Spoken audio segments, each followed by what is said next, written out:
Zhun Cheng, Cheng Jie, Chu He and Zhuan Shuai also hurried over, glancing at each other and then all looking at Zhun Cheng. Without turning back, Zhun Cheng asked, Chu He, do you think we should activate this crystal of the homeland? Chu He shook his head and said, don't ask me. If it were up to me, I would never activate it. The overall strength of the desolate world is already inferior to our blue star. Once this crystal of the homeland is activated, their world will face the alien insect tribe directly.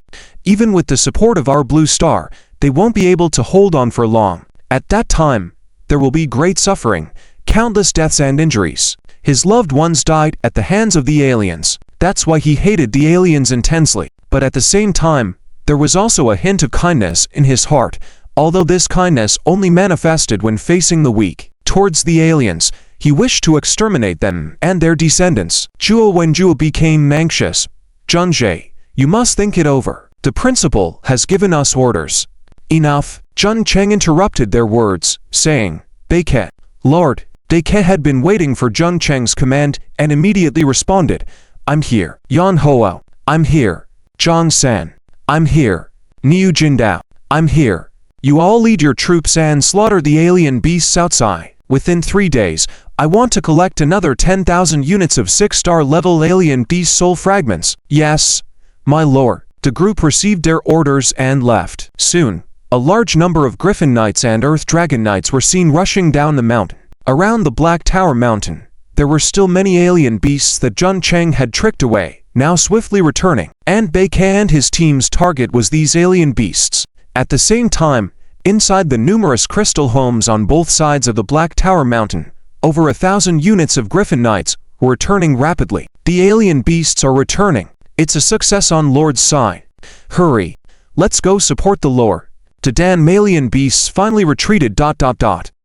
Quick, take the crystal homes with us. The Griffin Knights shouted loudly. Some of them picked up crystal homes and placed them on the griffins, flying rapidly towards the top of the Black Tower Mountain. On the ground, a large number of alien beasts had already engaged in battle with the vanguard forces of the Griffin Knights and Earth Dragon Knights. Boosted by a large amount of special food, the overall strength of these Griffin Knights and Earth Dragon Knights was several times, even 10 times higher than the alien beasts. Instantly, the cries of countless alien beasts rang out, as they were defeated by Zhun Cheng's troops. Meanwhile, Zhun Cheng remained at the top of the Black Tower Mountain, surveying this LV9 crystal of the homeland. 3 days later, the main forces returned. Beike respectfully reported, Lord, the hero altar has already gathered 16,000 units of 6-star level alien beast soul fragments, enough to turn 3 ordinary troops into heroes. Shadi, my lord. Shadi was stunned for a moment and quickly said, I'm here, my lord. Based on military merit, let 3 people transition to heroes. Yes, my lord. Shadi quickly said, based on military merit, the ordinary troops eligible for transition are Li Yuji, Lei Luo, and Le Kesi. Li Yuji was originally a 3-star level sharpshooter, later transitioning to a 6-star level Griffin Knight, and now, he was going to become a hero unit. He was one of the first subordinates to follow Zhun Cheng. Lei Luo, originally a 6-star level mage specializing in lightning magic, and also the deputy commander of Zhun Cheng's Mage Legion, was very loyal to Zhun Cheng. Le Kesi, originally a 6-star level Sword and Shield Guardian and the captain of Zhun Cheng's Sword and Shield Guards, was also Zhun Cheng's personal bodyguard captain. Following Zhun Cheng for nearly half a month, their loyalty had already reached 100 points. Swearing to follow him to the death, Li Yuji, Lei Luo, and Le Kesi knelt in front of Zhun Cheng, restraining their excitement, and said, Greetings, my lord. Zhun Cheng waved his hand and said, This is the reward you deserve. Go. Thank you, my lord. The 3 of them rode griffins and giant eagles, quickly departing towards their hero altar in their crystal homes. Down the mountain, Zhuo Wen and Zhuo Wu, blocked by Earth Dragon Knights from going out, exchanged glances with each other. They watched as the 3 figures flew off into the distance. Zhuo Wen said, What is Cheng Jie doing? Today is the last day of the secret realm. Why hasn't he activated the secret realm yet? Zhuo Wu said, Could Cheng Jie not want to activate the crystal of the homeland? What? That can't be possible. It's the principal's task. You guys, Zhuan Shuai suddenly said slyly, could it be that Cheng Jie was charmed by that golden-haired Persian cat? That girl is too beautiful, with an explosive figure. Cheng Jie is really lucky. It's romantic to die under the peony flowers. Hehe. Is a pillow talk more useful than the principal's orders? Chuhi coldly said. Shut up. All of you. You all are considered Zheng Cheng's men. How can you scheme against him like this? Zhuo Wu shrunk his head and said, Cheng Jie is generous. He won't hold it against us. Zhuan Shuai stroked his chin and said, in my opinion, Cheng Jie is going to compete for a spot among the top 10 hidden dragons. In the future, he will definitely grow into a legendary level strongman, even a mythical strongman. Why would he care about what we say now? By then, he will be a dominant figure, suppressing the other strongmen. I just want to latch onto his thigh now. Hehe. Me too. Me too. Me too. Zhuan Shuai looked at Chuhi again. Little he, aren't you following Cheng Jie? I remember you are only a 5-star level professional, right? Chuhi shook his head. A glint of light flashed in his eyes. A wise bird chooses its tree to nest. The current him doesn't deserve my loyalty yet. Let's talk when he truly gains a place among the top 10 hidden dragons. Meanwhile, on the other side of Jasha Island, in the distant mist, that mysterious figure continued to gaze in the direction of the Black Tower Mountain. Humans, activated quickly. Activate that damned crystal of the homeland. I need your power to connect the two worlds. Hurry. Amid several hopeful gazes and secret discussions, Zheng Cheng once again reached out and touched the LV9 crystal of the homeland. The LV9 crystal of the homeland. TSK. Possessing it means controlling a passage connecting to worlds. It's not just beneficial for me, but also for the entire Blue Star. It's a pity. In a murmur, Zheng Cheng clenched his fist with one hand, without any hesitation, and smashed the crystal of the homeland with a punch. Doom. Chapter 1. End of this chapter. Chapter 257. How to deal with the crystal of the home. With a dull explosion, the large crystal of about 5 meters in size collapsed. The crystal fragments scattered and dissipated in the air. A strange light blue wave instantly turned into a giant blue light, rushing towards all directions of Jasha Island. Within a few seconds, it spread throughout the entire island. Zheng Cheng, you destroyed this home crystal. With a big hand reaching out, amidst the starry light, he grabbed a fist-sized transparent crystal. This is a rift in spacetime. Zheng Cheng's goal is this rift in spacetime. For this, he did not hesitate to destroy the LV9 home crystal. The strange wave continued to spread, quickly reaching the other side of Jasha Island.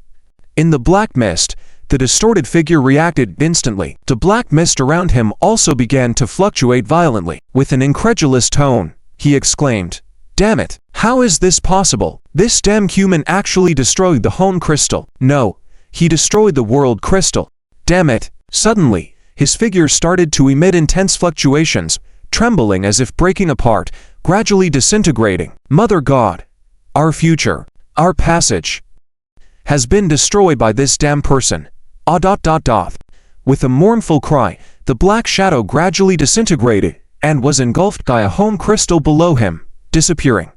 Around this home crystal, a continuous swirl of exotic beasts immediately spread throughout the entire island.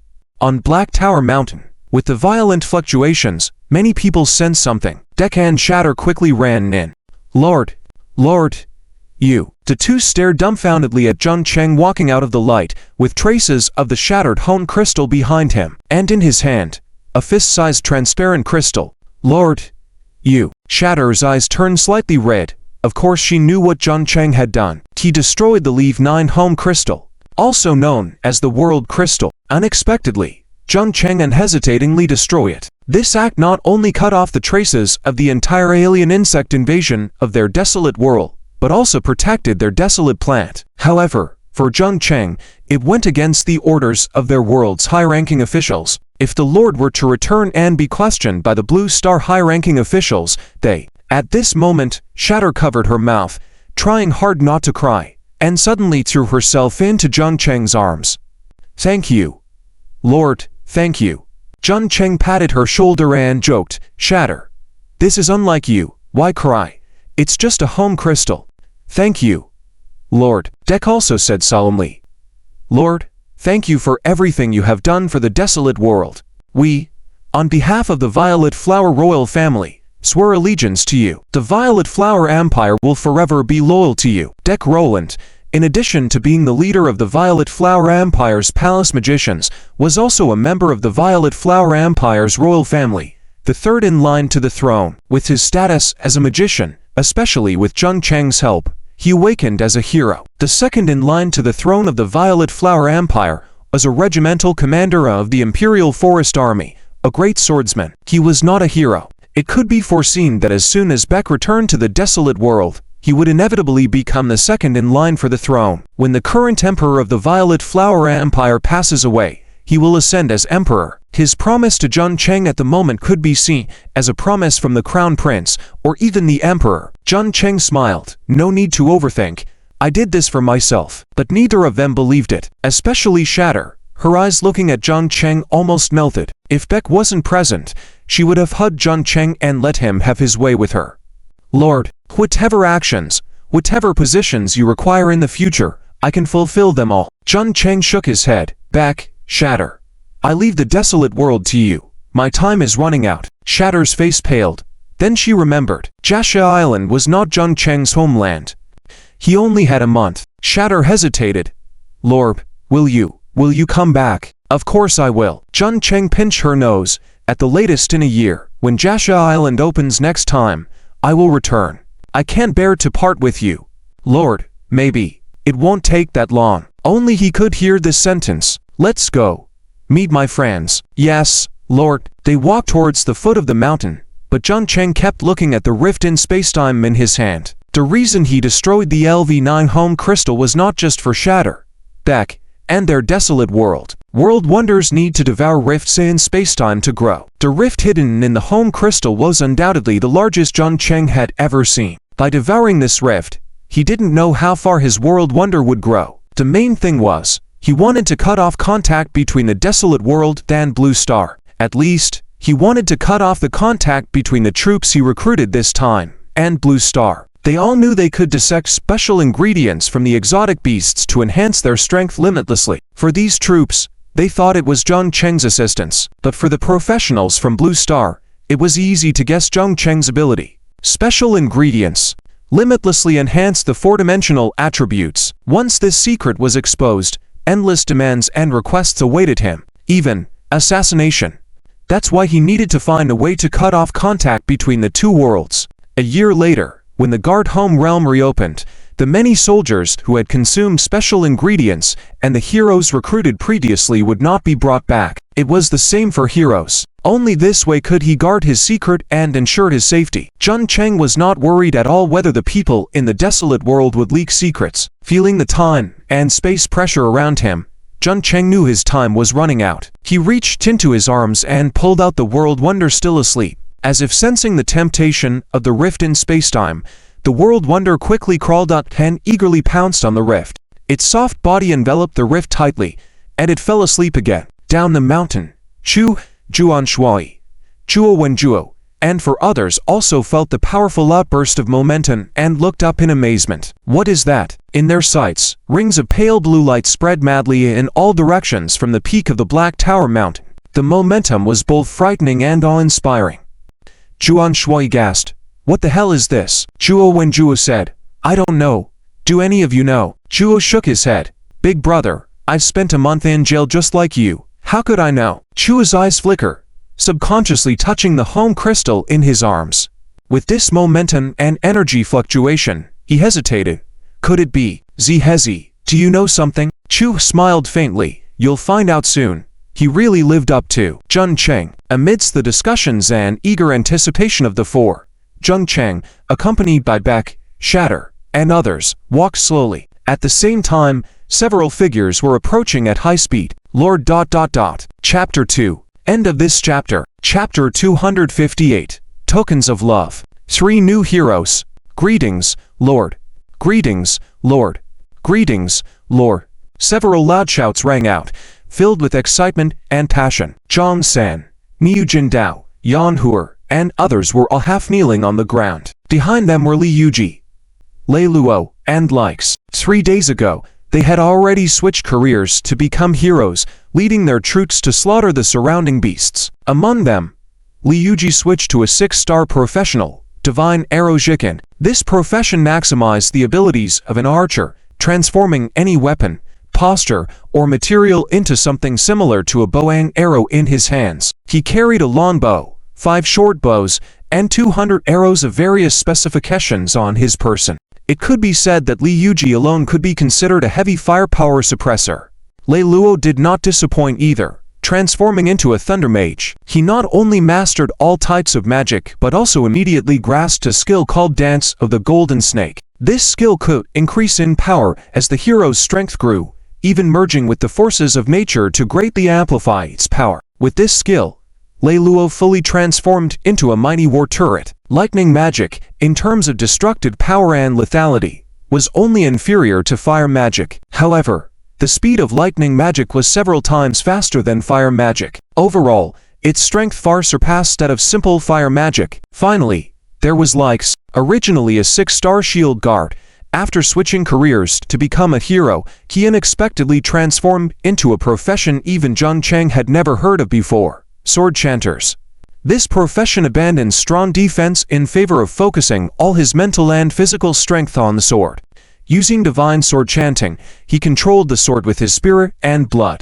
After becoming a sword chanter, Likes gained a skill called sword chanting technique. He could imprint his spirit on the sword and control using his mind, similar to the legendary sword control technique. This method inflicted immense damage on himself, but the power of controlling the sword with blood was extraordinary. After switching to heroes, these 3 individuals elevated their gratitude and loyalty to Zhang Cheng to a new level. After all, their previous identities were only ordinary soldiers whose lives had come to an end. Under Zhang Cheng's guidance, they transformed into heroes, a gesture they considered as a form of rebirth. Zhang Cheng gazed at them and said, "Gentlemen, the time is almost up. We should bid farewell." Lord Shadire's eyes were full of emotion as she looked at Zhang Cheng, unwilling to part with him. "I can't bear to part with you.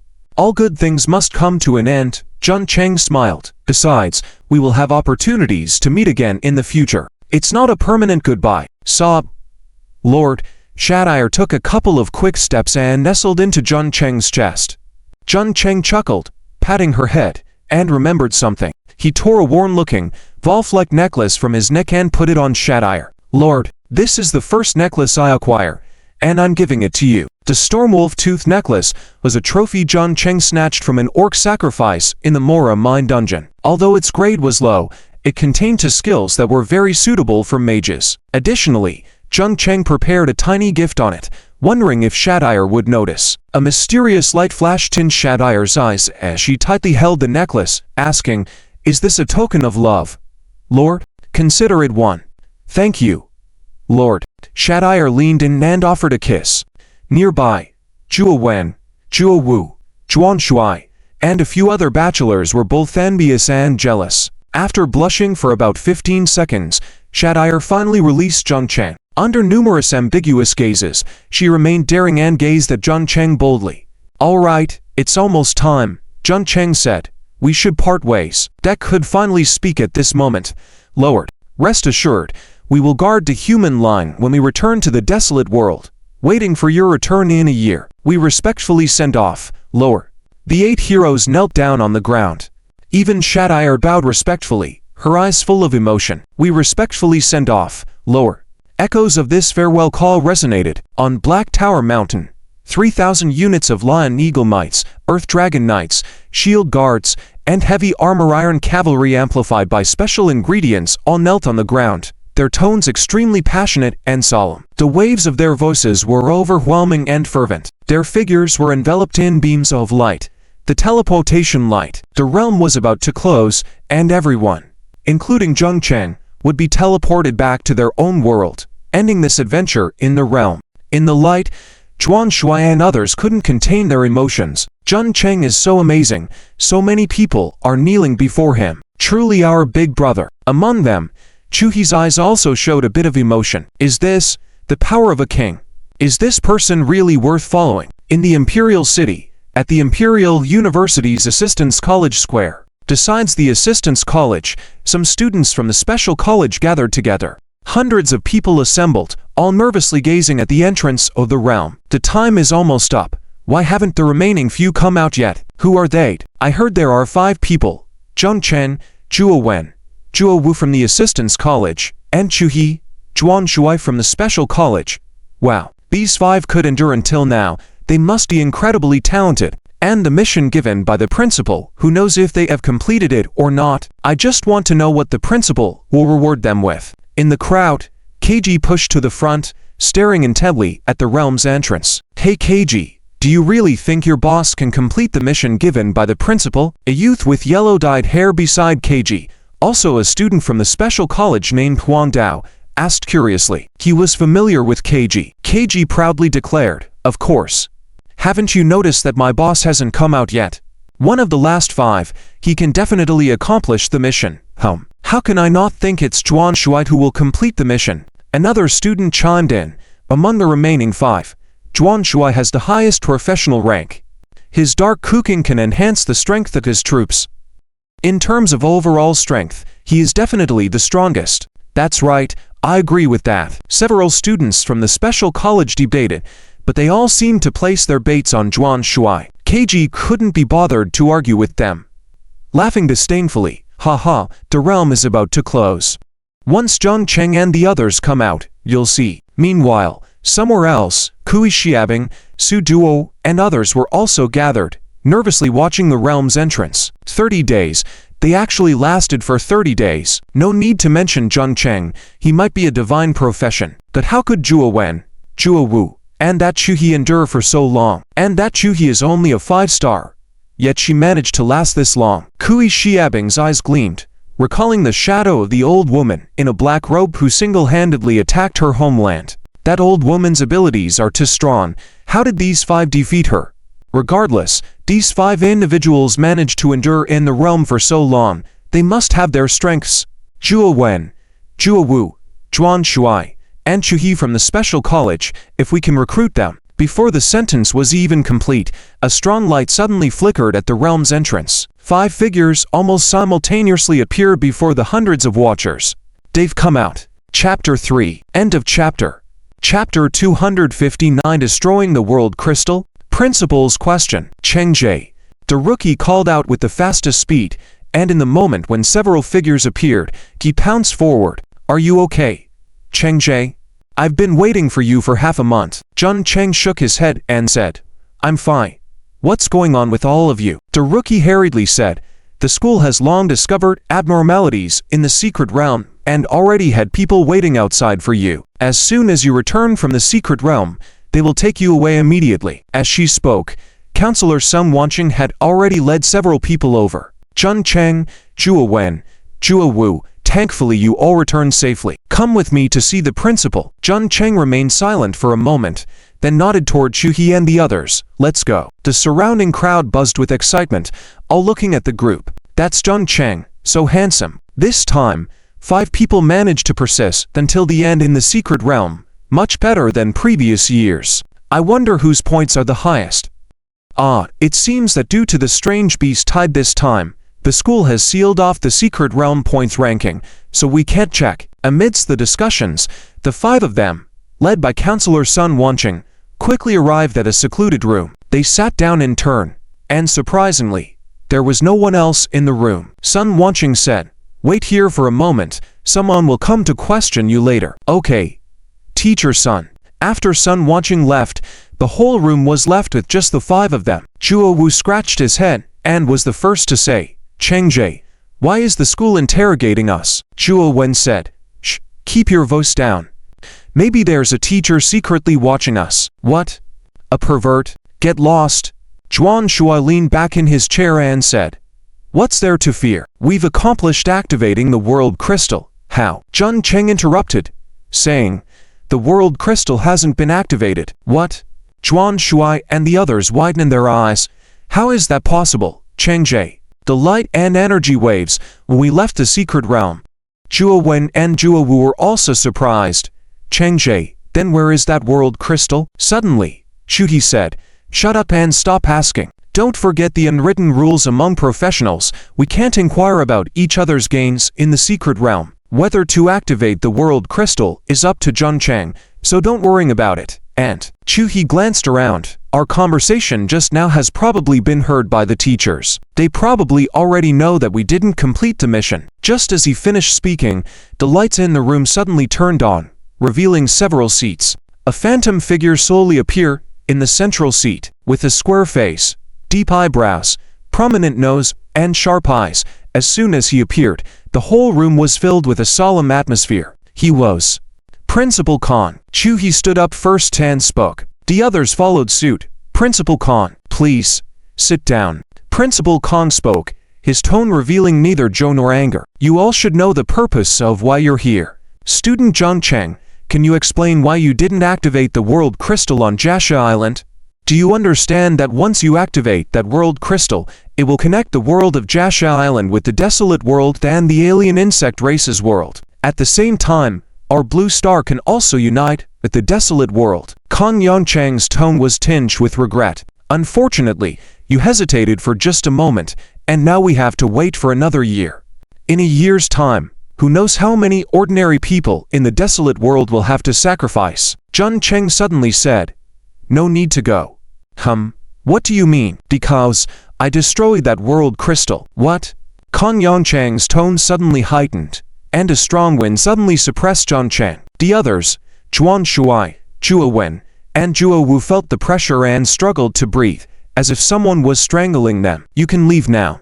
Before they could respond, Zhuan Shuai, Zhuo Wen, Zhuo Wu, and Chu-hee vanished and appeared outside the room. Of the four, only Chu-hee reacted fastest, maintaining his stance. The others, due to the pressure from Kong Yongchang, sat down heavily on the ground. Oh gosh! Zhuan Shuai instinctively exclaimed. My bout. Wait, Chengzhe, how did he destroy the world crystal? It's over. The principal is angry. Chengzhe is in trouble. What was Chengzhe thinking to dare anger the principal? Zhuan Shuai rubbed his butt and stood up.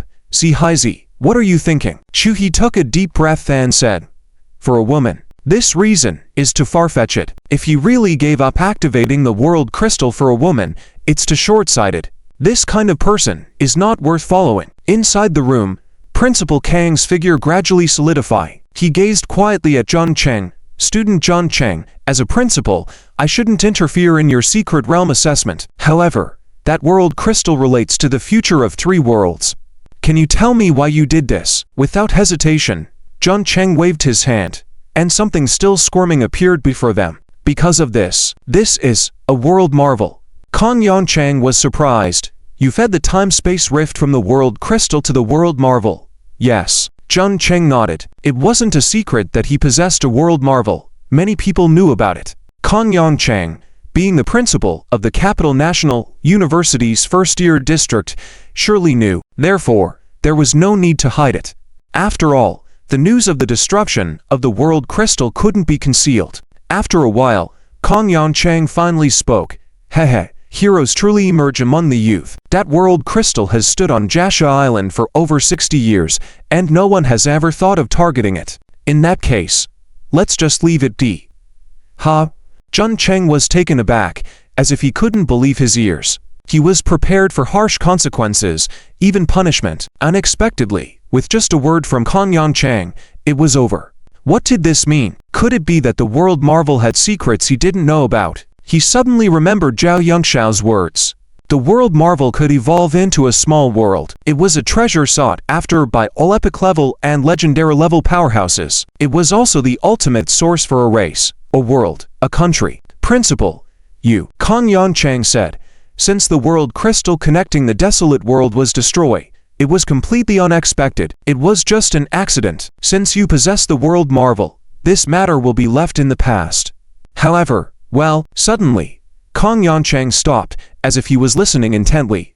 Then his expression changed quickly. A violent wave emanated from him, making his phantom image unstable. Jun Cheng, we'll leave it at this for now. I have other matters to attend to. But there is one thing, you must not leave the capital in the short term. Be ready to respond at any time. As soon as he finished speaking, Jun Cheng's figure disappeared. Several figures then entered through the back door. Principal, the desolate world crystal was destroyed. What's the rush? Kong Yongchang coldly shouted.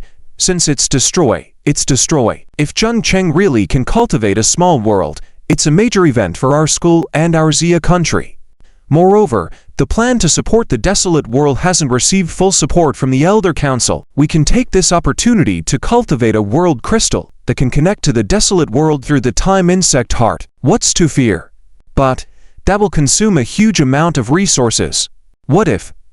There's no what if, Kong Yongchang decisively said. Let's temporarily hold this matter. The Auxiliary Academy will focus on cultivating Zhang Cheng this year and involve him in the top 10 Dragon Vein competition. Squeeze out his potential, but ensure his safety. I want to see if he truly is a Dragon Vein or just a fleeting meteor. Yes, Principal. All right, let's leave it at that. I have other matters to attend to. With that, he disappeared. The remaining people looked at each other. Sigh. Cultivating a LV9 world crystal is not easy. How can the principal just give up like that? What choice do we have? The world crystal has been destroyed and fed to the world marvel. We can't. Shh. This is the principal's order. By the way, why is the principal in such a hurry? I heard there's something wrong at the Higher Spirit Assault Academy. What happened at the Higher Spirit Assault Academy? It seems a 9-star new student fell in the secret realm. What? Chapter 4. End of this chapter. Chapter 269 stars falling. The murderer Yao Jixu. Why hasn't Cheng Jie come out yet? Outside the door, Saiji was bored and said, his eyes constantly looking towards the office not far away. Zhuo Wu Dao. I don't know.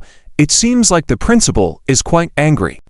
Chen Jie is in trouble this time. Xiao, shut up. Zhuo Wen frowned and said, no matter what, Chen Jie is a new student with S-class treatment, and he is about to participate in the top 10 dragons competition. The principal won't do anything to him. That's true. Another student from a special academy also gathered around Zhuan Shuai, enthusiastically discussing. Shuai Jie, how many points did you score in the secret realm this time?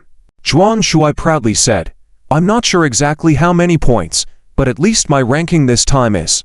He paused, calculating in his mind, and then said triumphantly, at least 2nd place. Wow, 2nd place, that's amazing.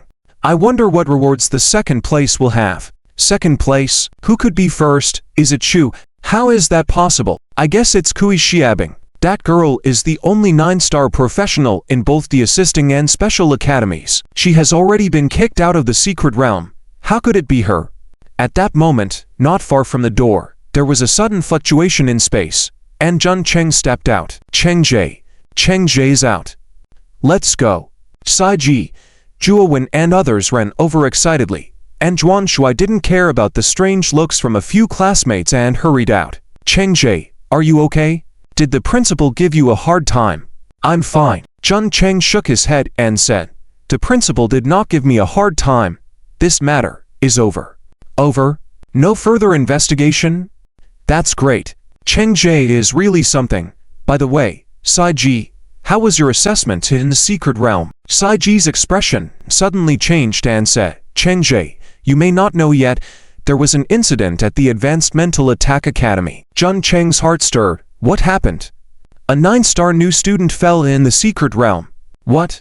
Who was it? Zizu. Not Yao Zizu. Saiji expressed Zhang Cheng's concerns, and rumors say that the 9-star new student who fell may have died at the hands of Yao Zizu. She is now under the supervision of the school's teaching department, awaiting review. Saiji smiled bitterly. The secret realm assessment within the school prohibits fighting and killing among new students. Now that there has been a death, if Yao Zizu's innocence cannot be proven, she may be expelled. Zhang Cheng frowned, took out his phone and tried to call Yao Zizu, but no one answered. After thinking for a moment, he asked, do you know who the deceased was? Zhang Meiyu? Besides Zhang Meiyu, Zhang Cheng couldn't think of anyone else who could be involved with Yao Zizu. Saiji said mysteriously, it's not Zhang Meiyu, it's Shaifeng. Shaifeng? Zhang Cheng's eyes flashed, quickly recalling the specific information about this new student named Shaifeng. Shaifeng, from the coastal city, is a 9-star mountain god. He can merge with mountains and control the power of the mountains with extremely strong defense. But how did he fall? Zhang Cheng said, let's go back first, I'll ask around. Okay. At the same time, inside the Academic Affairs Office of the Imperial Capital National University, Yao Jixu sat alone in a spacious room. She still exuded a cold, Then, indifferent aura, her gaze calm and apathetic, like a statue made of ice. In front of her, there were several figures sitting or standing. One of them was the freshman district principal Chang Jie had just seen, Kangyan Chang. Yao Jixu, do you know your guilt for maliciously attacking and killing your classmate Shai Fan in the Misty Swamp during this freshman secret realm assessment? Shai Feng's body was found. His body mixed with a lot of swamp, mud, and frozen under the black ice of 10,000 years, no longer breathing. The critical part of his body was cut off at the neck by a blade formed by extreme cold, then frozen completely by extreme cold. After examination by the school's internal physicians, the icy breath completely matched yours. Do you have anything else to say? Yao Jixu said, indifferently, I killed him. Principal, she has admitted. As Yao Jixu's words fell, someone immediately said, according to school regulations, students who maliciously attack classmates in school-hosted secret realm assessments, resulting in serious injury to students and mission failure, shall be severely punished. And classmate Yao Jixu not only maliciously attacked Shai Feng during the secret realm assessment, but even killed him. Such behavior is extremely vicious. She is a murderer. To uphold school discipline, I propose to expel Yao Jixu from the school and notify the Night Watcher to examine her to see if there are any signs of becoming fallen. Cough, Mr. Chen. Yao Jixu is a member of the Night Watch. She cannot be a fallen. Someone spoke up, causing the others to change their expression slightly. Humph. The middle-aged man addressed as Mr. Chen continued to coldly snort. So what if she's a Night Watcher? Murder must be punished, especially killing a fellow 9-star professional student during the secret realm assessment held by our school. Can a normal professional do such a thing? I want to ask, who recruited her as a Night Watcher? Exactly. Can the Night Watchers act recklessly like this? Is there a misunderstanding in this? Yao Jixu has always been calm and solitary since she enrolled. I don't believe she would harm her classmates, but Shai Feng's body is the evidence, and she just admitted it. The discussion went on, and some people even began to argue. Enough. Kang Yongchang interrupted the arguing, calmly looking at Yao Jixu. Yao Jixu, your identity is special, but even if the higher-ups commit a crime, they are still subject to punishment like ordinary people. Do you have anything else to say? Yao Jixu remained indifferent, calmly looking at Kang Yongchang. I do. What? I acted in self-defense. Self-defense? Kang Yongchang repeated, and Mr. Chen couldn't wait to say, Principal, don't listen to her nonsense. Can self-defense sever Shai Feng's neck in such a short time? Remember, Shai Feng is a student of the mountain god profession. He can merge with mountains and has extremely strong defense. If you didn't plan this, how could you kill Shai Feng so quickly? I think you harbored a grudge against Shai Feng, acted with him, and then took advantage of him off guard to strike. Mr. Chen's speculation won most of the agreement present. After all, killing a peer of the same level in one move was too shocking and worldly, and it was against the supposedly strongest defense of the mountain god profession. Amidst the clamor, Yao Jixu said calmly, killing Shai Feng was entirely accidental. I didn't expect my strength to progress so quickly. What? The people present were at a loss, not understanding what Yao Jixu was talking about. But I did act in self-defense, and I have evidence. Evidence? Mr. Chen jumped in. What evidence? Video footage. Video footage. What do you mean? I anticipated that there might be accidents in this secret realm assessment, so I purposely brought a pocket-sized high-definition video recorder. Yao Jixu said, indifferently. Everything that Shai Feng and I experienced was clearly recorded. With audio. It was you who made the first move, and I only acted in self-defense. What? The color on Mr. Chen's face was quite rich. Where's the video? Here with me. Yao Jixu said. I made many copies of it and hid them in other places. Do you want to see it? End of this chapter. Chapter 261.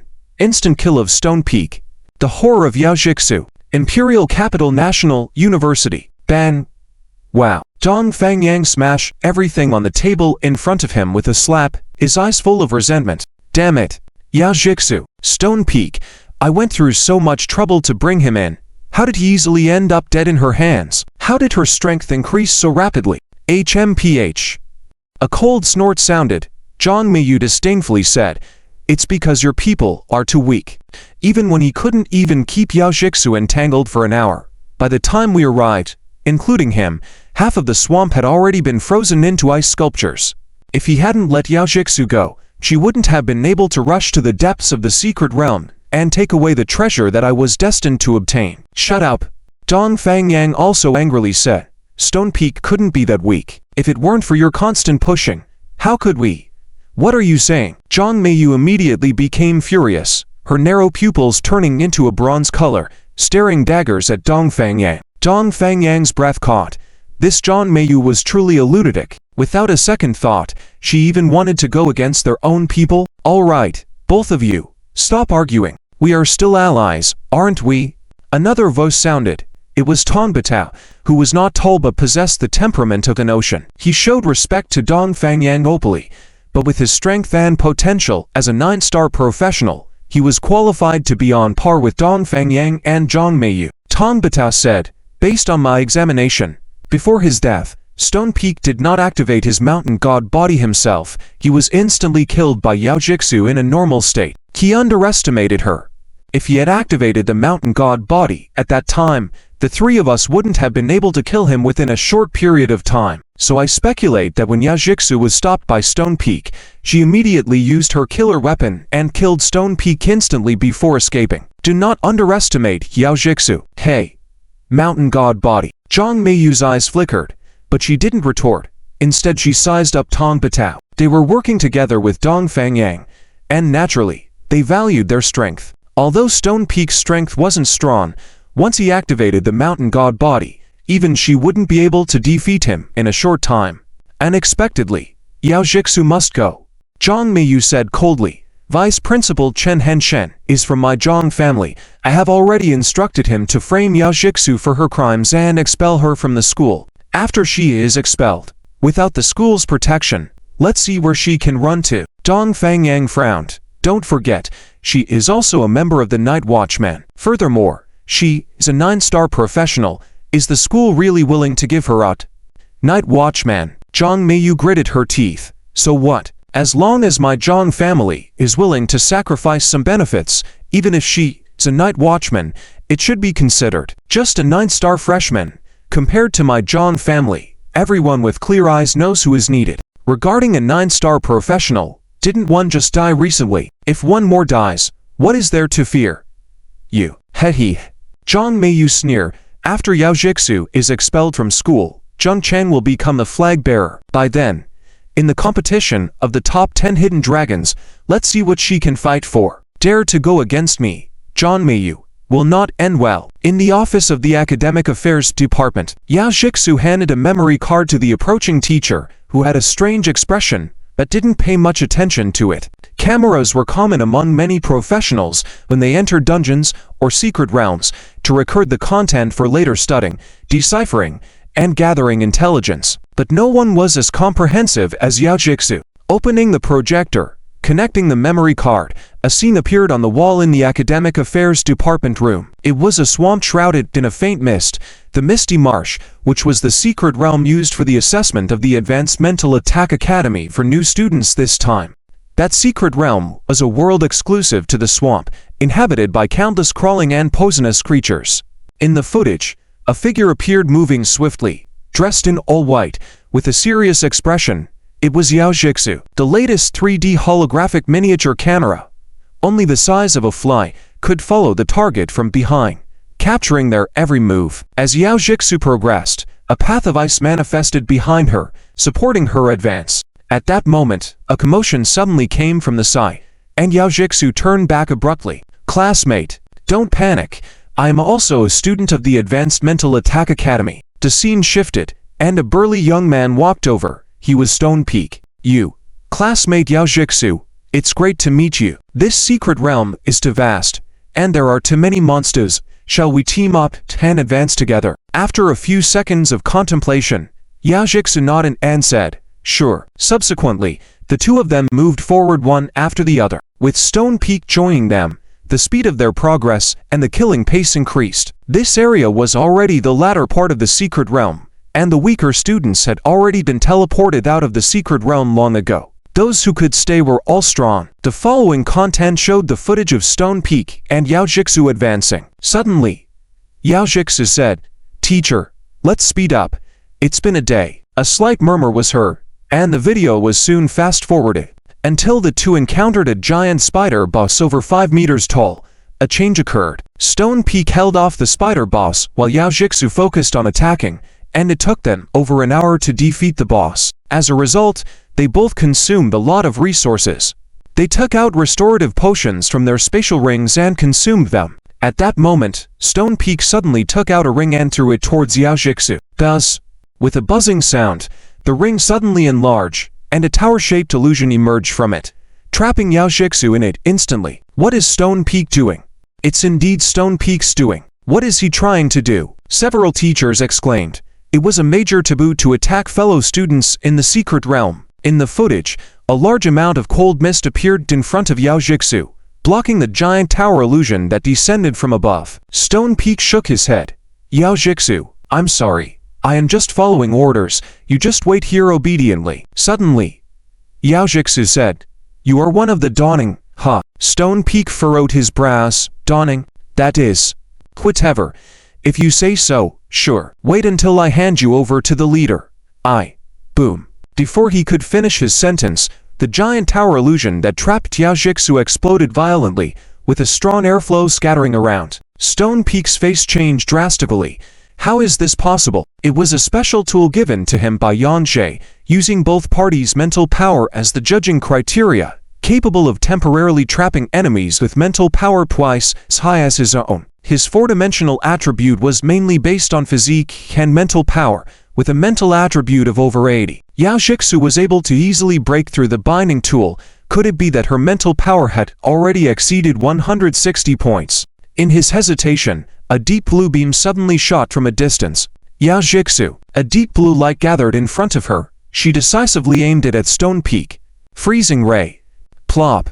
Stone Peak's bewildered expression was still on his face, but his head had already been chopped off by the freezing ray. Then, the freezing ray exploded, with him as the center. The area within 100 meters was all frozen into a huge ice sculpture. End of this chapter. Chapter 262. Is it justifiable self-defense? All are scum. The screen darkened, and the video had ended. The entire academic affairs office fell silent, with several teachers wearing strange expressions. Someone actually admitted to being a fallen. Really, so foolish. However, those with discerning eyes could see that Shai Feng was not a real fallen, just an interested in arguing with Yao Jixu, and the conversation reached this point. But no one cared. Since you dared to admit that you are a fallen, then you must pay the price for it. Of course, there was also a certain chance that Shai Feng was not aware of the existence of Dawn, just answering casually. But it no longer mattered. He had already died, and no one would explain the importance of the fallen to him anymore. Among the group, Chen Hansheng's expression grew even darker. What a fool. He said something so inappropriate, actually daring to admit he was a fallen, truly beyond redemption. In this situation, he couldn't say to himself, Yao Jixu, he. Kong Yongcheng chuckled softly, sounding particularly piercing in the quiet room. Fallen? There are actually fallens in our imperial capital National University. Truly. Not taking me seriously. Chen Hansheng immediately said. Principal, Shai Feng actually admitted to being a fallen. Not regrettable in death. Please punish him severely, and arrest all involved individuals. Kong Yongcheng's gaze turned cold as he said, This matter will be handled by the Law Enforcement Department. Investigate all relationships, family members, friends, classmates of Shai Feng since entering the school. If there are suspects, question them. Yes, Principal. He then turned to Yao Jixu. Yao Jixu, you did well. The school misunderstood you. In this secret realm assessment, you will receive the rewards you deserve. You can leave now. With everything settled, Shai Feng acted first, and Yao Jixu was acting in self-defense. As for the matter of the fallen, the school will investigate it. After Yao Jixu left, the room returned to calm once again. After a while, Kong Yongcheng spoke. The Law Enforcement Department and the Academic Affairs Department must give an explanation for this matter. Yes, Principal. Chen Hansheng quickly stood up, feeling regretful inside. He originally thought it was a simple matter, but it unexpectedly involved the fallen. Whether Shai Feng was a real fallen or not, it no longer mattered to Yao Jixu. Another person stood up, speaking heavily.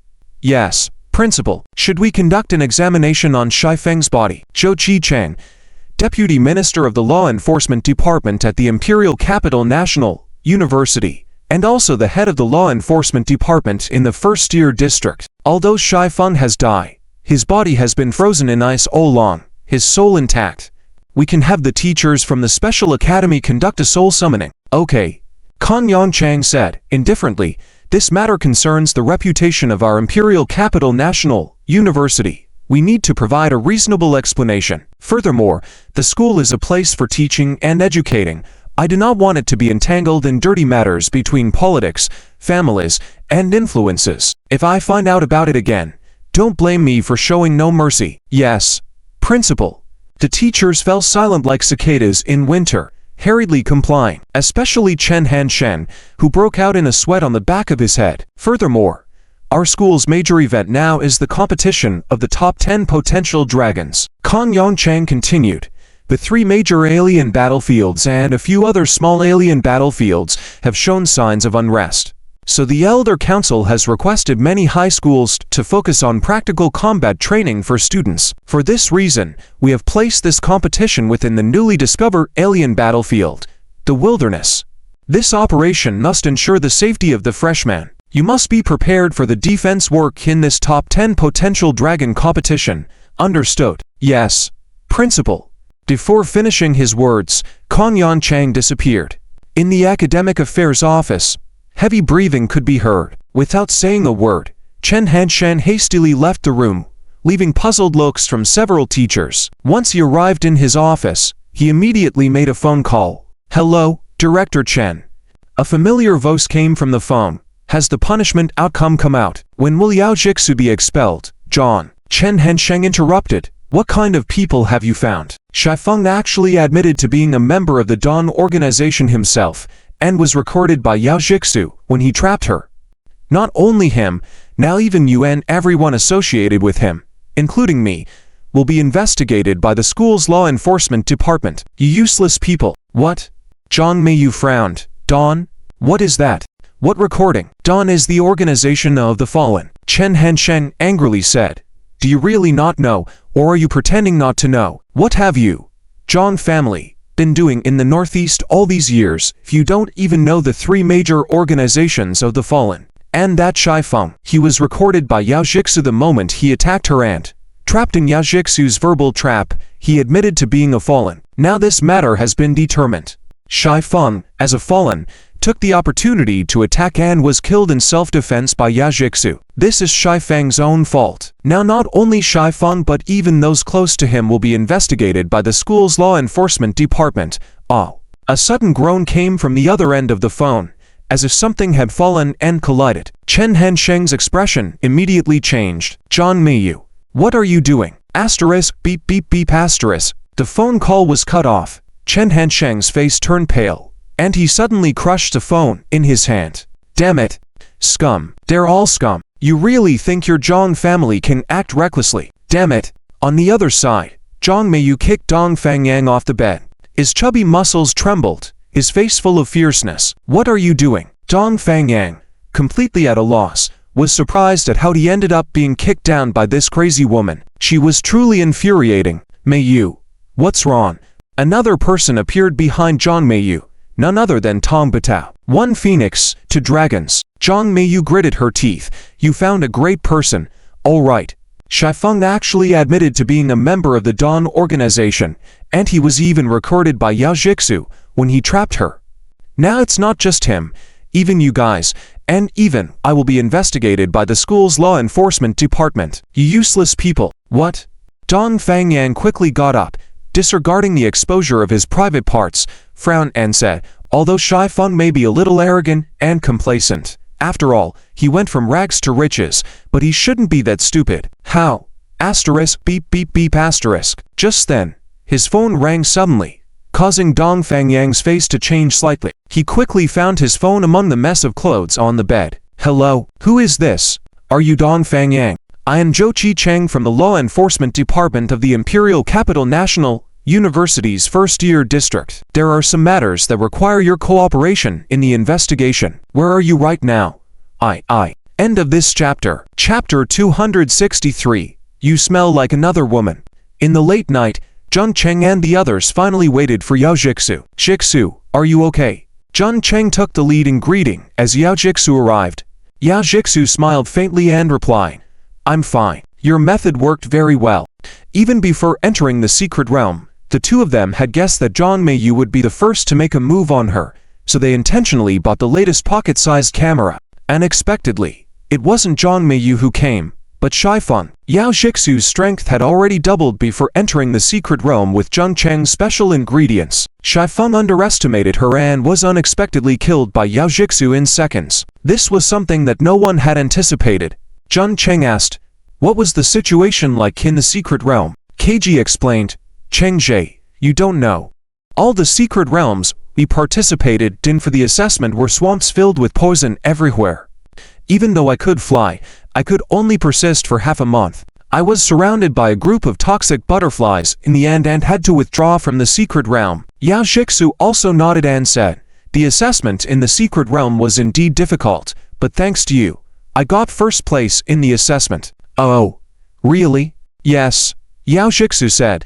The content of our secret realm assessment this time was very simple. Just to find a creature called Water Guardian in the Misty Swamp. The Water Guardian has always lived deep in the Misty Swamp, where there are many black mist snakes living in the pond. It is a mysterious monster with a dual liquid and gas form. My ice and snow energy happened to be able to control them. After killing Shaifeng, I encountered Zhang Meiyu in the last pond, but there were many people at that time, so they couldn't act. In the final battle, it was me who killed the Black Mist Snake boss and obtained the Water Guardian. Congratulations, Jun Cheng sincerely said. How does the school plan to handle this matter? I acted in self-defense, and the school will investigate Shaifeng and Zhang Meiyu, along with Dongfang Yang. Yao Jixu explained. School investigation? Both of them were puzzled. Why? Yao Jixu handed a memory card to them and said, the answer is in here. Take a look for yourselves. A few minutes later, both Jun Cheng and KG suddenly realized, I see you. Wait. Yao Jixu suddenly leaned towards Jun Cheng, sniffed carefully, and asked in confusion, why do you have a strange smell on you? A smell? Jun Cheng's heart skipped a beat, and he quickly said, it's probably the scented shower gel. I just took a bath. It's not shower gel. It's the scent of another woman. Yao Jixu observed Jun Cheng closely. Chao Yu? No. Not Song Chao Yu. Nor Li Zhao. Then who? Did you go outside and see? Jun Cheng hurriedly said. It's not me. It's not what you think. KG quickly changed the subject. By the way, Cheng Jie, after this secret realm assessment, the 10 dragon feuds will start immediately. Are you prepared? Jun Cheng also quickly replied. Almost. I'm just waiting to head to the wilderness now. Jixu, you mentioned that you were going to the battlefield of the foreign tribes later. Does the wilderness count? The wilderness. Yao Jixu's eyes flashed as she shook her head. It doesn't count. The place I'm going is beyond territory. Beyond territory? Jun Cheng and KG looked at each other with surprise. One of the 3 major battlefields of the foreign tribes. Yes, but I can go with you on this wilderness trip. It can be considered gaining some experience. Yao Jixu suddenly grinned. This time, I'll keep an eye on you. Be careful not to be seduced by other women. Jun Cheng's heart raced, and he quickly said, how is that possible? I only have feelings for you. What about Chao Yu? Ow. And Li Zhao? Ow. And Yan Shao? She. Alright, I'm just teasing you. Yao Jixu said, as long as you have me in your heart, it's enough. Jun Cheng suddenly said, Jixu, is it very dangerous in the beyond territory that you want to go? Yao Jixu's eyes flashed. I'm not sure, but don't worry, Jixu, I will definitely follow you when the time comes. Jun Cheng said earnestly, I will definitely fight for a place in the top 10 dragon feuds this time, even if it's for you. Shaifeng fell. Dongfang Yang and Tong Batao were inspected by the law enforcement department about this matter, causing a storm to spread throughout the entire school. Countless discussions and speculations circulated on the campus network, but the people at the center of the storm did not reveal any information. As one of the parties involved, Yao Jixu also faced numerous rumors and speculations. Unfortunately, the investigations were conducted in secret, and no major information leaked out. Soon, the students' attention was drawn to another matter, the 10 Dragon Feuds. As the most anticipated event for all students each academic year, countless people had been preparing even before the start of the school year. These days, the new students qualified to participate in the 10 Dragon feuds were everywhere, trying to recruit students to form the strongest teams. There were a total of 25 new students qualified to participate in the 10 Dragon feuds. However, the rule of forming teams of 10 people each meant that many of them joined forces to participate together. It was unknown how many teams would ultimately be formed. They were doing their utmost to recruit strong members and build the strongest teams. Damn it, the treatment John Jinqui offered is too despicable. He actually made the JL for 8 girls team accompany his team for a night. JL for 8 girls team. Damn, it's all young and beautiful ladies in there.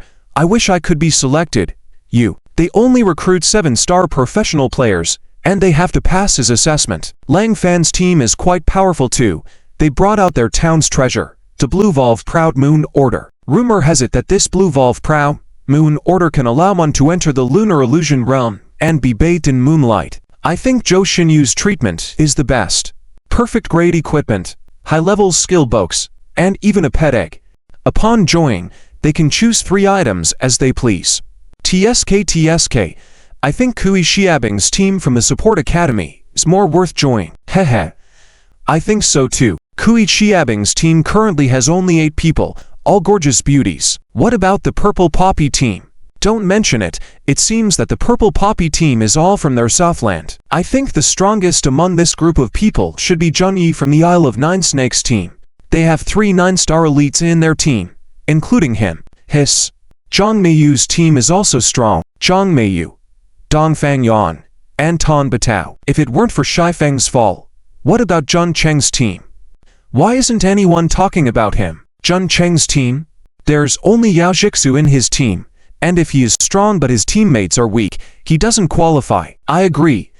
No matter how strong he is, if his teammates are too weak, he doesn't stand a chance. His team only has 6 members so far. Although it meets the minimum number requirement for the 10 Dragon feuds, it's incomparable to others.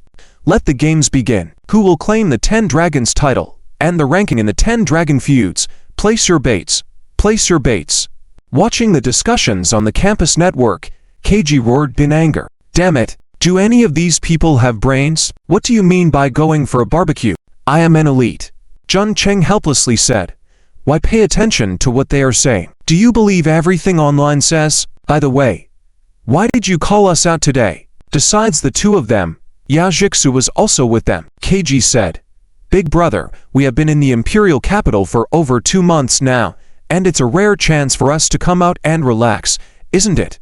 And, have you forgotten something? What is it? Huanju Big Brother's request. KG said, we need to return Huanju Big Brother's inheritance, the purple jade orchid, to his daughter, Huang Yuyao. End of this chapter. Chapter 260 for Zhao Yongxiao arrives. The news of Old Bai's death. According to the address, the 3 of them quickly found the address on the business card. Capital Yuyao Ancient Culture Research Studio. This is a commercial building located in the suburbs, and Huang Yuyao's office is on the 32nd floor. The entrance is exquisite, with few people coming and going, and a faint smell of sandalwood lingering in the air. On the wall by the entrance, there are 2 ancient-looking scrolls hanging, one depicting tall mountains and green pines, and the other showing dancing cranes. Saiji whisper, this place looks a bit suspicious. What do you mean? This is a commercial building.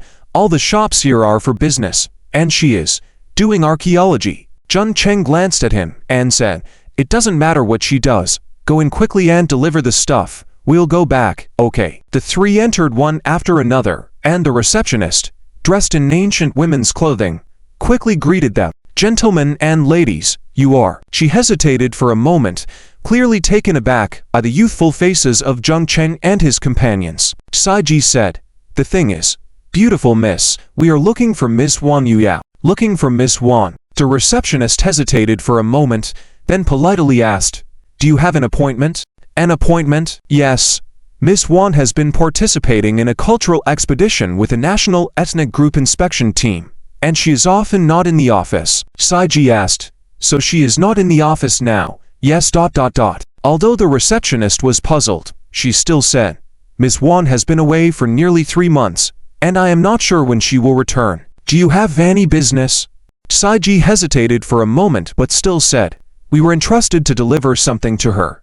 so we'll leave it here for now, ahem. Jun Cheng interrupted him, man said. Since Miss Wan is not here, we'll leave. When she returns, we'll come back. Saiji, leave the phone number. Oh. Okay, goodbye. After leaving their contact information, the three turned and left. As they walked out of the building, Saiji was puzzled. Cheng, why are we in such a hurry? Isn't it the same if we leave the stuff at her office? Jun Cheng helplessly said. Do you know what Huanju big brother left for his daughter? Isn't it a professional badge? Do you know that besides being an identification, a professional badge is also the key to open the professional guild safe? Jun Cheng explained, some professionals place their treasures or inheritances in the professional guild's exclusive safe. Only with the professional's badge and a specially made key can the safe be opened. Saiji suddenly realized, oh, I see. Jun Cheng activated the central radar life monitoring technique, inputting Huan Yuyao's name. Indeed, the route indicated that Huan Yuyao's location was already beyond his monitoring range. Shaking his head, he said, she's not here. The receptionist was right. Let's go back. We. Ding ding ding dot dot dot. Just as he was speaking, Jun Cheng's phone suddenly rang. He looked at it and a flash of joy crossed his eyes. Yun Xiao. Yao Jixu immediately asked. Huh? Yun Xiao's sister called you? Yes. Jun Cheng answered the phone, and soon Zhao Yun Xiao's voice came through. Hey. Little Orange, where are you guys? Jun Cheng was speechless. Yun Xiao's sister. When did you give me a nickname? Enough nonsense. I heard you guys were being bullied, so I found a place for you. What do you mean? Jun Cheng asked excitedly. Are you in the capital? Yes. Come over. I'm waiting for you at the Capital Night Watchman headquarters. Got it. Jun Cheng hung up the phone. Let's go. Yun Xiao's sister is waiting for us at the Night Watchman headquarters. Saiji's eyes lit up. Yun Xiao's sister is here. Haha, that's great. Let's go. Yao Jixu also smiled. It's been a long time since we saw Yun Xiao's sister ... The three quickly hailed a taxi, and over an hour later, they arrived at the Capital Night Watchman headquarters. After confirming their identities and undergoing a series of checks, Jun Cheng and his companions finally met Zhao Yunxiao in an office in the special department, the person they had longed to see. Yun Xiao's sister. Yao Jixu rushed into Zhao Yunxiao's arms like a swallow returning to its nest, and Zhao Yunxiao affectionately patted her head. Yun Xiao's sister. Jun Cheng followed suit and ran over, arms open. Zhao Yunxiao twitched her mouth, but still hugged Jun Cheng. After a dozen seconds, Zhao Yunxiao furrowed her brows. Little Orange, it's been months, and you've got bold. He. Jun Cheng smiled awkwardly and quickly let go of Zhao Yunxiao. Yun Xiao's sister. Saiji also pretended to pounce over but was stopped by Zhao Yunxiao. Stop it, Saiji. Give up. Saiji immediately put on a mournful expression. Yun Xiao's sister, I also wanted a hug. Jun Cheng asked, Yun Xiao's sister, why are you here this time? I've been transferred back. Wasn't it supposed to be 6 months? I applied to return early. Zhao Yunxiao scolded him. Okay. Now that we are all here, let me tell you something. The three of them held their breath and looked at Zhao Yunxiao. Old Bai sacrificed himself. Old Bai. Saiji puzzled. Who is that? Not White Jinky, right? Haha. Seeing that no one laughed, Saiji cleared his throat and fell silent. Jun Cheng hesitated. Yunxiao's sister. Who is he? Zhao Yunxiao explained. He has nothing to do with you or me. He died at the hands of the other worldly beings in the Mo domain and has been posthumously honored as a martyr. Mo domain? Saiji finally realized. It's him? Over a month ago, when the three of them reported to the Capital Night Watchman headquarters, they were asked by Deputy Chief Wu Fuking to use the central radar monitoring technique to search for the fallen traitors of the Night Watchman headquarters. At that time, 7 people were found, one of whom was a clone of Meng Yao on the 9th day of dawn. Meng Yao. Old Bai. Meng Yao's companion, didn't treat them particularly well at the time. After confirming Meng Yao's identity, Old Bai went into self-exile and went to the Mo domain, one of the other worldly battlefields. Unexpectedly, he sacrificed himself so soon. At this moment, the three's emotions were not particularly relaxed, but rather a bit bitter. Regardless, someone had died. Jun Cheng took a deep breath. Where is Senior Bai's body? I want to pay my respects. I'll go too. Zhao Yunxiao nodded. His body is still in the human capital of the Mo domain, and it will be sent back when the troops rotate. I'll let you know when that happens. Oh. I have something else to tell you. She suddenly looked at Zhang Cheng with a hint of ambiguity. An elder has asked me to pass on a message to you. A message? What message? Zhang Cheng scratched his head, confused. He said, your proposal. The Elder Council has been considering it. To verify the correctness and feasibility of the proposal, they need you to participate as an experiment. Yao Jixu and Saiji were puzzled, not understanding what Zhao Yongxiao was talking about. Only Zhang Cheng, perhaps guessing something, hesitated. How will the Elder conduct the experiment? The Elder's disciple will enter the Capital National University as an exchange student, becoming a freshman and participating in the upcoming 10 Dragons contest. This is also a test of whether they can become a member of our subordinated races of the Xia Kingdom. End of this chapter. Chapter 265. Leaving the human clan. Slaves or vassals? In a certain house, 9 young men and women were sitting in a row, nervously looking towards the door. Has Ruhr not returned yet? I wonder how the negotiations went. I wonder if her proposal will succeed. This is Blue Star. The air is really sweet, truly deserving to be my mother's ancestral planet. We have worked so hard for so long just to return to our ancestral planet. We must seize this opportunity. These 9 individuals were the outstanding members of the half-inferior clan, also the elite among them. They were handpicked by Ding Ruhuo to enter the Imperial Capital National University for further studies, preparing to integrate into the Xia Kingdom. At the same time, they were the ones with the lowest radiation among the professionals. Click. The door to the room opened and Yang Ruhr, dressed in white, walked in with confident steps. Ruhr. Yang Ruhr. How did the discussion go? Sister Ruhr. Yang Ruhr raised her arms to signal everyone to be quiet and spoke, under the persuasion of the teacher. This time we not only successfully entered the Imperial Capital National University in Blue Star for further studies, but we also obtained the qualification to compete in the top 10 Dragon qualification battle. Once I can win one of the top 10 Dragon positions, I can build my own Legion Tower and participate in the conflicts between the Xia Kingdom of Blue Star and other alien races. Do you know what this means? Yang Ruhr suppressed her excitement. This means that we, the half-inferior clan, no, we are not half-inferior. From today on, we will be known as the Levi Clan. After being away from our homeland for so long, we are finally returning to our people. By leaving our clan, we will truly become a part of the Xia Kingdom of Blue Star. Cheers everyone. Fantastic. Thank you Xia Kingdom. Thank you, Master Din Ruhuo. Xia Kingdom is powerful and inclusive. It's truly great to be able to become a part of Xia Kingdom. The top 10 Dragon qualification battle. We must help Ruhr win. Become a part of the Xia Kingdom and eliminate any foreign races who dare to invade Xia Kingdom. Everyone shouted excitedly, their emotions high. Yang Ruhr took a deep breath, suppressing her inner excitement. In her mind, she couldn't help but think of the words Din Ruhuo had admonished her before coming. This opportunity is the only chance for your Levi clan to prove your strength and position. And you should also thank another person. Although his proposal may sound like a joke, it has gained the support of many elders. Ha. Of course, we of the Xia Kingdom of Blue Star are not a ruthless people, but you also need to prove your abilities. From now on, male members of the Levi clan have no tasks and must not leave the Radiation Island. Female members, on the other hand, are free to leave. Cherish this opportunity. Yang Ruhr looked compassionately at the 4 male members in the group for a moment but quickly brushed aside those thoughts. As long as I can return to the Xia Kingdom and become a part of it, I am willing to pay any price. Everyone. Yang Ruhr spoke again. In addition to competing for the top 10 Dragon positions at the Imperial Capital National University, we also have another mission this time. Opening the projector, she showed the image of a young man on the screen, Zhang Cheng. He is also an important target of our mission this time. We must do everything we can to help him win one of the top 10 Dragon positions.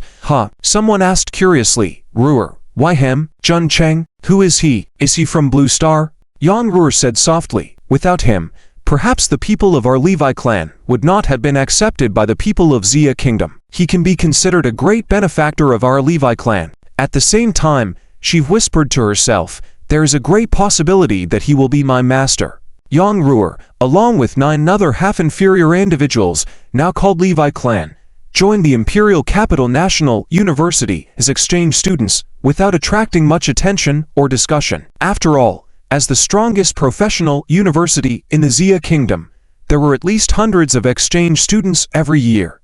However, the news of their participation in the top 10 dragon qualification battle sparked discussions among many. Levi Clan? I've never heard of such a clan. Where are they from? I heard they are a human race from another planet. Obtaining the qualification to participate in the top 10 dragon qualification battle means that their leader's professional level is at least 8 stars.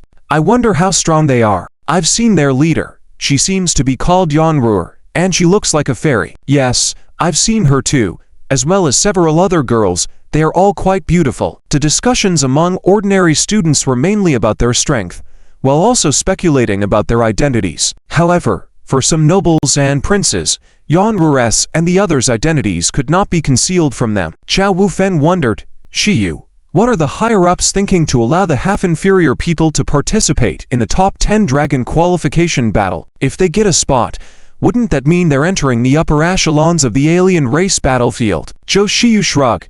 Don't look at me, that's the decision of the old folks. And don't call them half-inferior anymore.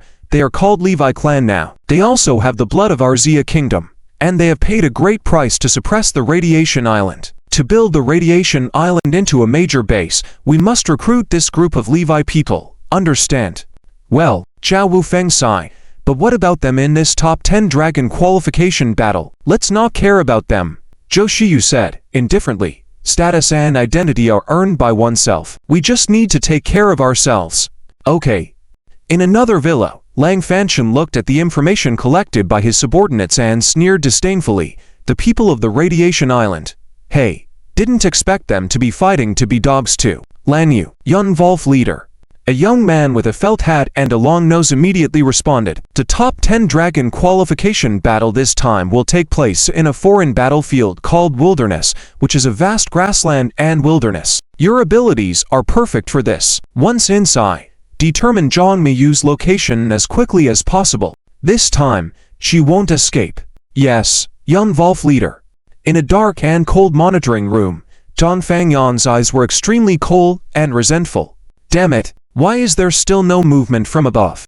I am the young master of the Dongfang family. Useless Shai Feng. Actually, the room's door suddenly opened, and a figure entered, saying, Dongfang Yan, you can leave now. Dongfang Yan was surprised. Damn it. Has everything been cleared up?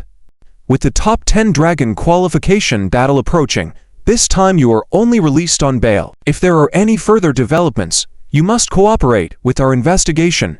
Understand? Understood.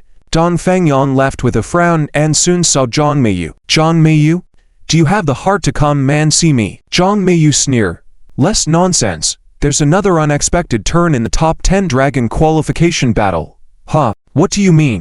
In a valley in the outskirts of the imperial capital National University, a huge black bear suddenly roared, shrank in size and turned into a tall young man, rayed all over, with an incredibly ferocious look in his eyes. Levi people? Huh.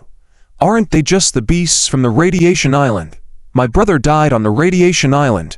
I want to make everyone on the Radiation Island pay with their lives. Kill them all this time in the top 10 dragon qualification battle. Outside the imperial capital National University, in a secluded flower shop, a cute girl with a small stature and dressed in ethnic minority clothing was busy tending to flowers. She had delicate features, big eyes, fair skin like an onion, long flowing hair, and was adorned with several exquisite deep green jade ornaments. Nearby, 2 other maids were silently watching her. Ding ling, the door rang. The girl looked up, revealing a cute and tender face. Welcome Tildo, Momo's sister. Coming in was Lu Mengmeng. ZZ. The flowers you introduced to me last time were truly magical. Do you have more? Momo's sister, are you talking about the purple swallow flower? Of course, we have them. Then give me 3 bunches. It's just right to give to Yingying and the others. ZZ said. Momo's sister, why don't you take a few more? What's wrong? In a few days, I will participate in the top 10 dragon qualification battle, and the flower shop may be closed for a while then. Oh, that's a shame. Lu Mengmeng pouted. If I wasn't a sophomore, I could. Oh, right. I have a friend who is also a freshman. Why don't you two join forces? It would be a help there, too. Is that so? I wonder who Momo's sister is referring to. Your boyfriend. Lu Mengmeng blushed. How is that possible? I've tried to contact him several times, but he hasn't replied. I'll try to see if I can reach him. End of this chapter. Chapter 266. The 7 Ghost Kings with Ghostly Faces, enveloping the entire nation's territory. Zhun Cheng suddenly realized and said, Yangshao sister, are you talking about the half-breed tribe from Radiation Island? Yes. Zhao Yangshao nodded and said, but they are no longer called half-breeds. They've changed their name to Li's people and formally become an allied race of our Xia nation. We need to be cautious in the future. In the upcoming battle of the 10 hidden dragons, you two will be allies, striving for both of you to secure a position as the 10 hidden dragons, explained Zhao Yangshao. The two of us? Queried Zhun Cheng. Yes. The leader of the Li people is Elder Shin's disciple. Yan Ruer, Yangshao confirmed. I see. The half-breed tribe has not caused much harm to our Xia nation, so forming an alliance is not out of the question. But I wonder, who holds dominance in the wilderness? Of course, it is you, Yangshao replied. How powerful is Yan Ruer and their team? Asked Zhun Cheng. Yan Ruer, the leader, is a level 8 forbidden spellmaster who, with the power of formations, can rival level 9 professional practitioners. There is also a level 9 ghostly sorcerer and a level 8 feral warrior. The rest are all level 7 newcomers, Yangshao explained. Their strength is indeed considerable. Is it not the ghostly sorcerer who leads their team? Queried Zhun Cheng. No, replied Zhao Yangshao. Yangru has the backing of Elder Din.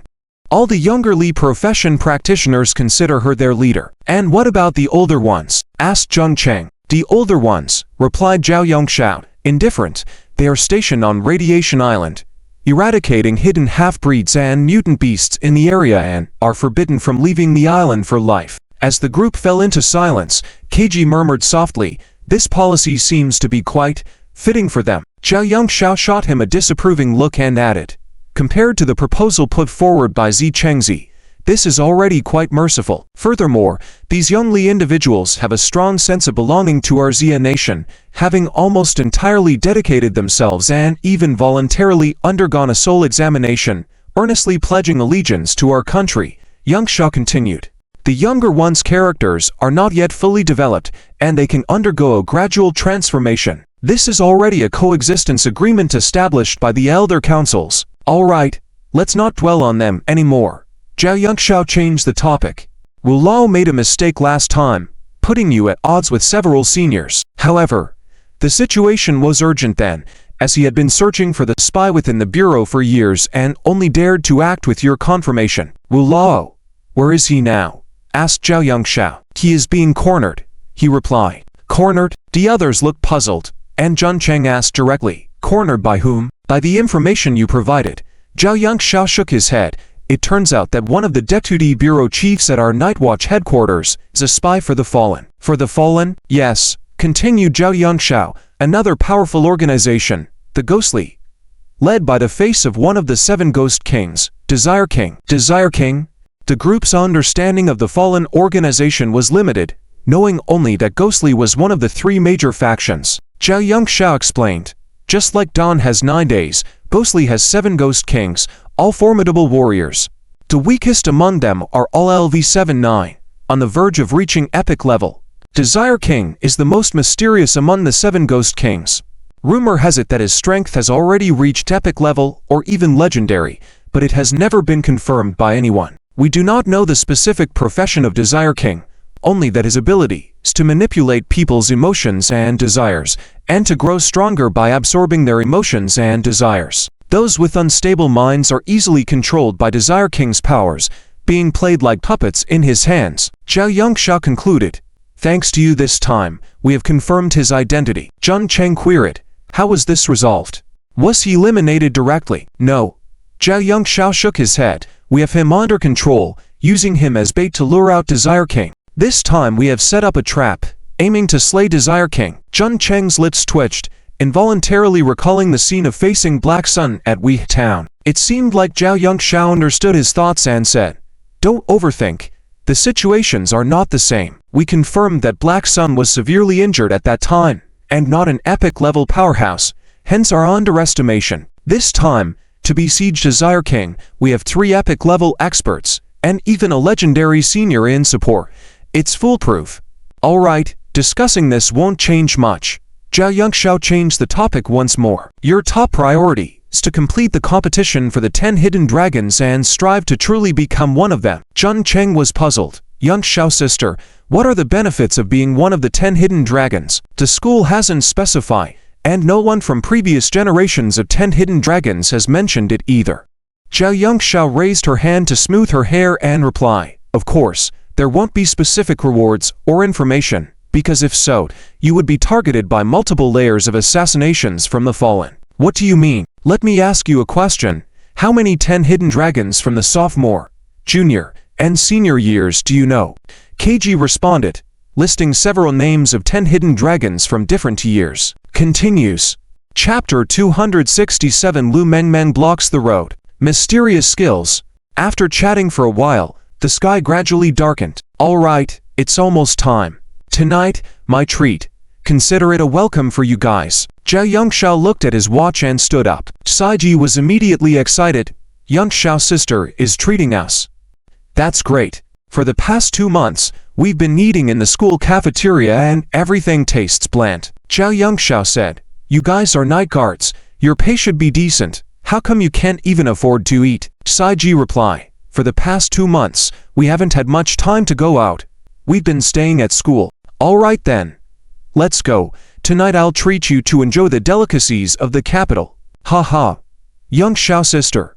Long live. Under Zhao Yongxiao's lead, the group soon arrived at a restaurant named Rain Flowerstone. Located in a quiet corner of the capital's Jingzhou district, the environment was serene, with few people passing by, and the luxury cars parked at the entrance hinted at the extraordinary nature of the place. Zhao Yongxiao explained, this is a restaurant known only to the old residents of the capital.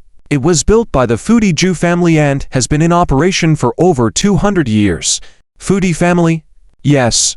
Zhao Yongxiao nodded. It's a lifestyle profession. In the capital, the Zhu family has many such professions. They can enhance food with special effects through cooking. This. Zhun Cheng was puzzled. Isn't that similar to Master Zhuan's profession? Master Zhuan? He's also a foodie. No. His profession is called Dark Cooking Master. Zhao Yongxiao was surprised. Why are there so many strange professions around you? Zhun Cheng shrugged. I have no idea. Let's go. Let's see if there are any seats available tonight. Zhao Yongxiao led the way, pulled out a delicate membership card, swiped it on the machine at the entrance, and then led the group inside. They were greeted by a courtyard resembling a Jiannan garden, with small bridges, flowing water, and a tranquil atmosphere. There were several customers seated in the pavilions, enjoying the scenery and dining. Saiji whispered, this place doesn't look like a hotel. Then what does it look like? Like a high-end club. Get lost.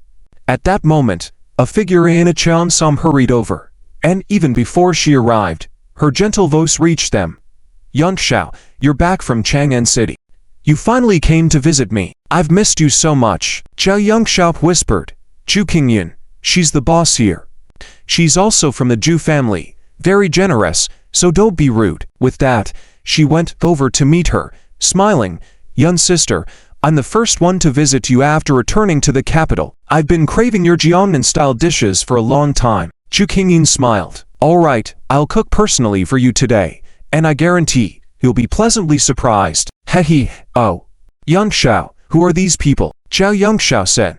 My subordinates, I brought them here to broaden their horizons. Talented young people, chosen by Yongxiao. It shows that these three have real skills.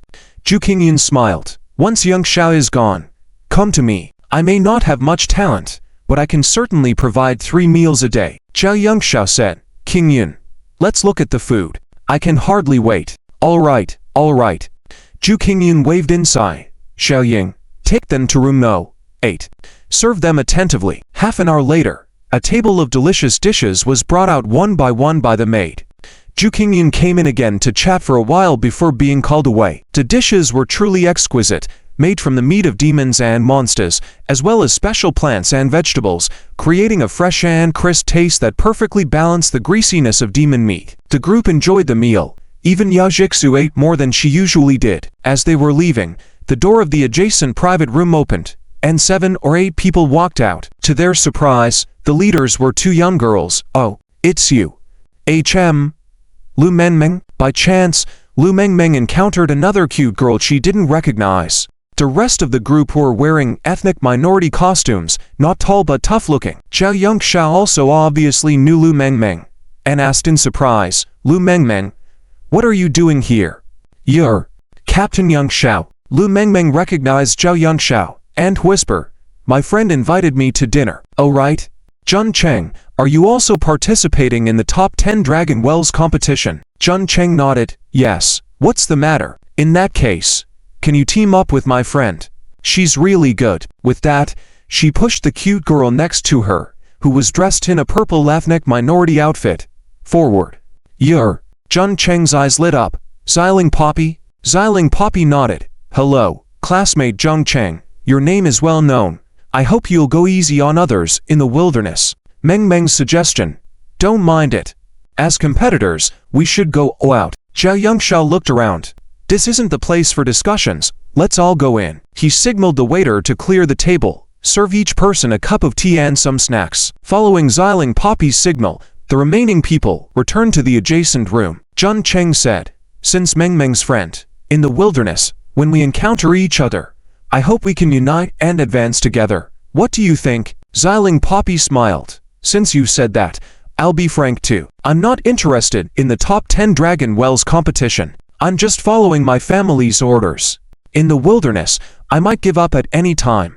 If you need help at that time, I will definitely help. Not interested. Is that true? Xiling Poppy indifferently said, the title of top 10 dragons. It doesn't mean much to me. I just want to complete my family's mission peacefully and return to the southern frontier. Lu Mengmeng urged, Xiling, you didn't say this before. You said your family was waiting for you. Xiling Poppy shook her head. That was before. But after meeting those new students at school, I feel like I'm still lacking something. The world is vast, like the saying your Han ethnic group used to say, a frog in a well. I used to be like that. Just a small frog in a well. Hehe. Lu Mengmeng sighed. Odd. Too bad I'm already a sophomore. Otherwise, if we teamed up, the top 10 Dragon Wells would be at our fingertips. I wonder if I can repeat a year at the Capital National University. Zhun Cheng's eyes brightened. Oh Mengmeng, I heard Yongxiao's sister mention before that you also have a special skill. Can you show it to me? Lu Mengmeng cautiously said. What do you want to do? Uncle Wu said this skill should not be revealed easily. Uncle Wu? Vice Director Wu Fuking. Yes, him. Lu Mengmeng said. He said not to mention this skill at school all the time, otherwise, it could cause trouble if others remember it. Zhao Yongxiao laughed. Don't worry. Cheng is not a stranger. Let him see it. His skill is also quite special. You can exchange and understand each other. Really? Lu Mengmeng's eyes lit up. You also have a special skill? The one that gives people diarrhea doesn't count. I knew that already. Yes. Zhun Cheng thought for a moment, then showed Lu Mengmeng the skill of Central Radar Life Monitoring Technique. Since the effect of this skill was already well known to most people, showing it to Lu Mengmeng was no surprise. Lu Mengmeng blinked. Central Radar Life Monitoring Technique. Why such a long name? With that, a skill box appeared in front of Zhun Cheng, displaying the unique skill that Lu Mengmeng was about to show him. That special skill. Zhun Cheng was puzzled. Lu Mengmeng's Chaos Barging. What kind of name is that? End of this chapter. Chapter 268. Talus Royal Jade Liquor. Which excavator technology is the strongest? Lu Mengmeng pursed her lips and said, You're talking about me, but aren't all your skill names strange too? Zhun Cheng asked, What is the effect of your skill? And yours? My Central Radar Life Monitoring Technique can automatically locate targets and alert me of their positions in advance. Of course, it has to be within the monitoring range of my skill. I see. Lu Mengmeng thought for a moment and said, My skill, Chaos of the Little Deer, accelerates the target's heartbeat, but it doesn't work on creatures without flesh and blood, such as elemental creatures, mechanical creatures, and energy creatures. KG said curiously, accelerating someone's heartbeat? Doesn't seem very effective. Zhao Yongxiao shook his head. You misunderstand. Mengmeng's Chaos of the Little Deer has two effects. The first effect is to apply it to teammates, accelerating their heartbeat. Once a person's heartbeat speeds up, blood flow to the brain will increase, and the amount of oxygen needed in the body will also rise. This will force the body to enter a state of overload in a very short time, enhancing the target's strength and speed across the board. This effect is equivalent to a comprehensive amplification of strength, somewhat similar to Berserk art and Bloodthirsty art. Amplification effect. KG said, I thought it was something else, not as powerful as Cheng's adrenaline excitement technique. Adrenaline excitement technique? Lu Mengmeng blinked. What skill is that? It's an amplification skill somewhat similar to your Chaos of the Little Deer. Zhang Cheng interjected. By the way, you haven't mentioned the second effect of your skill yet. It should be a special trait, right? Oh. Lu Mengmeng nodded.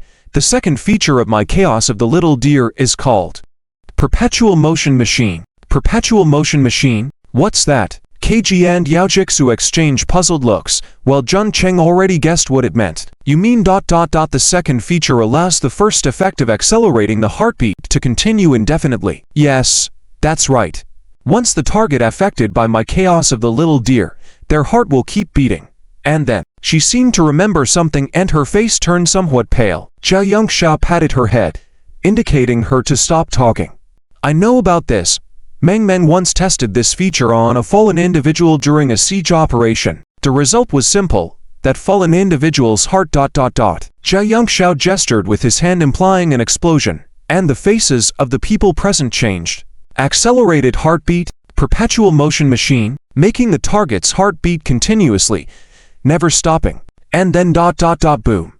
Like a brilliant firework, explosion. Hearing this, even Zhang Cheng's face couldn't help but change slightly. This skill effect is truly terrifying and eerie. In some ways, is even more terrifying than his own adrenaline excitement technique. His adrenaline excitement technique at most only makes the target exhausted. As long as you stay away from the battlefield when the skill effect ends, there is still a chance of survival. But Lu Mengmeng's Chaos of the Little Deer can directly make the target's heart explode. This? Zhang Cheng suddenly asked. Do you have any other special skills? Yes. Lu Mengmeng said puzzled. I have another skill called Soul Chain. Soul Chain? What special effect does that have? It can connect the minds of up to 5 people, allowing them to communicate mentally, but only within a certain distance. Lu Mengmeng continued.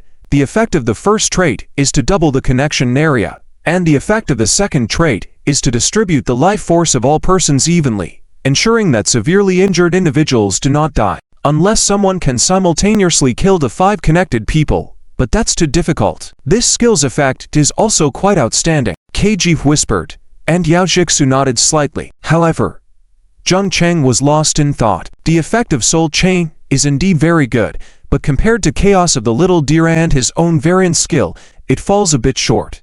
He suddenly spoke up. Which excavator technology is the strongest? The group exchanged glances, and Lu Mengmeng was even more puzzled. Zhang Cheng, are you asking me? I don't know. Excavator. Don't know. It's possible that she's born after 2000 or even after 2010. Not knowing is normal. I love you walking alone in the dark alley. I love your upright appearance. Huh. Lu Mengmeng became even more puzzled, and her face turned red. Are you confessing to me, you jerk, with so many people around? Still don't know. Could it be a person born after 2020? How do I signal then? Talus Royal Jade Liquor. Ha. Don't move from where you're standing. Ha. What about the ma? What? What about the ma? Yao Jixu nudged Zhang Cheng and scolded. Zhang Cheng. What nonsense are you talking? Nothing. Zhang Cheng shook his head. Well, it seems that Lu Mengmeng is not from the same place. Could it be that this kind of variant skill is really unique to me? Alright Zhang Cheng, Zhao Yongxiao said. You've been fixated on Mengmeng's special skills for months, and now you're talking like a lunatic when you see them. Every year in our Xia country, awakened special occupations are not many, but not few either. Like Kaiji's poultry druid. KG immediately said with a frown. Why are you talking about me? Yongxiao sister. Zhao Yongxiao gave him a look and continued. In addition to special occupations, some practitioners acquire special skills or even special traits due to certain circumstances during their upgrades or skill learning process, which is quite common. You are not the most special one. Zhang Cheng shook his head. Yongxiao sister, you don't understand. But he could only say, I understand. Yongxiao sister. By the way, do you know about divine occupation? He had heard about divine occupation from quite a few people, and many believed they were divine occupations. Could it be that the skill effects of occupiers called divine occupiers are similar to mine, such as the daughter of Dawn Darkening, Zhang Mian? She calls herself a divine occupation, the divine shaman. Zhao Yongxiao said, divine occupations. Those are occupations that people use to misunderstand, thinking they were related to deities or myths and legends. Seeing the eager to learn students, she shook her head and said, all right, I'll tell you. The reason why they are called divine occupations is that the skill effects of these occupations can ignore any resistance of the target and take effect in an extremely short time. For example, your acute gastroenteritis instant outbreak technique. I have never seen such a terrifying skill effect that can work on anyone. And the Mialeti adult of the Eagle Kingdom with the angel occupation, her resurrection arc can also take effect on anyone. Whether you are a newly awakened novice occupation holder or an epic level powerhouse, she can resurrect them. And after resurrection, those occupation holders will become genderless, retaining their memories from before in a puppet-like state, and able to go against any orders of Madame Mialeti. As for whether legendary level powerhouses can be resurrected, it is still unknown because she has not tried it yet. Therefore, Madame Mialeti is also hailed as the only divine occupation of the present. As for others, including you, it's just hearsay and not widely recognized by the public. Some people even think that divine occupations are just a legend. End of this chapter. Chapter 269. Kong Yanchang's Reward. The Battle of the Top 10 Hidden Dragons begins. After a chat, Zheng Cheng and the others gained some understanding of Lu Mengmeng and the specific situation of the clerics, broadening their horizons. According to Zhao Yongxiao, during the period of the catastrophe over 300 years ago, legends of one or two clerics would occasionally appear. Unfortunately, few of these so-called clerics were able to survive until now, with some even falling halfway. For example, the first 9 stars ranked professional in Blue Star, when Show Spirit Master, was once hailed as one of the clerics, but unfortunately, Zhang, Senior at that time, sacrificed his life gloriously to protect the majority of the troops during a major retreat. As night fell, after chatting for a while, the group bid their farewells one by one. In the following days, Zheng Cheng, Yao Jixu, Vegetable Chicken, and others stayed at the school, absorbing knowledge and training, awaiting the commencement of the Battle of the Top 10 Hidden Dragons. In the last few days, the new students eligible to compete for the positions of the top 10 hidden dragons unexpectedly calmed down, no longer as tense as the previous days. Zheng Cheng even called Qin Zhang, Bai Jinqi, and others several times to consult them on matters related to the battle of the top 10 hidden dragons. From their conversations, he learned that Qin Zhang would also be joining the battle for the top 10 hidden dragons. Bai Jinqi, Li Zhang, Li Zhao, and even Chen Zi all joined Qin Zhen's team, forming a formidable lineup. They also made an agreement to unite if they were to encounter each other in the wilderness. Besides Qin Zhang, Zhou Shiyu and Zheng Yi also extended olive branches to Zheng Cheng. The three of them wanted to unite and compete with each other. In particular, Zheng Yi expressed his helplessness for not killing Zhang Meiyu in the secret realm, but accidentally killing Shai Feng instead. I know that guy Shai Feng. It seems that Dong Fangyang and Zhang Meiyu have already formed an alliance. This time, your enemies in the wilderness are not only the cave beastmen. Rest assured, I will definitely fulfill what I promised you. During the journey in the wilderness, I will personally intervene to stop Zhang Meiyu and Dong Fangyang. As for the final battle of the top 10 hidden dragons, it will come down to individual abilities.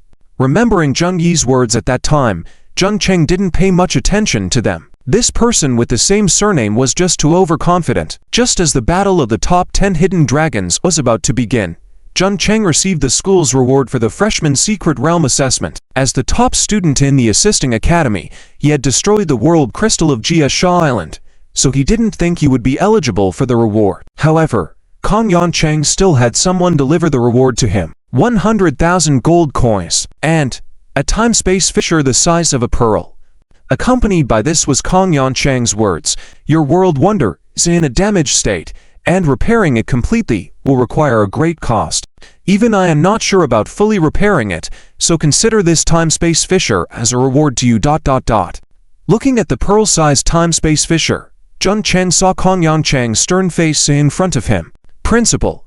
Zheng Cheng took out the world wonder from his pocket, and it was still in a dormant state. Through its almost transparent body, he could see that the time-space fissure inside it had shrunk by half but hadn't fully integrated yet. Checking the attributes confirmed this. After some thought, he placed the newly acquired time-space fissure on his body. As expected, the World Wonder's body twitched slightly and swallowed the fissure. It really works. Jun Cheng's expression changed, and with a gesture, more than 100 time-space fissures the size of fingernails appeared on the table. Or should I say, time-space fissure fragments. These fragments were from the time-space fissure on Jia Island. During the final battle, he had sent over 1,000 Lion Hawk Knights to guard over 100 hometown crystals. He had instructed them to crush the crystals and bring back the time-space fissures inside them upon leaving, or when the crystals were destroyed. Except for a few unlucky ones who were completely wiped out, the rest of the Lion Hawk Knights brought back time-space fissure fragments. In other words, he had a total of 125 time-space fissure fragments in his hands. Placing the time-space fissure fragments next to the World Wonder, it swallowed one. He continued to feed it until the 30th one, where it struggled to swallow it. Is this the limit? It seems that I'll have to wait for it to digest some fissures before feeding it again. I wonder what changes will occur after it finishes digesting these fissures. Jun Cheng then opened his personal attribute panel. After devouring a large number of special ingredients during the Jia Island expedition, his attributes had undergone earth-shaking changes. Name: Jun Cheng. Occupation: Priest. Star rating: 3 stars. Level: LV36. Soul power: 125,600. 850,000. Constitution: 630. Strength: 280. Agility: 408. Spirit: 616. Resistance: all resistances plus 70. Poison resistance plus 80. Flame resistance plus 17. Virus resistance plus 1. Earth element resistance plus 15. Shadow resistance plus 30. Physical attributes: levitation ability plus 28. Digestion ability plus 4. Male function plus 5. Underwater breathing plus 35. Paralysis resistance plus 30. Spell attributes: spell penetration 15%.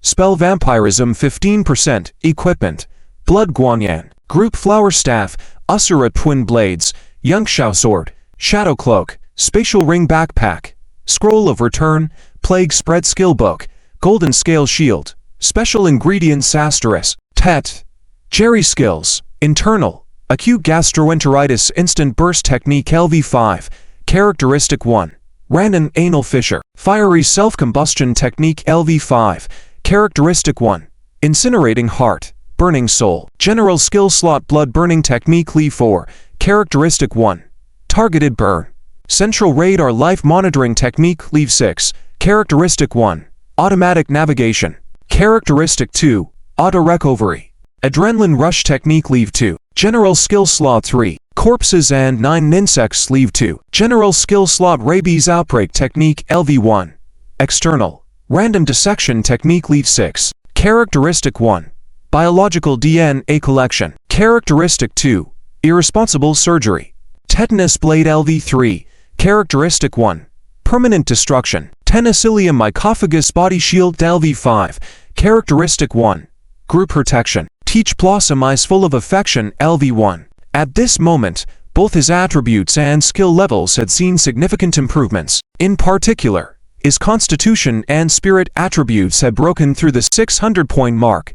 Typically, after reaching Leave 3-6, he would only receive 108 free attribute points. However, with the help of special ingredients, his 4-dimensional attributes had skyrocketed by countless times. He allocated all 108 free attribute points to his spirit attribute. After all, he was a priest, and spirit was his primary attribute. As for the golden scale shield in his backpack, it was an alchemical item made by Beck using the sturdy wings of the golden armor beetle on Jia Island. A perfect grade alchemical item. The location of the Battle of the Top 10 Hidden Dragons this time is the newly discovered exotic battlefield wilderness, where the opponents are a tribe of cave beastmen. The cave beastmen are mainly made up of races like dog-headed people, rat people, lizard people, mutt people, hyena people, and mastiff people. I wonder if my newly learned rabies outbreak technique will have any special effects. Jun Cheng stood up, looking out at the deep dark night, murmuring, "I'm looking forward to it. Amidst the anticipation of numerous new students, time passed day by day, and the highly anticipated battle of the top 10 hidden dragons, awaited by the entire imperial capital, university and even the entire Xia nation, finally began. On that day, more than 200 freshmen of the imperial capital, university gathered at the College of Advanced Spiritual Assault, preparing to be transported to the wilderness for the assessment. At that moment, two figures suddenly found Zheng Cheng. Zheng Cheng, after much consideration, I've decided to join your team. Besides me, I've brought another person with me. See if you're willing to take him in. End of this chapter. Chapter 270 Beast Desire Organization. Wilderness changes. The arrival is Chu He. Following behind him is someone that Zheng Cheng could never have expected. Shai He. He was the 7-star professional who challenged Zheng Cheng when school had just started. The zombie general Shai He. Unexpectedly, he actually followed Chu He over, wanting to join Zheng Cheng's team. Zheng Cheng looked at Chu He and said, "You are welcome to join." But as for Shai He's face became very conflicted, wanting to say something but unable to do so. Chu He calmly said, "I am just a recommender. Whether to let him join is up to you. What's your relationship?" "Classmates, and there are some connections with our parents, childhood sweethearts." Chu He took a deep breath and said, "Get lost. Did you bring him here to exploit the weaknesses of your team?" "Weakness? What weakness?" Chu He explained. "Your team is all ranged attackers and support professionals. Without a main tank, it's hard to kill the bosses in the wilderness." And Shai He was kicked out by Dongfang Yan and no one dared to take him in. "I only brought him." After seeing this, Zheng Cheng laughed. "Since you brought him, I will certainly accept him." Shai He. "Welcome to join." Shai He's eyes suddenly changed, excitedly saying, "Thank you. Thank you, Zheng Jie." Zheng Cheng was not just taking him in based on Chu He's word. Under the central radar's life monitoring technique, Shai He's dot was not red but yellow, representing a neutral unit. After agreeing to let Shai He join the team, his dot immediately turned green. Teammate. One thing Chu He didn't know was that his team didn't lack a main tank. Whether it was him or Blood Guanyan, they could both perfectly fulfill the main tank position. That adding Shai He, without any burden, could enhance the safety of the other team members. It also gave Chu He some face. So why not? "Welcome to join, Shai He." "Welcome, welcome, welcome to join." Others also greeted him, nodding slightly towards him. "Thank you all so much." Shai He was excited. Ever since he was kicked out by Dongfang Yan, his former companions had treated him coldly, earning him many disdainful looks. With the top 10 hidden dragons competition approaching, he had tried to join other teams, but no one accepted him, despite being a rare 7-star main tank close combat professional. He had almost given up when his former classmate Chu He found him, promising to let him join a high-potential team. To his surprise, it was Zheng Cheng's team.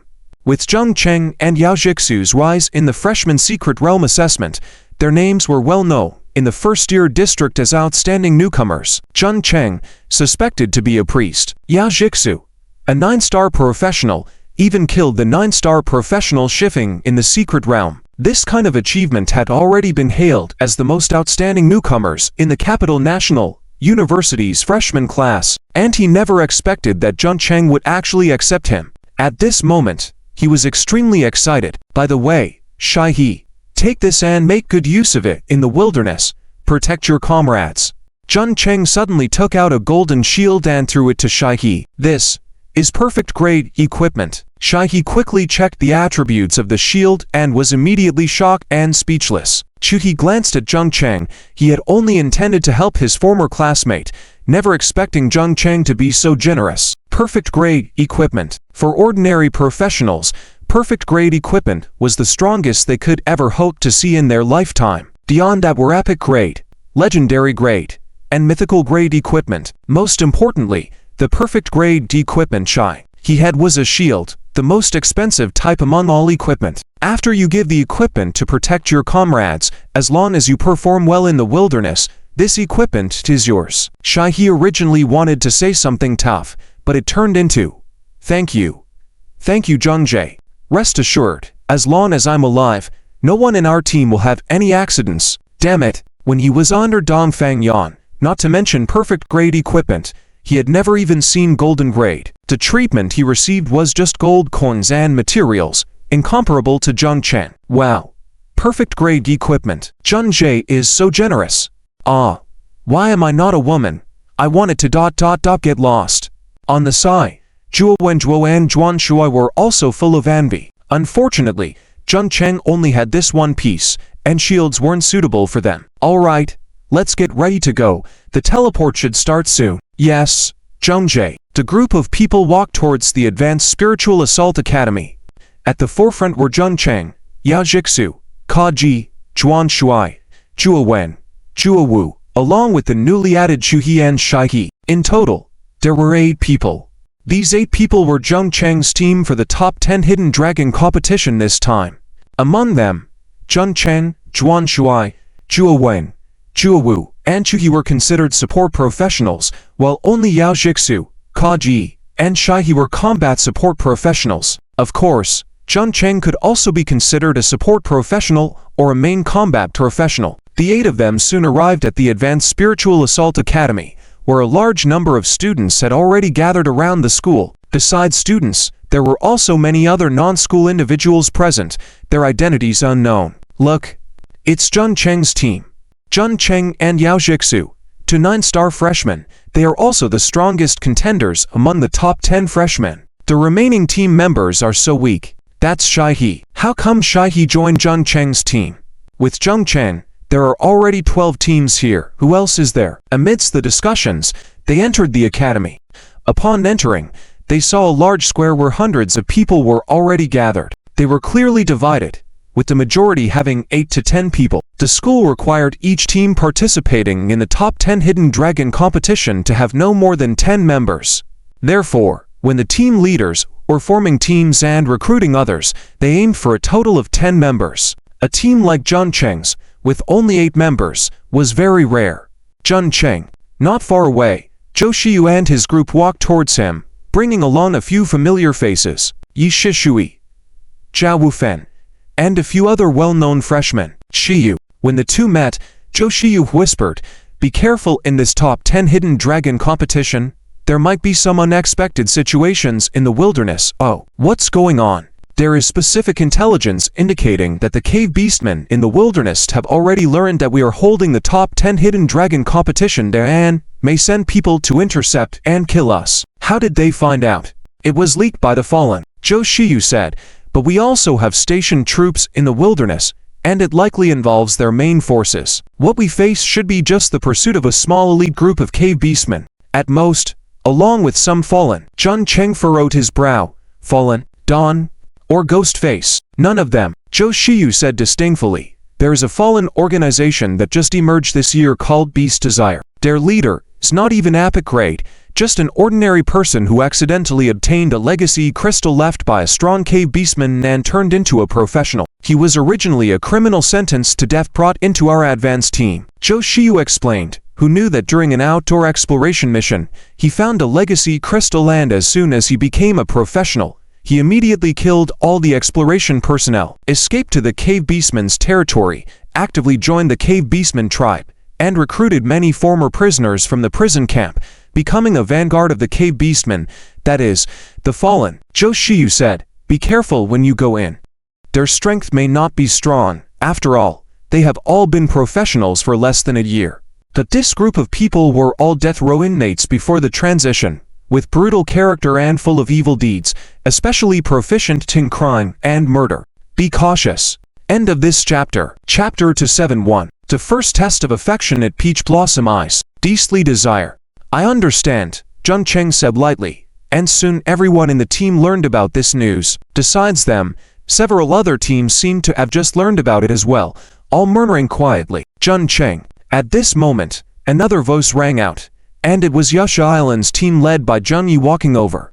"Are you very familiar with him?" Zhou Shiyu whispered, and Zheng Cheng shook his head slightly. "Met him twice. For the sake of friendship, stay away from him. The Zheng family of Yasha Island and the Zheng family of the imperial capital don't get along."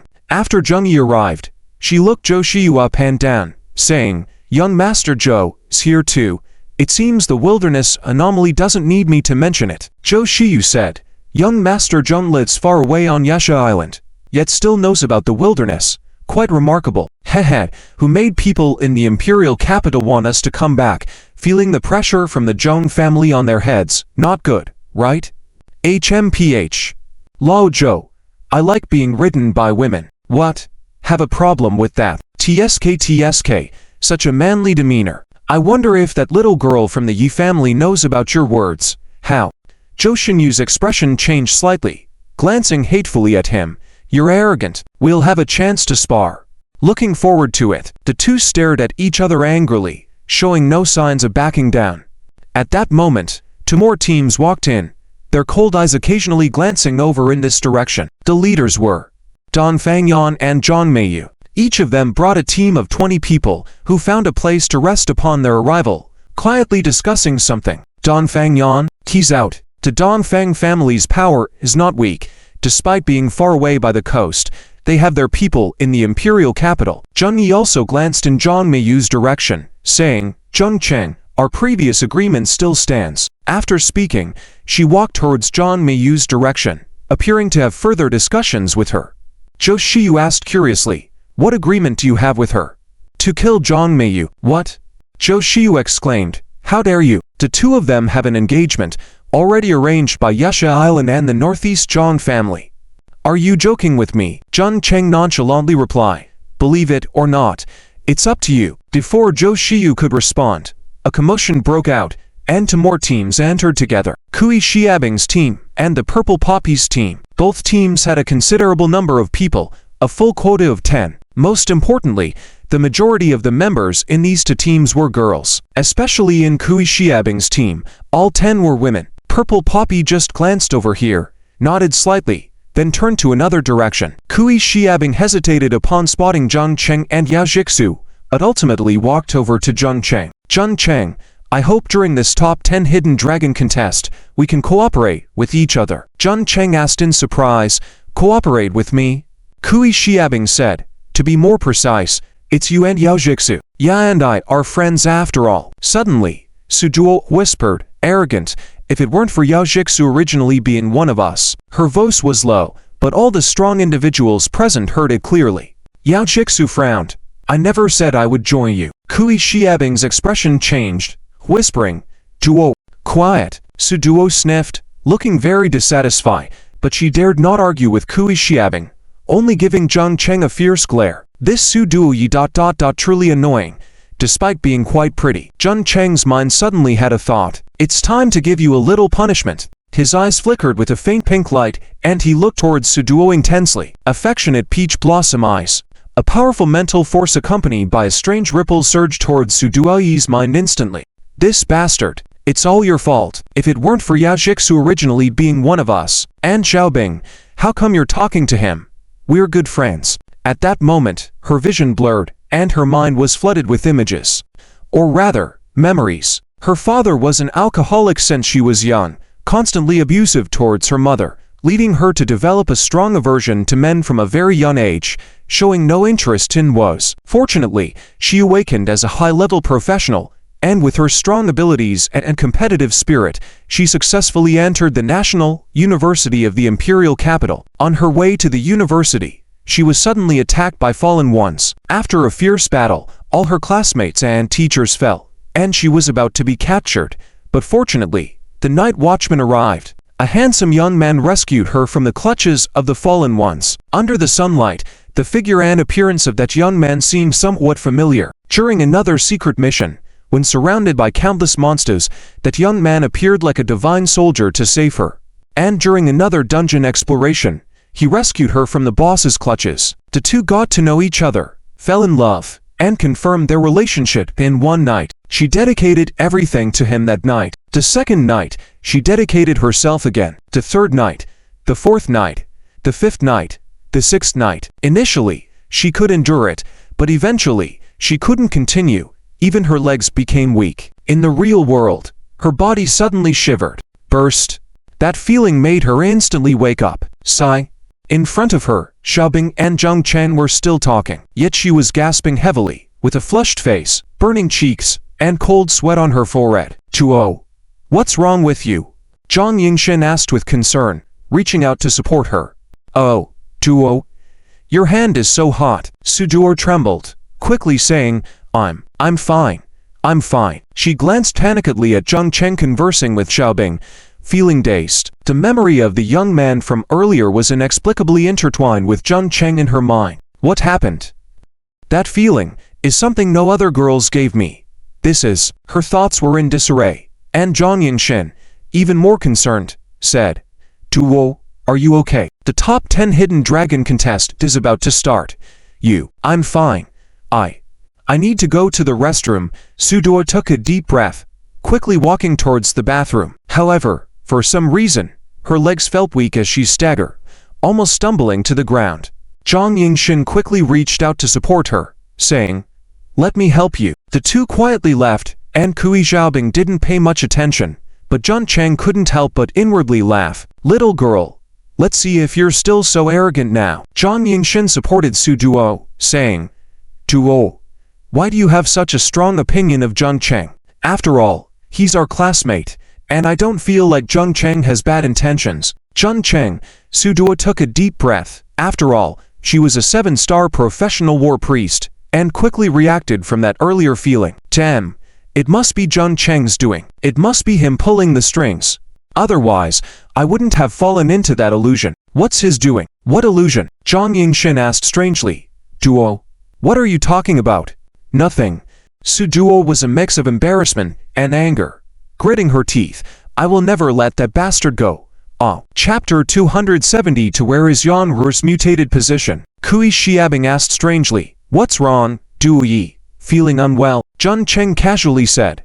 Maybe it's that time of the month for her. Nonsense. Believe it or not. Wow. As a few people chatted casually, a sudden commotion erupted in the surrounding crowd, all looking towards the entrance. Jun Cheng and the others also looked over, and a group of 10 people entered slowly. The leader was a woman dressed in a white maid's long dress, exuding a bewitching aura all over her body. Her long hair cascaded down her shoulders, extremely soft, with a face so tender and smooth, eyes flickering, as if two black gems were embedded on a piece of white jade. Half a devil. Or rather, a demon. The leader was none other than Yang Ru of the Demon Clan. Many present were aware of their identities and began to discuss. Who are they? Haven't seen them before. Are they from the Half-Devil Clan? Shh, lower your voice. They are now demons, a vassal race officially recognized by our Xia kingdom. Wow, that girl in the lead is so beautiful. Her name is Yang Ru, the young leader of the Demon Clan, and also a disciple of Senior Din Ruhuo. I heard her profession is an 8-star hidden job restriction array master, able to draw void charms, even stronger than some 9-star professionals. Is she going to participate in the 10 Great Dragon Contest? I wonder if she will succeed. Where is she going? The crowd discussed fervently, with hundreds of eyes fixed on them, and their figures had arrived. Beside Jun Cheng, student Jun Cheng, thank you for your previous suggestion, allowing our clan to return to our mother tribe and survive. Jun Cheng's mouth twitched. Was he being thanked for his suggestion? Yao Jixu, Kui Xiaobing, and others looked at him with suspicion. Among all present, no one knew what Jun Cheng had previously suggested. It's nothing. You being able to return is thanks to the support of the 3 seniors. Yang Ru smiled and said, Anyway, thank you. In this 10 Great Dragon Contest, Ru will do her best, so please don't hesitate to give advice. Student Jun Cheng. Kui Xiaobing's expression stiffened, giving her all. What did that mean? It seemed more challenging this year to succeed in obtaining the title of one of the 10 Great Dragons. Jun Cheng also looked Yang Ru up and down, admitting that she was indeed beautiful, and there was no trace of radiation mutation on her body, looking no different from an ordinary person. Unlike her other teammates, some had slight mutation radiations. For example, a male student had a circle of fine scales growing on his forehead, almost unnoticeable unless examined closely. Another female student's right hand was slightly larger than her left, with fingers resembling tentacles. Besides them, a few others showed no mutations, similar to Yang Ru, so it was unknown where their radiation mutations might be. Suddenly, Jun Cheng said, Yang Ru, you demon, your bodies should have some radiation mutations, and I wonder if you. Yang Ru's face suddenly turned red, like a cat whose tail had been stepped on. Gritting her teeth, my body has no mutations. It's the same as normal Xia Kingdom humans. Really? Jun Cheng's heart stirred, and his eyes started to turn slightly pink. With the enchanting illusion displayed by the sentimental peach blossoms, he could control it autonomously, making it feel like a dream come true for the target. If he could, Bang! Just as Jun Chang was considering whether to probe further, the door on the other side suddenly burst open, and a group of people entered. The leader turned out to be Kangyan Chang, the principal of the Imperial University's first-year campus, who had crossed paths with Jun Chang before, followed by dozens of powerful professionals. Some were school teachers, some were professionals from the professional guild, and some were Eden Night Guards. Among these people, Jun Chang recognized a few acquaintances: Jia Yongsha and Su Qingfeng. Su Qingfeng's figure was hidden behind Kangyan Chang, indicating his strength and status. Everyone, today marks the day of the 10 Great Dragon contest at our Imperial National University, and even at major schools nationwide. For the next month, you will undergo assessment in the newly discovered alien warzone wilderness. As soon as he appeared, Kangyan Chang bluntly declared, "We have reliable information that a fallen organization called Beast Desire has appeared in the alien warzone wilderness, and the hostile race within the wilderness, the cave-dwelling Beastmen, have learned of our upcoming 10 Great Dragon contest. But so what? The reason our human race has survived on the battlefield of 10,000 races, even conquering several alien planes, is due to our unwavering battle spirit and never-give-up attitude. The 10 Great Dragon contest will proceed as planned." Kangyan Chang's words resonated clearly in the spacious hall. Many students' gazes began to change, looking serious, unconsciously clenching their hands tightly and staring determinedly at Kangyan Chang. He continued, "Of course, we won't send you to die in vain. In this 10 Great Dragon contest, the task is to carry out a full-scale attack on the cave-dwelling Beastmen tribe in our human main city Wild City in the wilderness, drawing their large forces into battle. Your mission is to move around the battlefield in small teams, killing the Beastmen's tribespeople or professionals, destroying their gathering points or other structures. The assessment criteria for the 10 Great Dragon contest this time are the same as the National New Student Professional Joint High School Entrance Examination criteria. Collect the left ears of the Beastmen tribespeople or the identification of the professionals." Kangyan Chang continued, "Next, the specific details of the mission will be explained by our Imperial National University's examination director and team leader, Su Qingfeng." As soon as he finished speaking, his figure transformed into ripples and disappeared. Su Qingfeng then stepped forward and stood in front of everyone. "Many of you should recognize me, so I'll keep it short." He waved his hands, and immediately hundreds of light beams flashed in front of each person. Teleportation symbols. These are teleportation symbols that connect to the human main city Wild City in the wilderness.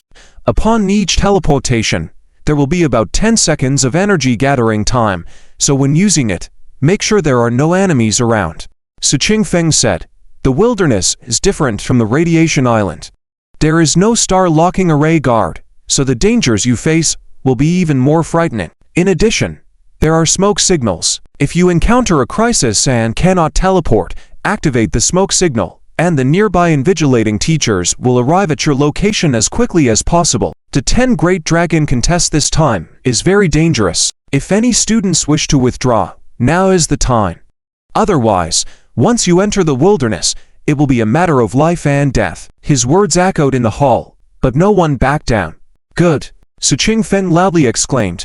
"It seems that us Xia country folks have not been defeated by danger yet. In that case, let the 10 Great Dragon contest begin." As soon as he finished speaking, a brilliant white light emanated from under everyone's feet, enveloping over 200 students participating in the 10 Great Dragon contest and more than 50 invigilating teachers.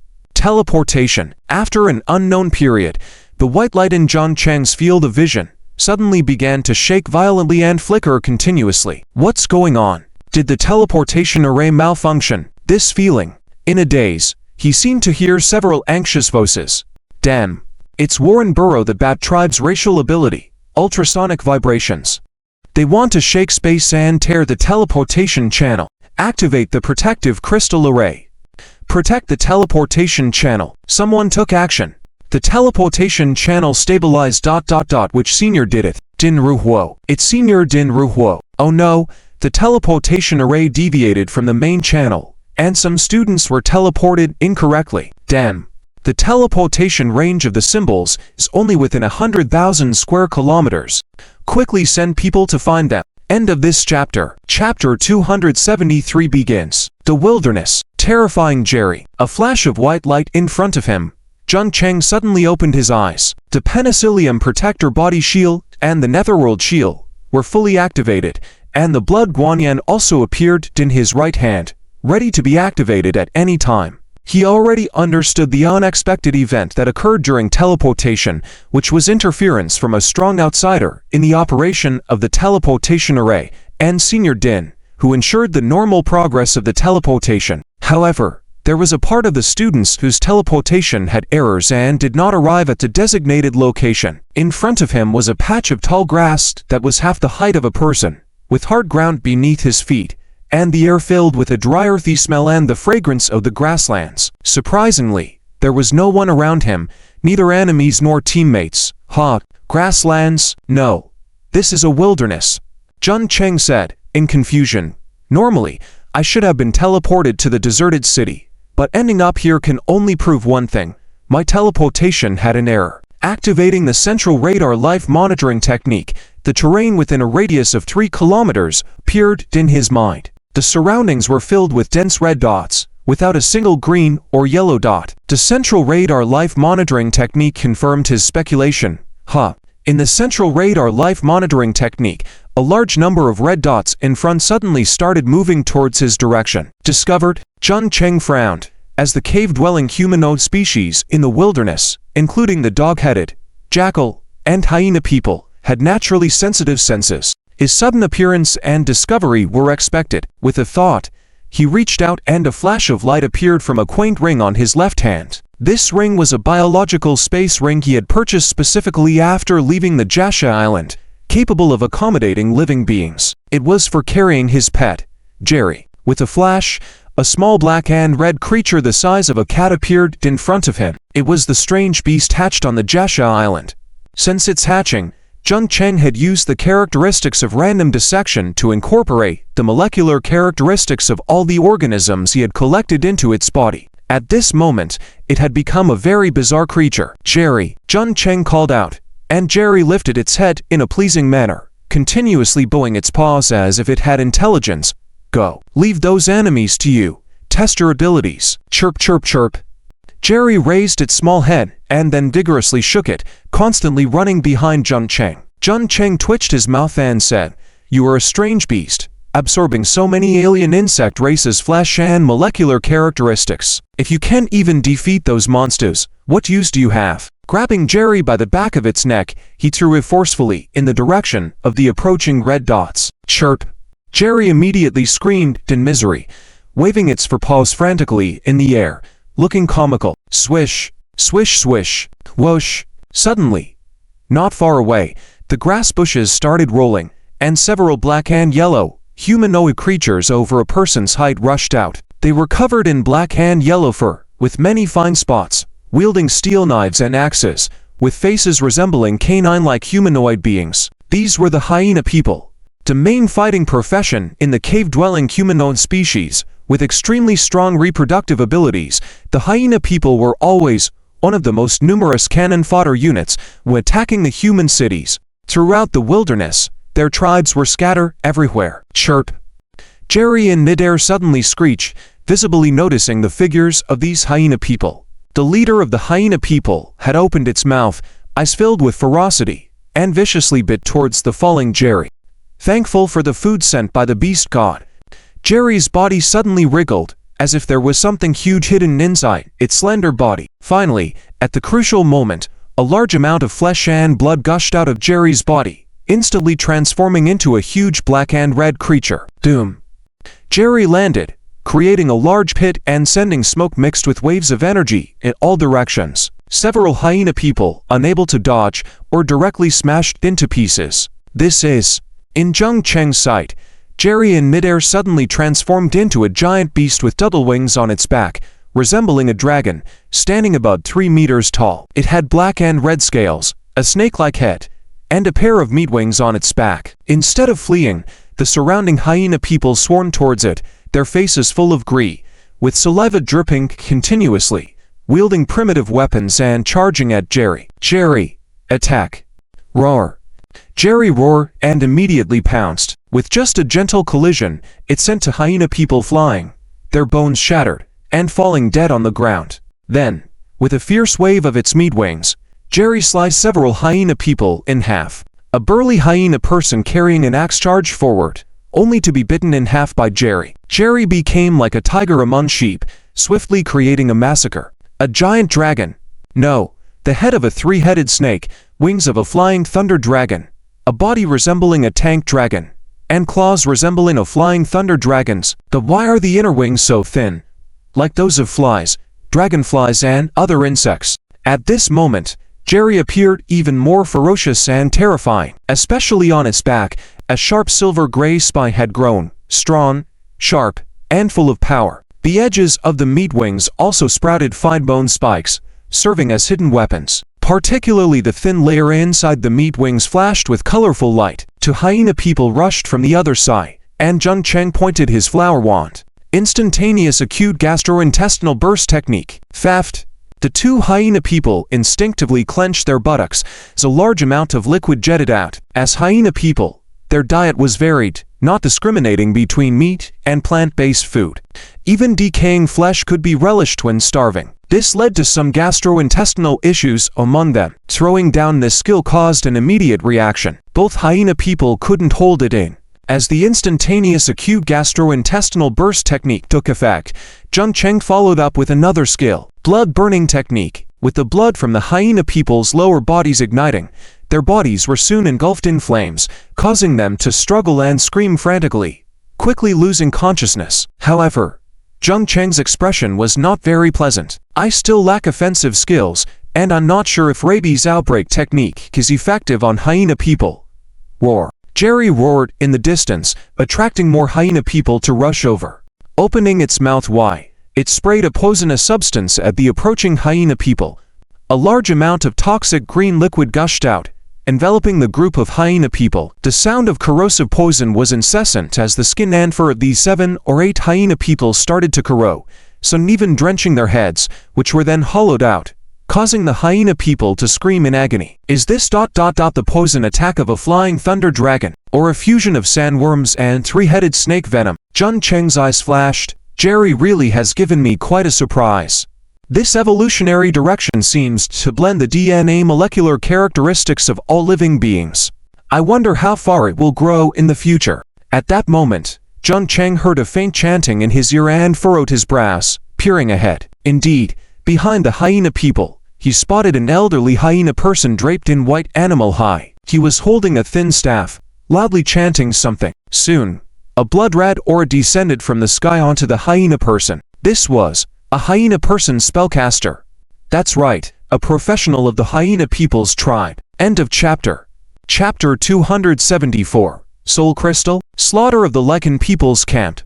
Immediately, more than a dozen Lycan people with inflated bodies, increased speed, and mad eyes, fearlessly charged towards Jerry. This is the Lycan people's sacrifice.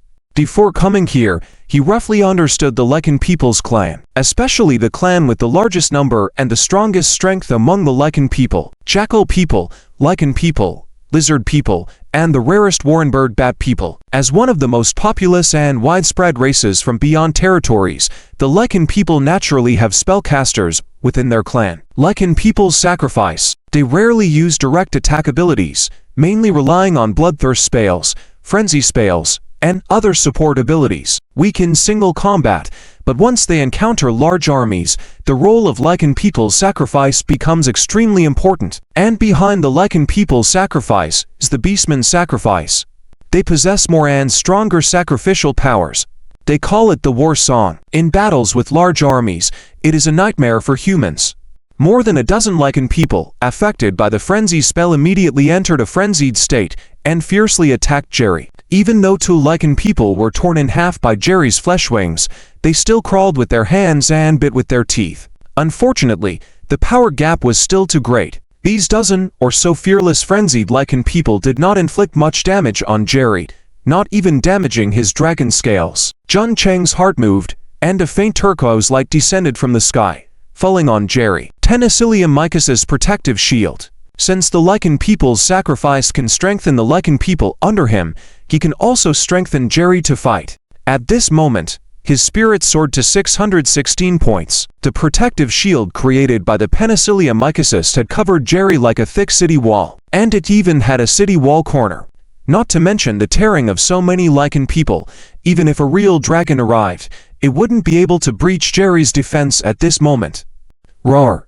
A dozen or so frenzied lichen people rushed towards Jerry, but they could not break through Jerry's scales, some even breaking their teeth directly. On the other hand, Jerry could easily slap a lichen person to death with a random hand, and his large flesh wings could tear apart several lichen people at once. With a mouthful, the venom with corrosive power corroded several lichen people, forcing them to escape desperately. After about 15 minutes, the group of around 30 to 40 lichen people had been almost completely slaughtered by Jerry.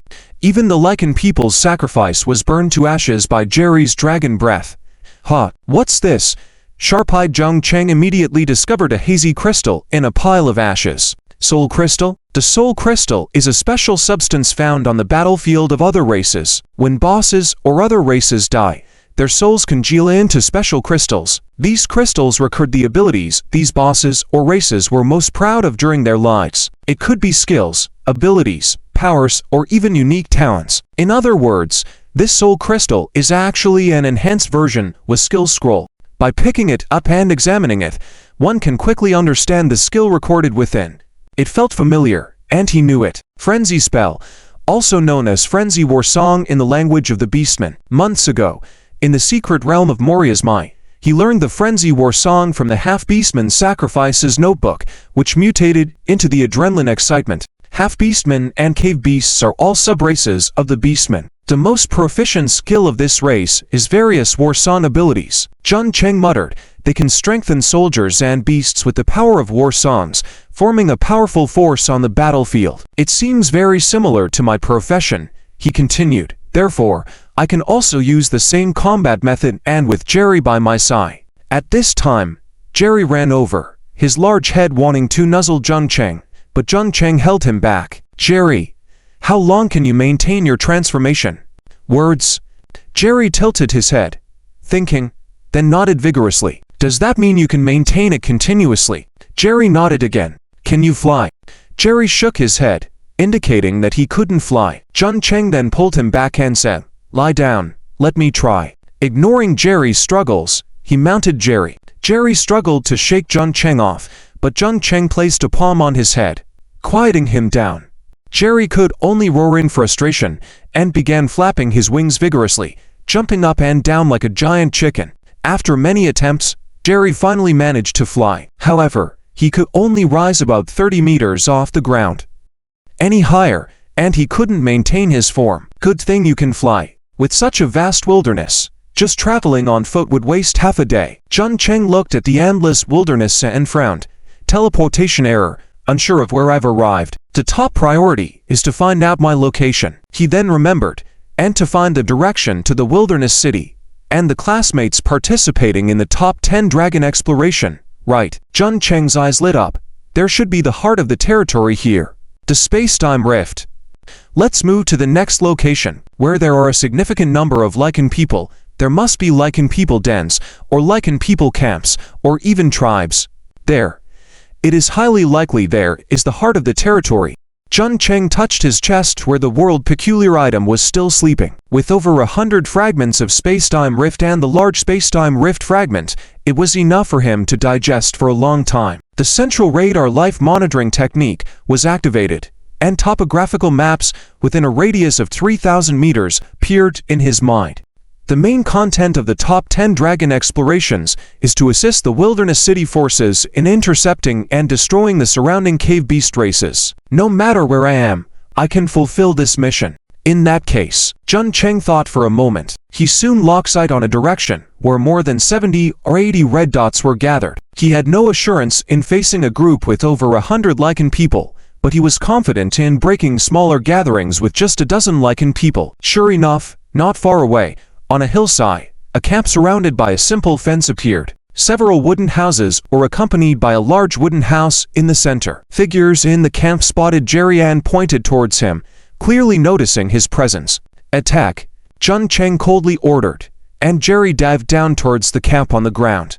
There was no possibility of negotiation between humans and other races. Before hitting the ground, Jerry opened his huge mouth, and a venom with strong corrosive power spewed down. The wooden house in the camp immediately dissolved under the venom, wood breaking, and several lichen people around screamed in pain, falling to the ground in anguish. Along with Jerry's flight, the venom surged into the camp, corroding several houses into ashes.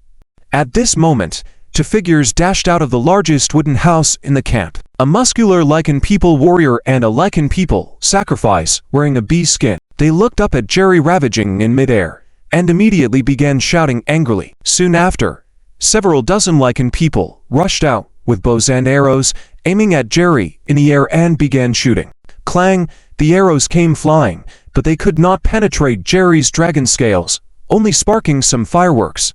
Enraged by the behavior of these bugs, Jerry swiftly turned his body direction and charged towards the lichen people archers on the ground. In front of the wooden house, the lichen people sacrifice grabbed his staff and began chanting. 3 different oars fell on the lichen people in front of him.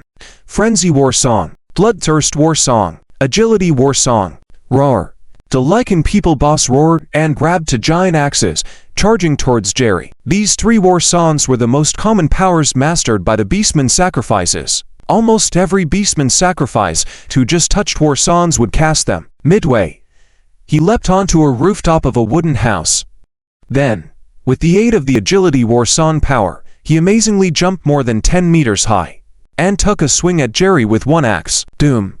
Jerry's dragon scales completely blocked the lichen people boss's strike, sending him flying along with his whole body. Jerry also winced as his eyes, the size of copper bells, locked fiercely on the lichen people boss, flapping his wings and pounced forward. However, Jun Chan, who was supposed to be on his back, had already disappeared. On the ground, the lichen people sacrifice was shouting loudly, summoning many lichen people to assist and casting agility war song, allowing the lichen people archers to hold the position, hindering Jerry's movements. At this moment, a shadowy black figure lurked to the lichen people sacrifice's side. The sacrifice was still shouting loudly when a crescent-shaped dagger suddenly stabbed into his lower back. Gurgling, the jackal Wolf sacrifice spat out a large amount of blood foam, his body stiffening. Before he could react, a blood-burning spell fell on him. Doom. With the jackal Wolf sacrifice pierced through by the demon twin blades and the blood-burning curse incinerating inside his body, the sacrifice struggled a few times, then collapsed on the ground. In just a few seconds, he turned into a roasted lichen. The shadow dissipated, revealing Jun Cheng's figure.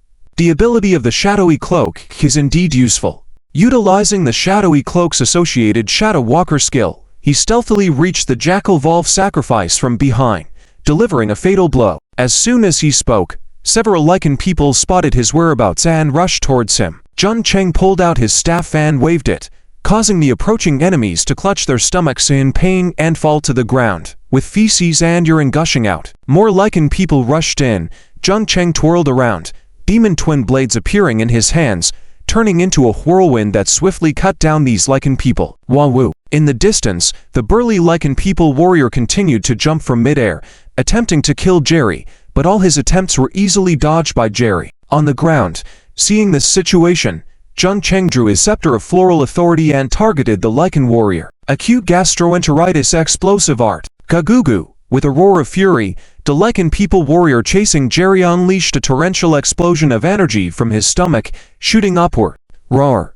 At that moment, Jerry descended from the sky, opened his giant mouth, and with a swift thrust, like a python, bit down on the lichen people warrior. His body was bitten in half by Jerry's assault. Roaring in anger, the lichen people warrior, now in Jerry's grip, crashed onto the ground, sheltering Jun Cheng. His long neck spewed venom, gradually consuming the warrior. After about 10 minutes, the entire lichen people camp was engulfed in venomous mist and the stench of blood. The camp, housing 70 to 80 lichen people, was completely wiped out. Beside the lichen people sacrifice, Jun Cheng found another soul crystal. Jun Cheng looked surprised, as the soul crystal held a skill he found unimpressive. Bloodthirst spell? Just mediocre, not needed. But it does have some value. I can sell it to someone else later. He kept it and suddenly heard Jerry's furious roar. Jerry had knocked down the central wooden house of the camp, revealing a crystal about the size of a walnut. Indeed, the heart of the territory. Jun Cheng hurried over, having read about this unique item online. To find the heart of the territory in such a small Lycan people camp was unexpected. Apparently, since this is a newly discovered battlefield of other races, the cave beast people wanted to permanently occupy it, hence placing the heart of the territory in this small camp. Jerry, break it. Jerry waved his large claws and smacked down on the crystal. With a light sound, the crystal half the height of a person vanished, replaced by a walnut-sized crystal. Space-time rift. Jun Cheng kept it, ready to melt it to the peculiar world item. He then approached the Lycan people's sacrifice, took out the Azure Sky Sword, and slashed down. Random dissection art. End of this chapter. Chapter 275 Lustful Members. Born Bad Seeds. Just as Jun Cheng broke the heart of the territory of the Flower Hyena Camp, in a large hyena tribe located 100 miles away, a hyena tribe priest wearing white beast skin and wearing a sacrificial badge on his chest slowly opened his old eyes. He shook the bell in his hand, and soon a hyena warrior wearing leather armor walked in. High Priest, what are your orders? The hyena tribe high priest lowered his head. His hoarse voice echoed. The heart of the Flower Hyena Camp's territory has been destroyed. Take some people to investigate. If it's done by humans, mobilize the hyena cavalry and kill all these human scouts. Yes, Great Priest. The human army has already approached our territory. The battle is about to begin. Do not allow any human scouts to enter deep into our domain. Yes, Great Priest. And ... The hyena tribe high priest continued. Tell those humans who have joined our tribe that we have given them life, and it's time for them to repay our tribe. According to them, the humans will send their young elites deep into our territory to undergo the so-called trial. If that's the case, then let's proceed as planned.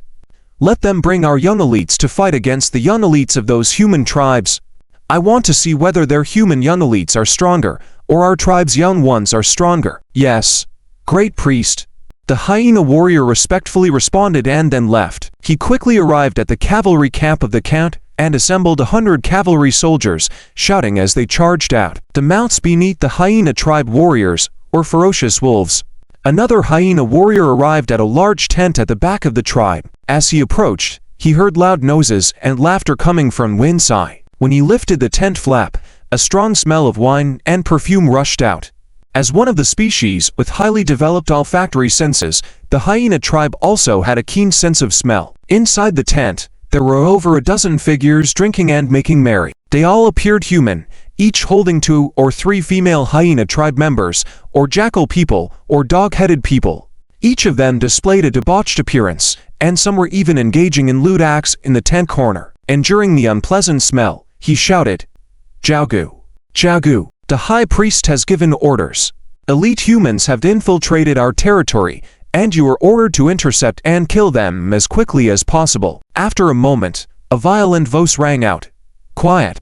Everyone quiet!" A burly man standing about 2 meters tall, with a bare chest and only wearing shorts on the lower body, stepped forward from the crowd. What caught the most attention was his messy sandy hair, round and tall nose bridge, and earthy yellow eyes with hints of black spots. He seemed to have mixed ancestry. Jiaogu, also known as the founder of the newly fallen organization Lustful, was one of the fallen who had reincarnated. Ha ha! What joke is our Onwo playing? Humans, those top 10 hidden dragons from the universities should still be in the wild city. It should take them at least 3 days to enter our territory. How could they arrive so quickly? The hyena tribe warrior said. HMPH. You are not aware of this matter. The albatross priest Augustus of the Warren Pole, that clan broke the human teleportation array with his racial talent, causing a part of the human tribe to fall into our territory. Your mission is to lead our youths to intercept and kill these human youths. Understood. Envo, you may leave. Jiaogu's eyes flashed as he spoke, and the hyena warrior looked disdainfully at the group before turning and leaving. Damn it, those bastards are looking for trouble. As the hyena warrior left, another big man cursed out loudly and slapped the female hyena, his arms to the ground. Damn it, bastards. If it weren't for survival. Damn it. All right. Soldiers, quiet down. Jiaogu's cold shout made the man stop. Asterisk clapping sound asterisk. He clapped his hands to draw everyone's attention. Girls, we have matters to discuss. Could you step aside? Dozens of female hyenas, jackals, and dog-headed men looked at each other, and the soldier angrily said, "Can't you see we're talking? Leave." As soon as he finished speaking, dozens of foreign women hastily ran out. Soon, only 17 or 18 figures remained in the tent. These people were all males, with fierce and intimidating gazes. Among them, 3 individuals sat in prominent positions, with the rest focused around them. One of them was Jiaogu. The second person looked like a teenager of about 17 or 18. He was slender and over 2 meters tall, with narrow eye sockets, no eyebrows, and fine scales at the corners of his eyes and mouth. He appeared somewhat like a snake or lizard. The third person was a middle-aged man with a pale complexion. His eyes were slightly red, and his lips revealed tiny fangs. Jiaogu suddenly turned his head to the pale middle-aged man. "Huabo, the Bat Clan acted first without notifying us," said Jiaogu. Huabo, as he was called, slowly opened his eyes and helplessly replied, "Gu, you know we're considered different clans to these foreigners, right? We are just their weapons or pets. If not for understanding the movements of the human race and causing chaos for the Blue Star human tribe, we wouldn't even have the qualification." Huabo. The young man interrupted Huabo, halting his words. He sneered, "Remember, we are now the cave beast race, not humans. Think about the injustices and oppression we faced in the human society. Ha ha. The cave beast race is our true home. Ha ha." He laughed loudly, his youthful voice echoing in the tent, while the older individuals watched him in awe but dared not speak. In the foreign battlefield, strength is supreme. This young man has been a troublemaker since childhood, misbehaving at school. After being forced by his father into prison, investigations later revealed that he had a rare condition called supermale syndrome. Typically, a normal person has 23 pairs of chromosomes in each cell, including 22 pairs of autosomes and 1 pair of sex chromosomes. A male's sex chromosomes are XY, while supermale syndrome results in having 2 Y chromosomes. Patients with supermale syndrome may have normal sexual development and fertility, but display characteristics like tall stature, decreased intelligence, speech impediments, aggressive behavior, violence tendencies, and learning disabilities, often speaking late or prone to irritability. In short, he was a born troublemaker. He caused disturbances in prison, frequently getting into fights, even committing murder. Eventually, he was exiled to the foreign battlefield. Surprisingly, after Jiaogu luckily gained the inheritance crystal of the foreign race, he led all the prisoners' camp to seek refuge with him. In other words, he influenced Jiaogu and the prisoners' camp to join the cave beast race. He himself was highly regarded within the cave beast race, bestowed with the inheritance crystal, transforming into a half-lizard person, Gu. Our current mission is to encircle and kill those so-called Pride of Heaven youth. Capture them, torture them one by one. Only then can we receive rewards from the cave beast race. Brothers and uncles, have you had enough of the foreign beauties? Those are not beautiful. They all have big noses, body hair, body odor, bad breath. Can you really kiss them? I heard many beautiful women from the human race have arrived this time. Yao Jixu, Kui Xiabing, Violet Poppy from the Imperial Capital University. Zhang Fangyan, Dong Yiren from the Coastal University. Li Zhao, Kaoju from the Northwest Military Academy. Song Xiaoyu, Zhang Mayan from the Qin City University. Ha ha ha. He laughed. So many beauties. Isn't that enough for you to enjoy? Quick, act now. Capture them. Kill all the men. Make the women our sex slaves. I'm already aroused. Ha ha. End of this chapter. Chapter 276. The outbreak of rabies trial. At the same time, the wilderness, the deserted city. Jed Yongshao's face was very ugly as she grabbed Su Qingfeng and said, "Captain Su, it's not good." Zhun Cheng seems to have been engulfed by spatial turbulence and sent to another place. Behind her, Yao Jixu, Kading Chicken, and others followed closely. Just an hour ago, they were transported to the wilderness through the school's transmission array. However, due to the interference of powerful beings from another race, the transmission range deviated. Fortunately, Din Ruhuo acted in time, stabilizing the transmission array. Otherwise, this group of transmitted students would have been sent to other places. Some unlucky ones might even be torn apart by spatial turbulence. After the initial chaos, the students of the Imperial Capital University quickly gather under the leadership of their respective captains. When they gathered, they found that many people had disappeared, clearly being transported to other places. Su Qingfeng said. Young Xiao, don't worry. I have already had someone compile a list of the missing, and there will be specific news soon. In a while, a teacher walked quickly holding a list, looking very grim. Captain, a total of 18 teams, 175 freshmen from our school participated in the 10 Great Dragon Trials. Currently, there are only 152 assembled, meaning 23 people were sent to other places.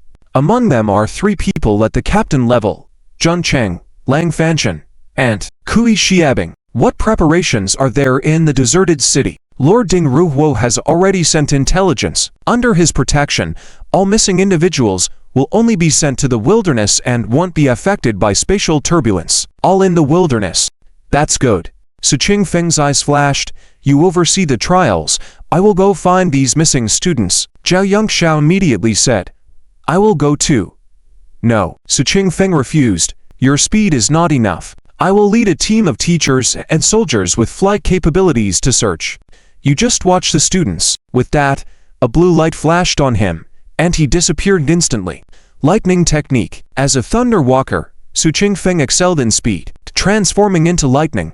Although not as fast as natural lightning, his movement speed alone was tens of times that of equivalent powerful beings. Kading Chicken anxiously said, Young Xiao, I can also fly. I will go find Cheng Jie. Although Yao Jixu didn't say much, her eyes were still nervously fixed on Zhao Yongxiao. Yongxiao shook her head. Don't worry. The wilderness is vast.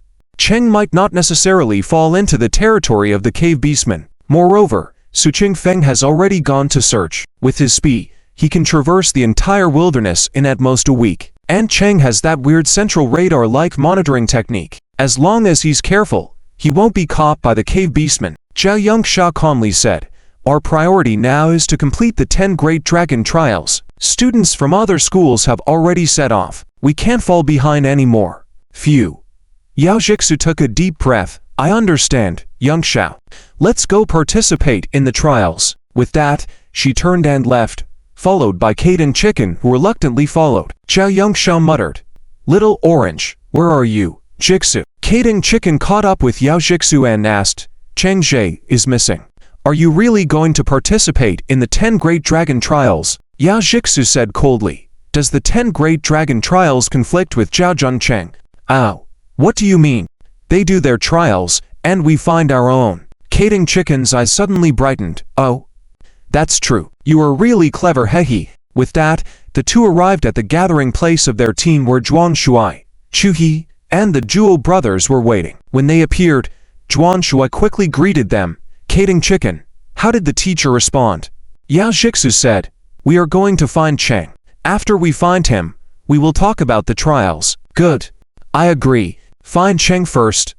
Let's go. With that, they were about to run towards the entrance of the deserted city but were stopped by Chu He. Can you find Cheng by running around like this? Or do you already know Cheng's exact location? I don't know.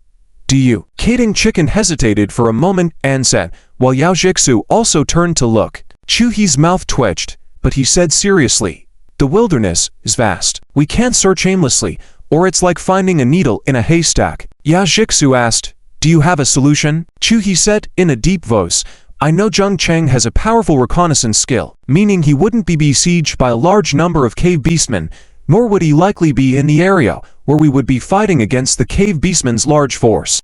During the last assessment on Jasha Island, he ordered soldiers to break the home crystal to obtain a crack in time and space.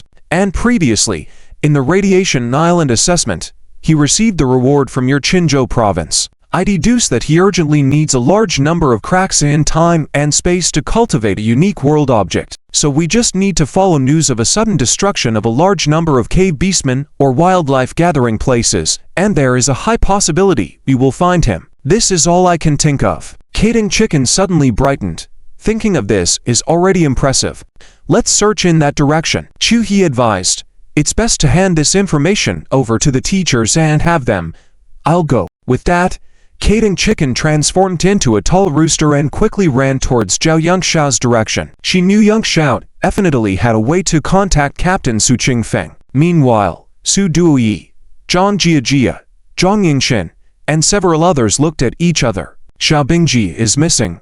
What do we do? Shall we follow others to participate in the trials, or stay in the deserted city? Without Xiaobingji, I'm afraid to leave. What are you afraid of? As the few girls were discussing, Su Dui suddenly gritted her teeth. We came here to participate in the 10 Great Dragon Trials. Are we incapable of doing anything without Xiaobingji? But, a girl raised her hand.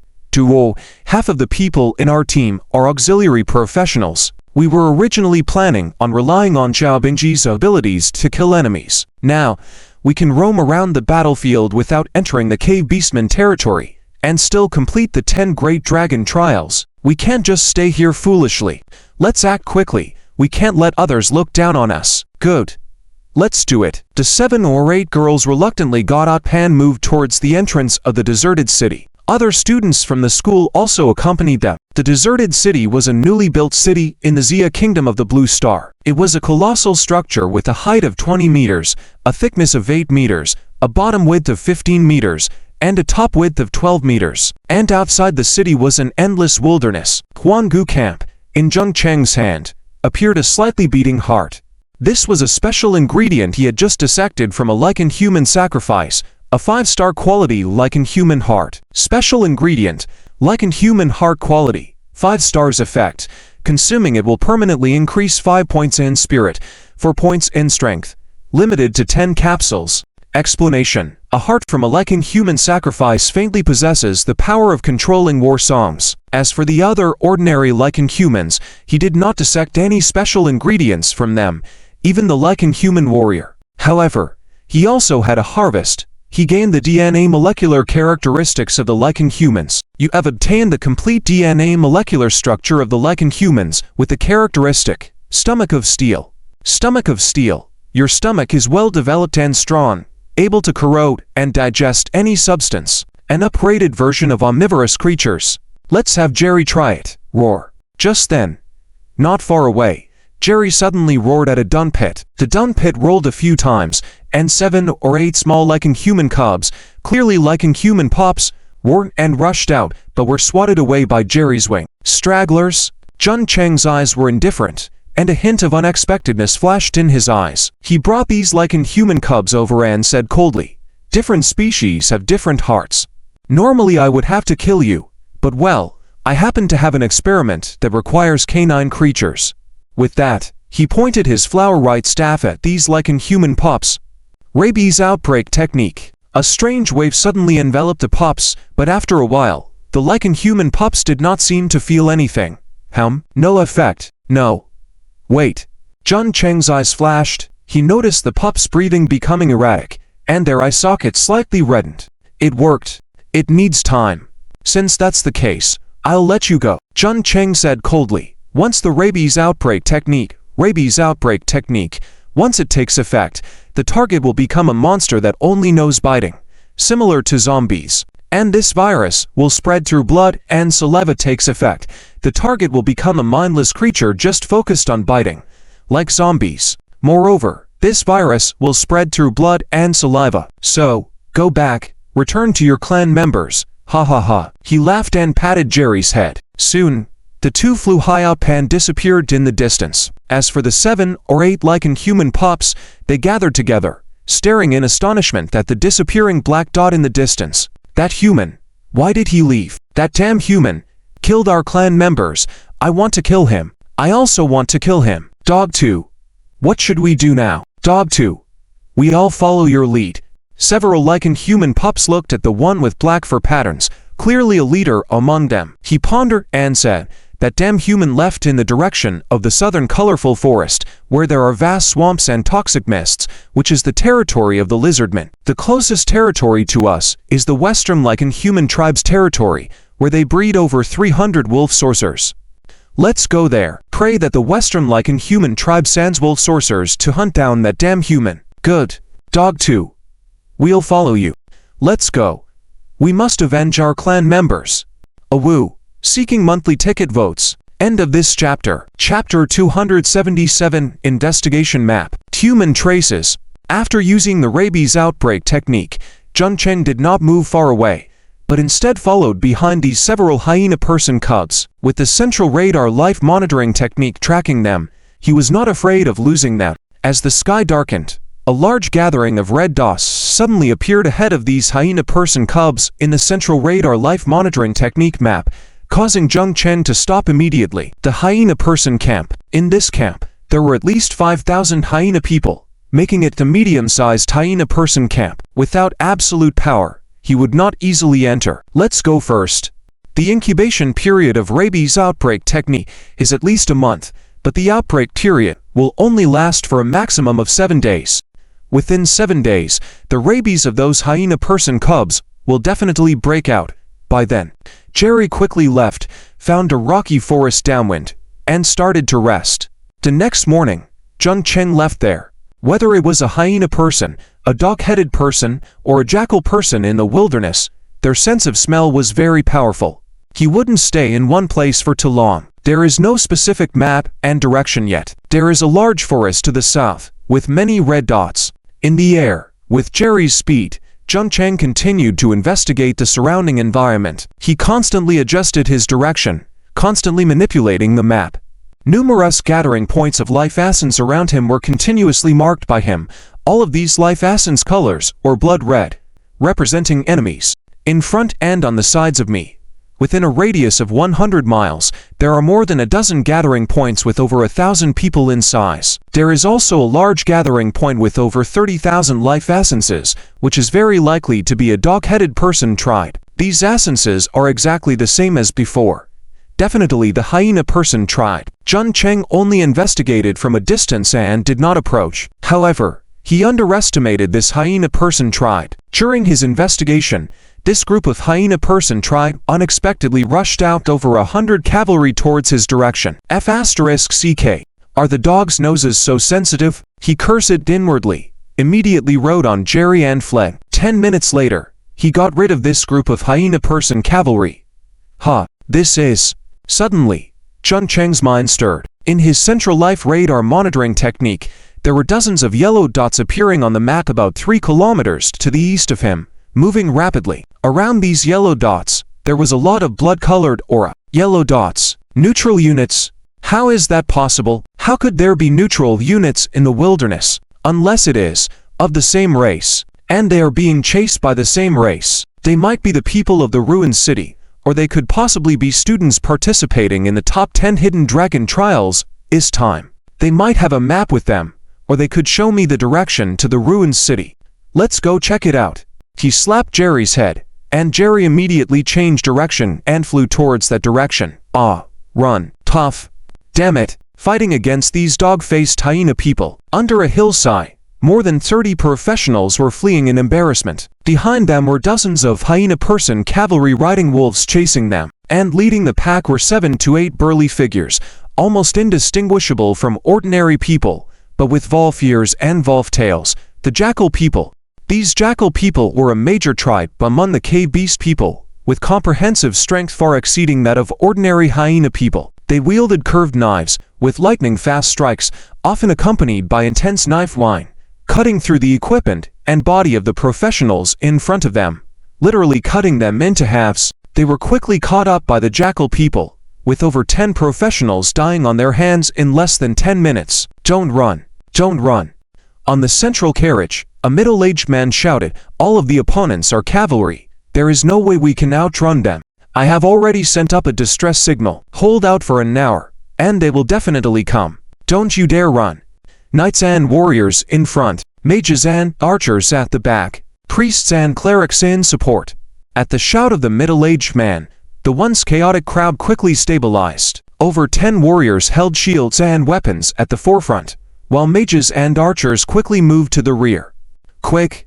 Swamp technique. A mage loudly cast a spell, and a shining light flashed from his wand, immediately creating a swamp with a diameter of over 10 meters on the grass in front. 7 or 8 hyena person knights were inadvertently trapped inside. Web technique. Another spell was cast, and a short spider web descended from the sky, capturing a hyena person knight in the head. The hyena person knight swung his sword, instantly cutting the web in two. But during this delay, the human team had formed a defensive formation.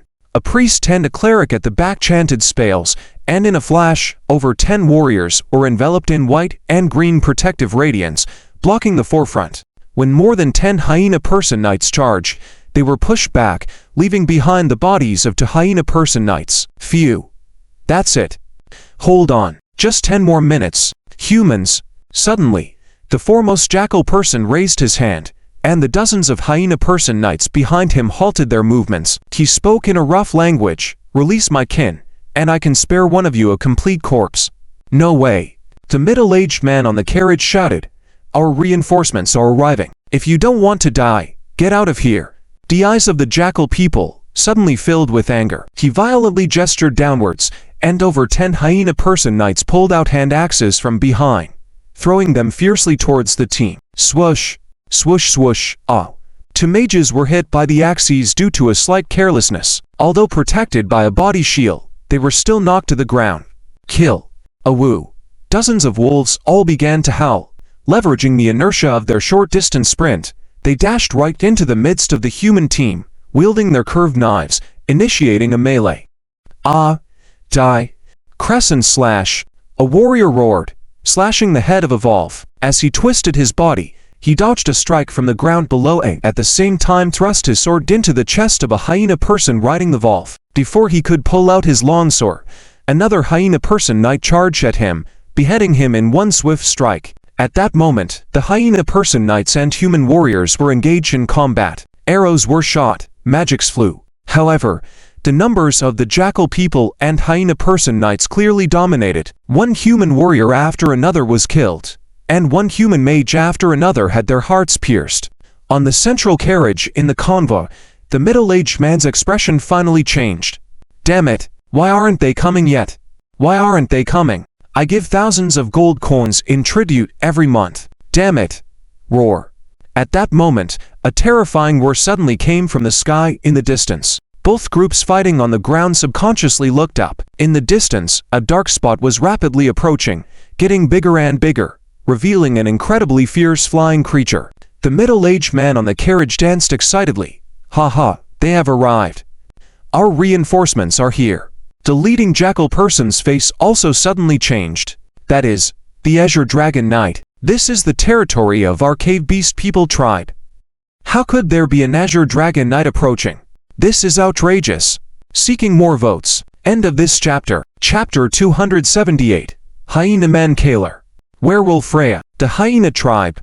Agudo and 7 or 8 hyena pups knelt on the ground, tearfully speaking. Soon, the high priest of the hyena tribe stepped forward and said solemnly, Agudo, according to your account, the human who attacked your tribe suddenly is a dragon knight? Yes.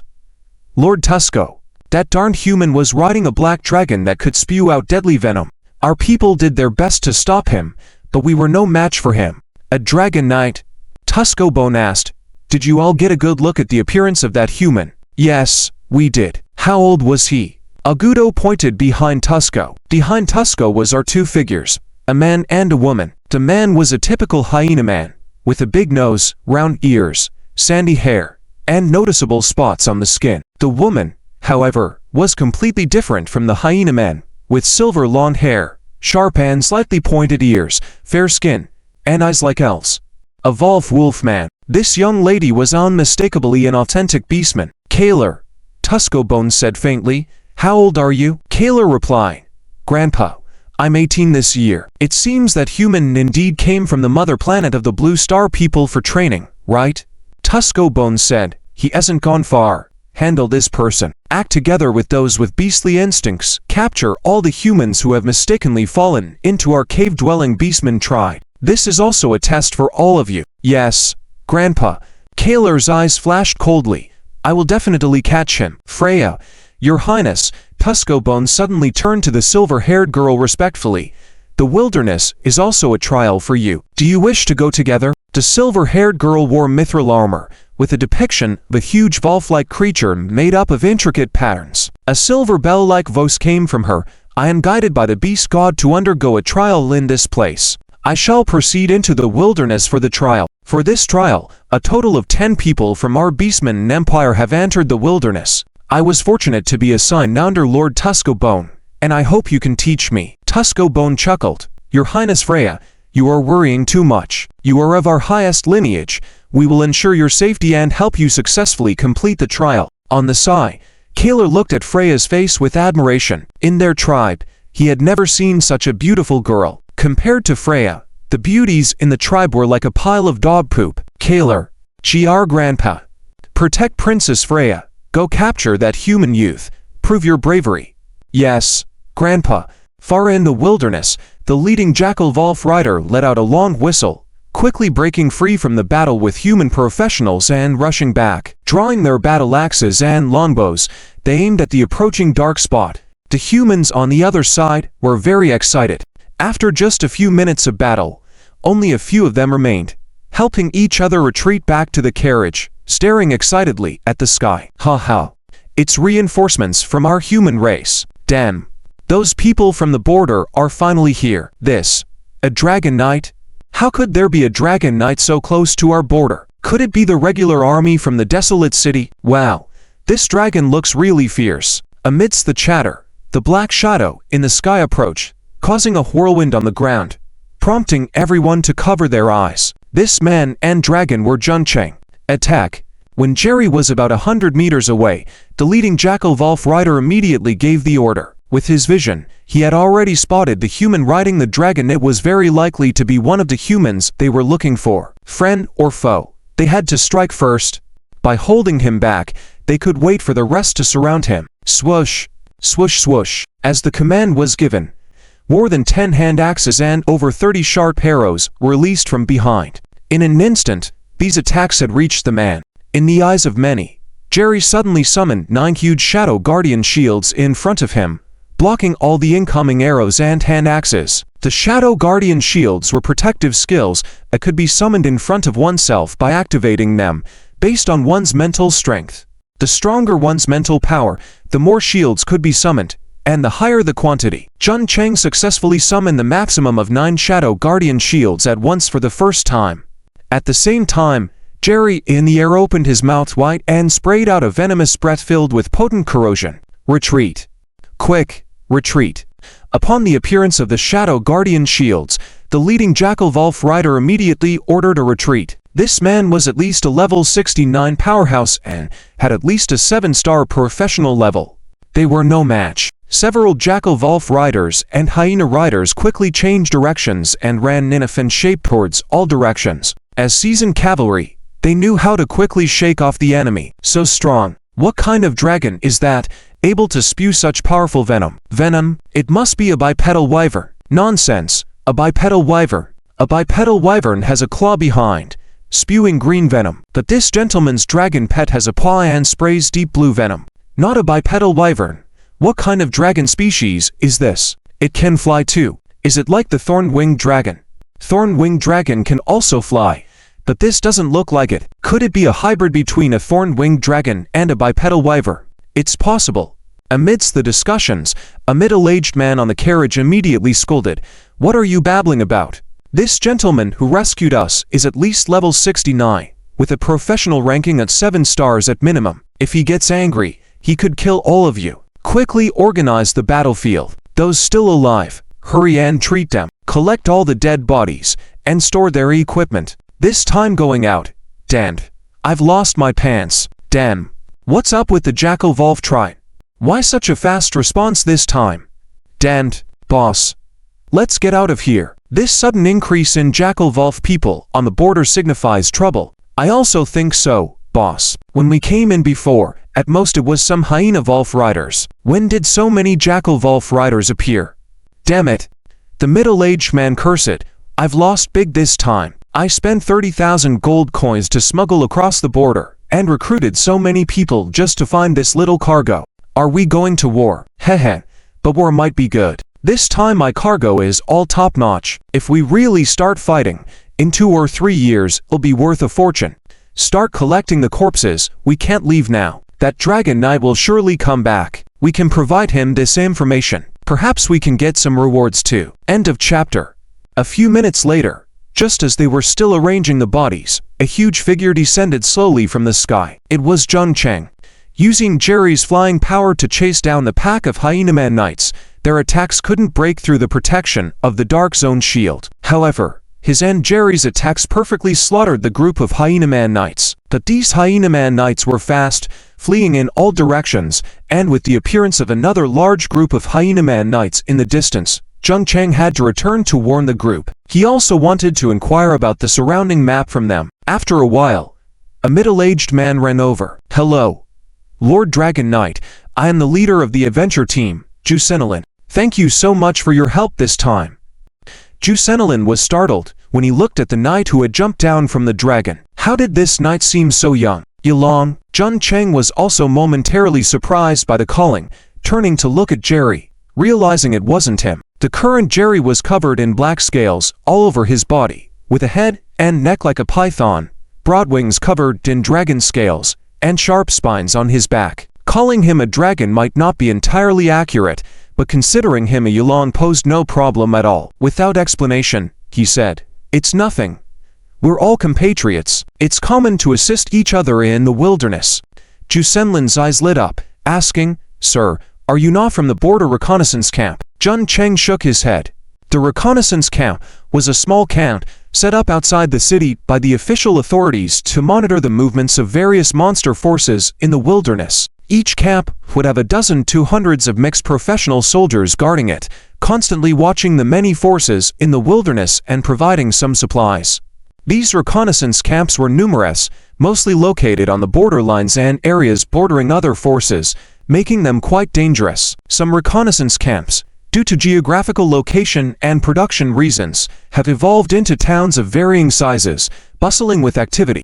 "I came here for training but got lost." "Where is this place?" "Training, got lost." When Zheng Cheng mentioned this, Jusenlin's eyes lit up, urgently saying, "My young friend, let me give you a piece of advice. Don't run further west. You're already deep in the wilderness." "Oh. Why is that?" "Our adventure team originally had over 50 members. We entered the wine-speaking grassland half a month ago, but encountered a lot of hyena men, dog-headed people attacking us, and many jackal-wolf people. That's when we discovered traces of the massive movement of hyena men and jackal-wolf people armies on the border between us and the hyena men. I suspect the cave Beastmen forces might be launching an attack on the wilderness city again. We barely made it here and want to quickly bring back the news to the wilderness city, but we were ambushed by the jackal-wolf people led by the hyena men knights. If it weren't for you wiping out that group of jackal-wolf people, we'd be dead for sure. You are a savior to our Senmu adventure team. Tonight, my friend, I must toast you well." The wine-speaking grassland was the territory of the hyena men in the wilderness.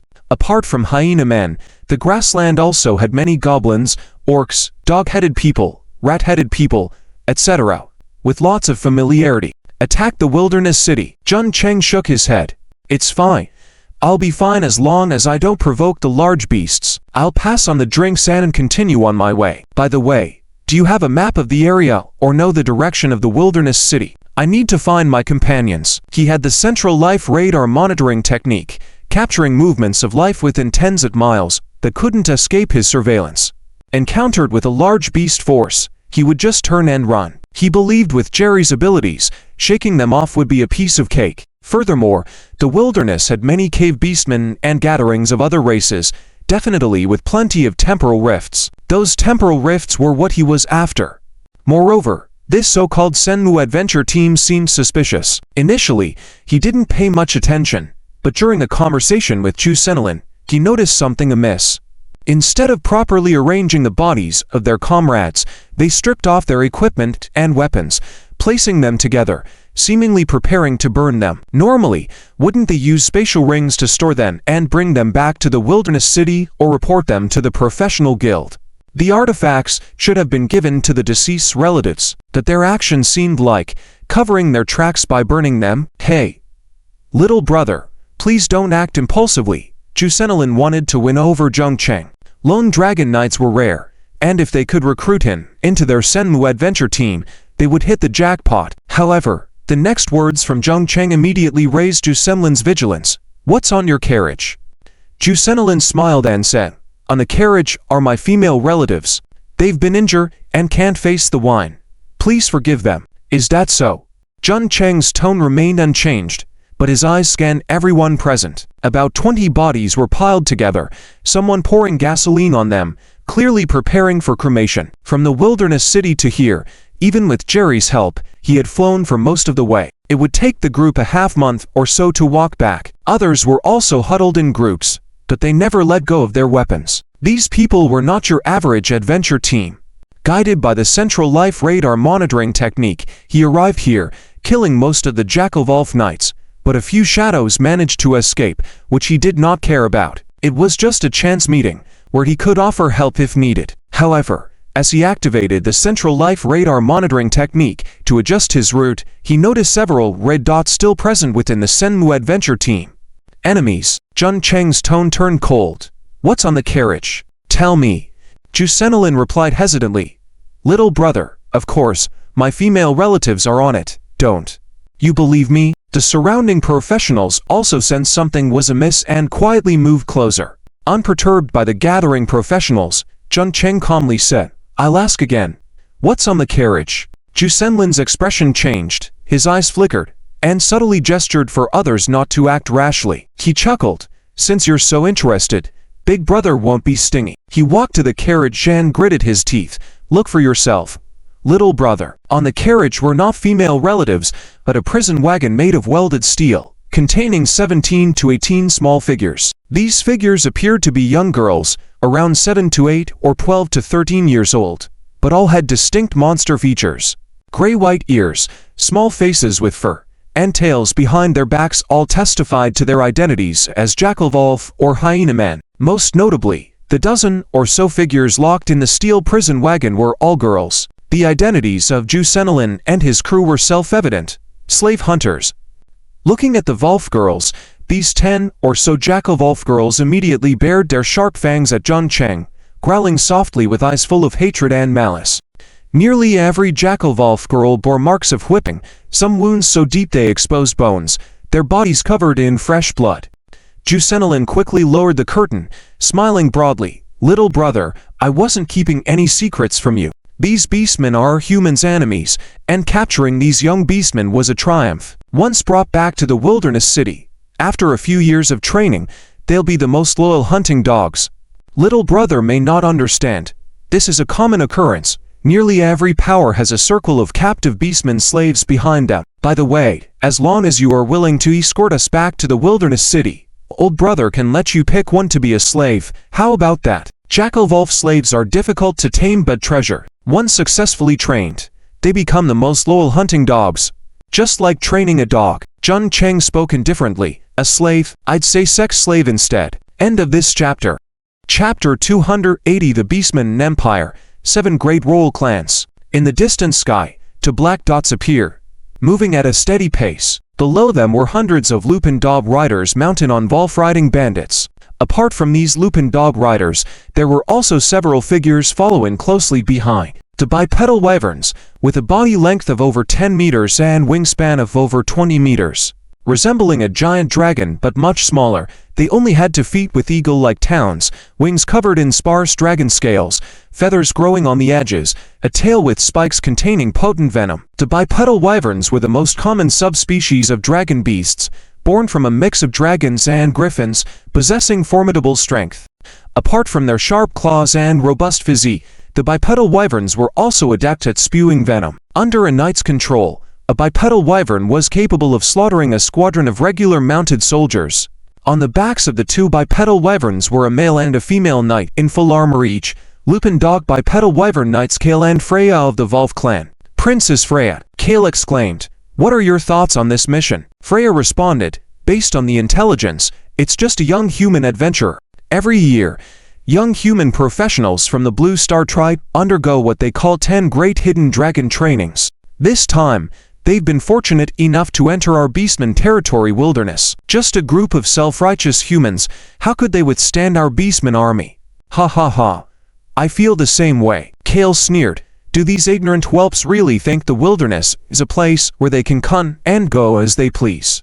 To drive the Blue Star humans out of the wilderness, our Lupin dog tribe has issued a cave mobilization order, rallying together the 5 major races, including us Lupin dogs, as well as the Jackal men, Dog Face men, Rat men, Lizard men, and with some assistance from the Bat people, we've gathered a 1 million-strong army.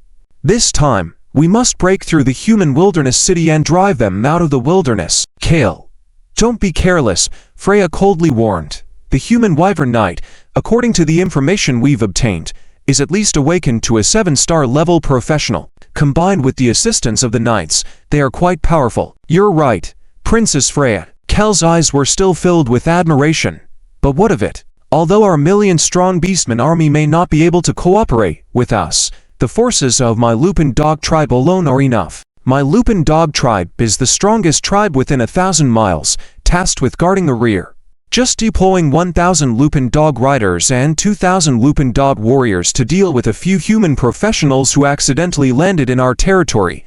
What difficulty is there? Furthermore, Kale disdainfully looked at a spot among the troops below, where there were several figures, including Jiagu and others. We still have humans who defected from the Blue Star human world to join our tribe. With their help, we can catch this person. Most importantly, Your Highness Freya, with your intervention, that human wyvern knight is doomed without a doubt. I wonder, what breed of wyvern is beneath him? Could it be used for dragon breeding in the future? Freya frowned. Kale, do not underestimate him. According to the information, that wyvern may look small in size, but it can spray venom, resembling a bit of an iron-spiked winged dragon. It should be a product of the combination of an iron-spiked winged dragon and a bipedal wyvern. Iron-spiked winged dragon. Kel's eyes gleamed with greed. That can grow into an epic-level giant dragon. A wyvern breed with iron-spiked wing lineage, appearing here unexpectedly. Even if we can't become its master, once it becomes a dragon breed, in over a decade, you and I will be able to allocate a wyvern mount with iron-spiked wing lineage. Ha ha. Charge. Kill that human wyvern knight and seize his wyvern. Freya furrowed her brow. While Kale may have become a professional, he was still born of the Lupin Dog tribe, a minor race. As a member of the Levi Clan, among the main Beastmen groups like the Lupin Dogs, Jackal Men, Dog-Face Men, she couldn't allow herself to be swayed by a mere iron-spiked winged dragon. However, when she thought of her trial task, Freya shook her head slightly. A human wyvern knight of at least 7-star level is enough for me to complete the trial within our tribe. I guess, no. I am a 9-star professional of the Levi Clan, a celestial Levi knight within the Beastmen Empire. What does a mere 7-star strongman count for? My goal is to slay 2 human juvenile powerhouses, both of at least 9-star rank. Freya took a deep breath, her eyes filled with determination. Simultaneously, among the Lupin Dog riders beneath them, Jiagu and 5 others gathered together. They had only formed their bestial group less than a year ago, recruiting fewer than 20 professionals. Led by him, the naturally bad breed Jiapiran, and the vampire Bat Revenant Hog.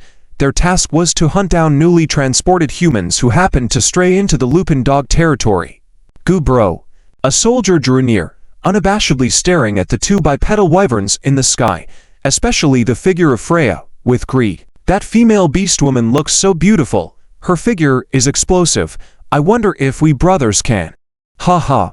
Another fallen creature appeared. Enough. Jiagu immediately scolded. Do you want to die and entangle me?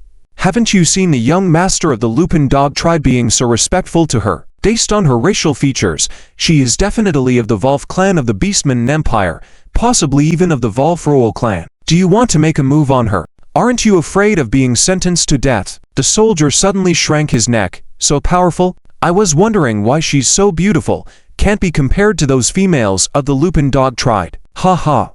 Another fallen one joined. Soldier. The females of the Lupin Dog tribe are like potatoes. How could they compare to someone like her from the Levi Clan? Oh yeah. Gubero, could you tell us about the Beastmen Empire? What's the status of the Levi Clan within the Beastmen Empire? 2 more fallen ones expressed interest. Yeah. Gubero, we still don't know much about the Beastmen Empire. That's right, I'm curious too. Jiagu proudly said. I'm not like you guys. I've come into possession of a legacy crystal left behind by a Lupin Dog epic-level powerhouse hundreds of years ago.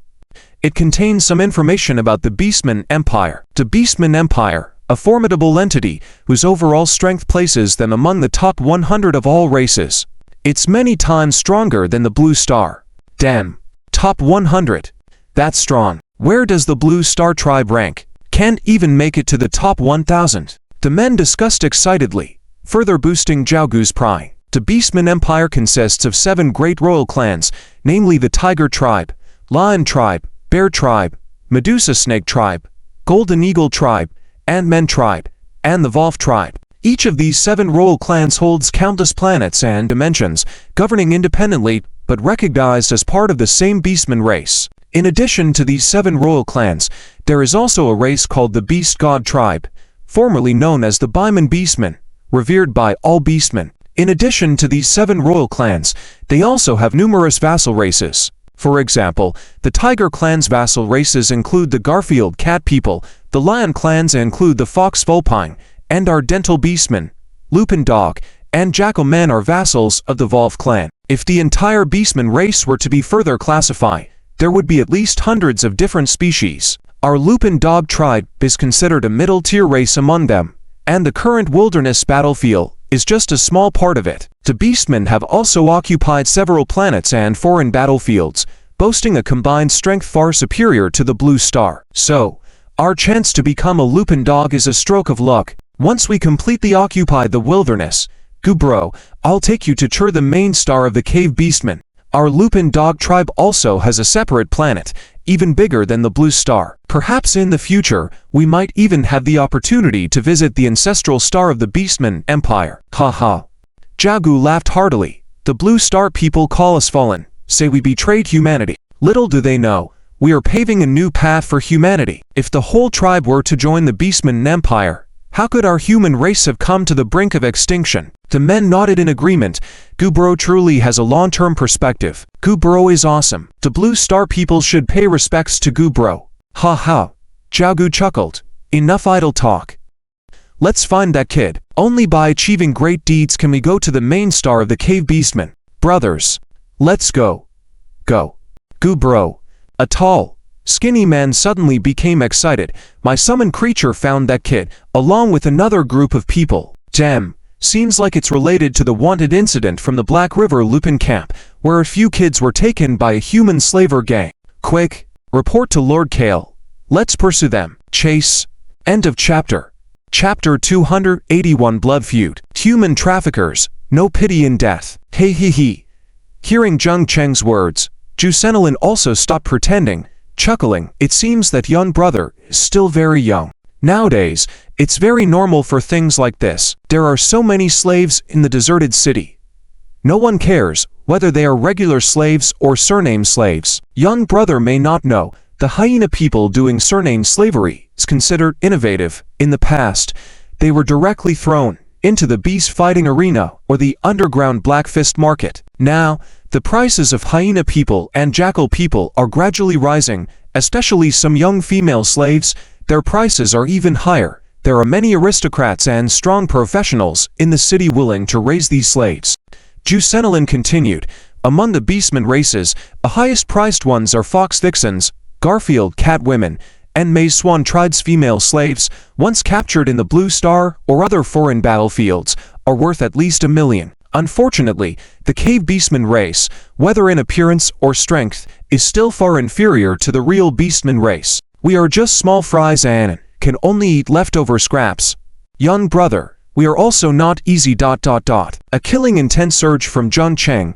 Jusenlin's face suddenly changed. The jade pendant hanging around his waist shattered violently, turning into a yellow shield that protected him. At the same time, others also reacted and approached. Jusenelin urgently said, young brother, what do you want to do? This is the cargo scheduled by the East River Group of the deserted city. Do you want to play dirty? Aren't you afraid that the East River Group will come after you? East River Group. Zheng Cheng shook his head. I don't know them. I don't like you ... To be precise, I am somewhat disgusted. Human traffickers, even standing on the opposite side. I also have some disgust for people like you. What? Jusenlin's face changed.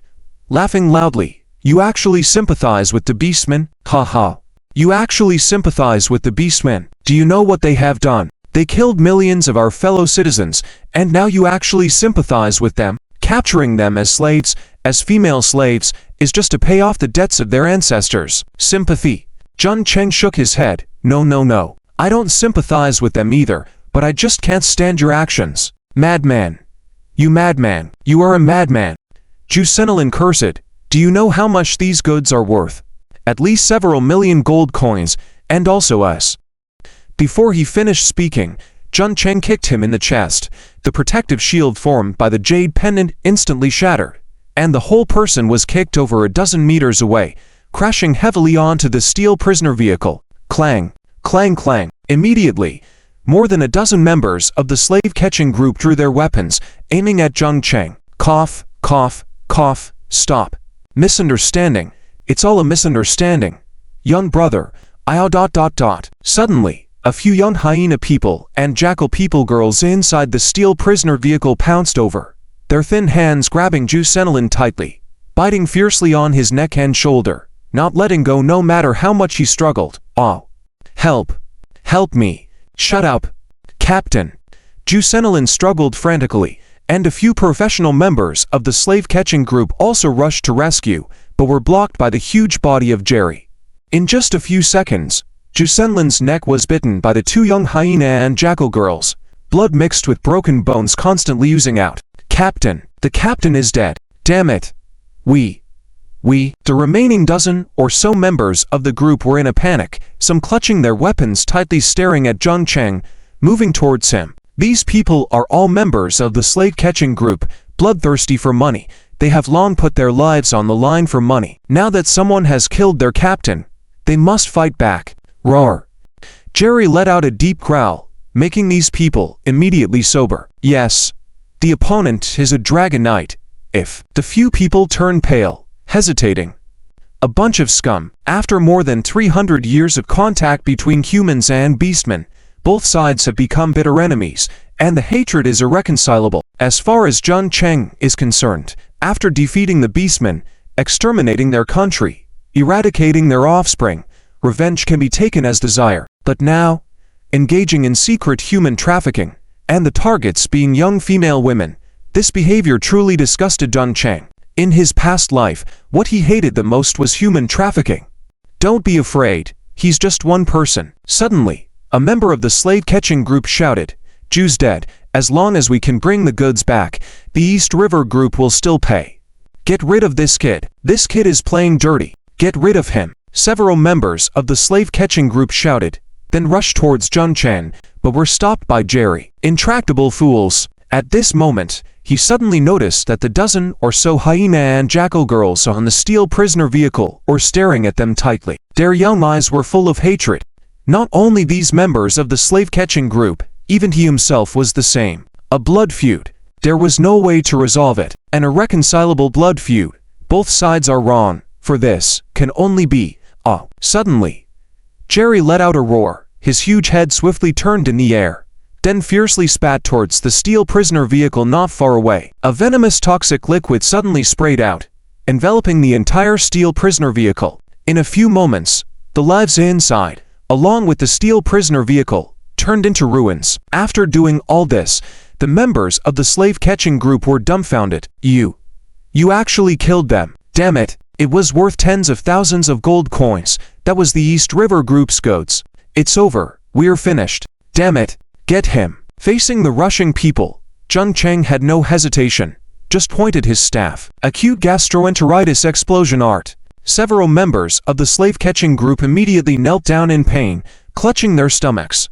In consideration that you are compatriots, I won't kill you myself, but whether you can make it back alive will depend on your fate. As soon as he finished speaking, Jerry soared into the sky and flew away. Behind them, two dark shadows were flying towards them. On the ground, hundreds of hyena people cavalry were rushing towards this direction. Brother Leon, Zhu's dead. All the goods are killed. What should we do? Several members of the slave-catching group, gasping for air, trembling with fear, came to a big man. The man was dark-skinned, with a wound on his face that resembled a centipede, looking very fierce. He gritted his teeth and said, Damn it, how did we encounter such a group of lunatics in the wilderness? Not only did they kill Zhu, but also all those dozen goats, lunatics. All of them are lunatics. Brother Leon, should we go back? Yes. Brother Leon, the cave beastmen and the people of the deserted city have already started a massive battle on the wine grasslands. If we encounter the cave beastmen army, go back. Brother Leon gritted his teeth. We can't just go back like this. I remember there was a village of Ratmen when we crossed the border illegally. Let's go there and snatch a few Ratman slaves. Although Ratmen may not be as good as hyena people, they can still make good money. Some perverted wealthy people really like Ratmen. Hehe. Brother Leon, It's not good. Look up in the sky. What is that? Suddenly, someone pointed to the sky, saying in panic. They all looked up, indeed saw two black dots approaching rapidly in the sky. Damn it! It's a two-legged flying dragon, the cave beastman's two-legged flying dragon knight. At the same time, the ground began to shake, and far in the distance, a large smoke rose. Clearly a large number of cavalry were marching swiftly. The faces of the dozen or so people changed drastically. Brother Leon said, in panic. Quick, retreat. It's the cave beastman's main force. Run. Quick. End of this chapter. Chapter 282. The second human trialist. A few minutes later, hundreds of lycanthrope cavalry surrounded a few mercenary soldiers who were surrendering, gazing at them coldly. Under their feet were a dozen or so bodies embracing each other in a last stand. Each person had been dismembered, with a gruesome death. Zhao Gu stood in front of the surrendered mercenaries and spoke. Tell me the true identity of the human riding the Aelon, otherwise, bah. A mercenary spat out, go to hell, you damn fallen scum. Before he could finish his sentence, a soldier beside him stabbed him in the back with a knife. He collapsed to the ground, coughing up blood. This scene frightened the others nearby. Zhao Gu coldly smiled. You refuse the toast only to drink a forfeit. Don't think I wouldn't dare to kill. My cavekin have set up a trap in the wilderness. That boy won't escape our grasp. Why sacrifice yourselves for him? Leon Jie suddenly spoke up. Zhao Gu's eyes gleamed. What is it? You must promise us something. Leon Jie said. Zhao Gu nodded. What is it? Once I tell you, you must let us go. Leon Jie requested. No problem, Zhao Gu agreed. After I say it, you must spare us. Leon Jie hesitated. All right, he continued. We don't know his true identity. He seems to be a student from a domestic university here for training. Looking very young and vengeful. He also seemed lost and asked us for directions. The direction he headed in was southeast, towards the colorful forest at the border. It seems he's planning to cross it. I see. Leon Jie hurriedly said. I've told you everything we know. Now, can you let us go? Zhao Gu shrugged. No problem. Go ahead. Leon Jie and the other two mercenaries stood up shakily, glanced at Zhao Gu and the fallen scum who didn't make a move, then scampered away. A soldier wondered. Gu, you let them go just like that. What? Do you dare to question my orders? Zhao Gu gave him a cold look. I promised them we wouldn't harm them, and I keep my word. But it seems only the five of us hold that promise. The soldier's eyes lit up, smirking. Ah, I see now. He approached the captain of the lycanthrope cavalry and whispered something. The burly lycanthrope nodded, then ordered a group of them to charge towards Leon Jie and his companions. In a matter of seconds, the three were caught and brutally killed by the lycanthrope cavalry. Meanwhile, Zhao Gu arrived at the center of the army, where Keel and Freya stood near a corroded steel carriage. Captained by Freya, Zhao Gu bowed slightly. Lord Keel. Princess Freya. Keel's voice held suppressed anger. Zhao Gu, have you found out anything? Zhao Gu replied. Lord Keel, according to those men, the human Aelon Knight has escaped to the colorful forest. The colorful forest. That's the border between our tribe and the human lands. Once he crosses it, he can safely return. Keel's eyes shimmered with cold intent. Greybone. Lord Keel, at your service. A burly lycanthrope stepped forward respectfully. You and Princess Freya will lead the pursuit. I will bring the cavalry to follow swiftly. Princess Freya, what do you think? It's fine. Freya nodded. Just then, a lycanthrope cavalry rushed in, shouting, Lord Keel, I have urgent news. The High Priest has dispatched a team to track down the human Aelon Knight. He requests your immediate convergence, the messenger reported. Keel was surprised. Why would the High Priest intervene personally? The messenger explained, another human trialist has been discovered within the colorful forest, under attack by the evil Bone Jackal tribe. Another person, Freya interjected, who found this out? It was Orcs Empire's chief ritualist Oxy, the messenger replied. Oxy. Freya's eyes widened. Oxy is known as the foremost wise one of the young generation in our tribe. I never expected him to catch up to a human trialist so quickly. Keel asserted, I cannot lose to him. We must swiftly pursue the human Aelon Knight trialist. Keel resolved, rest assured. Princess Freya, I will help you capture this man. Let's go. Soon, two flying dragons soared into the sky towards the colorful forest at top speed. Kill. Fire. Shoot together. On the vast Wind Whisper grassland, hundreds of lycanthrope cavalry roamed freely, shooting sharp arrows into the sky. The arrows sparked against Jerry's tough dragon scales, unable to harm him. However, the persistent attacks from hundreds of enemies made Jerry furious, continuously spitting venom to eliminate the lycanthrope cavalry. Another group of lycanthropes approached, but instead of attacking, they split into small groups and harassed him with arrows and axes, causing nuisance. Sensing something amiss, Jun Cheng restrained Jerry from spitting more venom. Is it a bait? Or are these lycanthropes just stalling me, awaiting reinforcements? Recalling Ju Senlin's words from yesterday, Jun Cheng realized the whole werewolf legion was mobilizing, and he would soon be discovered. Observing the large fan-shaped encirclement closing in around him, Jun Cheng quickly flew out of the encirclement just as it was about to complete. Unfortunately, hundreds, even thousands, of lycanthrope cavalry behind him missed their target. Tusku Bone frowned at the empty grassland, shaking his head slowly. It seemed the human trialist always managed to evade capture before the encirclement closed in, indicating a sharp reconnaissance skill. It's a pity, human trialist, despite your flying pet and detection skills, you won't escape, he declared. The direction of his escape is deviating from the human trialist besieged by the evil bone jackal tribe. All that's needed now is, he yanked off his badge, chanting a spell. In a flash of light, a colossal double-headed giant wolf with black and yellow fur, standing 7 to 8 meters tall, manifested before him. Fenrix, locate that cursed human. Following Tusku Bone's command, the giant wolf, Fenrix, raised his head to sniff the air. Moments later, his fierce eyes lit up with greed. Ow. What? You mean the Aelon magic aura of this human knight is highly pure, possibly a generation Aelon beast? Tusku Bone exclaimed, excitedly. Summon all lycanthrope cavalry. We must find that damn Aelon knight. This time, I will personally take the lead. With a command, tribe members brought forward iron cages containing muscular, injured, and bloodshot giant wolves. He incanted a spell, enveloping them in a faint red light. Shortly after, these wolves trembled, growling lowly. Release them. The wolves glared menacingly at the lycanthrope surrounding them. Go, my children. Chase after that human Aelon knight. Don't let him escape your sight. Ow. The wolves, with bloodshot eyes, howled and sprinted after the scent, with incredible speed. After commanding them, the high priest mounted the double-headed giant wolf and directed, Fenrix, pursue. Ow. Inform the dragon-riding squadron to block the northern area of the colorful forest. Any sign of human presence, strike them down. Yes, high priest.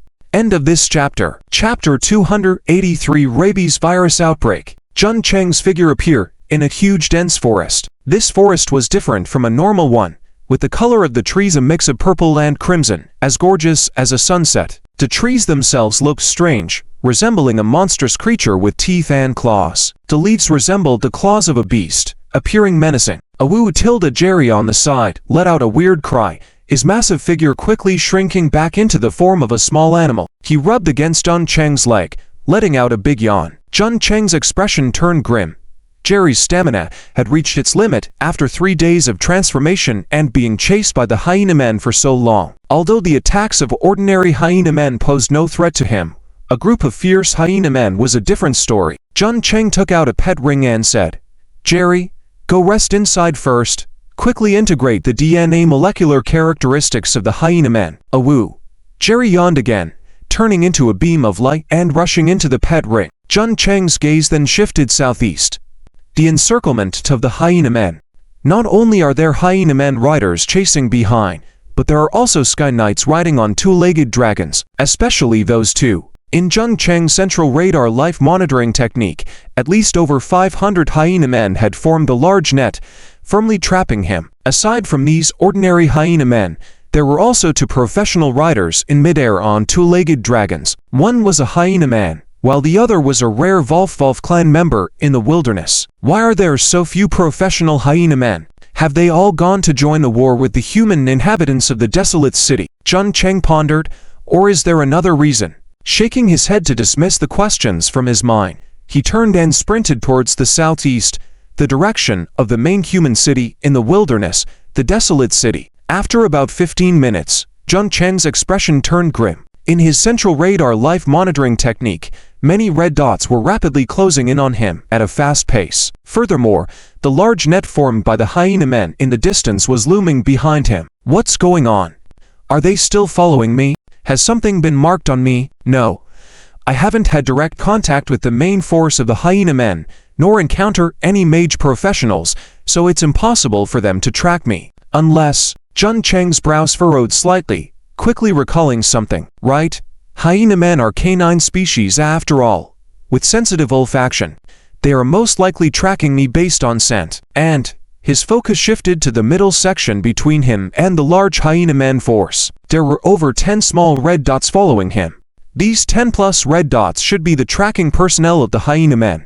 I need to find a way to deal with them first. A hint of killing intent flashed in Jun Cheng's eyes as he swiftly leapt onto a nearby tree. Shortly after, his vision indeed caught sight of over 10 ankle wolves, each standing taller than a person, rapidly approaching him. Ankle wolves. Jun Cheng observed the ankle wolves from above. They were larger than ordinary ankle wolves and appeared somewhat off, with bloodshot eyes, running while drooling disgustingly. As the pack of ankle wolves neared, Jun Cheng descended from above. With a swift movement, bloodthirsty dual blades appeared in his hands, slashing downward in one motion. PFF. The lead ankle wolf, in full sprint, suddenly roared furiously, quickly reacting, trying to dodge, but how could its speed compare to Jun Cheng's? It was beheaded by the slash. Awoo. Several other ankle wolves immediately howled, pouncing towards Jun Cheng. His eyes gleamed as the basic attributes of these ankle wolves appeared before him. Name: Giant Ankle Wolf. Rampant. Art status: Race: Canine. Beast. Level: Level 50. Strength: 155. Constitution: 85. Speed: 235. Spirit: 48. Skills: Bloodthirsty Claw Strike, Wild Instinct. Introduction: an elite variant of the ankle wolf, possessing a more robust physique and attacking power, superior in olfaction, vision, and speed compared to ordinary ankle wolves. Giant Ankle Wolf. Rampant Art status: could the rampant art be influenced by a war chant cast by the hyena men? Jun Cheng's eyes flashed, and although his hands didn't stop, the bloodthirsty dual blades continued their swift movements. An ankle wolf pounced. Jun Cheng dodged to the side, and the dual blades sliced across the ankle wolf's abdomen, spilling sticky blood and viscera. With a swift movement, he executed another strike, killing another ankle wolf.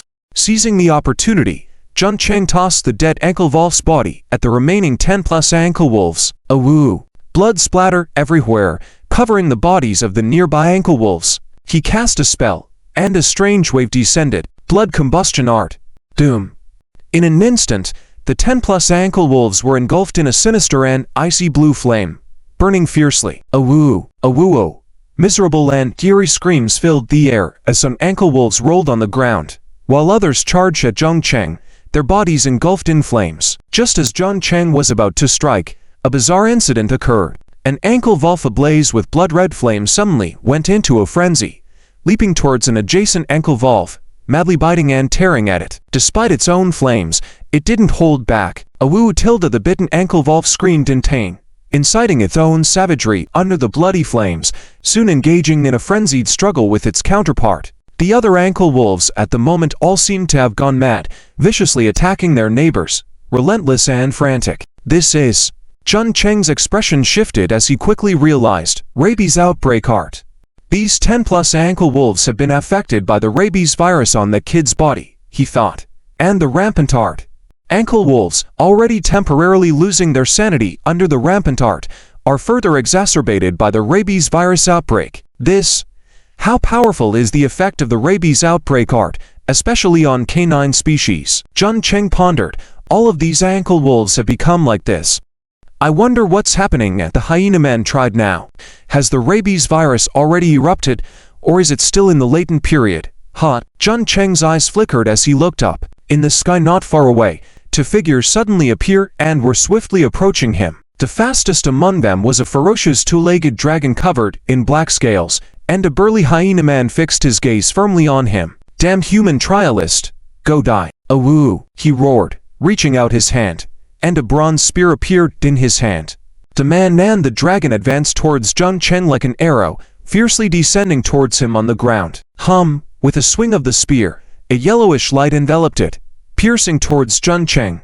Die. End of this chapter. Chapter 284. Swift kill of Kaya. Freya's decision. A strong wind strikes, and this spear was a furious strike from Kaya. With the power of the bipedal dragon beneath his crotch and the charging momentum from above, he was confident that this spear could penetrate even the stardust puppet among the puppet tribe. In his mind, he had already imagined stabbing this damn human in front of him with a spear, dragging the body into the sky amidst painful wails. Following that would be the praise of his people, the trust of his grandfather, and the value placed by Freya behind him. From the moment he laid eyes on Freya, he was already stunned by her unparalleled beauty. Seeing her as the pride of the heavens, of course, he was well aware of his own status, just a young master of the hyena people tribe. In terms of strength, he was the only 7-star bipedal dragon knight in the entire hyena people tribe. This identity was considered high among the hyena people, and even among the entire Beastmen clan, but compared to Freya, it meant nothing. Freya was not only the main tribe of their hyena people, the Wolf clan, but also the royal clan of the Wolf clan, the Ice Wolf clan. He didn't dare to imagine winning Freya's favor. However, as long as he could stay by her side, listen to her teachings, and follow in her footsteps, he was willing. Freya, this spear is aimed for you. I am willing to be the spear in your hand, the Wolf under your crotch, the guardian behind you. Let me be your follower. Splurt. The long spear tore through the sky and quickly reached Jun Cheng. The spear tip was only 10 inches away from Jun Cheng's forehead. Then, Jun Cheng suddenly grabbed the spearhead and violently swung it towards the ground on his left side with great force. Doom. With tremendous force, the bipedal dragon, along with Kaya, was slammed to the ground. Painful wails emanated from the bipedal dragon, and the hyena people knight on top of it felt dizzy and nauseous, his throat sweetening, blood almost spraying out. While Kaya was still dazed, Jun Cheng twisted his body and pounced, grabbing Kaya's head and smashing it towards the ground. Splurt. Under the immense force, Kaya's head exploded instantly, splattering blood on the ground. The dragon spear in his hand clanged as it fell to the ground. Aowu the bipedal dragon seemed to sense its owner's death, and its elegant neck suddenly turned towards Jun Cheng to bite. Subsequently, Jun Cheng drew out his sharp twin knives and decisively severed the bipedal dragon's head. The bipedal dragon knight, who had been trailing behind him like a shadow, was instantly dealt with. Aowu. In midair, Freya, who closely followed behind Kaya, suddenly had a drastic change in expression. She never expected that Kaya, who appeared calm and aggressive in front of her, would be swiftly killed by this human dragon knight without even putting up a fight. They had agreed to kill the human knight, prove their bravery, and hang his head on the totem of the hyena people tribe. Just like this, Freya's mind quickly made a decision. The human dragon knight before her could defeat Kaya in an instant, indicating his strength surpassed hers. Even if she was fully armed and had followers to protect her, it would be difficult to defeat such a person. She immediately reached out, grabbing the reins on the bipedal dragon's back, intending to escape.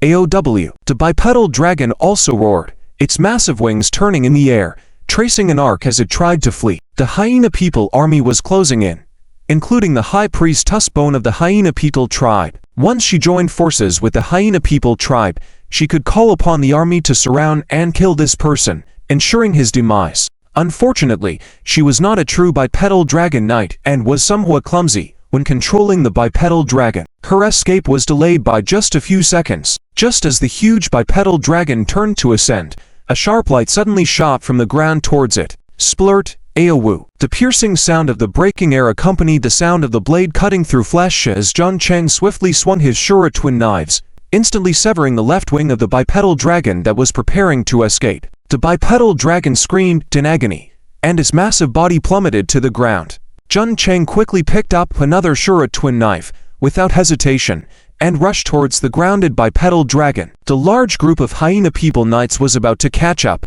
and the need to swiftly kill this person was pressing. Thus, at that moment, a crimson light suddenly shot from the bipedal dragon's back towards Jun Cheng, instantly landing on him. His charging speed immediately halved. Jun Cheng furrowed his brow. This is a dullness aura? Dullness aura, an evil aura-like war song that only high-level priests could control, could reduce the target's speed by more than half. Beastman priest, no.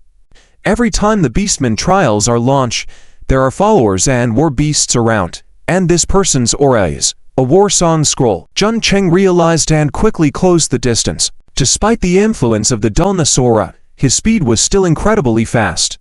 At that moment, a silver and white figure suddenly leapt from the bipedal dragon's back and darted towards a distance. At the same time, a dark light burst from her hands, hitting Jun Cheng. This is Power Draw War Song. Jun Cheng's strength attribute dropped by half again to 140 points.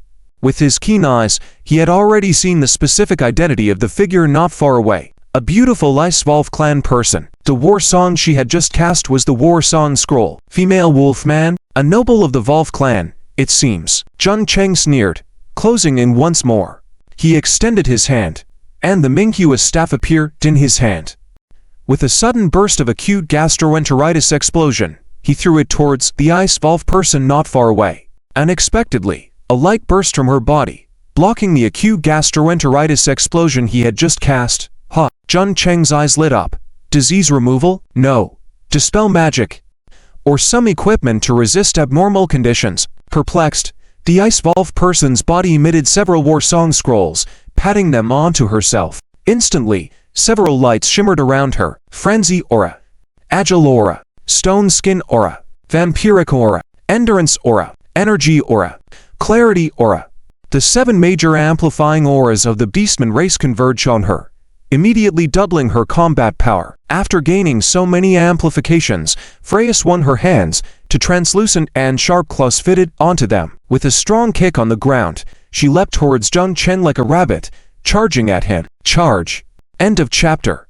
Chapter 285. Jun Cheng vs Freya. Adrenaline excitation technique vs second frenzy. Amplify oneself with a brilliant aura, then weaken the enemy with an evil aura. Then let followers rush forward to kill the enemy. This is the battle method that orcs excel at. Of course, the current battle style of this Frost Volve person is remarkably similar to the way of orc sacrifices. When the two figures crossed each other at an extremely fast speed, the shark Shura dual blades and Freya's dual claws fiercely collided and rubbed against each other. Sparkling fireworks burst out, both of them staring coldly at each other, their eyes full of killing intent. Different species have different hearts. The Blue Star people and the orcs have been fighting for over 300 years in the Outland, and places like the Two World Mountains and the underground caves have witnessed major battles. The number of Blue Star people killed by the orcs is more than 1 billion. There is absolutely no possibility of negotiation or peace between the two races. Meeting only results in one side dying. Humans, kill my people. Today Freya, will kill you here. Freya sneered, turned around, and once again pounced towards Jun Cheng. As she waved her ice claws, a chilling aura surged forth, causing Jun Cheng to quickly retreat. At this moment, under the effects of the dull aura and power absorption aura, his 4-dimensional attributes were halved. However, compared to the female Frost Volve person in front of him, he still had the strength to overpower her. At the same time, a flash occurred, and the penicillium bacteria shield surged out to block the chilling cold. The two figures collided again, shadows of claws and blades flashing, already exchanging more than 10 moves. Jun Cheng's blade speed was extremely fast, but the female Frost Volve person in front of him was clearly a seasoned warrior. Especially considering the quality of her dual claws was in no way inferior to his Shura dual blades, and there seemed to be some restraint against bladed weapons, making it difficult for him to take her down in a short amount of time. Additionally, the female Frost Volve person could also use ice magic or racial talents. She could manipulate the ice and snow energy around her, constantly forming a cold ice energy field in front of her. His attacks often slowed down when approaching the female Frost Volve person due to the cold ice energy, while her attacks could precisely hit him. Without the penicillium bacteria shield guarding him, he would have been struck by her ice claws long ago. Since that's the case, Jun Cheng slightly retreated, and as he did so, Freya seized the opportunity to fiercely lunge forward. Ice Volve's shadow, Freya angrily shouted. In front of her, 3 giant ice wolves made entirely of ice energy and as tall as a person, suddenly condensed, opening their huge mouths and viciously pounced towards Jun Cheng. Awoo! Jun Cheng burst backward, wielding the Shura dual blades in his hands, creating a network of blades in front of him, shattering all 3 attacking ice wolves. At the same time, with a grab of his left hand, The scepter of many flowers appeared in his hand. Corpse of 3. Insects of 9. Another strange energy surged out, striking Freya. As expected, a golden light flashed out from Freya, blocking the corpse of 3. Insects of 9. What kind of thing is this that can block my skills? Jun Cheng no longer try, instead using another skill on himself. Since I can't weaken you, I'll strengthen myself. Adrenaline excitation technique. Under the effect of the adrenaline excitation technique, Jun Cheng immediately felt a huge force surging from his waist, circulating throughout his body. Strength. Tremendous strength filled his entire body. Not only strength, but even his speed skyrocketed. He felt light all over, with a steady stream of power flowing out. The evil aura power that Freya released on herself was completely negated at this moment. With a firm step on the ground, Jun Cheng once again charged towards Freya. However, this time his speed was several times faster than before. With just a flash, Jun Cheng had already reached Freya. How is this possible? The speed blade struck, and instinctively Freya protected herself with her claws, only to be easily pierced by Jun Cheng's sure dual blades through the gap in her ice claws. With a twist of his hand, Freya's figure retreated, her left ice claw flying off. Damn human! Freya swiftly retreated, her left hand trembling violently. The power. This person's power is simply too strong. Stronger even than the Knights of the Empire. Awoo! At that moment, Freya suddenly howled, an immensely powerful momentum surging from within her. A faint moonlight descended, illuminating her figure. Jun Cheng's eyes shifted slightly, staring intensely at Freya. At this moment, Freya's figure slowly grew larger, her white hair wildly expanding like a waterfall across her entire body. Her body became more robust and seductive, revealing white arms and thighs. At the corners of her pale lips, 2 small fangs became visible. Second frenzy. This was a special racial talent of the Wolf person, allowing Freya to enter a second frenzy state under the moonlight. In this state, Freya's strength and speed once again increased significantly. Moreover, under the effects of the second frenzy, Freya's consciousness was incredibly clear.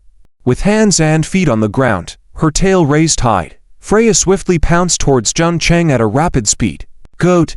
Come on! Jun Cheng shouted loudly, and even as Freya dashed halfway, she suddenly extended her claws viciously towards Jun Cheng. Pu! A completely wine blade-formed claw suddenly appeared in the air, instantly appearing in front of Jun Cheng, only to be shattered by Jun Cheng's sure dual blades. You think transforming can overpower me?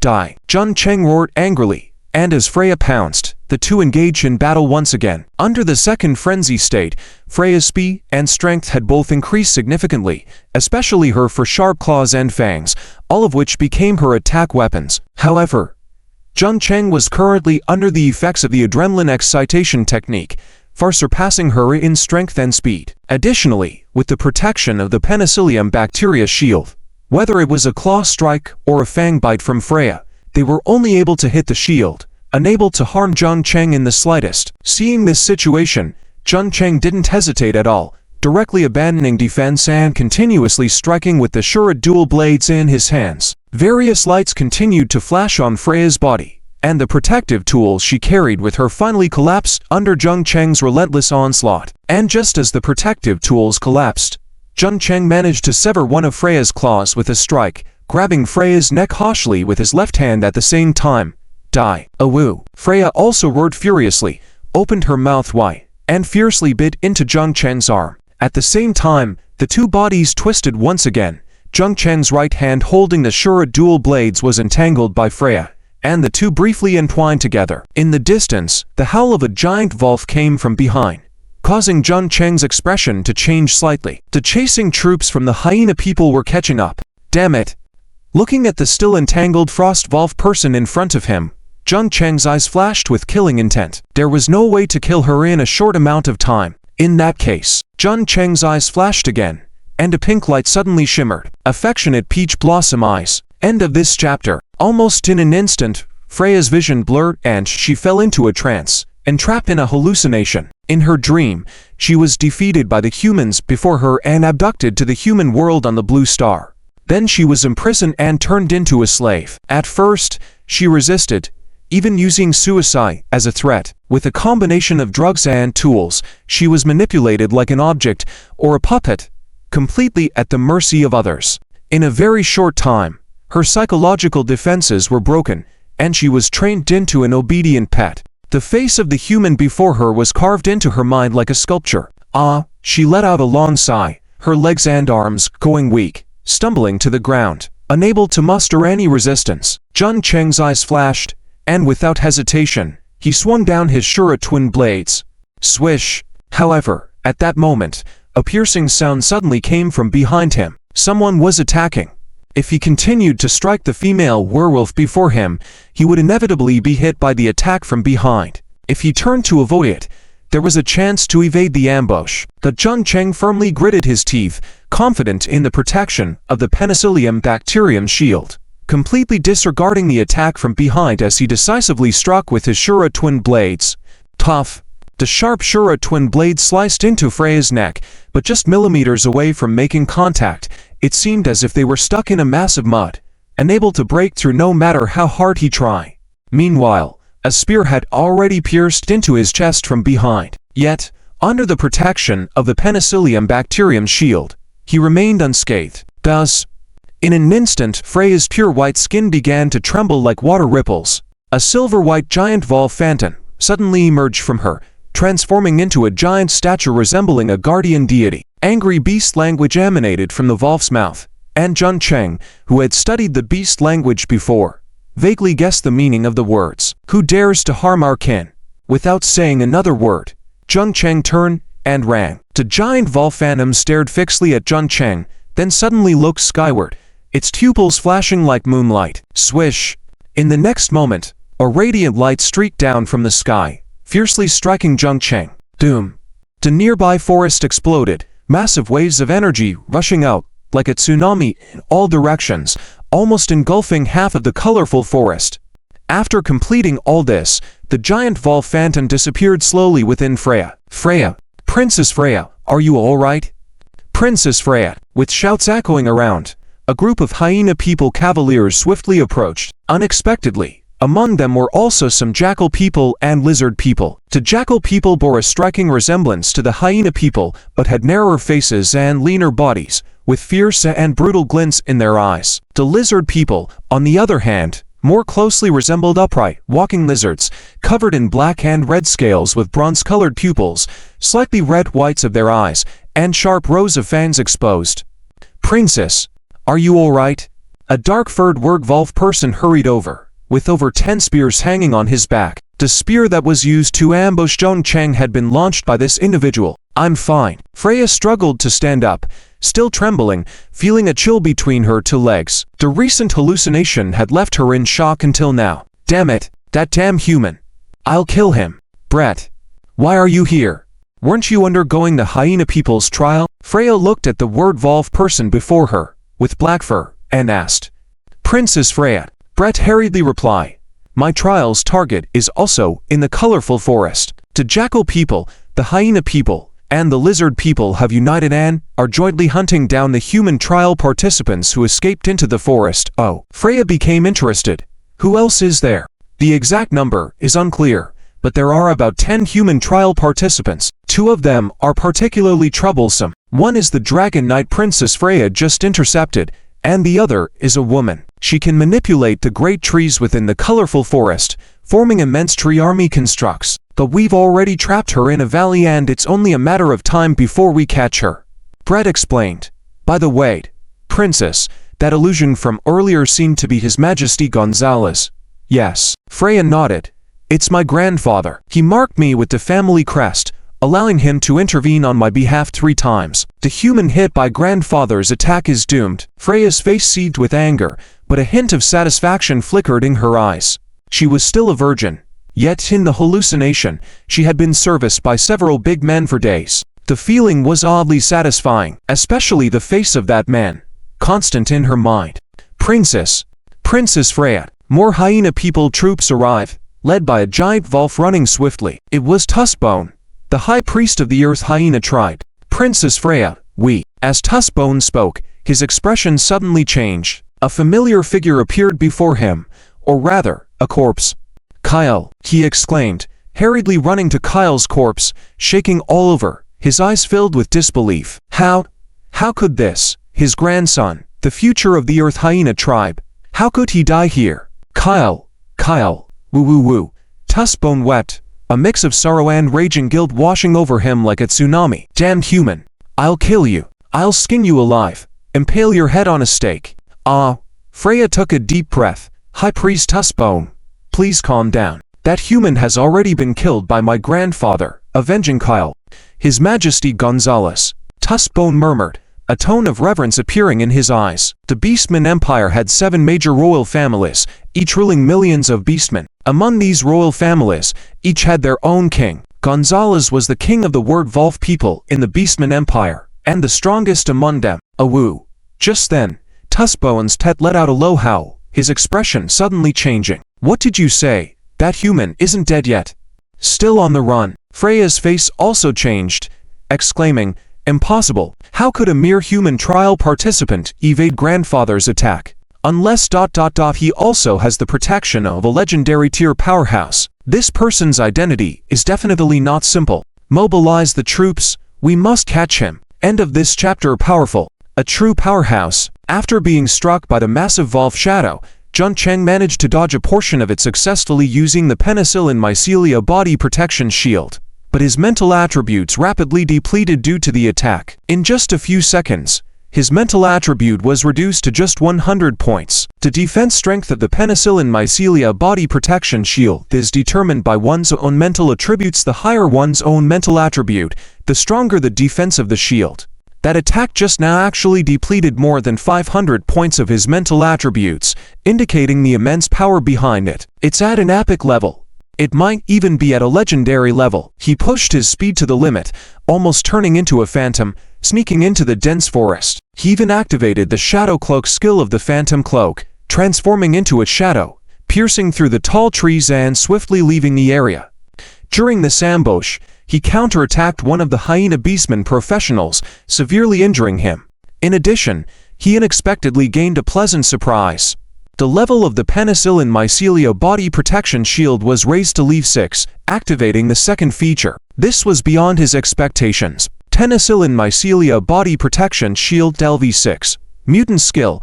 Your physique undergoes permanent changes, passively absorbing any elemental power approaching your physique under any conditions, while strengthening yourself and automatically generating resistance against any harsh environment, solidifying into a permanent body protection shield to safeguard yourself. Feature 1.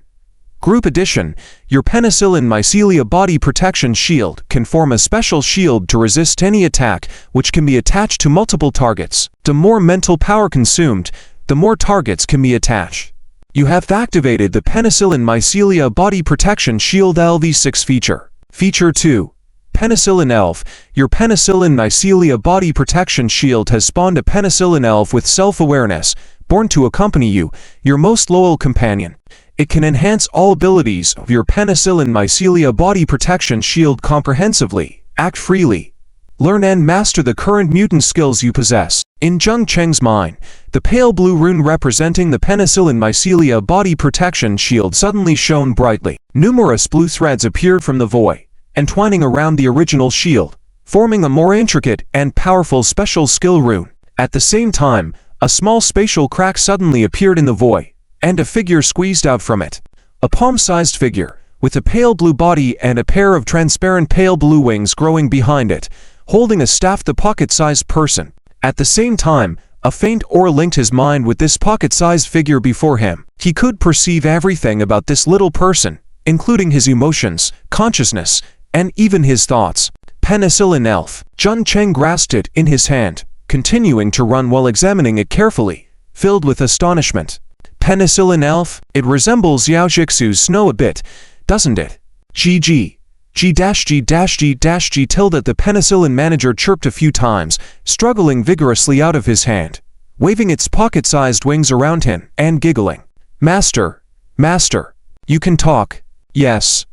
The little being tilted its head and said, I am born from your flesh and mental energy, connected to your spirit, and I will use all your abilities. All my knowledge is based on your cognition, knowledge, and consciousness. Jun Cheng asked curiously, do you know what I'm thinking? Do you have access to my memories? The little being shook its head. No, I am your energy-based creature, not a mind reader. I only know what you want me to know. I see. Jun Chang quickly grasped the situation. In general, the penicillin elf is a feature of the penicillin mycelia body protection shield Leaf 6, born from his own flesh and mental energy, is the main source.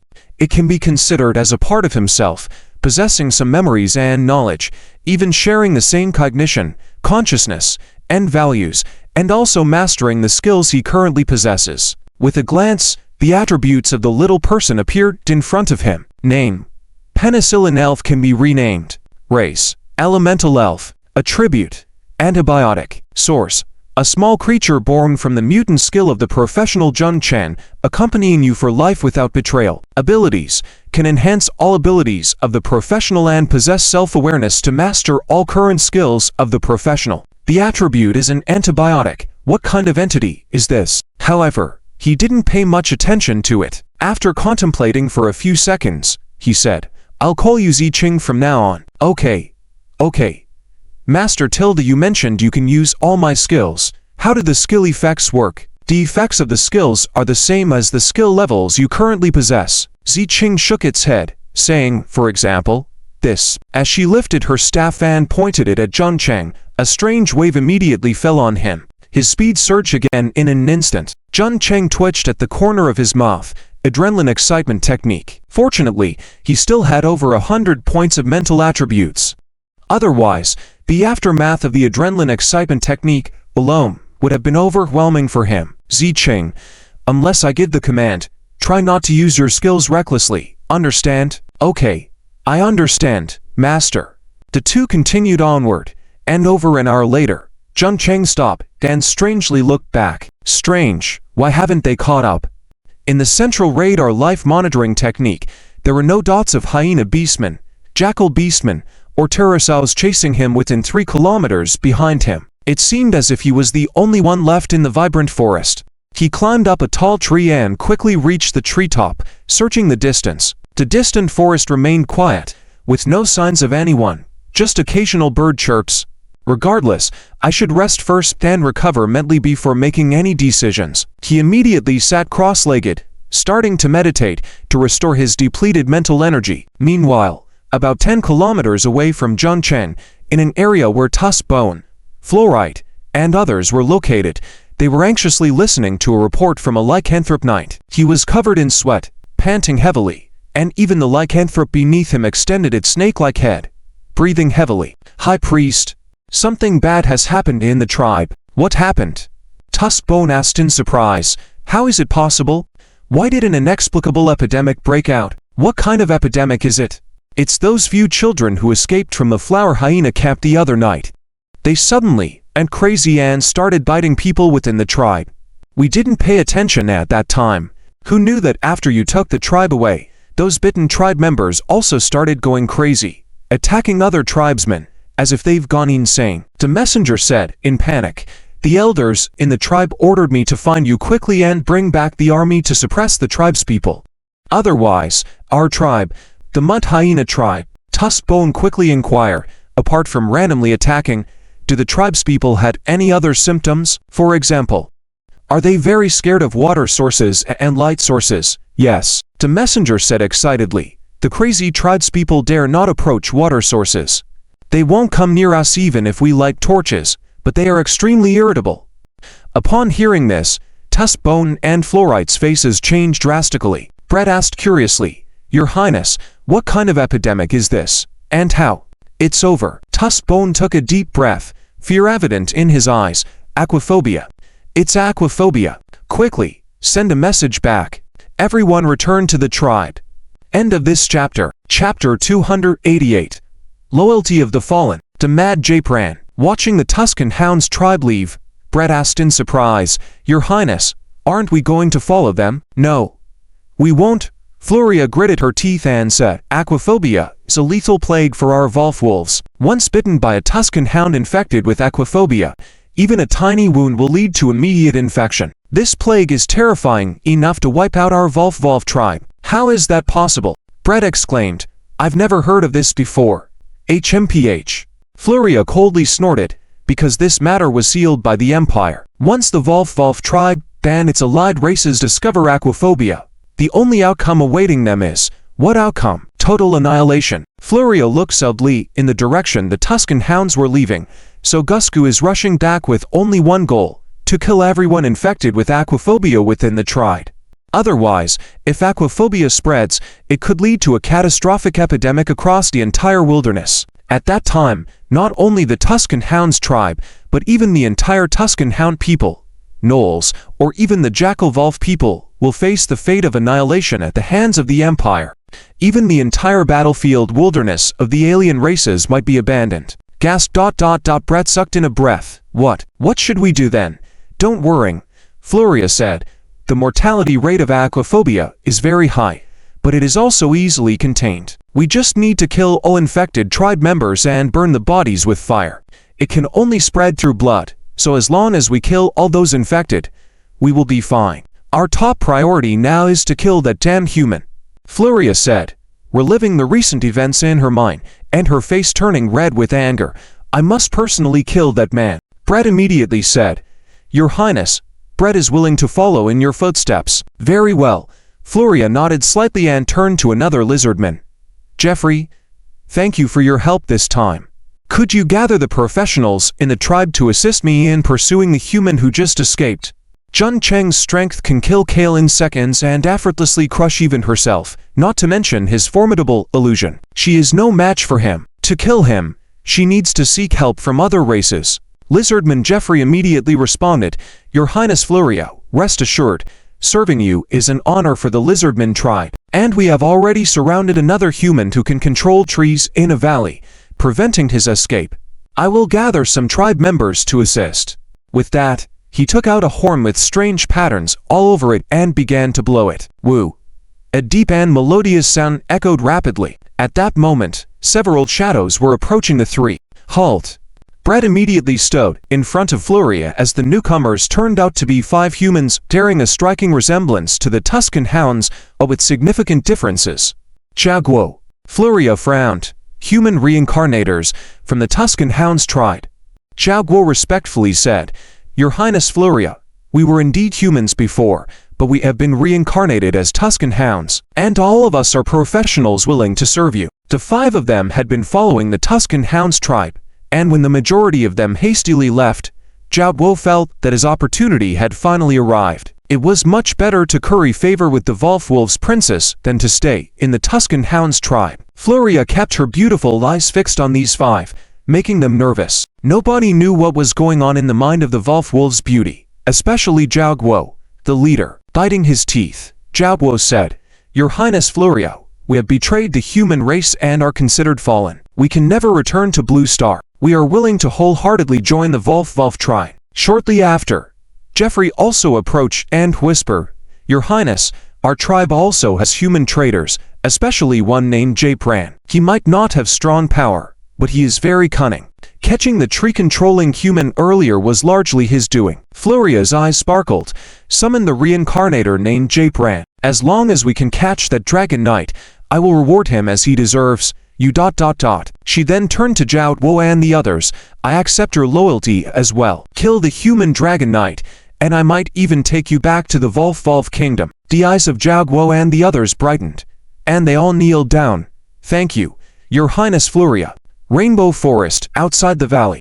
A group of lizardmen, jackal wolves, and Tuscan hounds were continuously charging into the valley, but outside the valley perimeter stood over a dozen giant tree people about 10 meters tall.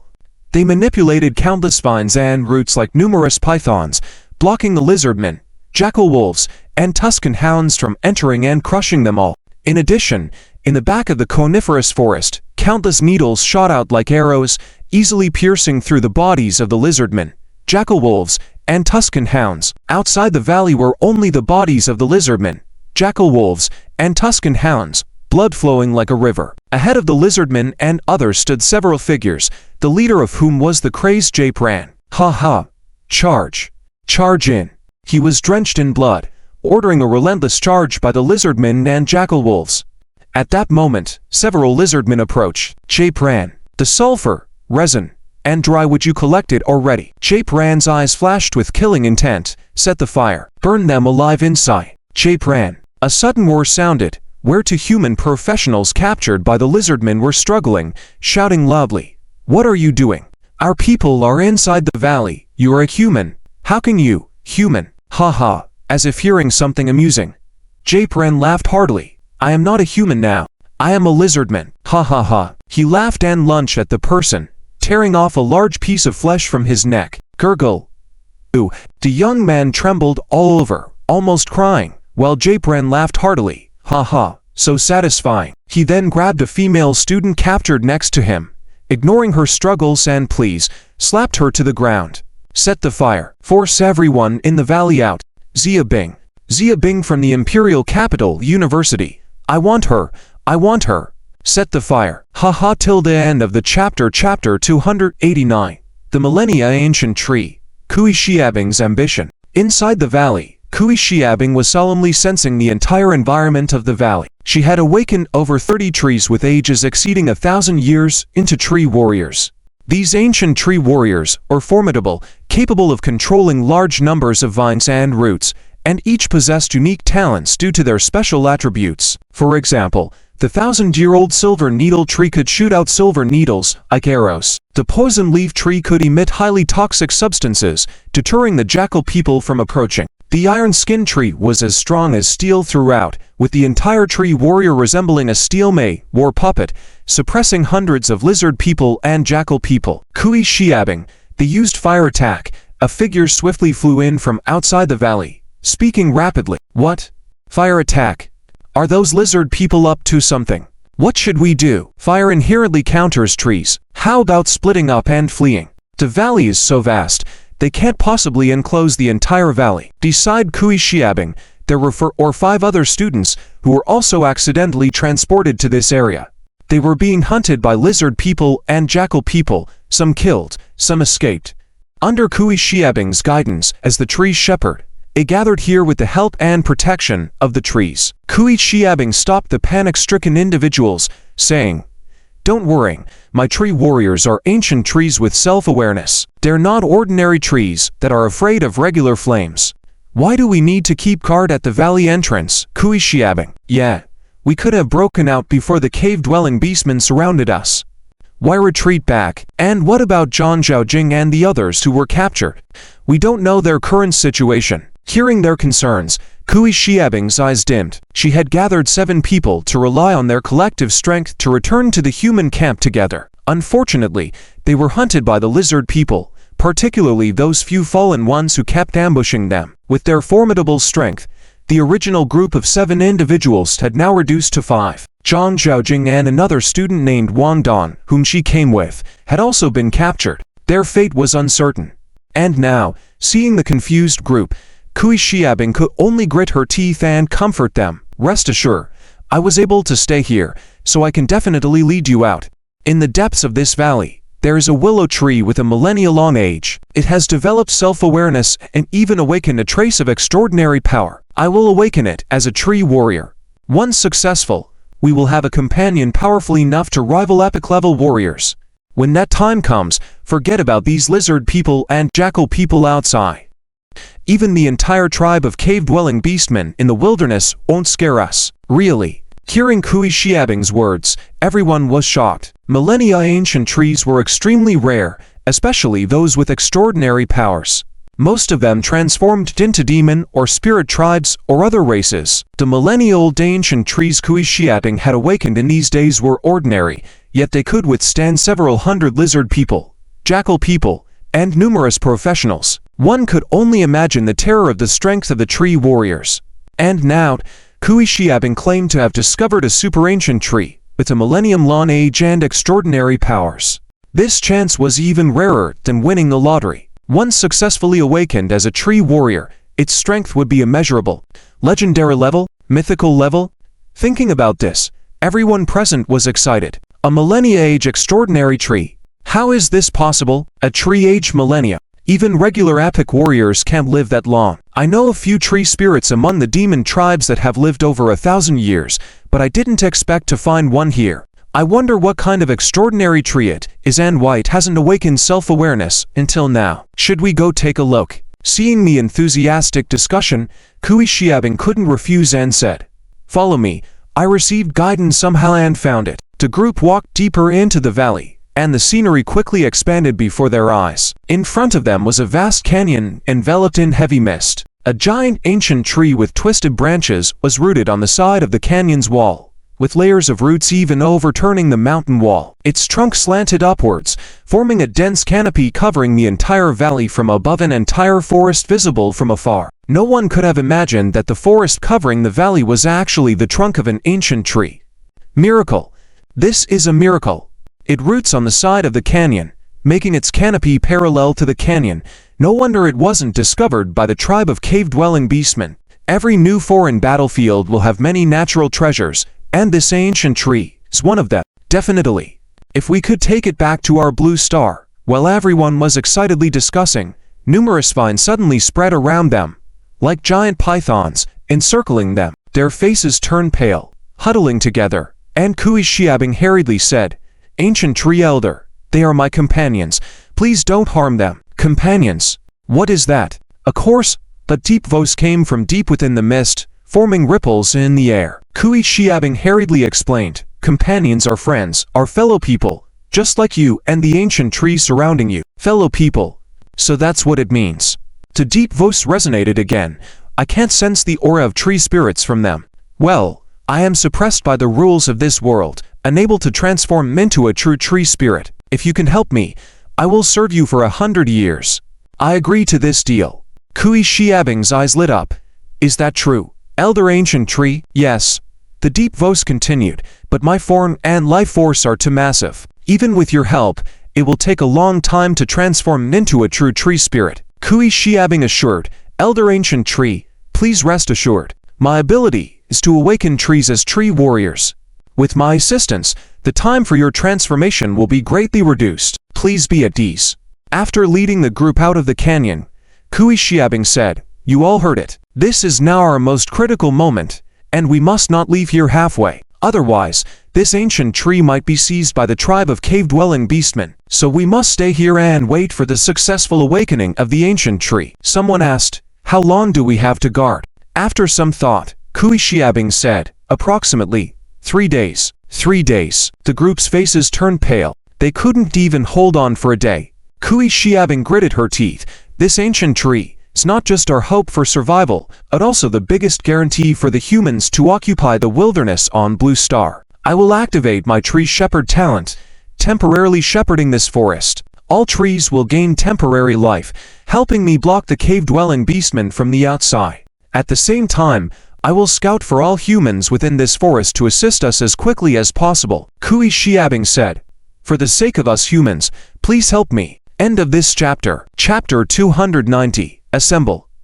Pursuing Zhun Cheng, Jia Piran was venting furiously, when suddenly a figure blocked his path. It was a large reptilian figure. Different from other lizardmen, this one's scales were black, and his muscles bulged with a hint of violent intent. Jia Piran didn't stop his movements and casually said, "Chief Komoro, what do you need from me?" Komoro admired Jia Piran's actions and was satisfied with his subordinate, who had transformed from a human into a lizardman. He spoke, "Princess Flula of the Wolf clan needs your assistance for a mission. Take your men and go."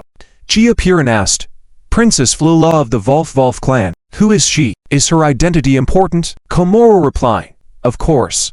Princess Flula is the true princess of the Wolf clan, the 11th in line for succession. If you gain her favor, you might become her follower and enter the Wolf kingdom plane, becoming a noble of the Beastmen Empire. A Wolf princess, hehe. I wonder what she looks like, if she's like those cat-eared girls from the Blue Star. HMPH. Komoro coldly said, "Princess Flula is the most beautiful of the Ice Wolf clan. If you show any disrespect towards her, not even I will be able to save you from the consequences." Understood. Ha ha. Jia Piran suddenly gasped heavily, clearly at a critical moment. He charged forward, lifted his curved knife from his waist, and viciously swung it down towards the person below him. Aha. Aha. Satisfying. Several minutes later, Jia Piran, along with some members of the Beastlust group and 3 lizardmen professionals, left the valley and hurried to the agreed-upon location with Flula. Shortly after his departure, the attacking lizardmen and hyena wolfmen in the valley became frantic, scattering in all directions. The trees standing outside the valley suddenly came to life, vines and roots emerge, binding and strangling the hyena wolfmen and lizardmen one by one. Over 30 war giant trees over 1,000 years old guarded the valley entrance, blocking any invading enemies. Komoro cruelly smiled, revealing sharp teeth. He flipped his hand, and a large totem pillar over 2 meters high appeared in his hand, embraced firmly. "Man," he roared, his voice echoing throughout the valley. "Charge with me." The next moment, a bloody light burst from the totem pillar in his hand, covering an area of nearly 1,000 meters, enveloping almost all lizardmen and hyena wolfmen within. A brutal aura, the lizardmen's unique battle song aura, could turn the target ruthless, temporarily increasing their attack power and killing intent, driving out fear and facing the enemy head-on. Kill. Charge. Everyone charge in. Kill all those damned humans. Under Komoro's roar, numerous hyena wolfmen and lizardmen, like they had taken stimulants, charged frantically into the valley. Along with their charge, dense vines descended from above, roots broke through the ground, also joining their ranks. In an instant, bodies fell. Blood flowed like a river. Due to the physical characteristics of the cave dwellers, it was challenging for them to awaken as mages or warlocks who could control fire elements. Now, facing enemies primarily composed of giant trees, they could only use their lives to fill the gap. Half a day later, Jia and his group finally arrived at the meeting point with Flula. Besides them, there were several other figures. The team pursuing Jun Cheng numbered 26 in total. Princess Flula herself, Brat, the Beast Lust Organization's Zhao Guo, Jia and 9 others. For lizardmen professionals, 6 hyena wolfmen professionals, 5 Ardog professionals. Flula coldly said, "This mission is to pursue and kill a human dragon knight who dared to intrude into our Beastmen territory. This man is extremely proficient in close combat, has a young dragon as a pet, and can also use illusions." She then gritted her teeth. "Blackbone, Your Highness." A hyena wolfman professional covered in black fur immediately responded, "Your sense of smell is the strongest. Your task is to locate this person specifically in the west of Xi'an. Do not approach actively. Wait for us to catch up and surround him." "Yes, Your Highness." The black dog agreed and quickly left. "Yacha, Your Highness, what are your orders?" A tall hyena wolfman respectfully asked. Both hyena wolfmen and Ardogs were vassal races of the Levi Clan and were absolutely loyal to Fluella's commands. "You stay behind Blackbone and his team and approach them in a fin-shaped. Try to drive the target to the location we have designated for the encirclement." "Yes, Your Highness." Yacha waved again, and the hyena wolfmen professionals also left quickly. "And you," the lead lizardman professional respectfully said. "Princess Flula, you can call me Lontong." Lontong, Flula nodded. "Your task is to surround and kill that human dragon knight with me. Understand?" "Understood, Your Highness." "Lastly, for you." Flula looked at Zhao, Wo and Jia and the members of the Beast Lust organization behind them. "I'm not very familiar with your strengths, but as a promise from me, Princess of the Levi Clan, whoever can capture or kill that damned human, I can promise you a reasonable request. You are free to act." Hearing this, the expressions of the people changed drastically. Zhao Gu's eyes were eager, as he wanted to improve his strength and become a noble of the Beastmen Empire. Once he became a noble, it meant that he truly abandoned his human identity and became part of the Beastmen race. Jia, on the other hand, discreetly stared at Fluella's figure, his eyes filled with desire. However, his desire was directed towards Flula herself. Beast girl. So beautiful and with an exotic atmosphere. These ears and tail are just right for my tastes. Jia inwardly roared with madness. "Flula, you are mine. Ha ha ha, you are mine. No one can take you away." Zhao Guo quickly said, "Princess Flula, please rest assured, we will definitely accomplish the mission." Flula nodded, turned and left, while Jia continued to stare fixedly at Fluella's figure. Zhao Guo frowned. "Jia, put away your disgusting thoughts. If you utter a word against Princess Flula, all of us from the Beast Lust will be buried with you." He. Jia grinned. "A beauty like this, if I could have one intimate moment, I would be willing to die for it." "What? What are you?" Jia expression changed in shock. "What are you trying to do?" "What do I want to do?" Jia sneered.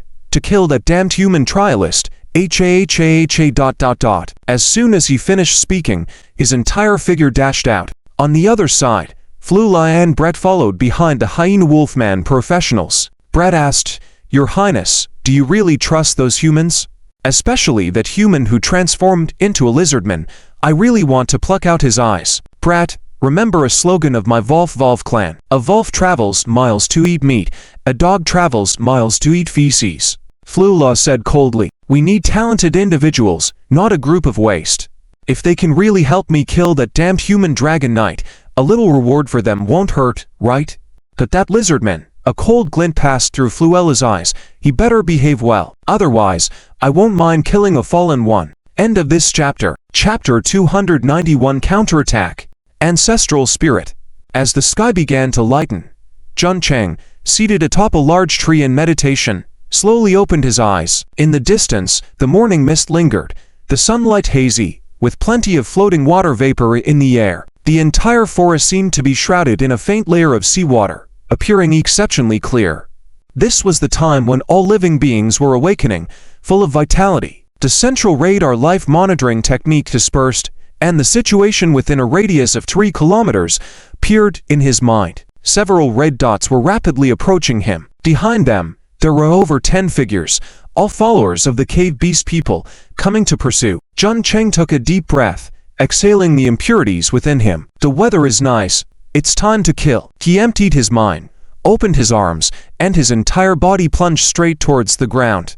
When he was about 10 meters above the ground, he forcefully pushed off the tree trunk with his feet, shooting out like an arrow. His direction was towards the pursuing cave beast people group.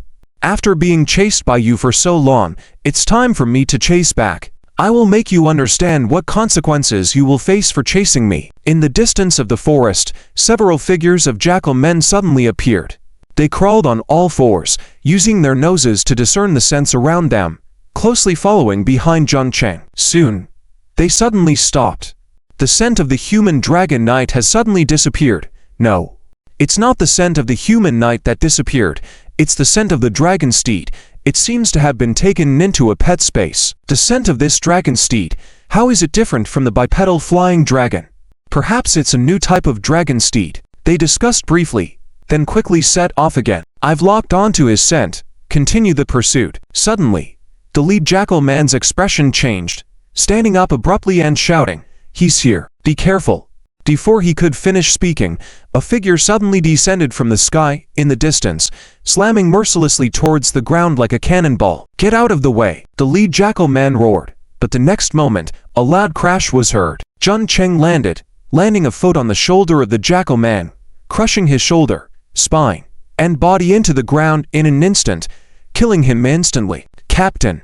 Howl! The remaining few jackal men roared in anger, rushing towards Jun Cheng. Two drew curved swords, one drew a wolf-toothed dagger, and the last drew a dry wooden staff, all aiming towards Jun Cheng from a distance. Jun Cheng waved his hand. A strange wave of energy surged out from him, instantly engulfing the four jackal men. Acute gastroenteritis outbreak technique. This was the strongest duck control skill that Jun Cheng was most handy with. Under his powerful mental strength, almost instantly, the four jackal men erupted with acute gastroenteritis. Clang! The Shura dual blades collided with the curved sword of one of the jackal men. Before Jun Cheng could use another move, the jackal man cried out in agony. His legs trembled, trying hard not to vomit, but under the oppressive force of Jun Cheng, he couldn't hold it back and spewed out his insides, his curved sword falling from his hand as Jun Cheng's Shura dual blades swiftly beheaded him. Plop!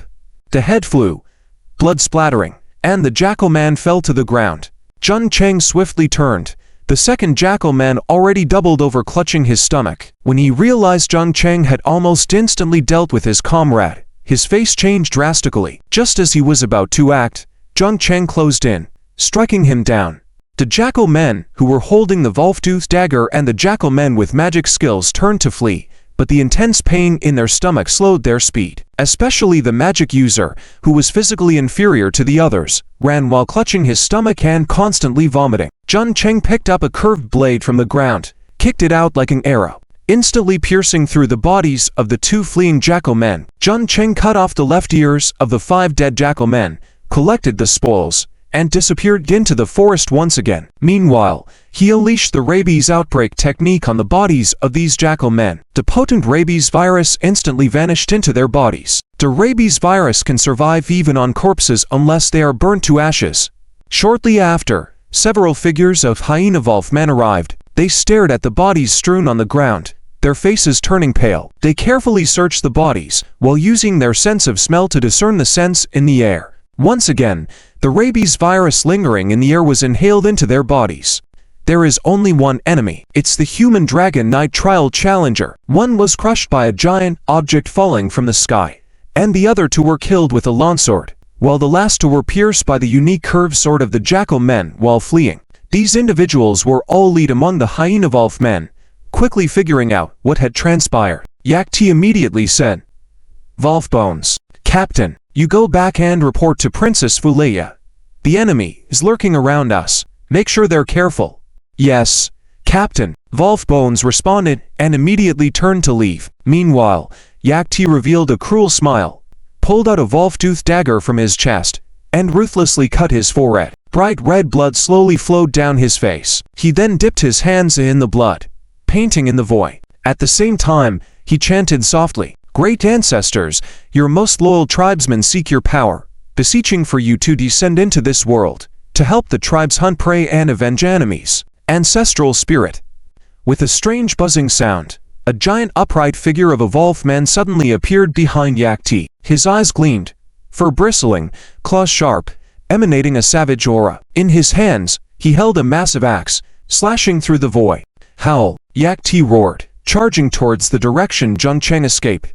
Under the influence of the ancestral spirit, his hair stood on end, resembling a rabid dog, his speed extremely fast. Behind him, the remaining four also howled, quickly catching up. For some reason, the speed of the five grew faster and faster, and a bloody aura enveloped their bodies. Their pupils, especially, showed a deep blood-red hue, with protruding fangs, drooling, ready to devour their prey.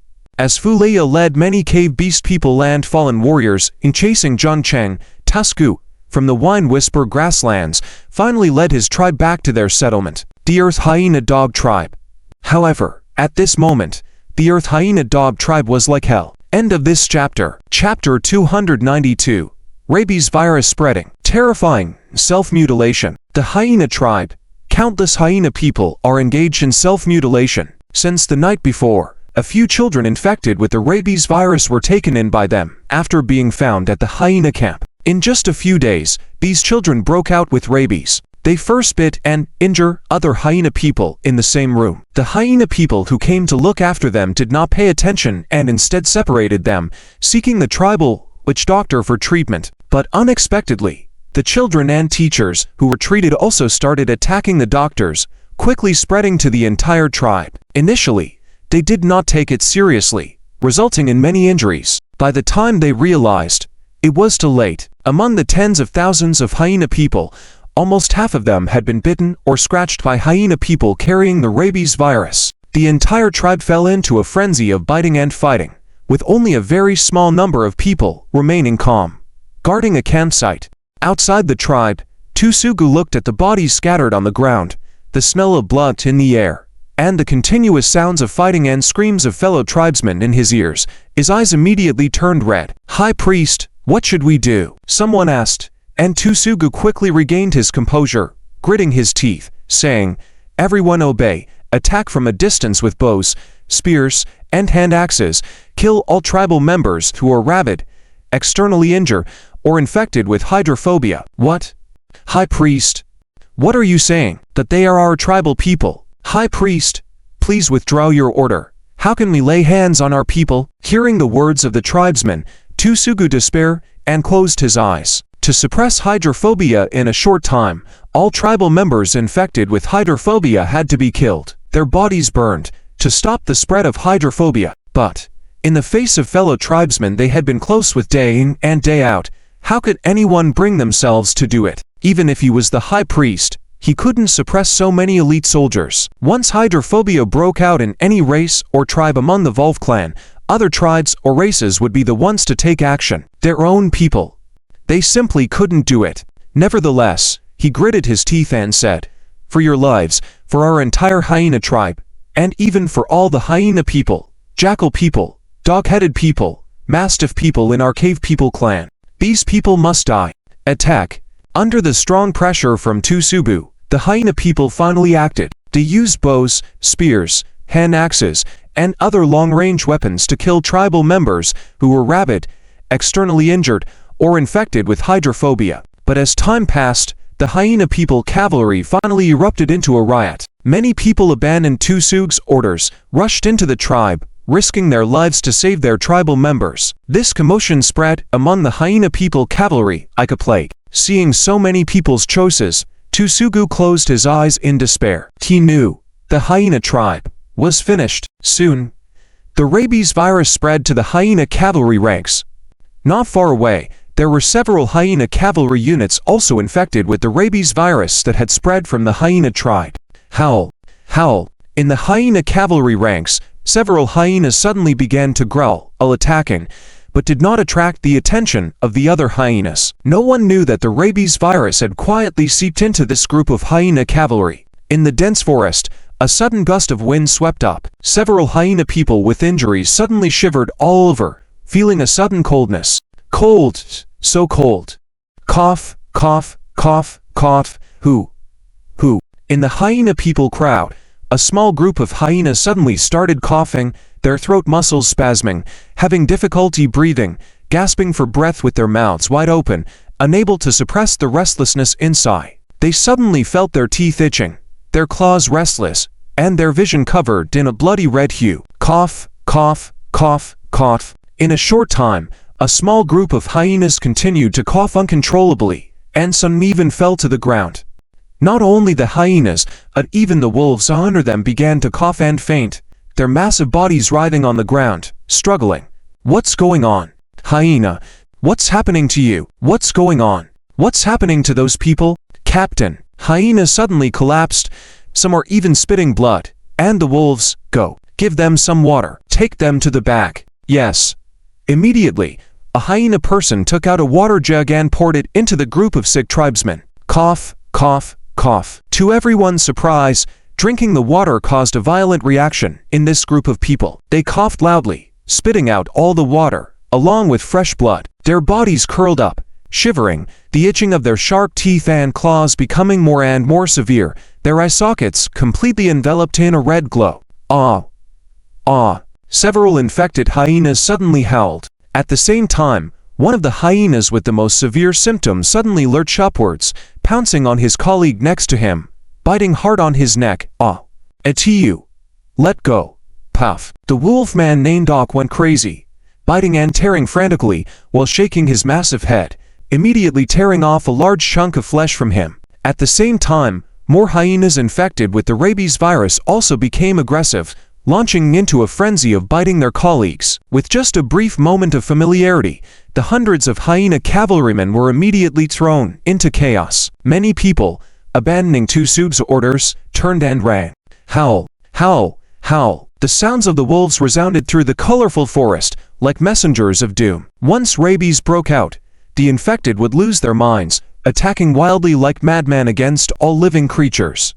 And canine creatures have almost zero resistance to this virus. Once infected, within a week at most, they die from respiratory or circulatory failure. In other words, those infected with the rabies virus are doomed. This appearance, unlike what Jun Cheng had seen in movies and TV shows in his past life about the T-virus and zombies. When a living being becomes a zombie after being infected with the T-virus, they follow the guidance of blood and flesh to find food and do not attack their kind. That is to say, zombies rarely attack other zombies. Zombies are life that has died, but their bodies continue to move under the control of the nervous system, like walking corpses. But rabies is different. Those infected with rabies fear water, wind, suffer breathing difficulties, and the severe cases will attack others in a mad frenzy, whether they are normal people or infected with the rabies virus. In other words, people with rabies are even more dangerous than zombies, with a higher level of threat. Another wolf howl sounded. With the defeat of a large number of hyenas, those infected with rabies and the wolves were clearly stimulated, clenching their tails to chase and directly attacking them from behind. Their speed was faster, their strength stronger. They pounced on their former colleagues like madmen, knocking them down and tearing into them with all their might. Some hyenas fought back fiercely, using their curved swords to kill several rabid colleagues, but they were also heavily injured. After just a dozen or so breaths, he who was covered in injuries was also infected with the rabies virus, turning around and attacking the other colleagues.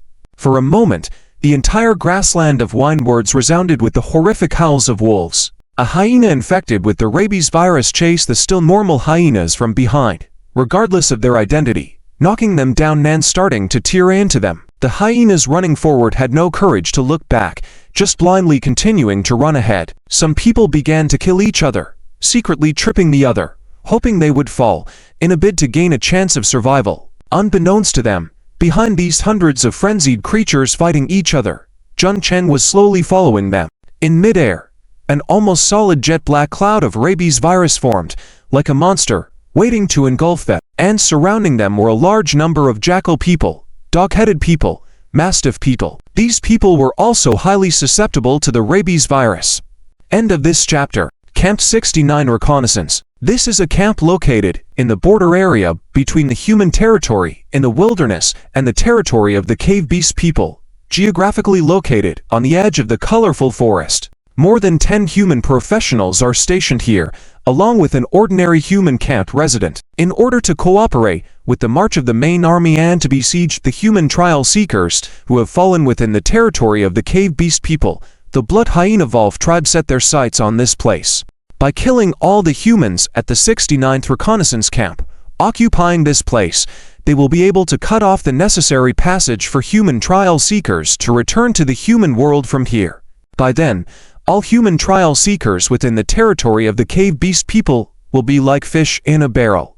Thousands of hyena wolf people have already rushed into the camp, and there are also a large number of human professional fighters inside, engaging in bloody battles. However, as time passes, 70% of the camp's territory has been occupied by hyena wolf people, and wiping out the humans here is only a matter of time. Chief Ahar, a hyena wolf person, ran to report, "In at most 10 minutes, we can capture this human camp, and capture ... We don't need captives." Chief Ahar of the Blood Hyena Wolf tribe said coldly, looking at the flames in the reconnaissance camp, nodding in satisfaction. "Well done. As long as we occupy this camp, all human trial seekers in the colorful forest will die. As long as we can kill these humans, especially that Dragon Knight, who is admired by Princess Freya, our Blood Hyena Wolf tribe will ... Awoo.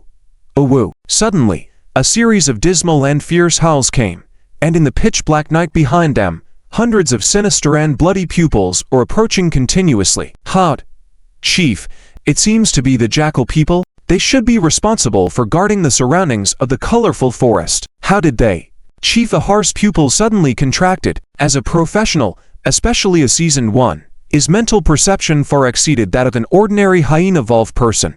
In his perception, he quickly understood what had happened behind him. He let out a mournful howl. Quickly gather the archers. Kill them." "What? Chief Ahar, they are our clansmen." Smack. Chief Ahar jumped up and slapped the guard's face, roaring, "They are infected with aquaphobia. They are a bunch of lunatics. Kill them quickly." "Quickly," Chief Ahar shouted. The main force of the jackal people, except for a part sent to besiege Jun Chen, almost all rushed into the camp. After all, for the hyena wolf people, the resources and wealth in a human-established reconnaissance camp were enough to drive them crazy. When the first line of defense of the reconnaissance camp was breached, almost all greedy hyena wolf people enthusiastically rushed in. They killed human professional fighters and looted goods. Some female professional fighters and ordinary people couldn't escape the ravages of the hyena wolf people. Beside Ahar, there were only his hyena wolf knights and a small number of injured fighters left. After the orders were given, the hyena wolf knights and the wounded immediately got up, drew their bows and shot arrows at their former comrades. At the same time, the priestess at Ahar's side chanted spells, pointing her staff at them. A blood-red glow descended from the sky, forming a blood-red aura under the hyena wolf knight's feet. Berserk battle song. HN. Heavy breathing came from the mouths of the hyena wolf knights. Their hair started to stand up, their eyes turning slightly red. Before they could go mad, another glow descended from the sky and landed at their feet. Agile aura. While the priest of the Blood Hyena Evolved tribe was still casting spells, a melodious song sounded, and a third glow descended from the sky. Clear aura. It could help restore their mental strength in a short period of time, and resist the madness brought by the Berserk battle song. In just a few seconds, the priestess of the Blood Hyena Evolved tribe released 3 auxiliary battle songs, at least doubling the strength of her Hyena Evolved knights and wounded fighters. Quick! Blow the horn and make everyone retreat.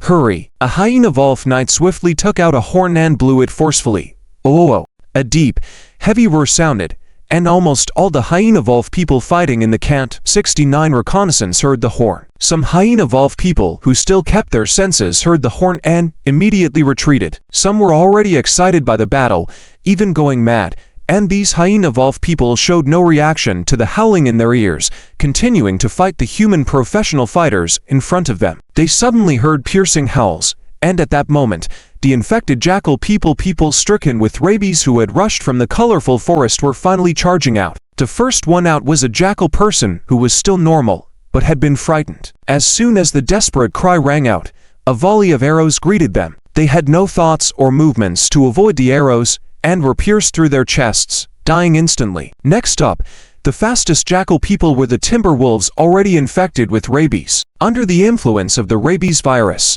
this group of timber wolves that surged out showed fur bristling, like large hedgehogs in a frenzy. But the most striking aspect was their crimson eyes. Shoot! Quick! Shoot them dead!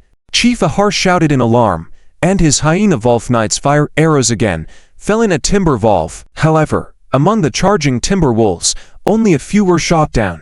After rolling on the ground for a few moments, they lunged forward again. Chief, why are we retreating? Yan. Chief, we're about to breach this camp. Timber wolves. How did they go mad? Shoot. Ahar roar. They're infected with aquaphobia, also known as hydrophobia. We must kill them all here, or no one is allowed to leave. The hoarse shout echoed among the Hyena Evolved people, and almost all of their eyes filled with fear. The terror of aquaphobia they might not be familiar with, but when it came to hydrophobia, many of them knew. After all, among the cave beast people, the Hyena Evolved people's strength far surpassed that of the jackal people. Some members of their tribe had recorded many secret deeds or other things compared to the jackal people's tribe. Hydrophobia. It was that horrific plague which the elderly Hyena Evolved people talked about, an incurable terror that could infect all the members of the tribe in a short time. The Hyena Evolved people who emerged from the 69th reconnaissance camp couldn't even rest. They immediately joined the shooting troop. Swish, swish, swish. More and more Hyena Evolved people rushed out of the camp, and the arrows became denser, felling one timber wolf after another. But there were also several large timber wolves under the influence of the rabies virus who became extremely frenzied and charged through the arrow rain, fiercely lunging at the defensive line. Kill him! Kill him! Over a dozen Hyena Evolved warriors surged forward, immediately dismembering the several giant timber wolves. But at the same time, some among them were scratched and bitten by the timber wolves. Bind them! Chief Ahar ordered the Hyena Evolved people, but strangely, they hesitated to act. If the timber wolves scratch or bite us and infect us, they'll become mad. They have indeed gone mad. The chief waved his hand towards Agar, scratching and biting him fiercely. The rabies virus had swept through the timber wolves and Hyena Evolved people, leading to a rapid outbreak. It even caused those members under the influence of the berserk or bitten by timber wolves to react without thinking, biting their former comrades in an outburst of fury. With the rabies outbreak technique at full swing and Ahar's extraordinary 600 mental points, the rabies virus spread rapidly, causing the Hyena Evolved people, who were in the frenzy or wounded by timber wolves, to react without hesitation, biting their former companions. Ah, help, help me. Save me. Damn it. Seeing this, Chief Ahar's eyes widened in panic. Kill them all. Suddenly, the other Hyena Evolved people no longer hesitated, immediately shooting arrows to kill these dozen or so comrades. Panic and unrest reverberated among all the Hyena Evolved people. What kind of terrifying plague was this, able to erupt in such a short time and spread so robustly? If scratched, if bitten, could one be infected with the madness? That's right, that's right. It is madness. This time's madness is even more terrifying than I remember. The infectivity rate is too fast. Chief Ahar's body started to tremble, and his gaze subconsciously turned towards the colorful forest. What should he do? The grassland of the wind had actually broken out in aquaphobia, with such a fast infection rate. If this matter were to be known by the superior tribes. His body suddenly shook, refusing to think further. Enemy attack. There are enemies. It's the Earth Jackal people. They've been infected with madness. Once again, shadows emerged from the direction of the colorful forest, their former comrades, the Jackal people, running on all fours in a frenzy. Behind them were more timber wolves, wild dogs, dog-headed people, and so on. The plague was spreading. Shoot to kill them. A desperate roar came from Chief Ahar's mouth. This time, his hyena wolf people did not hesitate and immediately bent their bows and shot arrows at their former companions. Swish, swish, swish. Many hyena wolf people infected with the rabies virus were shot and pinned to the ground, but as long as they weren't hit in a fatal area, they forcibly pulled the arrows out of their bodies and continued to run wildly. On the chaotic grassland, a large amount of viscous blood and entrails were left behind by these madmen. Awoo! Suddenly, some of the rabies-infected hyena wolf people began to howl at the sky. The clouds dispersed, revealing a blood-red moon. Seeing the rabies-infected jackal people behave in this way, Chief Ahar of the hyena wolf people said, in shock, "Self-induced madness. No, it's moonlight madness. It's actually the moonlight madness that only high-ranking wolf warriors can master. These tribesmen have gone mad. Awoo. Eerie and piercing howls echoed through the sky. These jackal people entered a state of moonlight madness under the stimulation of the moonlight, becoming even more frenzied and faster. They left a series of afterimages in the air as they charged towards the hyena wolf people's main force. They moved so fast that some could even dodge arrows in midair, covering a distance of hundreds of meters within a few seconds, almost entering the hyena wolf people's main force. Chief. Suddenly, over a dozen hyena wolf knights surrounded Ahar, their leader, respectfully saying, "Thank you for your care and teachings over the years. Today is the time for us to uphold the honor of the knights and the glory of the beast people. What are you going to do?" Ahar guessed what was about to happen and asked subconsciously, "Chief, take care. Hurry and take your people out of here." The leading hyena wolf knight said solemnly, including Lycan, "They will protect you back to the tribe. Take care. Our tribe still has elders and children.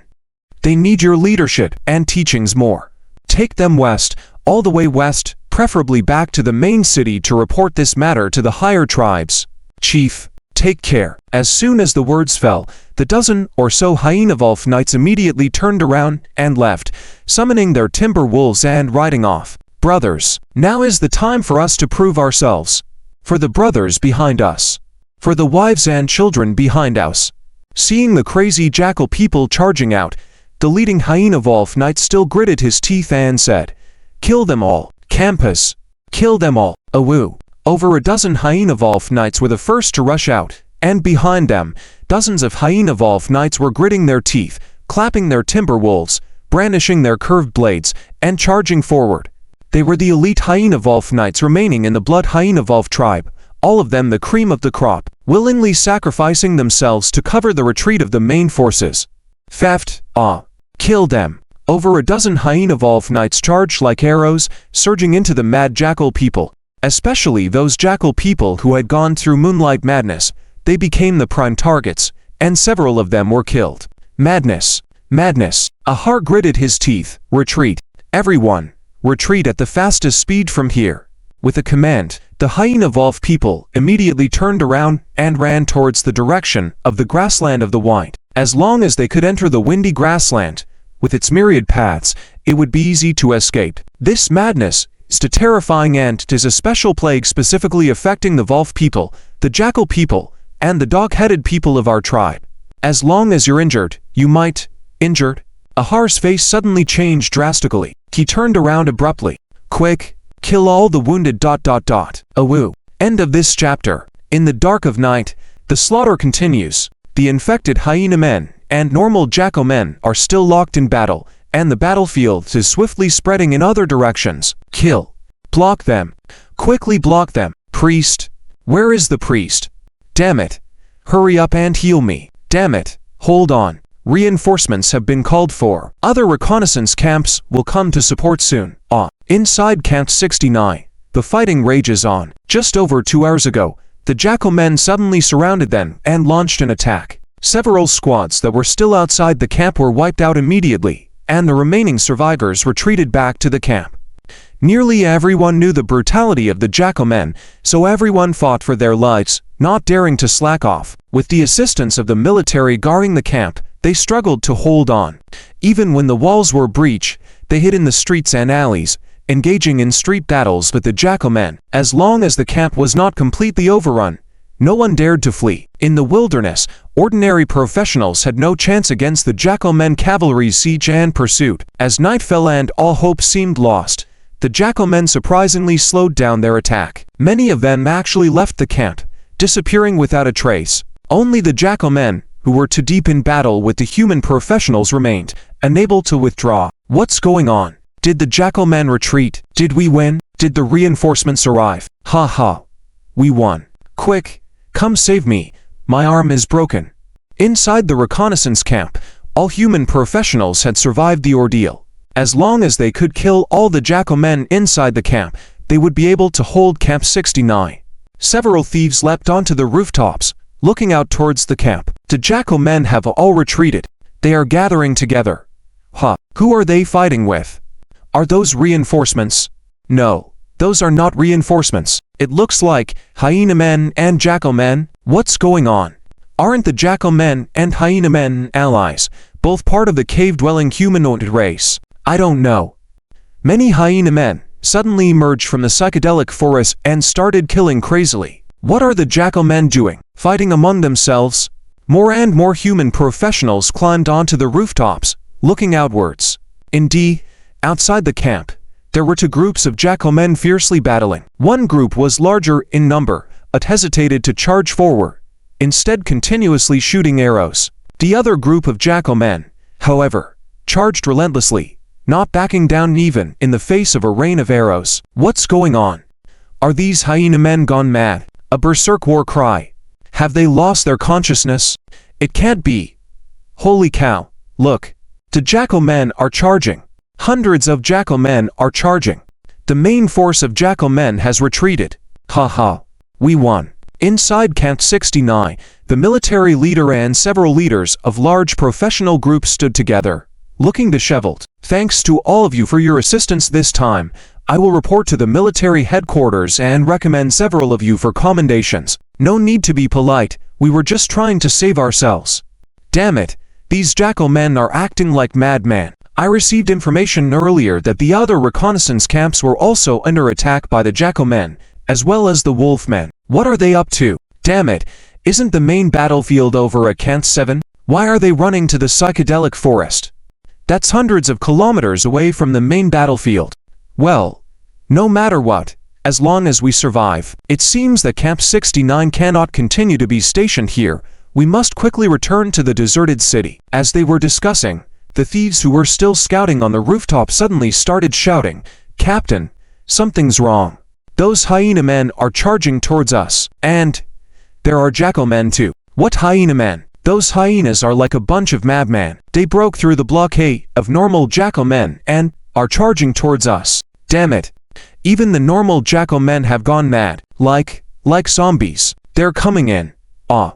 Accompanied by screams of terror, the hyena men infected with rabies rushed in like madmen. This new wave of hyena men charged in like wild dogs, using their sharp teeth and claws as weapons. The exhausted human professionals in Camp 69 were overrun, and within a very short time, over a dozen of them were killed. After more than 10 minutes, the human professionals in Camp 69 finally could not hold on any longer and all fled the camp in a panic, heading towards the deserted city in disarray. But behind them, the rabid hyena men and Jackal men were in pursuit. In the vast wilderness, it was difficult for humans to escape the pursuit of races like the hyena men and Jackal men. Only a very few who had the ability to fly or had special abilities to escape underground had a chance to flee. In the air, Prince Jun, who was in charge of Camp 69, watched in horror as the chaotic scene unfolded on the ground, his eyes filled with fear and disbelief. What's going on? Why are these hyena men and Jackal men acting like rabid madmen? Rabies. He patted the head of his flying horse and turned quickly towards the direction of the deserted city. A major change has occurred in the psychedelic forest. The cave-dwelling humanoids are infected with the rabies virus. This must be quickly reported to the deserted city. Drive on. In the psychedelic forest, Jack Cha, accompanied by several fellow professionals of the same race, was speeding through the forest. Influenced by the spirits of their ancestors, their speed, strength, sense of smell, and even their mental reactions were several times greater than before. The pungent smell of blood and blood in the air at this moment seemed so vivid and perfect. He had already locked onto the location of that human. After passing several large trees, a human figure appeared before him. "Kill!" he roared, and a terrifying ripple spread out from his body in all directions. With a powerful kick off the ground, he charged towards Cheng Cheng like an arrow. At the same time, two other fellow professionals attacked from different directions. Jack Cha's eyes were now covered in a crimson glow of bloodlust. At his side, the other two fellow professionals also attacked from different directions. In midair, Jack Cha suddenly opened his mouth, and viscous saliva sprayed out continuously. The next moment, he suddenly turned back and bit the neck of the fellow professional closest to him from the left side. Thunk! Ah! Oh!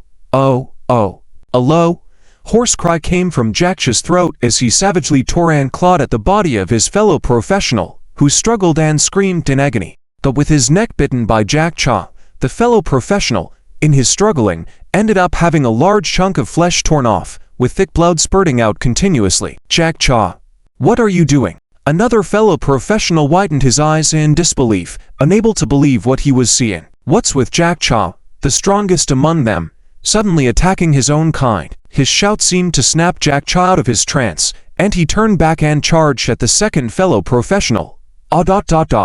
Nearby, Cheng Cheng's face looked somewhat strange. These jackal men, how were they turning on each other? His eyes suddenly lit up. Rabies outbreak technique. These jackal men were infected with the rabies virus. Indeed, seconds later, the first jackal man professional bitten by Jack Cha was also struggling to get back on his feet. Despite his neck being severed, he hadn't breathed his last breath. Instead, under the influence of the rabies virus, he got up in a frenzy, more active and vicious, baring his fangs at his own kind. Shortly after, these jackal men began to attack each other, and within moments, two had died. The remaining two crazed jackal men still wanted to charge at Cheng Cheng, only to be easily killed by him. The rabies virus has such a big impact on hyena men and jackal men. Cheng Cheng's eyes suddenly lit up, and his heartbeat began to accelerate. If that's the case, then, suddenly, at this moment, his eyes changed once again. In the distance in the sky, numerous soul forces suddenly appear and rush towards him rapidly. His soul power level were skyrocketing at an extremely fast rate. In an instant, he broke through the level cap and reached level 37. These are the souls of hyena men and jackal men killed by the rabies virus, all counted towards me. Cheng Cheng revealed a trace of delight. He had encountered such situations before. Virtuous flame burning water technique kills aqua spirit. I wonder how many hyena men and jackal men have died from the rabies virus.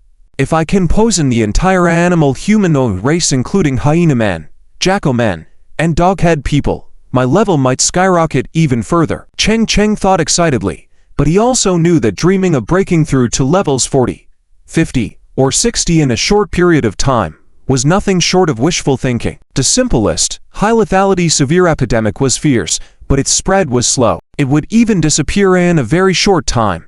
Those infected with the virus might not have gone far before dying from the virus, naturally not transmitting it too far. Plus, there were still limitations in the broken level mission. Nevertheless, this was also a great surprise for Cheng Cheng. If he could just break through to level 40, Cheng Cheng thought so, and his central radar life monitoring technique activated once again, enveloping a radius of 3 kilometers. Over a dozen bright red light spots were still approaching him. When his mind made contact, he quickly understood the identities of these people: Wolverine Freya and Fallen Beast Lust.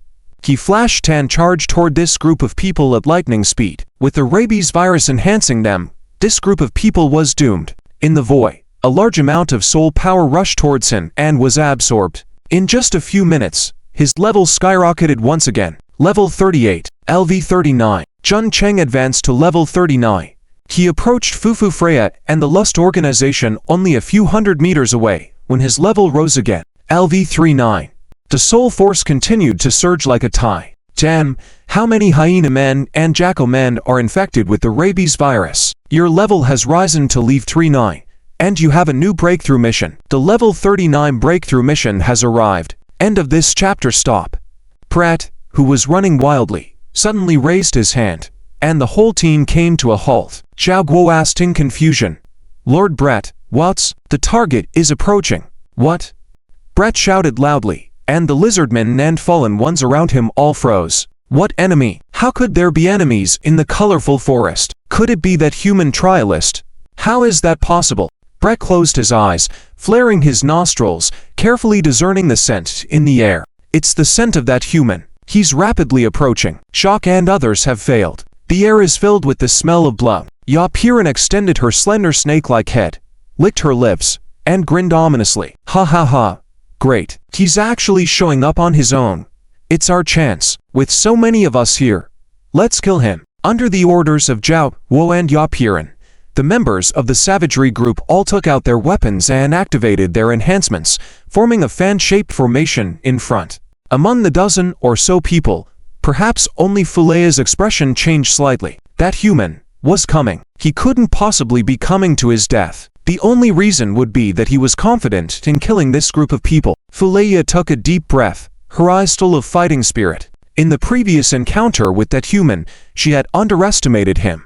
This time would be different. She reached back and grabbed a silver-white Volf hair. This Volf hair was a treasure handed down to her by her grandfather before he left, and it could enhance the overall strength of the wolf Volf tried. When that man dared to appear, she would definitely kill him. In the front of the forest, a strong wind swept through, and a figure suddenly appeared.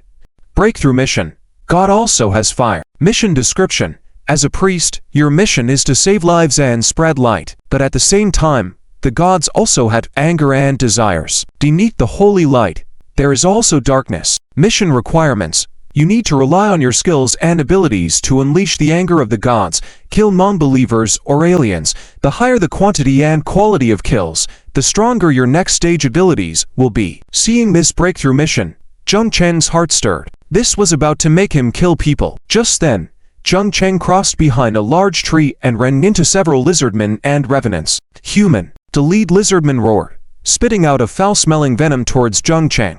At the same time, 3 arrows, a wine blade, and a poison needle, several figures all rushed forward. Zheng Cheng's body shimmered with a green light, and a shield of penicillin fungus protection law appeared, blocking all the venom spewed out by the lizardman. With a flash of his twin blades, he immediately cut the leading lizardman in half. The arrows, wind blades, and poison darts were all blocked by the penicillin fungus protective law. Charge!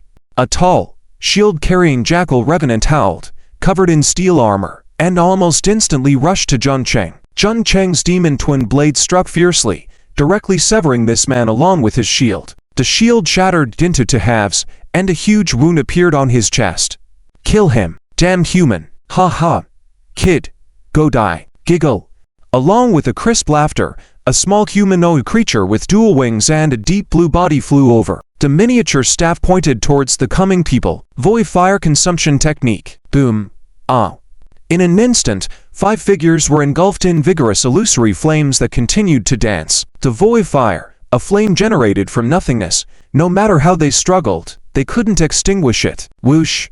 A strange undulation suddenly came from behind Zheng Cheng, and a small, skinny figure appeared in the darkness. He held a pitch-black dagger and silently stabbed towards Zheng Cheng's back. Zheng Cheng seemed unaware, and as the attacker's surprised face hadn't even fallen, a large hand firmly gripped his neck and twisted it violently. Crack!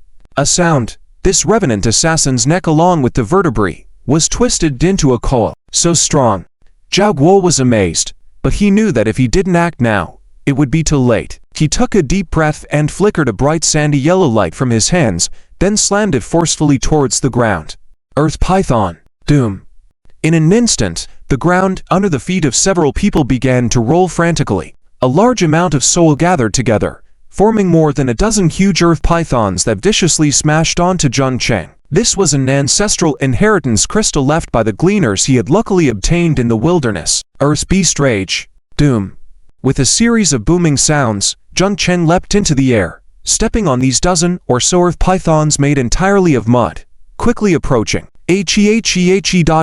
Coming over so recklessly, it's as if they didn't even consider us. Ya Piran smirked, her hands grabbed the air emptily and forcefully pulled towards Zheng Cheng. Empty voice strangle. Plop, plop, plop. The air in front of Ya Piran suddenly distorted and swiftly rushed towards Zheng Cheng. This was also the transmigration profession she obtained from the lizardman tribe, the hungry Void Marauder. Almost instantly, Zheng Cheng's body was filled with flashing blue light. Countless Void forces strangled him, but they were all blocked by the penicillin fungus protective law. What? Ya Piran was shocked. Her strength had greatly increased after transmigrating as the empty Void Marauder. With a casual Void strangle, she could strangle a huge elephant into a bloody mist. How was it that it was useless in the face of this human? Roar. Seeing Zheng Cheng rushing over, Brett roared. His entire body's Volf hair surge, and his body size instantly swelled to over 3 meters. He kicked the ground with both legs, his body rushing towards Zheng Cheng without hesitation. In midair, two sharp claws even left a sharp slash in the air. Behind him, Fuleya also yelled. The silver-white Volf hair in her hand shone brightly, and another giant Volf phantom appeared behind her. Unlike the lively giant Volf before, this giant Volf seemed somewhat stiff, with less spirit in its eyes. But the power contained within was still terrifying. Awoo! The silver Volf phantom roared into the sky, then turned into a beam of light and pierced into Fuleya. And at that moment, Fuleya's tightly closed eye suddenly opened wide, a beam of moonlight flashing through her pupils. At the same time, a crescent moon mark appeared abruptly on her smooth, white forehead. Xian and Brett rushed towards Zheng Cheng from both sides. Clang! On the rolling ground, Zheng Cheng's demon twin blade struck Brett's claws, sparking brightly. But Fuleya's figure followed closely as a magenta light surged into her body. Suddenly, a dozen different tempered Fuleyas appeared in front of her. Sunny, mature, gentle, domineering.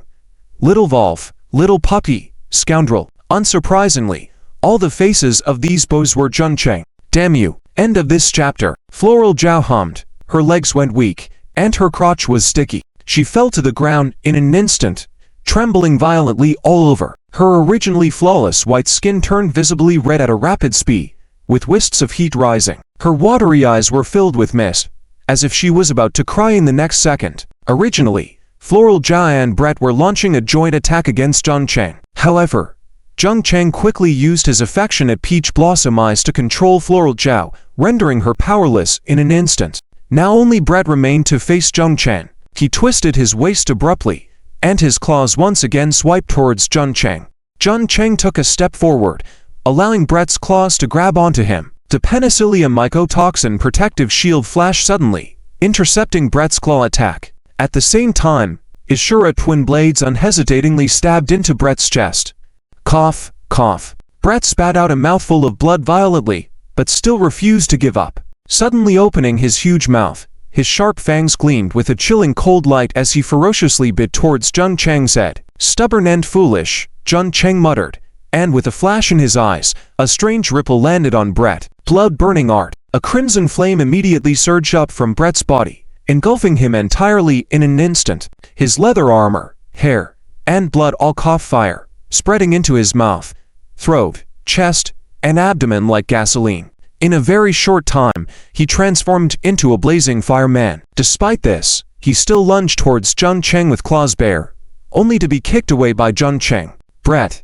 Floral Zhao, shivering all over, gritted her teeth and looked at Zheng Cheng with fear in her eyes. She hesitated before flipping her hand, and a silver-white talisman suddenly appeared in her hand. Zheng Cheng's eyes flickered. This was a teleportation talisman. It seems that not only them, even the beast profession players were also prepared with teleportation talismans. However, the teleportation range of the talisman was only around 10 kilometers, far from the main cities of both sides, and if torn, could only send to the nearest city. Seeing Floral Zhao about to tear open the teleportation talisman, Zheng Cheng decisively took a step forward and reached out to grab her. She was a Volf Clan person, referred to as Your Highness by other Hyena and Jackal Clan people. Definitely a high-ranking member of the Wolf clan. Ice Wolf person, maybe even part of the royal family. Seizing her would surely bring great achievements. However, at that moment, the ground between them suddenly exploded, and a thin lizardman profession player leapt out, blocking between the two. "Your Highness, run!" he shouted, facing Zhang Cheng's attack without flinching, claws reaching towards Zhang Cheng's head. Behind him, Floral Zhao bit her lip hesitantly, and without hesitation, tore open the teleportation talisman in her hand. A bright white light immediately enveloped her, and she disappeared in an instant. Damn it! Cursing under his breath, Zhang Cheng slapped down the lizardman profession player in front of him, shattering his bones. Cough, cough. Human, our dwarven beast clan will never. Smack. Zhang Cheng stepped down, crushing the lizardman's chest. Nonsense, get the hell out of here. Scatter. Seeing this, Zhao Gu immediately shouted and turned to flee without hesitation. As for Jia Piran, he had already run 10 meters away. The remaining beast players also turned and fled without hesitation, wishing they could transform into centaurs, running with four hooves faster. Trying to escape, Zhang Cheng said coldly. Fallen ones, deserve to die. With a thought, Jerry was thrown out by him, growing rapidly and turning into a huge dragon-like creature in no time. Ziqing also flapped her miniature wings, drawing an arc in the air and flying onto Jerry's head curiously, looking at the towering figure. Jerry, Ziqing, split up and chase. Yes, master. The beast and the elf immediately split up and chased after them. Zhang Cheng took a step forward and changed his form to a black-blue transparent one, swiftly chasing after the lizardman fallen one who fled first. Zhang Cheng's agility was already high, combined with the blessing of the Shadow Walker at this moment, making him even faster. In less than a cup of tea's time, he had caught up with the person. His Shura twin blades were aimed directly at the person's neck. Buzz. A strange buzzing sound suddenly rang out. Zhang Cheng felt the air in front of him suddenly become sticky, and his twin knives as if entangled in countless spider webs, slowing down significantly. Seizing this opportunity, the lizardman resurrector Jia Piran accelerated again. Damn it, why did you come looking for me? This person is too strong. I am not his match at all, Zhang Cheng thought, and with a slight force in his hand, immediately broke free from the entanglement. Stepping forward again, he swung horizontally. Before his Shura twin blades could strike, the fleeing lizardman fallen one suddenly stopped, turned, and knelt on the ground. Big brother, spare me. Spare me. Please, I'm not a fallen one. I was forcibly transformed into a resurrector by Zhao Gu and them. I haven't killed anyone. They forced me. Jia Piran knelt on the ground, incessantly kowtowing, crying out with tears and snot. Zhang Cheng's knife stopped, frowning as he looked at the person. He looked young, 17 or 18, around his own age. At this moment, full of fear, crying like a child, tears and snot all over his face. Seeing Zhang Cheng pause, Jia Piran intensified his performance. Big brother, I was forced. My mother is still waiting for me in Xia Kingdom. That's right. I am willing to be your informant. I will tell you everything you want to know. Please spare me, big brother. Jia Piran cried out while thinking about something in his mind, a cold breath beginning to condense in front of his chest. Looking like a wannabe, he could escape with a few tears. Damn it, how dare he make me kneel. Don't let me catch you again in the future, or I will make you beg for death. As long as he gave him, Pu. Before his thoughts fully formed, a sharp long knife pierced his chest. Jia Piran looked at Zhang Cheng tremblingly, opening his mouth in disbelief. Why? Using the ruse of begging for mercy, he had deceived many people already. Unexpectedly, this young man who appeared to be around his age, turned out to be so ruthless. Why not? Zhang Cheng shook his head, unhesitatingly pulled out his Shura twin blades, and once again aimed for the decapitation. Your light point is still red. What light point? Jia Piran trembled, immediately losing consciousness and dying. End of this chapter. Chapter 297 Military Worship. The epidemic spreads in the military. At the border between the Wine Whisper grasslands and the desolate city, a massive military camp emerged. Over 400,000 cave beasts gathered here, emitting a fierce and hostile aura. There were hyena men, hyena dogs, dog men, and some lizard men, mastiff men, bat men, and more. Surrounding the military camp were numerous smaller camps of dog men, rat men, goblins, and other minor tribes in large numbers. Combined, the total number of troops in these racial camps was at least 700,000 to 800,000. Inside the main tent of the camp, more than 10 hyena men chieftains and priests were gathering. Many rat men, goblins, and dogmen chieftains were present as well, with plenty of liquor, grilled meat, and fruits available, discussing loudly. Ha ha ha, this time attacking the human territory, our tribe has even brought along 12-year-old youths. With a total of 50,000 young adults, we will surely wipe out the human territory from the wilderness. Heh. Our tribe almost emptied out this time. This is the cave beast mobilization order. I wonder if the main tribe will show up. How could the main tribe be interested in such a small piece of extraterritorial battlefield? They should be on the main battlefield outside the domain. I heard the main tribe will dispatch a Wolf bipedal dragon squadron. What exactly happened? Why did the main tribe suddenly mobilize so many troops? Lord Adark, do you know? More than 10 hyena men chieftains and tribal leaders curiously asked. Ha ha ha, of course, I know. Sitting at the head of the crowd was a muscular, 2-meter-tall hyena man bursting with muscles, laughing heartily. One of our red-robed priests discovered a super-large energy crystal vein in the wilderness, occupying almost the entire wilderness. What? A super-large energy crystal vein? How is that possible? Super-large energy crystal veins are produced only in densely populated, biologically diverse worlds. How could there be one in an extraterrestrial battlefield like ours? Almost all the hyena men chieftains and tribal leaders present were shocked, some even dropping their wine jugs.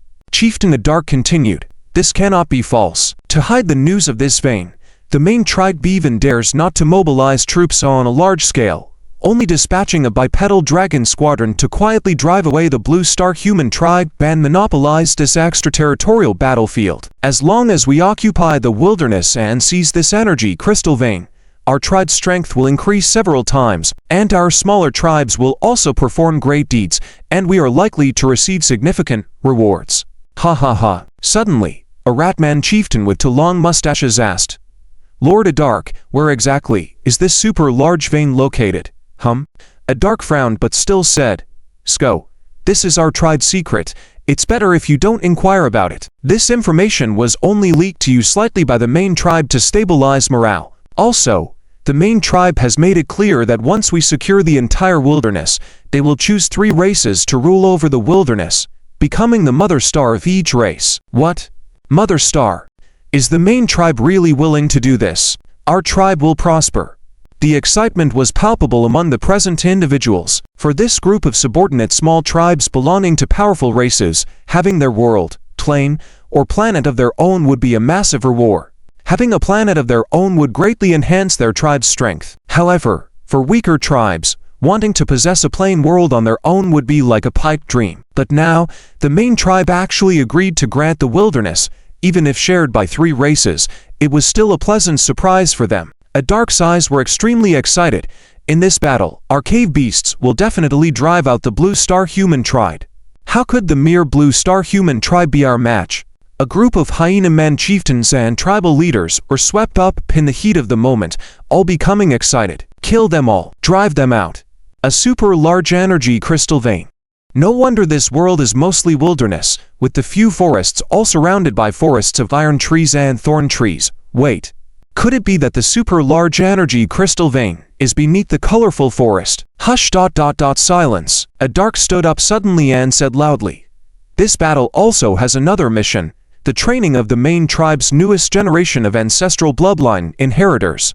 The professions had different names among different races. The Blue Star human tribe became professionals. However, the race of Beastmen referred to them as inheritors.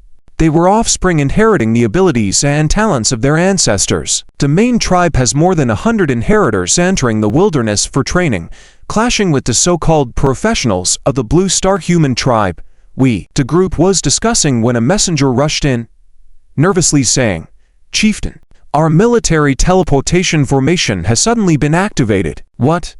Adark stood up and said, Wasn't the military teleportation formation already sealed? Why? He then realized, to activate the teleportation formation while sealed can only mean that the level of the other party's teleportation symbol is the highest. Quick, the group hurriedly rushed out, and as they opened the tent curtain, they saw a figure covered in white approaching, surrounded by a large group of hyena men. Volf, Snow Volf people, royalty. A dark's expression changed slightly, and he quickly bowed. Chieftain of the hyena men Mine Volf tribe. A dark greets the royalty. May I ask who? The newcomer is Freya, who used a teleport symbol to arrive at the location. Her face was calm now, but her eyes still held anger. She held a claw-shaped token in her hand. I am Freya of the Volf people Snow Volf people clan. Who are you? A dark's heart tightened as he glanced at the token and quickly replied, Freya, I am a dark, chieftain of the hyena men Wine Volf tribe. Do you? A dark. Freya proceeded towards the tent, and the others followed suit. Chieftain Adark, how far is it from here to the colorful forest? The colorful forest. The expressions of Adark and the others changed slightly, but Adark answered, Your Highness Freya, this is the flank of the cave beast army, approximately 30 kilometers from the colorful forest. 30 kilometers. Freya's teleport symbol was the highest level given by the clan, able to teleport all the teleportation formations within the Beastmen race. But in the wilderness, due to the fragmented rules, it only teleported about 30 kilometers. Cave beasts. Freya's voice was low. How many worshippers are in the army at this time? Worshippers were a position in the Beastmen Empire army, mostly consisting of strong outsiders. Their levels of strength were mostly Lev 6-9 or higher, and some were even at the epic level. 13. Adark was puzzled. Your Highness, do you need the worshippers to do something? Why not call the military inheritors? No. Freya's voice was cold. I am also one of the trial inheritors this time. If we use the military inheritors, it will be recorded. 13 worshippers are enough. Her anger subsided a bit, replaced by contemplation and hesitation. That damn human trial participant, killing him would be too easy. I want to capture him, train him to be the most obedient slave. I must. Freya took a deep breath, summoned them out, for me ...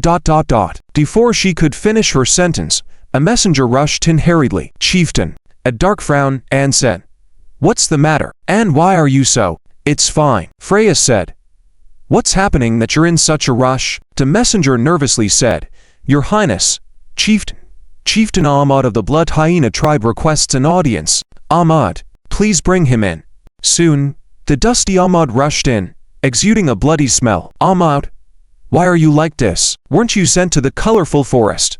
Chieftain Adark, Ahmad gasped and said, The Wine Whisper grasslands have an outbreak of aquaphobia. Quickly inform the other troops and tribes. What?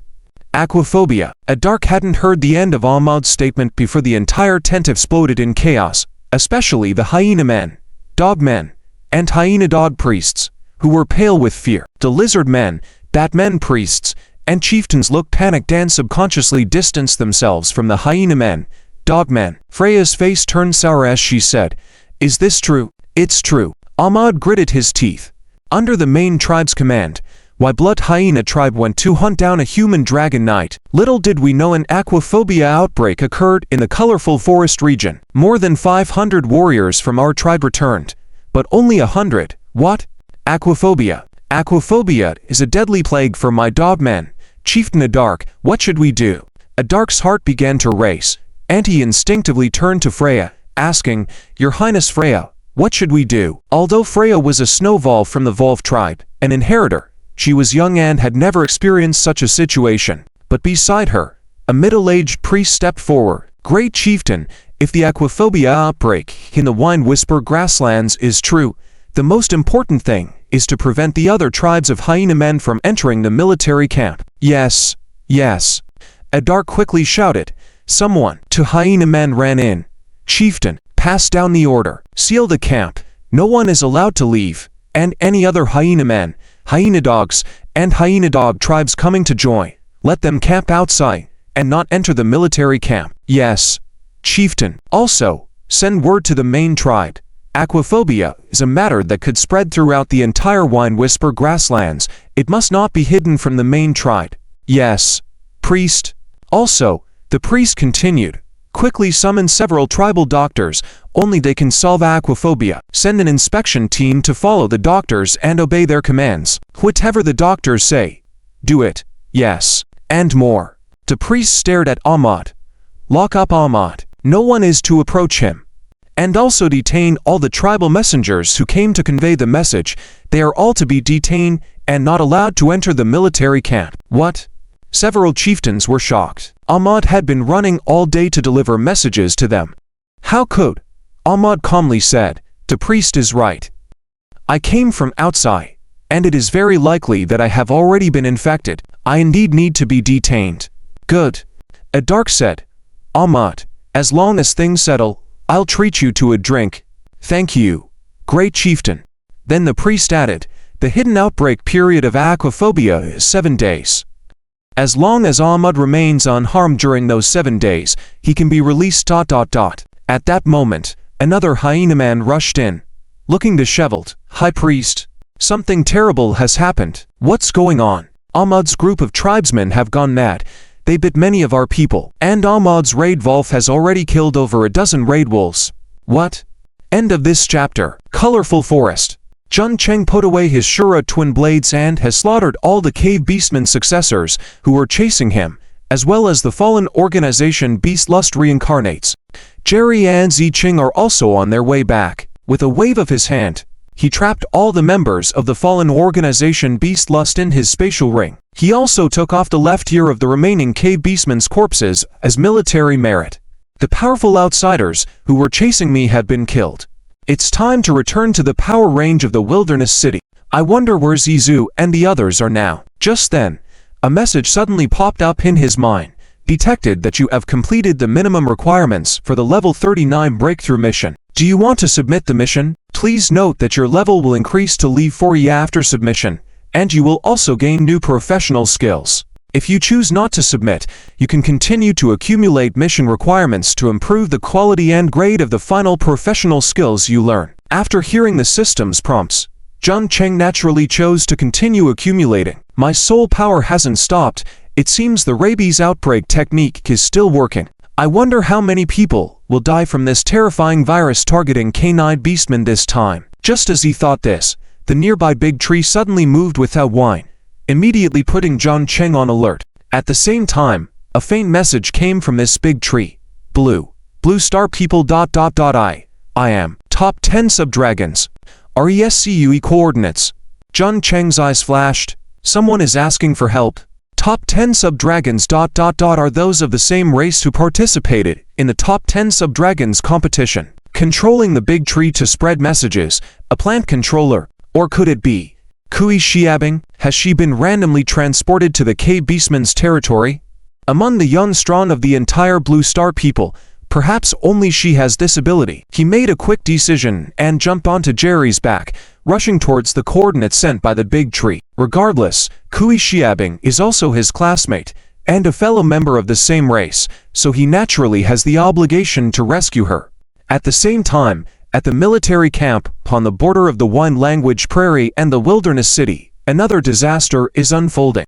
Over 10 minutes ago, tens of thousands of wild wolves were held in the Wolf stables, taken care of by a professional beast tamer. After Ahade rushed into the main military camp in a hurry, the other clan members started resting under the command of others. The dozens of wild wolves they rode were also locked in the stables. After running for a day and night, these wild wolves started resting in the stables. Meat, milk, and clear water were all there for them, and most of the wolves started eating ravenously. However, about a dozen wild wolves, especially Ahade's giant wild wolf, were restless in the stables, pacing back and forth. At that moment, Ahade's giant wild wolf began to tremble all over, its mouth opening and biting into the air. Its teeth, claws, and even fur started itching, displaying extreme restlessness and anxiety. Awoo!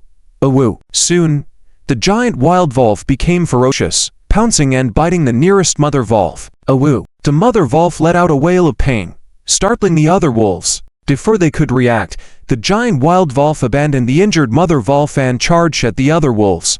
Awoo! The other wolves didn't back down and immediately started attacking the giant wild wolf. However, as time passed, these regular wolves were no match for the giant wild wolf and were quickly defeated. Meanwhile, the few wolves initially injured by him also got up, trembling violently, and lunged towards the other wolves. Awoo! At that moment, the Coyote Man beast tamer finally arrived. Seeing the chaos in the stable, he was stunned. What's going on? Why are the wolves attacking each other? This, oh woo. A piercing howl suddenly sounded, and Ahade's giant wild wolf leapt out of the stables, knocking over the coyote man beast tamer. At the same time, more wolves infected with rabies leapt out of the stables, rushing towards other stables, fiercely attacking. Within a short span of 10 minutes, at least hundreds of wild wolves were infected with rabies, savagely turning against each other. And this turmoil continued to spread towards the depth of the stables and the surrounding Coyote Man camp. When the chief Coyote Man Odok arrived with people at the stables, the entire place had gone mad. Thousands of wild wolves were fighting each other in the stables, constantly attacking the surrounding Coyote Man camp. The entire stable was in chaos. Damn it, what should we do? Someone behind him said fearfully. High Priest, should we retreat? Retreat? We can't retreat. The Teak Priest's eyes were full of fear, but he gritted his teeth. Do you want to spread the madness to the entire wine language prairie? Issue an order. Summon everyone to kill all the infected wild wolves. What? This order even shocked Odok. What are you waiting for? If those wolves infected with madness get out, the whole camp will be doomed. Teak gritted his teeth. Summon the successors. Let them join this battle as well. Perhaps only they can stop the madness of so many wolves. All right, soon. The entire Coyote Man camp erupted in chaos. Many Coyote Man warriors, following the command of the chief, began attacking their former comrades. In addition, there were over a dozen knights riding on bipedal wyverns charging at the infected giant wolves. Among them, there were hundreds of successors from the Coyote Men, Hyenas Men, and Rat Men tribes who, with their energy shields, isolated the spread of air and blood, began slaughtering their former comrades and tribesmen. Soon, the infected wild wolves and Coyote Men began fighting each other. The whole camp was in turmoil. At the same time, on the outskirts of the Coyote Man camp, more than 10 dark figures appear, swiftly approaching. Upon closer inspection, these dark figures were actually wyvern riders on griffins. Beside them, there were over 10 military drones hovering, monitoring the surroundings from a distance. What's happening at their camp over there? Looks like the Coyote Man camp. Let's go have a look. Where are their bipedal wyvern knights? Why are they missing? Look. Why are they fighting each other? So many people. Quick. Report to the chief. End of this chapter. The deserted city walls. The city defender Han Xiangyang and several figures were patrolling the city walls, gazing at the distant Wine Whisper grasslands. Han Xiangyang asked, Commander Chen, how is the situation now? Chen Dongjun replied, 50,000 soldiers have gathered in the deserted city, along with over 100,000 professionals, enough to withstand the upcoming orc attack. Unfortunately, almost all the outlying reconnaissance camps have been eliminated, and we have little access to intelligence. Right? City Defender Han.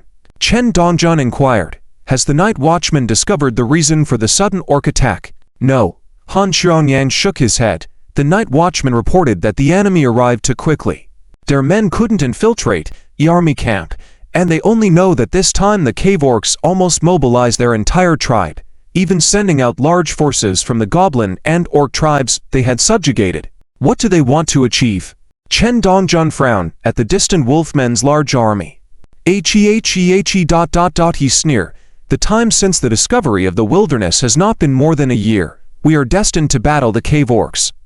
This big battle is somewhat delayed, but what is there to fear? The rules of the wilderness world are more fragmented than other alien battlefields.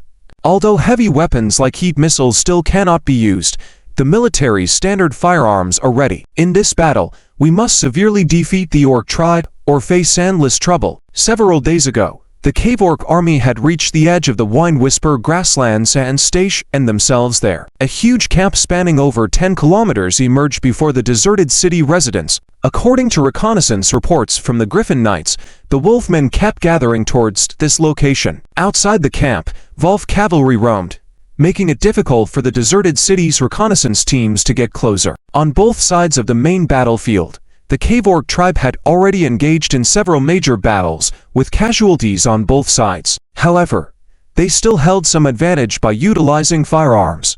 Suddenly, a black figure descended rapidly from the sky. It's the Griffin reconnaissance team.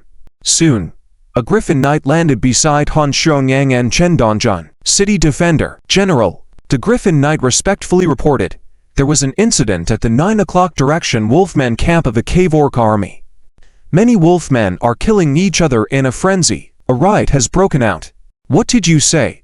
Han Xuanyang asked incredulously. A riot in my wolfmen army camp. Is that true? The wolfmen are the elite battle unit of the cave orc tribe.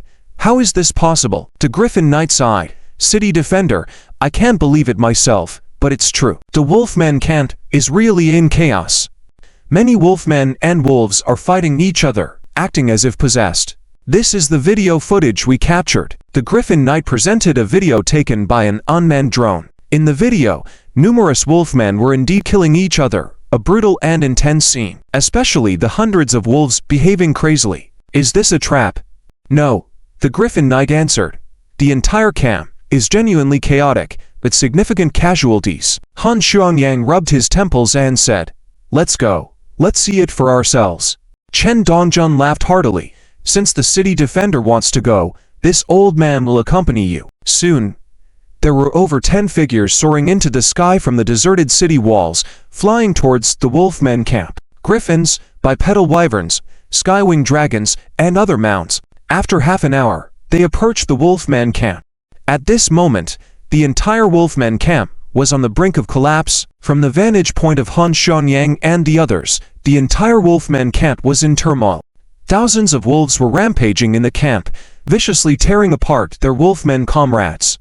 Many wolfmen had even discarded their weapons and were crawling on all fours, like mad dogs, also attacking their former companions. The wolfmen, who remained sane, could only huddle together, retreating steadily. There were constant changes among the wolfmen. Some turned into beasts. What is happening? Han Xuanyang and the others were shocked, gazing at the chaotic wolfmen camp. City Defender, this is our chance, someone proposed. Regardless of what is happening in the wolfmen camp, this is our opportunity.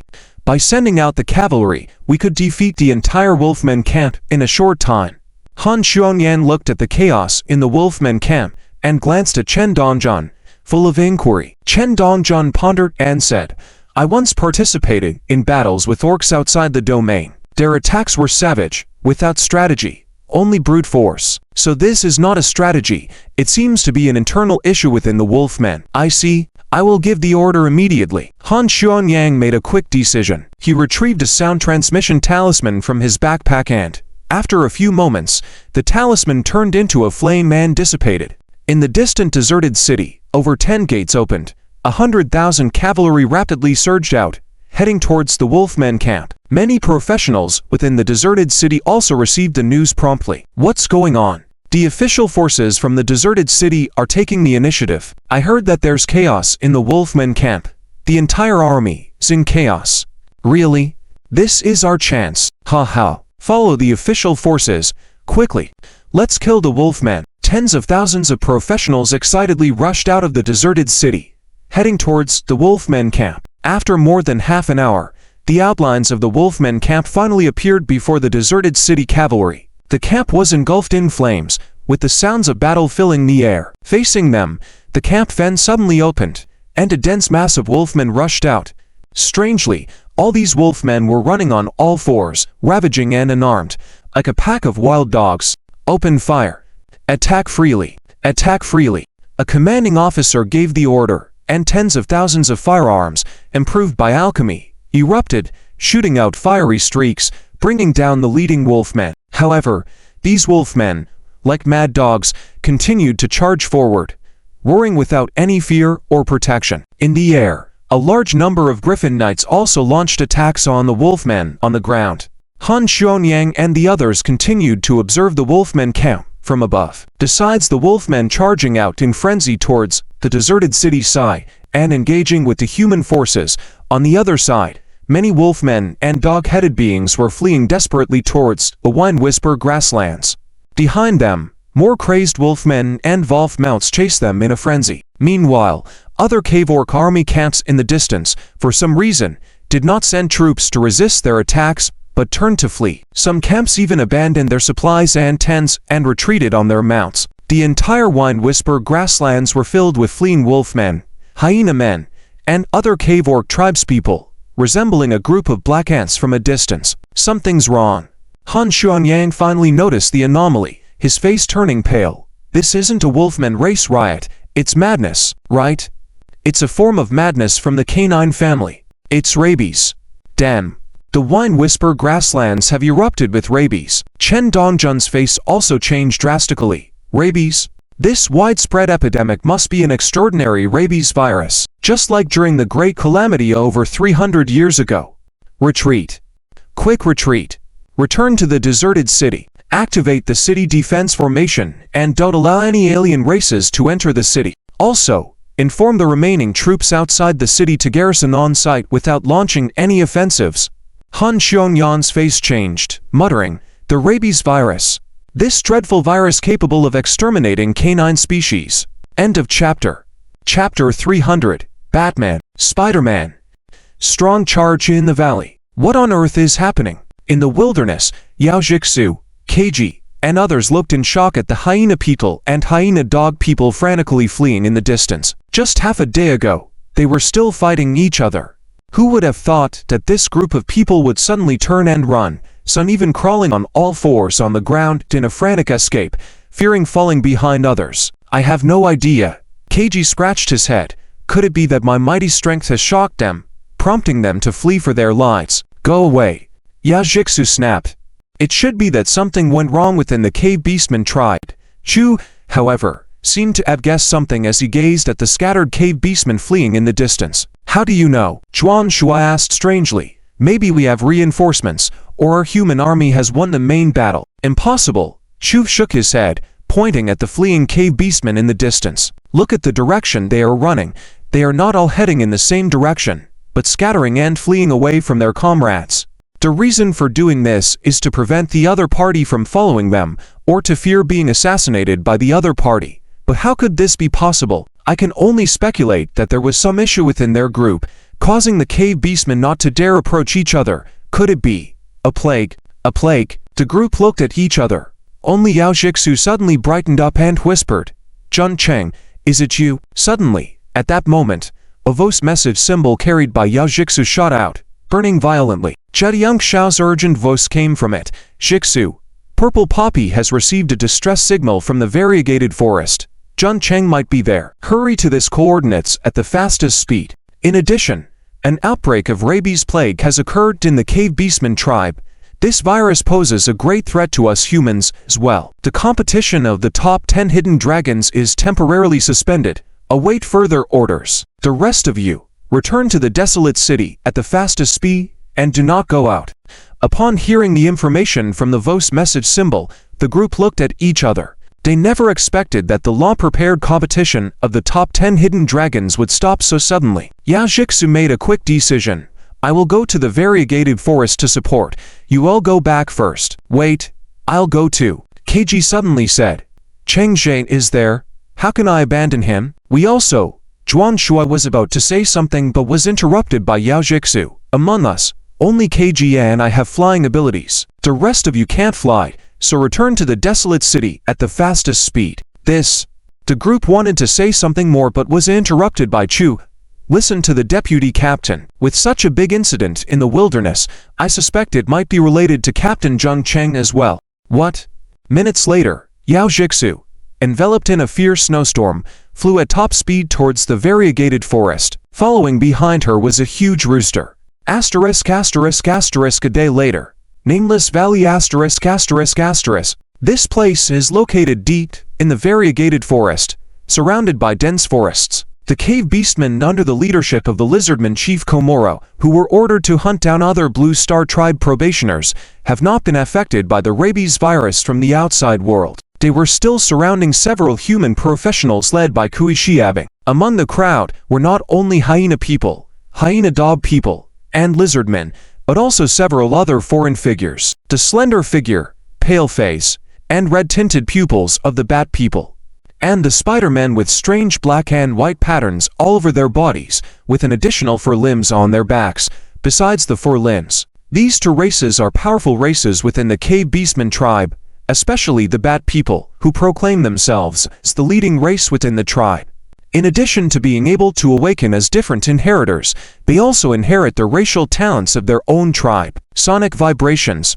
In addition to these alien races, there are also 7 or 8 figures of reincarnators. They are the remaining members of the beast lust, led by Huabo, the fallen ones. Huabo, why haven't Conrad and Piran responded? Have something happened to them? A tall beast lust member asked in a low voice, his eyes full of uneasiness. Huabo glanced indifferently at him. What could happen? This is the territory of the cave beastmen. No matter how long the manpower of the desolate city is, it cannot reach here. As for why they haven't responded, maybe they are on their way here. He looked excited. I didn't expect to find a transcendent giant tree with 1,000 years of age here. If we capture it and hand it over to the red-robed high priest of the clan, our cave beastman tribe will produce an epic level or even legendary level powerhouse. The member was also excited. Yes. It's also lucky for our Warren Paulbat clan. The movement of that big tree is too great, otherwise we wouldn't have been able to find it. Hey, Huabo, people are coming. They looked up and saw more than 10 figures flying quickly from the nearby forest at high speed. These black figures were the inheritors of the Warren Paulbat clan, especially the 2 leaders, one holding a slim noble sword at his waist and the other draped in a blood-red cloak with a soft gaze. Huau. The Batman with the slim sword in hand spoke up, and Huabo quickly moved forward. Chief, you did well, being the first to discover this place, otherwise. His gaze fixed firmly on Komoro not far away. Komoro sneered, Kapato, put away your disgusting face. This was discovered first by our lizardman tribe, so of course it belongs to our tribe. Besides, the variegated forest has always been our territory. Do you still want to snatch it? Who said the variegated forest belongs to the lizardmen? We're the first to disagree. A burst of crazy laughter suddenly came, as more than 10 huge figures quickly approached. They moved swiftly among the tall trees in a variegated forest. Countless strands of white silk shot out, forming a vast road network. Spider-Man. Another powerful race within the cave beastmen tribe. The Spider-Men arrived with the lizardmen to jointly rule the varied forest with the lizardmen. Pox. Komoro looked at the approaching Spider-Man, especially the Spider-Man with black and white patterns and a female face drawn on its face, with a look of dread. Even the Batman Kapato subconsciously moved away from Pox. In the terrain of the varied forest, especially in the forest with many tall trees, the power of the Spider-Man will be greatly amplified without restrictions. Pox, old rules, whoever grabs it is theirs. Old friend, I'll go first. He laughed wildly, then suddenly spat out 2 slim spider webs that wrapped around a fierce war tree in the distance. With a swift motion, he was pulled towards the entrance of the valley. Halfway there, a black-green venom was sprayed out, instantly pouring onto this rampant war tree. Hiss! A piercing corrosive sound echoed, and the body of this war tree was visibly corroded at a speed visible to the naked eye. Behind him, more than 10 Spider-Men followed suit. Seeing this, Komoro and Kapato exchanged glances and also took action, leading the team to charge towards the valley. End of this chapter. In the depths of the Wine Whisper grassland, there lies a large military camp where over 200,000 Batmen, Lizardmen, and Spider-Men of the allied forces are stationed. These 3 tribes are powerful races within the cave beastmen tribe, with overall strength surpassing that of the hyena men, hyena dog men, and doghead men by a significant margin. In the sky, dozens of bipedal wyverns are continuously flying around. Originally heading towards the ruined city to meet up with the hyena men army, they suddenly received orders from the red-robed high priest Pixis to halt and regroup. No one knew what was happening or why they stopped there. Only the high-ranking officers of the army, as well as a select few of the priests, had solemn expressions, as if anticipating a major event. Hundreds of wyvern knights were dispatched to patrol the entire Wine Whisper grassland, monitoring everything around them. By the next day, before dawn, several wyvern knights returned swiftly from the direction of Chin City. Report, Your Majesty. A wyvern knight rushed into the largest tent in the camp with a slightly panicked tone, saying, Madness has indeed broken out ahead. Several tens of thousands of hyena men in the army camp have been infected by madness. I've also received reports from other directions that signs of madness have been found in the majority of affiliated tribes in the eastern part of the Wine Whisper grassland. I understand. Inside the tent, a figure of an old man sat cross-legged. He appeared very old, with dark skin full of wrinkles pressed under deep folds. Even the fine scales were buried under the creases. A lizardman, the red-robed high priest of the cave beastmen tribe, a priest from the Lizardmen tribe. Within the entire Beastmen tribe, besides warriors and inheritors, the most esteemed are the Beastmen priests. The stronger the production of Beastmen priests in a tribe, the stronger the overall strength of the tribe. However, the Lizardmen tribe does not produce many priests. Tixis, being able to become a high priest of the Cave Beastmen tribe in the form of a lizardman, indicates his exceptional strength. The hoarse voice of the red-robed high priest Pixis sounded, "Order." The first 10-second group armies, lacked in batches, 5,000 people per team led by a centurion, stationed troops at the Wine Whisper River, intercept and kill any affiliated tribes daring to enter the western part of the Wine Whisper grassland, even if they are hyena men, hyena dog men.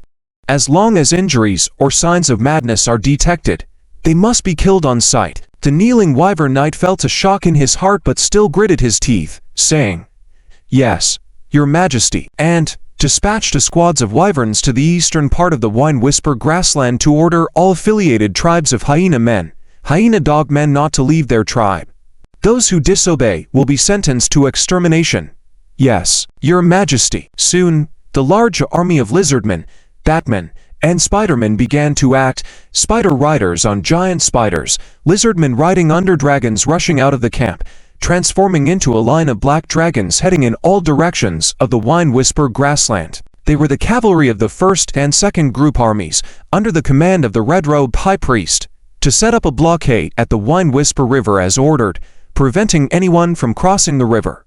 In the sky, a large number of Wyvern Knights also took action, along with many Batmen flying in the air like a swarm of crows. At the same time, High Priest Pixis himself, under the escort of 2,000 lizardmen riders, set foot in the eastern part of the Wine Whisper grassland. Half a day later, they finally encountered the vanguard of the hyena men. The vanguard of the hyena men had already suffered heavy losses, and everyone's eyes were filled with panic and unease. Looking around them, after receiving orders, they quickly abandoned the camp and retreated towards the main city. Unexpectedly, there were still some among them who were infected with madness. Fortunately, they reacted in time, killing those infected tribesmen and fleeing here in a panic. The two armies met, and Pixis took the lead, facing the thousands of panicked hyena men vanguard troops with his frail figure. A melodious and deep song resounded on the grassland, echoing continuously. The hyena men vanguard troops, who were like startled birds, gradually calmed down under the soothing Wine Whisper war song. "Children of the Beast God, my children, you have suffered." Tixis's voice echoed like the wine among the vanguard troops. "Madness is raging in our tribe. To protect your tribesmen, your families, your children, and the glory of the Beast God, you need to prove your loyalty to the Beast God."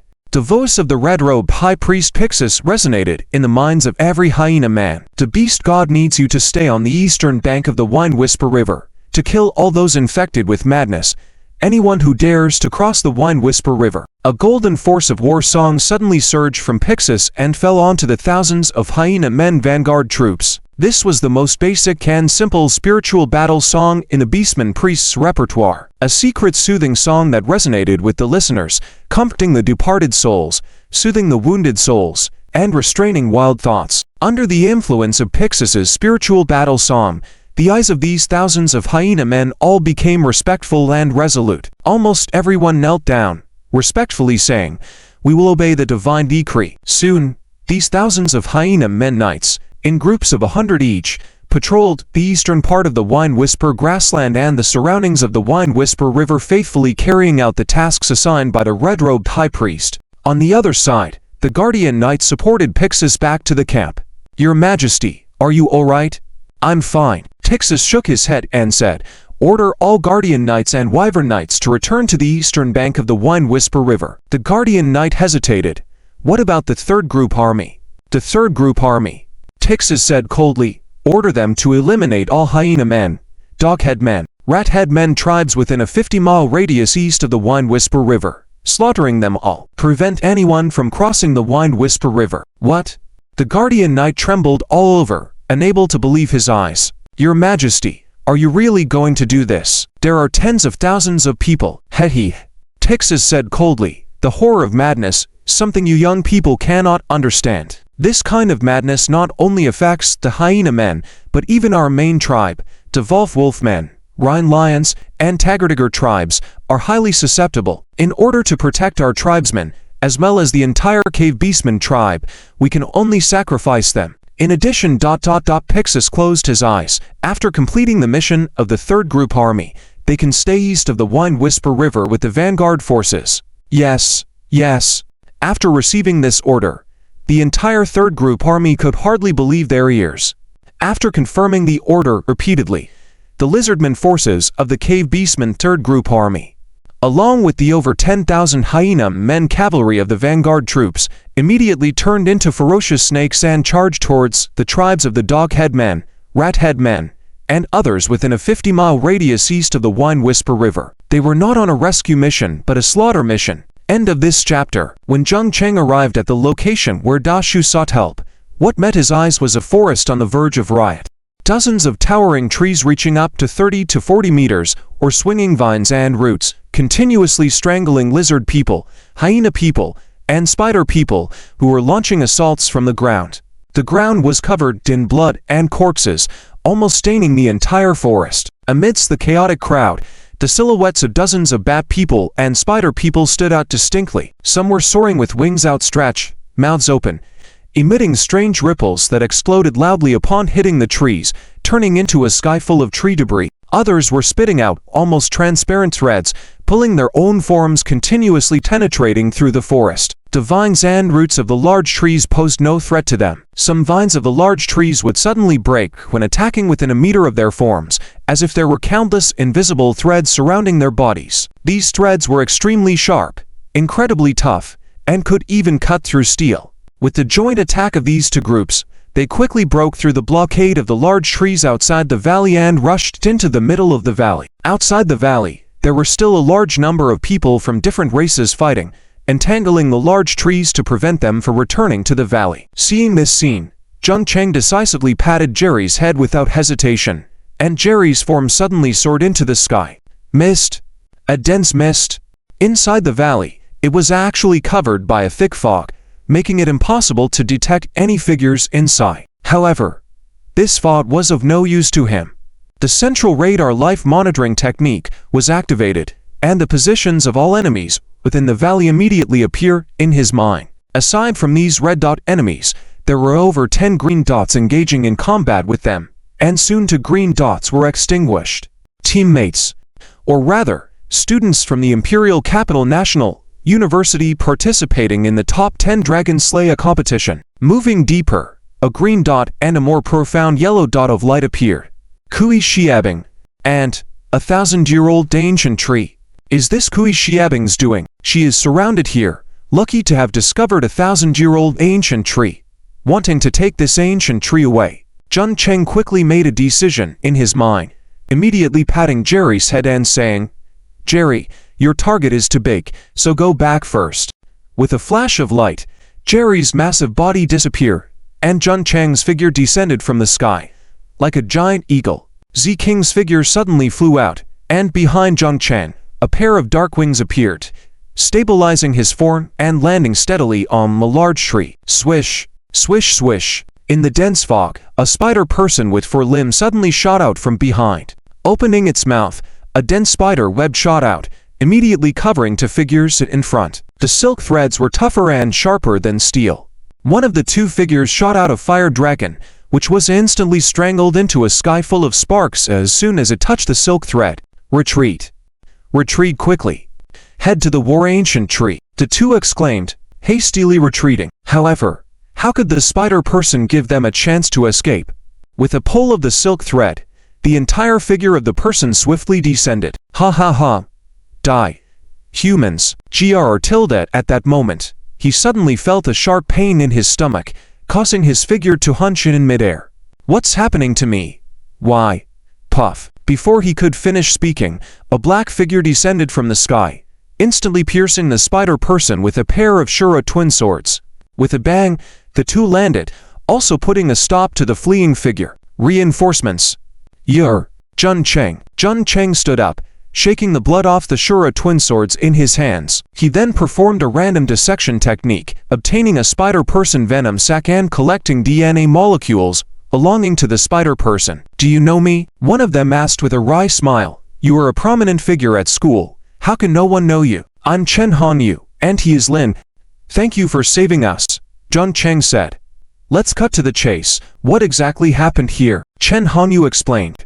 We were being pursued by cave beast people. Many were killed, and we later received a request for help from the large tree. So we all came here. Compared to outside, it's relatively safer here. After all, there are many tree people guarding. What about Kui Xiabing? Jun Cheng inquired. These tree people should be creatures she created, right? Exactly. Chen Hanyu replied. She is currently bringing the 1,000-year-old ancient tree to life. Once she succeeds, the power of our human race in the wilderness will surely increase significantly. Who else is here? Captain Su Qingfeng, Chen Hanyu answered. He probably arrived last night, but we don't know where he's hiding. Su Qingfeng. Jun Cheng's eyes suddenly flashed, and the central radar life monitoring technique instantly expanded, but he couldn't find his figure. No. He's not here. No. He must be beyond my sensing range. Jun Cheng promptly said. You guys find a place to hide. I'll go take a look. Ignoring their response, Jun Cheng's figure flashed and darted towards the depths of the valley. Chen Hanyu and Lin exchanged a look, hesitating. What do we do? Let's hide. Find a big tree. The targets of these alien races are the 1,000-year-old ancient tree deep in the valley. Almost everyone has gone there. As long as we are careful, we won't be discovered. Great idea. The two immediately stealthily concealed their forms and headed towards the outer periphery of the valley on both sides. Jun Cheng continued to shuttle through the valley. Aided by the convenient central radar life monitoring technique, he could always detect opponents in advance. Whether it was controlling the acute gastroenteritis technique to immobilize the opponent when Cheng could easily kill them with a single blade, or when facing a vigorously angry opponent, using the spontaneous combustion technique would result in that person's life hanging by a thread. Jun Cheng would then stealthily strike from the shadows and could instantly kill them. With the cooperation of Fin and Zicheng, they quickly killed 7 or 8 spider people. Strangely, the fastest bat people had not been seen so far. That people can fly with their wings and have racial abilities. Maybe they can discover my whereabouts. In other words, Jun Cheng suddenly looked up, the sky still shrouded in mist.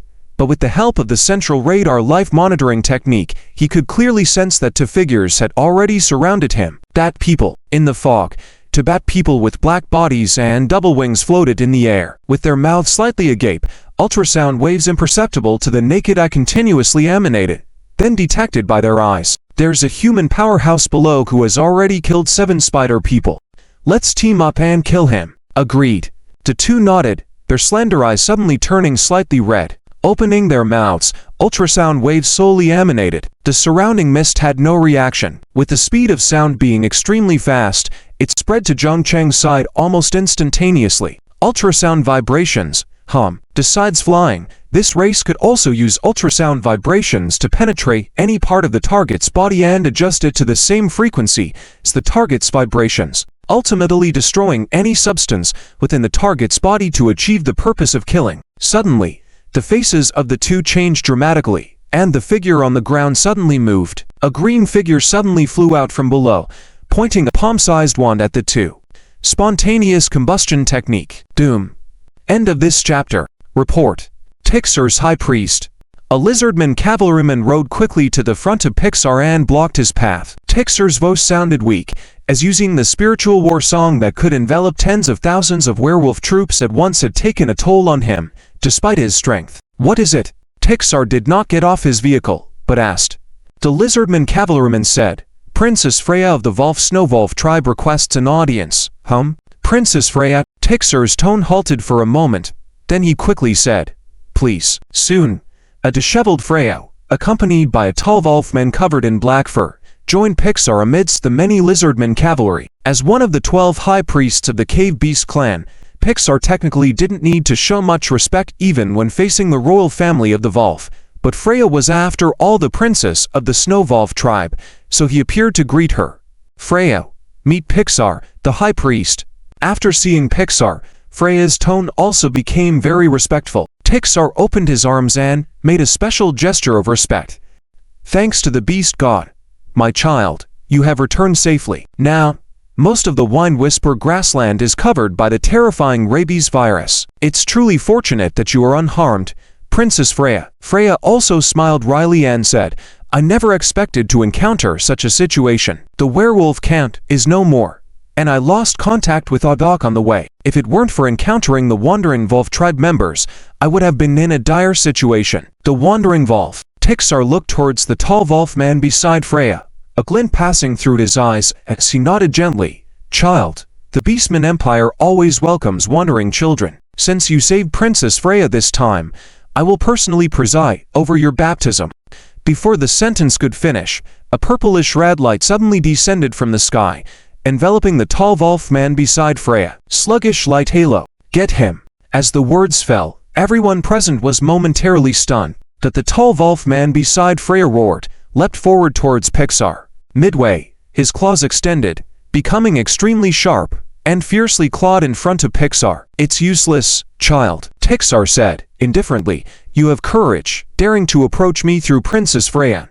But his tone suddenly became incredibly sinister, as if a bone-chilling wind blowing in the heart of winter. Humans are not to be pitied. Suddenly, a golden light emerged in front of Pixar, blocking the attack of the tall wolf man. Capture him. Protect High Priest Pixar. Kill. The Guardian Knights and Pixar's followers finally reacted, and many rushed towards the tall wolf man. Freya's face turned even paler, realizing that if Pixar, the High Priest, were harmed, she would not escape punishment. Eric, what are you doing? Facing the Lizardman cavalry and supporters surrounding him, the tall wolf man's reaction was swift as he opened his mouth and exhaled a black mist, covering everyone within a radius of 10 meters. Accompanied by a series of ear-piercing howls, swordplay and cries, the scene turned chaotic. Ha ha. I am not a wolf man, you little girl. If it weren't for using you to get close to the High Priest of the Cave Beast Clan, I would have killed you long ago. Unfortunately, these old cunning ones are all clever. You have just discovered it. In the black mist, the tall wolfman laughed heartily, but there were cries of pain alternately. Suddenly, a tall, dark figure rushed out with blood all over, clearly heavily injured. But even so, filled with fierce intent, he managed to drive back to Lizardman cavalrymen relying on an exchange of injuries. Then he transformed into an even larger giant wolf and bolted toward the distance. Chase him. Bring him back. Angry shouts echoed as more than 10 Lizardman cavalry figures immediately mounted giant lizards and galloped towards the distant, large black wolf figure. In the sky, several dark dots also appeared, trailing behind the massive wolf. High Priest Pixar, are you all right? A Lizardman follower nervously asked, knowing that once a priest was engaged in close combat, the situation could turn dire. Pixar waved his hand, saying, I'm fine. Freya was also anxious, saying, High Priest, you. Pixar waved his hand. I'm fine. This is the human scheme. According to the information provided by the humans who have joined us, the ability to transform into a werewolf belongs to Lang Fanti, a freshman at the Blue Star Imperial University. He comes from the Blue Wolf Mountain Range, a major force of the Blue Star human tribe.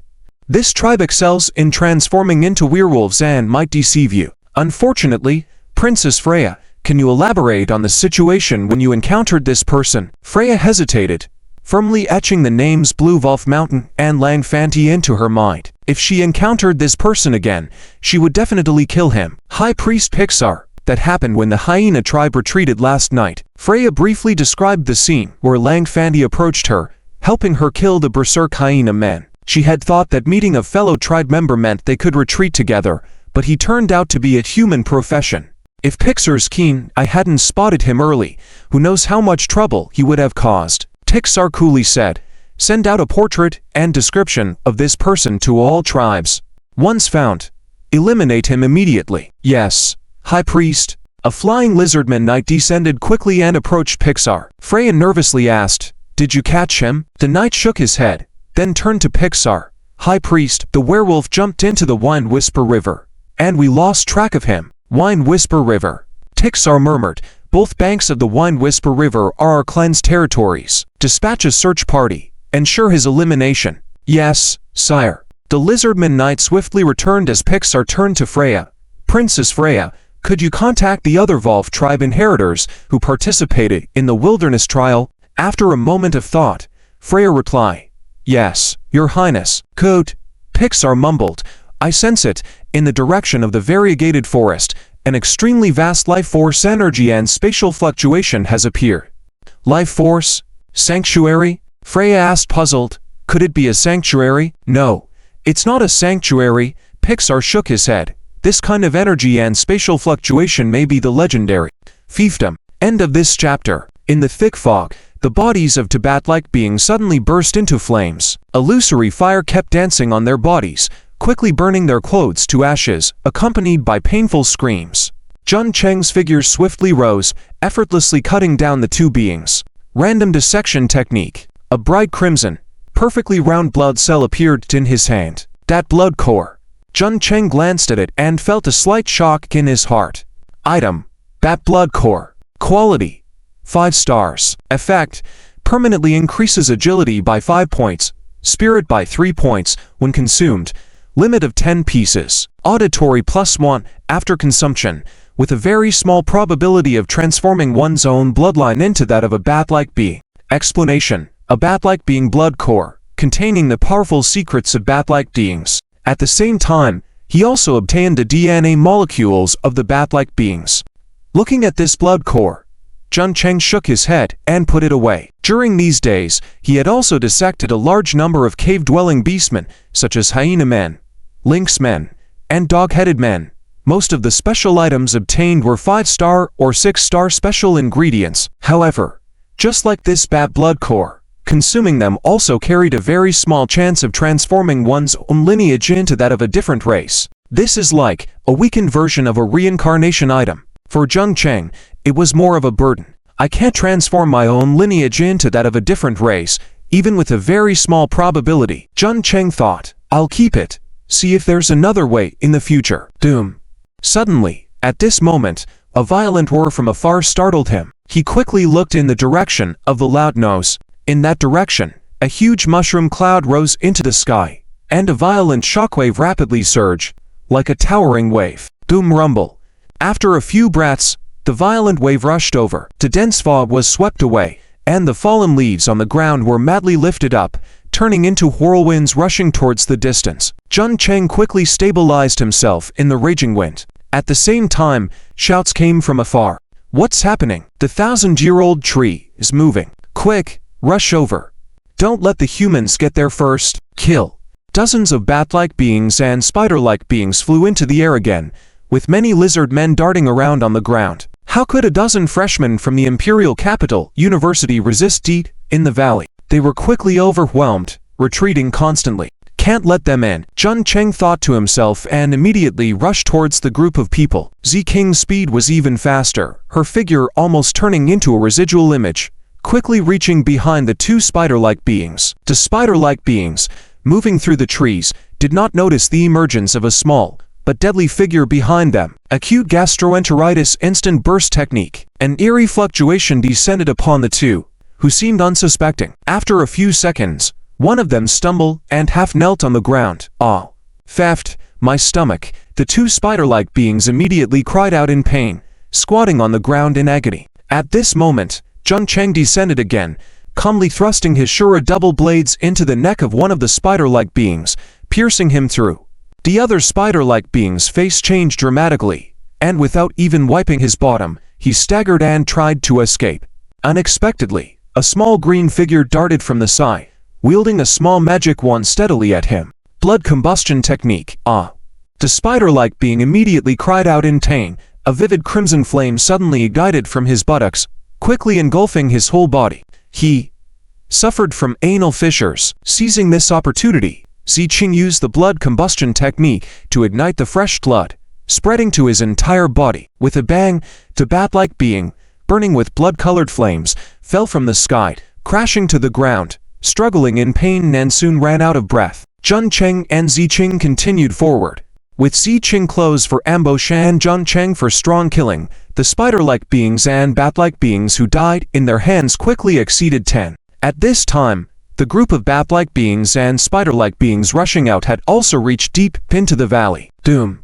However, as they rushed into the depths of the valley, the ground in the surrounding forest suddenly exploded, and numerous lilac and crimson flowers suddenly appeared out of thin air.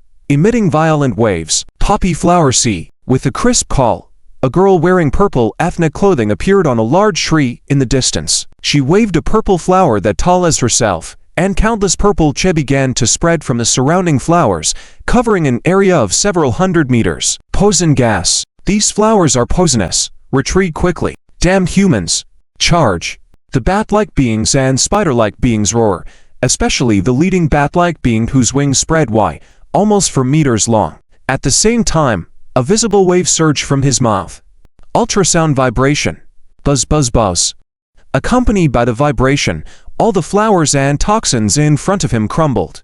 Just as the ultrasound vibration was about to reach Purple Poppy, a figure suddenly appeared in front of him, blocking the ultrasound vibration. Zhou Shiyu. Unexpectedly, he was here too. At this moment, he was vigorously battling the spider-like beings, bat-like beings who had already fallen into the poison sea. Besides him, Zhao Wufen, Yi Shishui, and others rushed over as well. Zhun Cheng, watching from afar, discovered that among this group, there was even Don Fangyan. His profession was the master of the storm, able to fly at high speeds using the power of the gale. At this moment, he floated half in the air, surrounded by a large number of wind blades, constantly engaged in combat with a bat-like being. In the poison sea, Zhang Meiyu's figure also appeared right on time. At this moment, her whole body was covered in black dragon scales, making her look like a black-scaled monster, killing wildly among the crowd. When some lizardmen faced her, perhaps due to the suppression of biological bloodlines, they were inexplicably subdued and easily killed by her. Acacia attraction.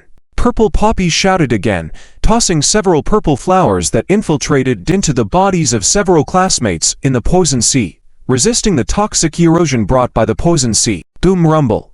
Another loud roar came from afar, and a violent blizzard swept from a distance, freezing 3 bat-like beings instantly. At the same time, a large number of fine and tough ice blades appeared in the air again, tearing the 3 bat-like beings to shreds in an instant. Zizu. Zhun Cheng's eyes lit up. He didn't expect to encounter Yao Jixu here. So many newcomers have all arrived. Is that ancient tree really that important? Or, with a sudden thought, he activated the central radar life monitoring art once again. Sure enough, inside the depths of the canyon, there were more than 10 green light spots standing. Su Qingfeng, Zhao Yanshao, they were all here. He was just at the entrance of the valley moments ago, so he didn't notice them. But now, he had reached the interior of the valley, and he could cover them all within it. Why did they all come? Is that 1,000-year-old tree so important? Or is it? Suddenly, a strange buzzing sound came from afar. In an instant, his head felt dizzy, as if someone was repeatedly pounding his head with a giant hammer, causing him to enter a strange state of stagnant ultrasound vibration. Struggling, Zheng Chen looked towards the distance and saw a bat-like being roaring, visible ripples spreading from his body, almost covering the entire valley.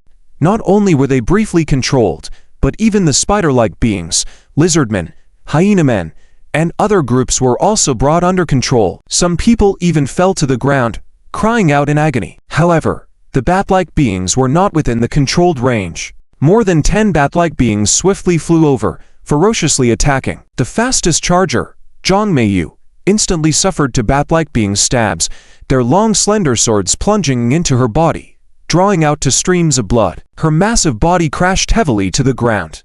After that, the 2 bat-like beings did not stop, continuing to attack the remaining people. Zhou Shiyu, Dong Fangyan, Purple Poppy, and even Yao Jixu flying in the air were their targets. Theft. Immediately, blood kept flashing in the air. Doom. As the 2 bat-like beings charged into the blizzard suddenly exploded and turned into a torrent of frigid snow, ravaging the air. The chilling atmosphere shrouded them, abruptly awakening them from the control of the ultrasonic vibrations. Using his strong mental attributes, Zhun Cheng was the first to recover and swiftly rushed over. The consequences of this ultrasonic vibration are severe, especially for those who were stabbed. Zhang Meiyu. The central radar life monitoring art flashed, and Zhang Meiyu's light spot was still flickering. She was not dead yet. She truly lived up to her reputation as the Black Dragon entity. Zhun Cheng quickly rushed to the entrance to the deep valley and arrived under Yao Jixu. Jixu, Zhun Cheng. Both of them sounded pleasantly surprised. As the blizzard swept down and transformed into Yao Jixu's appearance, she pounced next to Zhun Cheng. Are you okay? Are you okay? Almost simultaneously, the two of them spoke the same words, then smiled at each other, causing Yao Jixu's face to blush slightly. What's the situation here? Yao Jixu pulled Zhang Cheng and said, we all received Captain Su Qingfeng's orders to support here. Even Sister Zhao Yongxiao is here. Support here. Zhang Cheng looked puzzled. Isn't it for that 1,000-year-old tree? No. Yao Jixu shook her head. I heard that it seems to be for a place called Blessed Ground. Under the 1,000-year-old tree, there is a hidden entrance to the Blessed Ground, so Captain Su was able to sense it here as quickly as possible. Thus, just as they were speaking, a strange and shocking buzzing sound spread from afar, quickly encompassing the entire valley and onwards. In midair, the huge bat-like being's body suddenly paused, then exclaimed in excitement, Blessed Ground! It's actually the Blessed Ground, boss! Charge in! With his shout, more bat-like beings' traces appeared in the distance. He was transmitting information, using ultrasonic waves. The Blessed Ground has been opened. End of this chapter. Woo. Woo woo. Strange fluctuations came from deep in the valley, rushing crazily outward. At the same time, deep in the valley, Kui Xiabing's face also changed drastically. Senior Ancient Tree. What is happening? That is, Fortune Land. The once huge ancient tree had now transformed into a small, thin ancient tree, about 5 meters tall with a canopy of only 2 meters, covered with patterns resembling dragon scales. The ancient tree said, that should be the Fortune Land hidden beneath my roots. Once I transformed into a true spirit, the gates of that Fortune Land opened. At this moment, Su Qingfeng on the side asked, Senior Ancient Tree, do you know what kind of Fortune Land this is? The ancient tree shook its head, not clear. I only know one thing. This Fortune Land hasn't been open for tens of thousands of years. The creatures and energy inside exceed human imagination. And you can all enter. What? All can enter. Captain Su is a V79 professional, just a step away from epic. How? Several examiners discussed, with Kui Xiabing urgently asking, Captain Su, and several teachers, what exactly is this Fortune Land? Fortune Land, Su Qingfeng explained succinctly, you can think of the Fortune Land as a higher-level realm. No, should say a small world above realms. Someone on the side also explained, the so-called Fortune Land is actually a larger area with more content and creatures compared to regular realms. The difference is, this Fortune Land is a self-contained world, unlike regular realms, which might just consist of a small village or specific monsters. In the Fortune Land, there will be mountains, rivers, sun, moon, stars, everything you can imagine. The resources and rewards within will also be greater. But it's unknown what kind of world exists within this realm, what kind of creatures. Woo. At that moment, under the feet of the 7 or 8 people present, and in the distance under the feet of Violet Poppy, Eastern Yan, Zhou Shiyu, Zhao Wufeng, Yi Shishui, and others, a black vortex appeared, enveloping everyone. This, Su Qingfeng's face changed slightly. Transmission array. It's the autonomous transmission of the Fortune Land. It can envelop all professionals around who qualify to enter the Fortune Land and transport them inside. Everyone pay attention. This transmission method is random. Once inside, everyone should quickly move towards the highest reference point in front of you.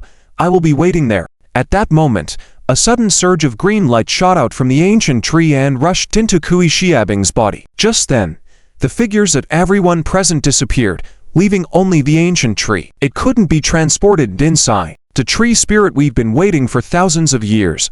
My people, the legendary tree herders, I hope nothing happens to you. The indifferent voice of the ancient tree slowly resounded. If anything happens to you, my people will slumber for thousands of years again. Inside the valley, the ripples rushing out from the Fortune Land continued to wreak havoc. Zhang Cheng looked strangely at the black vortex appearing under his feet. Transmission array. Apart from them, many of the surrounding Batmen, Spidermen, Lizardmen, and Jackalmen also had black vortexes appearing under their feet. Chiu. This seems to be a random transmission array. Be careful later. Ha ha ha. In the distance, Batman Chieftain Capato laughed. Transmission array. It's the transmission of the Fortune Land. I never thought I could enter. This is great. My level has stagnated at least 7-9 for over 10 years. I thought I would never advance to epic, but unexpectedly, there's a chance to enter the Fortune Land that might allow me to. Tax. Como. This is our chance. On the ground, Spider-Man Chieftain Tax and Lizardman Chieftain Como were also filled with excitement and determination. This time in the Fortune Land, I must advance to Epic. Ha ha ha, me too. The three of them laughed heartily, and soon, they were engulfed by the black vortex, along with over 10 cave beastmen successors following them, disappearing without a trace. The ripples continued to spread. Outside the valley, Wobble looked strangely at the black vortex appearing under his feet. Transmission array. Quabo, what's this? Quabo, what do we do? No need to worry. Quabo steadied the crowd and said, this seems to be a spontaneous transmission array. It will transport us to a certain place. But for safety, he turned around. A triage medallion appeared in his hand. I was thinking of working with them in the future, but unexpectedly, he broke the medallion with force, causing it to vibrate, slowly forming a massive formation on the ground. It was a transmission array.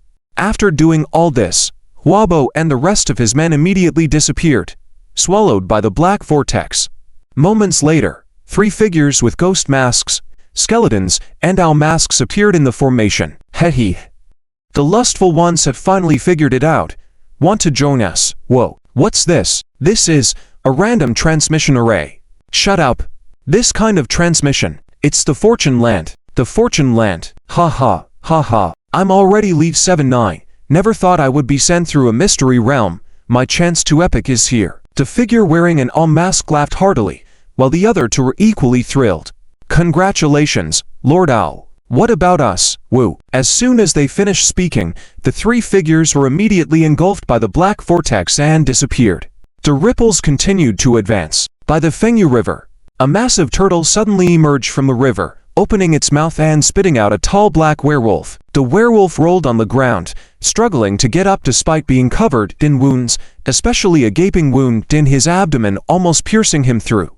But even so, he remained fierce, glaring at the person sitting cross-legged on the turtle's back. Lang Fenshin. This man was none other than Lang Fenshin, who had escaped from the red-robed high priest of the Lizardmen, Pixis, and the figure on the turtle's back was Junyi. Junyi. Lang Fenshin looked up at the figure on the turtle's back and said, thank you for this time. On the turtle's back, Junyi's voice came slowly. Lang Fenshin, son of the Wolf King of the Blue Wolf Pack, I know you have awakened the Howling Wolf profession, possessing the Devour the Heavens talent. Lang Fenshin frowned. How do you know? Don't mind how I know, Junyi said. I know your goal has always been Zhongmeiyu.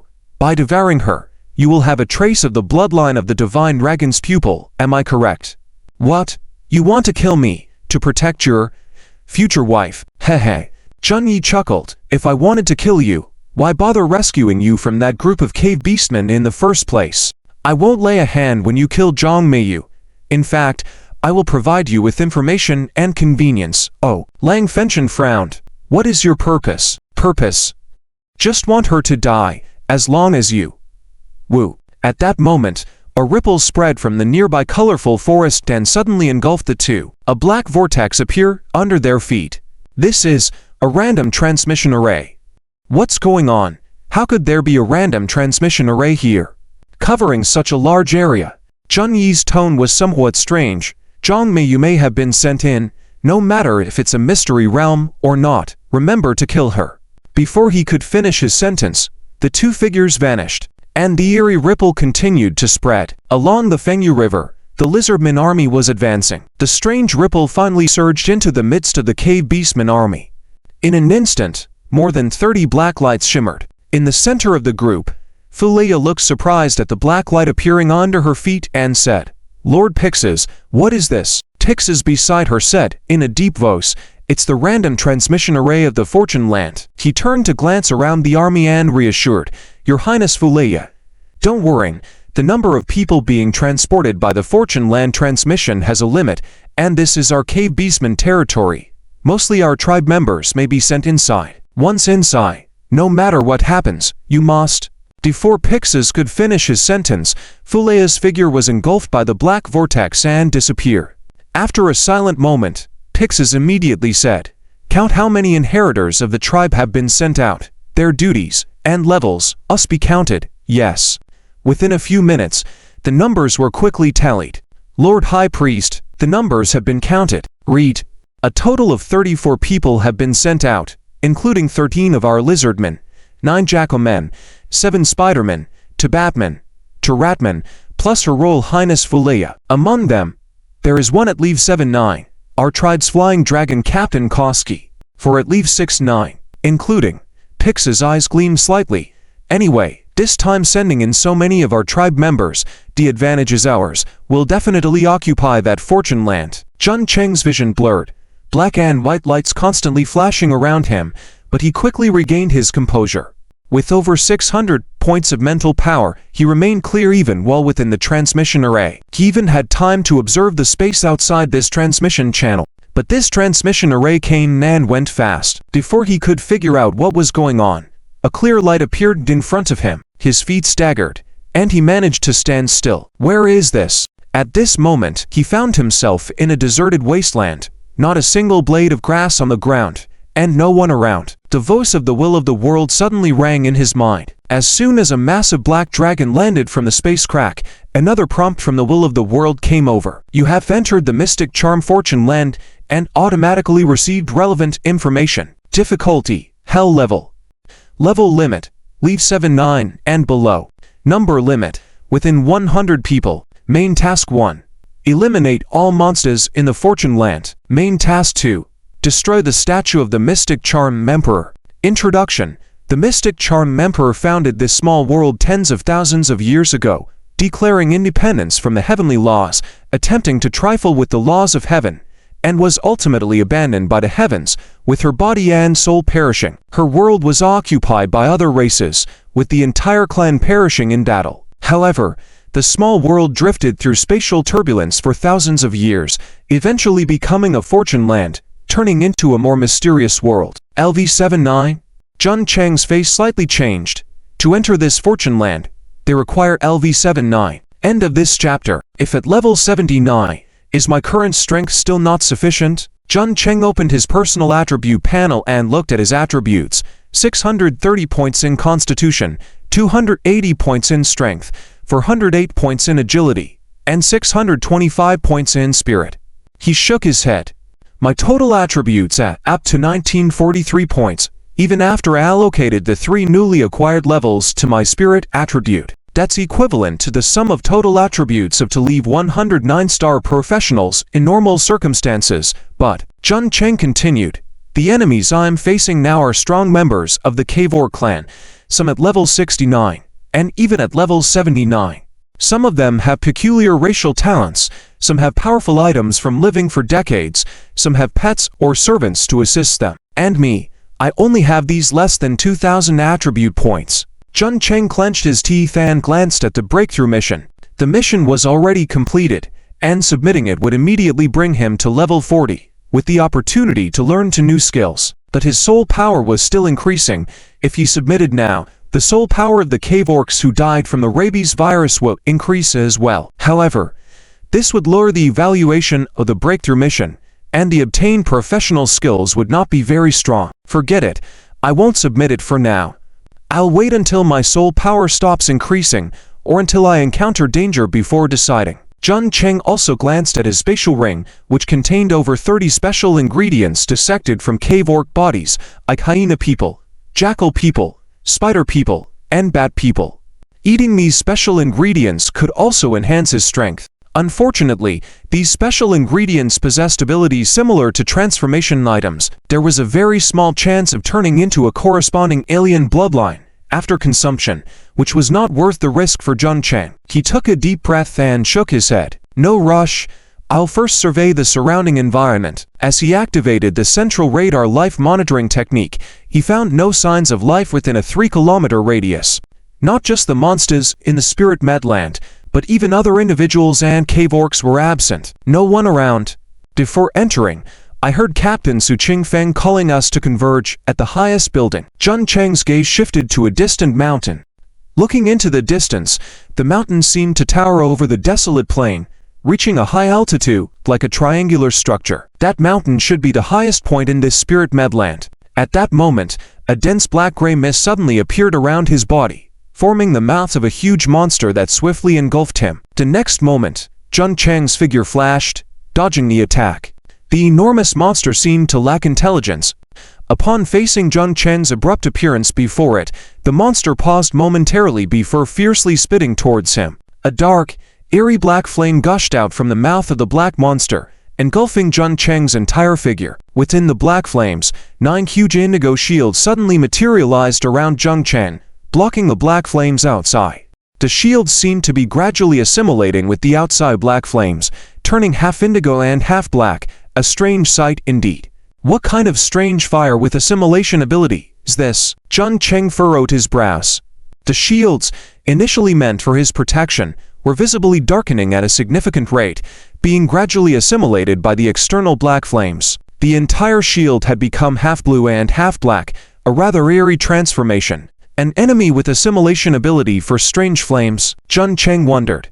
Next, the once protective barrier suddenly turned to a blue hue, blue mold fungi defense shield. Under Zhang Cheng's mental control, it was transformed into a burning blue flame. In the split second when the black mist monster hesitated, Zhang Cheng's dual blades struck the creature's body with immense force, easily carving a large wound. Viscous black flames slowly seeped from the wound. What kind of creature is this? A creature formed of black mist, capable of shape-shifting, yet it possesses blood. Zhang Cheng drew a breath. The monster before him seemed to constantly shift from the form of a huge tiger to that of a wild wolf, as if it were in a state of perpetual transformation. Acting swiftly, Zhang Cheng pointed towards the monster. That the blood incineration technique had no effect as the black mist creature remained unaffected. Suddenly, blood on the massive black figure started burning fiercely and rapidly spread throughout its body. Its colossal form began writhing violently, appearing like a massive black tornado from afar. Roars resounded from the dark beast as to hands, entirely composed of black mist, swiped around. The black flames burning on its body vanished. The blood incineration technique worked, but its effect is limited. How is it still alive after being drained of its blood?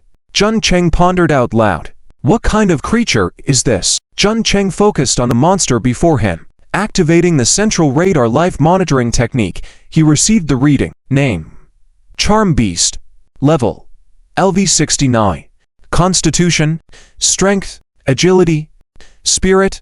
Skills: Spirit Charm Fire. Description: a member of the Charm Clan. After being abandoned by the Heavenly Tao following the fall of the Charm Emperor, the Charm Clan was trapped within the Spirit Medland. Eventually, the entire clan was exterminated, driven by immense anger and resentment, transforming into half-living and half-undead beings. They are unconscious entities that instinctively protect their tribe's territory, slaughtering all outsiders.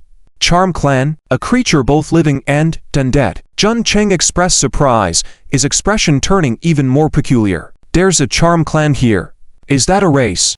I wonder if there's Huawei, Apple. According to the description, the massive creature was identified as a member of the Charm Clan, transformed into an undead being after the demise of its clan's ruler. Zhang Cheng found this small world perplexing.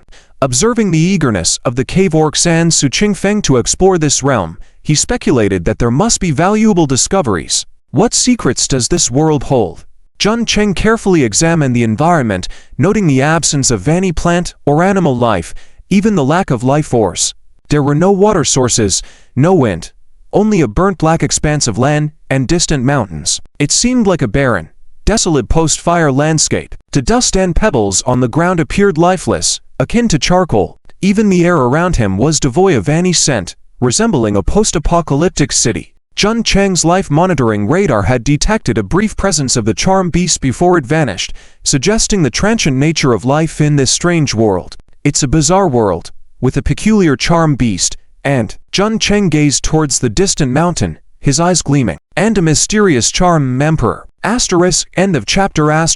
Chapter 307. Massacre in the Blessed Land. Mediocre talent. On the other side, the figure of Kui Xiaoping also appeared in this black land. As soon as she landed, she cautiously looked around and found that there were no enemies in sight. This is the Blessed Land. Spirit Charm Blessed Land. Sealed by Senior Ancient Tree for thousands of years. I wonder what's inside. Her gaze also turned towards a distant mountain peak. Captain Su Qingfeng asked us to gather at the highest building in the Blessed Land, which must be that mountain peak. Then she looked in another direction. Under the nearby mountain peak, there was a large dark forest. The priority is to find the forest first. Only in the forest can I stand invincible. This small world is vast. I can use my abilities to control the entire forest and even dominate the entire blessed land. Her eyes flashed, and she immediately headed towards the nearby forest. Several hours later, she successfully reached the forest, and her expression suddenly changed. Wait, the spirit charm blessed land hasn't been open for thousands of years. Does that mean the trees in this forest are all ancient trees of thousands of years? If that's really the case, accompanied by a voice of surprise, she immediately arrived in front of a thick tree and carefully probed it. This kind of life energy, tree rings, indeed an ancient tree of thousands of years. This is great. A whole forest of ancient trees. If I can, Her tone suddenly changed as she looked surprised and puzzled. What is this feeling? Why is there another life force in this ancient tree? Before she could finish, the ancient tree suddenly started wriggling and transformed into a black creature with over a dozen tentacles, swallowing her whole in an instant. Soon, the entire forest returned to quietness, leaving only a tree continuously chewing. In the territory, a huge snowstorm was rapidly advancing in the air. Just as it flew out over 100 meters, a large number of black creatures resembling crows suddenly condensed in midair. They were over a meter long, burning with black flames all over their bodies. Facing the attack of the snowstorm, they rushed forward without hesitation. Even if their bodies were frozen into ice sculptures in a very short time, they showed no signs of backing down, allowing the ice to fall to the ground without any concern for their lives. In the center of the snowstorm, Yao Jixu helplessly stopped, conjuring rows of sharp ice blades to fight against the group of black crows. However, she didn't notice that not far behind her, a figure almost merged with the black moss on the ground was gradually approaching her. Lizard folk inheritors, a few members of their clan had the innate ability to blend with the surrounding environment, also known as chameleons. They were natural assassins. Just as Yao Jixu was being pressured by a large number of black crows and had to descend, the lurking lizard folk inheritor finally made a move. A long, completely transparent tongue suddenly protruded from the ground, turning into a transparent lightning bolt that pierced through the snowstorm, instantly penetrating Yao Jixu's figure. God. Little human girl, dying under my power is your honor. With a sudden contraction of her tongue, she pulled Yao Jixu's body back. Human flesh is very delicious, especially this kind of young inheritor in her teens. After a few breaths, the chameleon's expression suddenly changed. No, why hasn't the snowstorm dissipated yet? Damn it, he cursed inwardly, instinctively shaking his tongue to try to shake off the body. But at that moment, the body pierced by his tongue suddenly burst open, and the sharp ice blades and bursting icy energy immediately overwhelmed his whole figure. Shakingly, he stood up, covered in blood, especially his tongue, which was split in half. Damn humans, I'm going to kill you. Behind him, a slender figure gradually solidified. It was Yao Jixu. In her hands, a long spear entirely made of icy energy had taken shape, instantly piercing through the chameleon's heart from behind. Tough. No way. God. And the black crows descended once again, before wreaking havoc. On the desolate land, a black giant wolf measuring 3 meters tall and around 7 to 8 meters long was running wild. It was Langfanshan. Behind him were over 10 even larger dark wolves chasing after him. These dark giant wolves were also twisting black mist around their bodies, obviously demonic beasts. Langfanshan, while looking back at this group of wolves, disdainfully said, HNPH. Just a group of undead creatures with distorted bodies and changing forms. How could they catch up to me? I wouldn't waste time here with you if I wasn't looking for John Mayu's trace. Awoo. Suddenly, he roared in anger, his fur bristling, and his speed increasing even more. His senses quickly picked up John Mayu's scent from the chaotic smells, prompting him to turn around and dash frantically. In the air, Su Qingfeng stood still, surrounded by dazzling lightning. His eyes were fixed on a distant black mountain peak. Charmed tribe, demonic beasts, rumored creatures spawned from evil thoughts. So many here. Zilla, the dazzling lightning, continued to flash, transforming into lightning snakes that tore apart giant bird demonic beasts effortlessly, dissolving them into smoke. Su Qingfeng's expression remained unchanged. Perhaps on that mountain peak lies the last relic of the charmed tribe, unchanged for thousands of years. Could that be my chance to step into epic proportions? Without hesitation, he transformed into lightning and sped towards the direction of the mountain peak.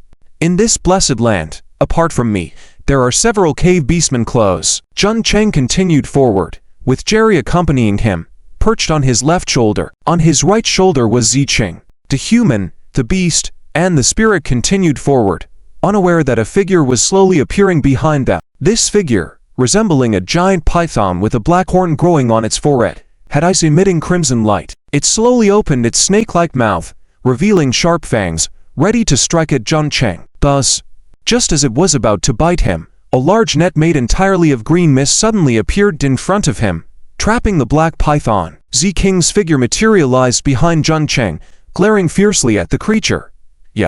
Ziqing bared her teeth and claws, using her penicillin fungus protection spell to trap the black python, while aiming her delicate wand at it. Chi! With a strange sound, the black python's body began to disintegrate rapidly. Ziqing's virtual fire incineration technique took effect, reducing it to ashes in a matter of seconds. Interesting, another enchanting beast.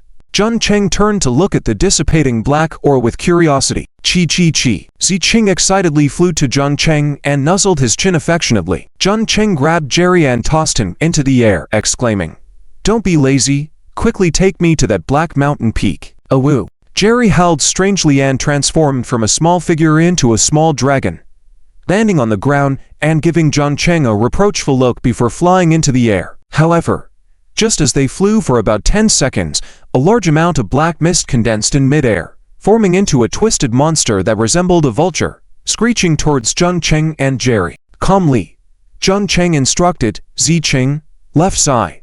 Me, right side." "Yes, master."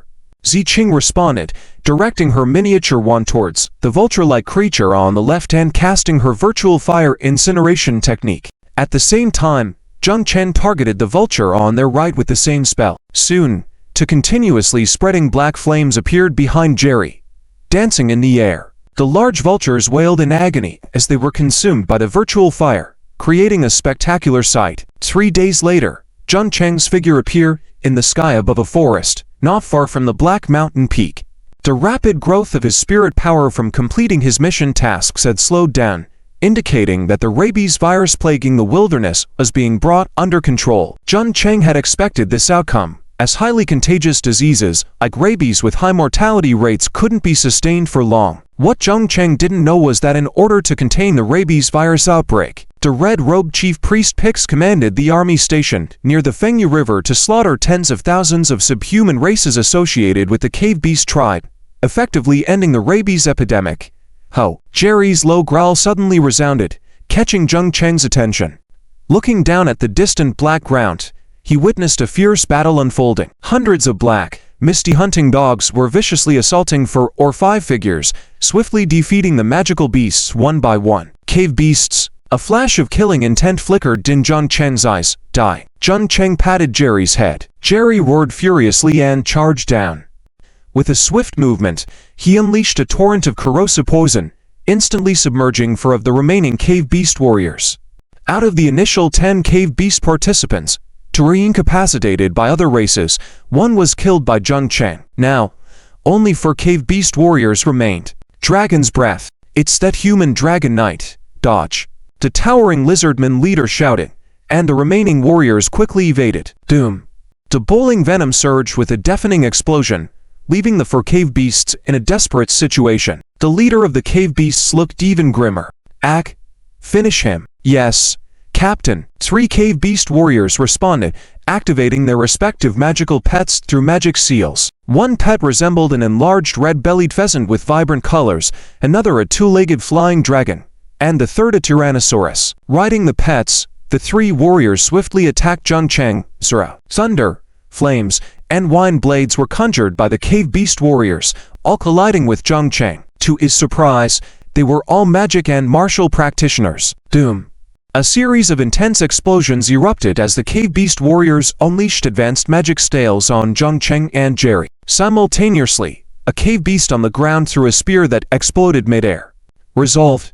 A voice of doubt echoed as Jun Chang and Jerry burst out of the smoke. Both were surrounded by a strange blue barrier, blocking all attacks. Roar.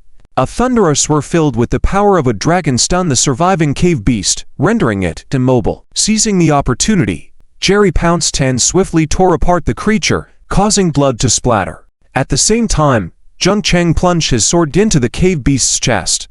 Splurt, ah! The cave beast fell lifeless as Jun Chang's sword pierced its heart. Jerry soared up and kicked the fallen cave beast into the ground, crushing it. The rider on its back was also reduced to pulp. Bark, damn! The other two cave beast riders cursed angrily, were interrupted as Jerry charged towards them. Sensing an opportunity, Ziqing emerged from the shadows and directed her wand at the two cave beast dragons, causing them to screech in pain and descend rapidly. Jerry seized the moment and tore the wings of one of the dragons in half with his claws. Ka! The injured cave beast dragon screamed in agony, crashing violently to the ground. As Jun Chang prepared to engage the third cave beast rider, he felt a sudden chill creeping up his spine. Swiftly, he raised his defensive shield, blocking a silver arrow that pierced through 9 layers of defense before being halted by Z-King's protection spell. Jun Chang turned around, his pupils shrinking as he saw a towering figure sprinting towards them. Besides its limbs, it had 4 additional appendages extending from its back, wielding an exaggerated large bow and aiming at him from a distance. Spider-Man! Jun Chang's expression changed abruptly, and his central life monitoring radar immediately locked onto him. A level 79 Spider-Man, one step away from being epic. Seeing the figure aim another massive silver arrow, Jun Chang did not hesitate to activate his mission task and chose to submit it. Mission task completed. End of this chapter. Chapter 309. Terrifying passive mutation skill. As soon as the words fell, the vast sea of soul power surged violently, effortlessly breaking through the level 39 checkpoint and rushing all the way to level 40. Then, level 41, level 42, level 43, up to level 49. It was unknown how many cave beastmen were directly poisoned to death by the rabies outbreak technique, but it unexpectedly caused his level to skyrocket to level 49 instantly. He even obtained the level 49 breakthrough mission. His focus was still on the powerful spider approaching rapidly in the distance, so he did not pay attention to what the new breakthrough mission was. At this moment, the arrow in the spider's hand shot out again, coming at them swiftly. Master, I'll block it, Little Ching shouted, and her slender figure darted out. With a wave of her miniature magic wand, a dense blue light immediately surged out from within her and turned into a solid blue shield in front of her in an instant. Her delicate face was full of seriousness. With a swoosh, the silver arrow hit the penicillin-resistant shield, producing a dull sound. Strangely, the arrow seemed to have pierced into a viscous liquid and its forward speed slowed down significantly, coming to a halt quickly. And even more oddly, the arrow that had been trapped by the shield suddenly burst open in midair. It formed dense white threads in the air, resembling strange pythons, and once again rushed towards Little Ching and Jun Chang behind her. This was no ordinary arrow, but a spider's silk arrow formed by the spider's own thread. Little King's wand pointed again, and the viscous blue light suddenly wriggled, also transforming into more blue threads that entangled with the white threads. Intertwining, vanishing, and annihilating each other, they soon devoured the spider silk transformed by the arrow. In the distance, the spider let out another roar and without knowing what he shouted, 2 large bows appeared in his hands again. As he sprinted, 3 bows were strung and arrows were shot simultaneously. But, once again, they were intercepted by Little Ching. Jun Chang was amazed by Little King's changes at this moment. She was able to alter the shape of the penicillin-resistant shield, something he couldn't do. Turning around, he took down the last cave beastman that was about to ambush them and quickly checked the new skill he had just learned. In his mind, representing 2 completely different mutation skills, internal and external, there appeared 2 entirely different rune patterns. The first pattern was intertwined with dense threads, forming 2 distinct human figures facing each other. However, the left figure was slightly taller, and the right figure was slightly shorter. What's this? Jun Chang was full of doubt, his attention immediately focusing on this skill rune. Stockholm Self-Strategy Art Internal, Leave 1. Mutation Skill Passive. Whenever damage is inflicted on the same target, it will forcibly load self-strategy points into the target. The higher the self-strategy points, the more likely the target creature will strategize and tame itself. When the points accumulate to a certain degree, the target creature will automatically submit to you, becoming your pet, servant, underling, or slave, etc. T.S. The loading judgment of self-taming points is based on both parties' mental attributes, target creature resistance, target creature status, target creature race, target creature age, damage severity, number of times damage is inflicted, and method of damage infliction. Please explore at the practitioner's discretion. Wow! What kind of skill is this? Jun Cheng exclaimed. A passive skill? This was already the second passive skill, the first being the penicillin-resistant shield, with similarly eerie and powerful effects. And this Stockholm self-strategy art was even more terrifying than the penicillin-resistant shield. Each attack with its self-strategy points to the target creature. When accumulated to a certain degree, the target creature would strategize on its own. Depending on different states and calculations, after the target creature strategizes on its own, it would actually become my pet, servant, underling, slave. Aren't they all the same thing? His mouth twitched, recalling the explanation of Stockholm Syndrome from his previous life. Also known as capture bonding or victim-prisoner syndrome, this emotional bond causes victims of a criminal to develop positive feelings towards the captor, even to the point of helping the captor. The victim becomes emotionally reliant on the kidnapper, feeling gratitude for letting them live, sharing the captor's destiny, considering the captor's safety as their own. Thus, they take an us against them stance and view rescuers as enemies. Such people are essentially mentally ill. But in this world, Stockholm Syndrome has turned into Stockholm Self-Strategy Art, a unique mutation passive skill. And the skill effect is no less intense than his mental illness effect, actually forcing the target creature to strategize and become his pet, servant, underling, or even slave. Does this target creature also become mentally ill, infected with mental illness forcefully? Thinking about this, Jun Cheng couldn't help but shiver. Suddenly, he remembered a Chinese idiom and another type of creature. To be in league with a tiger. Gu Gu. In Chinese folklore, a gugui is a ghost that becomes a tiger's servant after being eaten by the tiger. These gugui have low conduct and often tempt people to be eaten by tigers, hence the expression in league with a tiger. It is said that one of the 7 imperial clans of the Beastmen Empire, the Tiger Tribe, has members who awaken the talent called to be in league with a tiger, enslaving target souls and turning them into loyal soul slaves. His Stockholm self-strategy art and the concept of to be in league with a tiger undoubtedly had a similar essence. It really is worth it to have accumulated this long for the LV-39 breakthrough mission. Only by accumulating so much soul power with the rabies outbreak technique could this powerful mutation skill be obtained. The previous accumulation was completely worth it. Jun Cheng rubbed his chin and said, "The main issue lies in the success rate, but my mental attribute far surpasses the average professional. As long as I can elevate this Stockholm self-strategy art to a higher level." Just then, seeing that the arrow attacks from the spider in the distance were ineffective, the spider immediately changed its method of attack. All 4 of its limbs were planted on the ground, rushing rapidly towards Jun Cheng and Little Cheng, simultaneously lifting its head, opening its mouth, or wriggling sensation occurred in its throat, followed by a sudden spurt. With a puff, a large mass of black-green liquid accompanied by a toxic mist shot towards Jun Cheng. The moment the venom appeared, the air around it was filled with a strong smell of decay, indicating the strength of the toxin. Little Cheng remained unfazed, pointing her wand again, and the penicillin-resistant shield once again surged out, transforming into a giant bowl-like structure that enveloped her and Jun Cheng within it. A piercing corrosion sound was heard as the venom splashed on the shield, causing a violent reaction, yet still unable to break through Little Cheng's penicillin-resistant shield. Jun Cheng glanced at Little Cheng, slightly relieved, and his gaze turned back to the second mutation skill. Internal mutation skills are so powerful. I wonder what external mutation skills, accumulated for so long with the rabies outbreak technique, will be. End of this chapter. His heart moved, and he looked at another surgical skill rune icon again. The color of this rune was blood red, with some patterns resembling spider webs crisscrossing each other, looking somewhat similar to tree bark. Skin Explosion Technique X. Leave 1.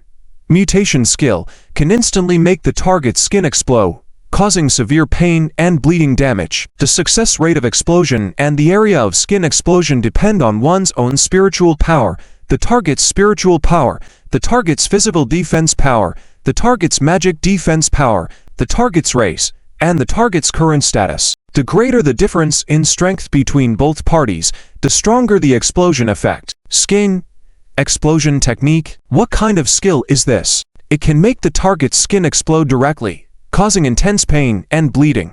bleeding. Jun Cheng's eyes suddenly lit up, blurting out, blood-burning technique. This skin explosion technique and blood-burning technique are simply made for each other. First use skin explosion technique to make the target's skin burst and bleed. Then use blood-burning technique to ignite the target's blood. Normally, if he wanted to use blood-burning technique, he would have to make the target bleed first, and he would have to go up and cut him with a knife. Now, with skin explosion technique, he could just throw it out with no need for that, causing the target's entire skin to burst. When the time comes, it wouldn't all be blood. Divine skill. Or rather, the stack of skin explosion technique and blood-burning technique is the real divine skill. Damn human. How dare you kill a member of my cave Beastmen tribe? Go to hell. At this point, the Spider-Man had already rushed over, its huge body advancing like a giant tank. The 8 claws were covered with tough hair resembling steel, dense and disgusting. Doom. His huge body slammed heavily against the blue shield, causing the entire shield to shudder violently. Little King's body in midair also swayed, almost falling down, but she endured the shock, hands outstretched, shouted, and the penicillin nicophagic defense shield, originally inverted on the ground, suddenly wriggled. It turned into a huge tentacle like a python, entwined the Spider-Man in it, trapping it tightly. Elemental spirit user. No, not an elemental spirit user, just a high-level elemental spirit. The Spider-Man's pupils stared firmly at Little Ching, gritting his teeth. But what kind of elemental spirit is this that can resist even my toxins? Kaka, kaka, kaka. His body suddenly swelled up. Large muscles and hair spurted out from his body, turning into a giant spider measuring 4 to 5 meters, pushing open the penicillin mycophagic defense shield. Opening its mouth, a fine and viscous spider silk immediately spewed out, reaching towards Jun Cheng. Master. Little Ching called out in shock, wanting to fly over, but a blue shield appeared in front of Jun Cheng, and he dodged the attack narrowly. At the same time, the staff in his hand pointed towards the direction of the Spider-Man. Skin explosion technique. Kaka. Plop. A sharp friction sound suddenly rang out, as sparks of glaring light appeared on the spider's head, as if an invisible steel blade was vigorously rubbing the Spider-Man's skull. Ah, what power is this, my head? Jun Cheng's eyes also showed some surprise as he looked at the wand in his hand. Some familiar ripples once again emanated from it, swiftly replicating the strange ripple of skin explosion technique. This was flying flowers gradually jade. Repeat casting. Kaka, ah. The same skill fell on the Spider-Man again. The glaring spark shimmered. The entire body hair suddenly bristled, emitting a hoarse and piercing scream. Ah. His entire head, along with half of his neck and chest hair and dark skin, all cracked open. Thick red blood gushed out at once, flooding the ground. Little Ching. Little Ching followed her heart, and her figure flickered to the top of the spider's head, the miniature staff in her hand slamming down towards the ground. Blood-burning technique. Doom. Instantly, the Spider-Man's head and chest were engulfed in crimson flames, spreading quickly across his entire body. His dense black hair, at this moment, was also swiftly incinerated into ashes under the scorching flames. The entire massive spider suddenly turned into a huge blood-colored flame beast, charging wildly. Ah, damn it, accursed human. What flame is this? The Spider-Man roared, his massive body and limbs waving around, attempting to kill Jun Cheng. Unfortunately, his entire body was engulfed in blood flame, totally unable to locate Jun Cheng's position. Plop. Plop plop. Opening his mouth again, this time spewing out a large mass of viscous, liquid, turning into an even larger and surging spider web heading in all directions. However, as soon as these silk threads were ejected, they were entangled by the blood flame like maggots, burning fiercely. Even so, the Spider-Man still vigorously spewed out silk threads, even though he knew that these threads would burn. Soon, the blood-colored flames and milky white spider web mixed and rolled together, spreading over 100 meters in an instant. Seeing this situation, Jun Cheng didn't retreat, but advanced, quickly approaching the Spider-Man amid the blood flame and silk threads. Roar! As if sensing the approach, the giant Spider-Man suddenly lifted its head, now only a head of stark white bones, mixed with a great amount of ash, and viciously bit towards Jun Cheng. The blood flame burned, spraying from the Spider-Man's 7 orifices, circulating over his body, blazing fiercely and hotly. End of this chapter. Random dissection technique successfully performed. You have obtained a special ingredient. Spider-Man Spider Silk Essence. Item: Spider-Man Spider Silk Essence. Quality: 5 stars. Effect: permanently increases agility by 4 points and spirit by 4 points after consumption. Limited to 10 pieces. After consumption, there is an extremely small probability of transforming your own bloodline into Spider-Man bloodline. Explanation: a Spider-Man blood core contains the powerful secret of Spider-Man. You have obtained the complete molecular structure of Spider-Man DNA, with its characteristic, heartfelt spider silk. Energy Spider Silk: you can transform your own energy into extremely tough spider silk for attacking and controlling. After solving this powerful Spider-Man, Zheng Cheng gained a series of spoils. Not to mention the blood core. Just the DNA molecular structure alone surprised Zheng Cheng. Energy Spider Silk: can I use my own energy to transform into spider silk? Since that's the case, he called out Jerry, and with a thought, copied the Spider-Man's DNA molecular structure and patted it on Jerry's body. With many kinds of monster, demon, and beast DNA molecules already in Jerry's body, adding one more wouldn't make a difference. After the Spider-Man DNA structure entered Jerry's body, Jerry just yawned, shook his head, and felt nothing. Previously, when absorbing DNA structures of other creatures, he needed to sleep, but now he could absorb DNA structures in a clear state of mind. However, he wondered how long it would take to fully analyze the DNA structure and master the talent of Energy Spider Silk. He glanced again at his attribute panel, especially at the mission section. The Transcendent mission at Leave 9. After completing the mission at Leave 9, his accumulated soul power quickly raised his level to Leave 9, also gaining the Transcendent mission at LV 9. Flame of Life. Mission description: as a priest, your mission is to save lives, spread light, advocate for the holy light God in the world, to be a compassionate monk comforting the people, and a light in people's hearts. Different races, professions, and support professionals need to be deeply communicated with to understand the differences. It would be best to learn a true healing skill. Seeing this mission requirement, especially the last sentence, Zheng Cheng's mouth twitched like crazy. What does "it is best to learn a true healing skill" mean? Am I unwilling? Wasn't I forced? Zheng Cheng smiled bitterly and closed the mission panel, not wanting to look at it again. The Transcendent mission at LV 49. Seems like it won't be completed in a short time. Deep communication with other support professionals. He shook his head, realizing that it would be difficult to find support professionals within the so-called spiritual paradise he was in. It seemed that he would have to return to the Imperial University to see. Zheng Cheng leapt onto Jerry's body, pointing towards a distant mountain and said, "Let's continue forward. I feel like we are close to that mountain."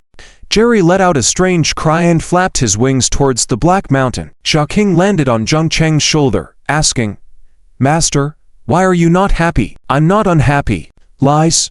The false fire perception technique can sense changes in emotions. If you dance for me, maybe I'll become happy.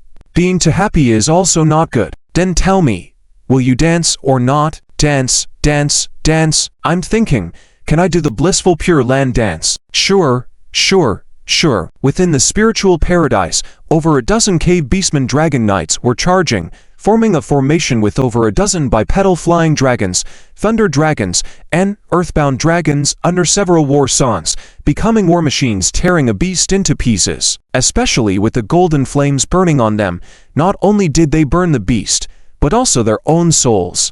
These cave beastmen were enduring inhuman torture. Quick! The sacrificial war song can only last a minute. We must reach the mountain within that minute. Capato roared angrily in midair, surrounded by ultrasonic vibrations, turning the oncoming beasts into debris. The other cave beastmen were also using their abilities to fight with these beasts. Suddenly, a roar echoed. A giant ape over 10 meters tall suddenly rushed out from the beast group and smashed into the cave beastmen cavalry. With one punch, it killed an earthbound dragon knight, enduring the pain of the sacrificial flames burning their soul, swept aside two more dragon knights. The bimming beast. Capato cried out, "No, it's not the bimming beast. It's just a beast disguised as the bimming beast. Kill him quickly." 3 flying dragons immediately rushed up and pounced on the bimming beast, tearing and biting fiercely. On the other side, more strange screams were heard. Dozens of huge figures appeared in midair, similar to bipedal flying dragons, but even larger in size. Flying dragon beasts. Several batmen flew over in embarrassment, shouting, "Chief, retreat! Retreat! There are many flying dragon beasts behind." Capato's face changed drastically and, ignoring the warning, bit his teeth and said, "Retreat! Quick retreat!" 3 people form a small team and charge towards the Black Mountain direction. "Yes, Chief, but wait." Princess Fulia, with the escort of several cave beastmen, Fulia rode on a giant Volf and galloped towards the Black Mountain direction. "Chief Capato, Chief Parkas, Chief Komoro, my grandpa seems to have mentioned and the Mesa race to me. Although this race has long disappeared in history, my grandpa once said that over thousands of years, there might be something in this paradise. Once obtained, it may even allow the inheritor to grow into a legendary level powerhouse in a short period." Legendary level. The 3 men looked at each other, all noticing the greeting in each other's eyes. Fulia said seriously, "Chiefs, we are all on the same side. Even if we grab that thing, we can digest it internally. But besides us, there are humans in this paradise, and perhaps even other races with ill intentions. Unity at this time is the best choice." Capato laughed heartily. "I've been waiting for over 10 years already. A few more days won't matter." Parkas, Komoro, what about you two? God. Parkas laughed. "I think the same. We should eliminate the other enemies first. Ensuring that thing is in our hands is most important. As for who gets that thing afterwards, it all depends on our fate."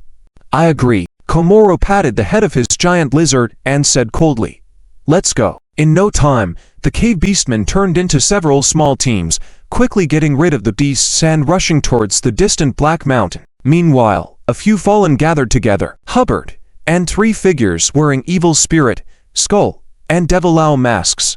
End of this chapter, darn it. What kind of place is this? The fallen one wearing a skull mask at this moment had muscles bulging all over his body, transforming into a giant skull, standing alone against the enchanting beasts, fiercely fighting. Beside him, the fallen one wearing an evil ghost skull mask was surrounded by a layer of poisonous mist, causing the beasts approaching him to become confused and allowing themselves to be killed. Spirit Enchantment Land, my child can feel it. There is something here that excites it immensely. The fallen one wearing an owl ghost mask sounded even more excited. Black mist surged behind him, transforming into a phantom resembling a giant eagle, almost like a black phoenix, constantly twisting. Black flames kept surging from him, burning all the surrounding beasts into ashes. Epic, legend, even possibly mythical grade items. Mythical grade. The skeleton and evil ghost both had a change in expression, shocked, saying, "Master Owl Ghost, are you serious?" Mythical grade. That was an item of immense power higher than legendary grade, rumored to be derived from the corpses of mythical creatures or transformed from the rules of the universe, extremely rare. As for mythical grade experts, not a single one had appeared in their country of Zio until now. Even legendary grade experts were very rare. Although their country of Zia had a population of approximately 1 billion, with over 20 million professionals, the number of experts reaching legendary grade was less than a handful. Even if all the countries and populations of the Blue Star were counted, legendary grade experts only barely reached double digits. These were over a dozen individuals among billions of people, almost standing at the pinnacle of all human races. Even in the final battles of other different races and factions, these dozen individuals had many ways to survive. It could be said that these dozen individuals were the last foundation and reliance of the human race on the Blue Star. And here, to have a mythical grade item, both their minds couldn't help but change. Owl Ghost exclaimed excitedly, "My child possesses a soul beast with a hint of the 9 nether sparrow lineage, naturally able to sense the presence of bloodline treasures. And that treasure contained in the Spirit Enchantment Land is enough to make it go crazy. Ha ha, that belongs to me. It's mine." Owl Ghosts, congratulations, Owl Ghost Master. Wagner's figure almost turned into a phantom, continuously striking the beasts gathering around. "If we can obtain this treasure, should we address you as Owl Ghost King in the future?" Caw caw caw, Owl Ghost's dry laughter echoed. "Wagner, you are quite eloquent. Rest assured, the old master won't treat you unfairly." Wagner quickly replied, "Owl Ghost Master, don't be so polite. Call me Junior Wagner." "Owl Ghost Master, what shall we do now?" Owl Ghost coldly laughed as a huge pair of black wings suddenly appeared on his back, driving back the surrounding beasts. while also enveloping the three of them under his giant black wings. "Let's go." Squawk. A piercing strange cry rang out, as if a giant black phoenix appeared out of nowhere, carrying the fur upwards into the sky. The beasts around, either knocked away or torn apart, couldn't catch up with them, only able to watch as they disappeared into the distance. 2 days later, in front of the black giant mountain, a massive black dragon suddenly descended from the sky, crashing heavily onto the ground, causing a violent tremor.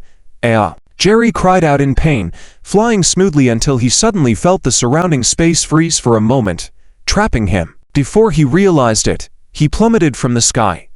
"Ha! Flying prohibited here. There's an airspace ban." Jun Chang flipped and jumped down, carefully observing the mountain. It was entirely made of black crystal stones, without any vegetation on the mountain, all barren and empty. Their stone boulders led to the peak of the mountain. At the highest point, there even existed a building, talus-like. "Black Mountain," Jun Chang muttered. "This is where the legendary great expert spirit enchantment resides. Ordinary people definitely can't fly here. In that case, let's ascend." "Huh? What is that?" At that moment, he suddenly noticed violent thunder and black light flashing in the distance. Even the entire Black Mountain began to tremble. "Captain Su Qingfeng, has he already gone ahead? I wonder who he's clashing with." The central radar life monitor activated, quickly spreading in that direction. Sure enough, a green light dot was Captain Su Qingfeng, and opposing him were 3 powerful beasts. Serpent Hawk enchantment beasts. "It seems that no matter which direction we take, we will encounter these beasts. In that case, why not follow Captain Su Qingfeng?" Thinking so, he attempted to move towards Su Qingfeng's direction, only to find his speed slowing down and the air freezing, as if there was an invisible barrier blocking his path. After pausing and thinking for a moment, he said, "This Black Mountain has a special restriction. Each person can only choose one path." In that case, without further hesitation, Jun Chang put away Jerry and then swiftly advanced towards the mountain peak. Along the way, he slew many undead creatures transformed from the enchantment beasts of this world. What surprised him was that the enchantment creatures in this world, upon death, seemed to disappear completely, as if, with their deaths, their bodies, souls, and all material substances had already dissipated in this world, absorbed by this small world. In the faintest sense, Jun Chang could still feel that after the disappearance of these undead creatures, their essence was converging towards the mountain peak. Looking up, he could vaguely see a structure perched there. What is that building above? Could it be related to the disappearance of the enchantment creatures in this small world? Or is that building complex the final structure of the enchantment creatures, similar to a temple or shrine? His eyes shimmered with a gleam, his speed increasing. There was one more thing that puzzled him. The enchantment beasts that were chasing him down the mountain, upon reaching the Black Mountain, retreated like a receding tide. It was as though they didn't dare to approach the Black Mountain at all. "Huh, something's not right." His expression changed. It's not that the beasts dare not approach the Black Mountain, but that ordinary beasts don't dare to come. Caw, caw. Suddenly, a strange and unpleasant cry came from his ear. As he looked up, he saw a large group of black creatures flying in the sky like ravens. These creatures were shaped like cattle, resembling ravens, with slightly red eyes. The quantity was at least 100. They immediately noticed Jun Chang as he charged towards the mountain peak and promptly rushed over to attack him. Jun Chang's eyes could still see, in the distance, another direction at the foot of the Black Mountain, where a considerable number of monsters were airborne, diving towards the ground. That direction was definitely the group of cave beastmen. Given this direction and speed, they would meet at the mountaintop. The central radar life monitor scanned the attributes of these huge ravens in midair. Name: Spirit Enchantment Ghost Raven. Level: LV79. Constitution: Strength, Agility. Spirit: Skills: Spirit Enchantment Fire, Spirit Enchantment Blood Pupil. Description: a member of the enchantment race, once priest serving the Great Spirit Enchantment Emperor. With the destruction of the Spirit Enchantment Land, they transformed into half-spirit, half-undead beings due to overwhelming anger and resentment, acting on instinct to protect their homeland and eliminating any intruders. Black lightning suddenly appeared on these birds, shooting fiercely towards Jun Chang on the ground. Doom! Doom! Thunder raged, and the Black Mountain was blasted with huge craters. Yet Jun Chang, on the Black Mountain, constantly flashed his figure, narrowly dodging the lightning strikes. That black lightning must be their third skill that I couldn't pinpoint. The Black Mountain has airspace restrictions. Why can these creatures fly? Jun Cheng cursed silently, tossing Jerry outward. Roar!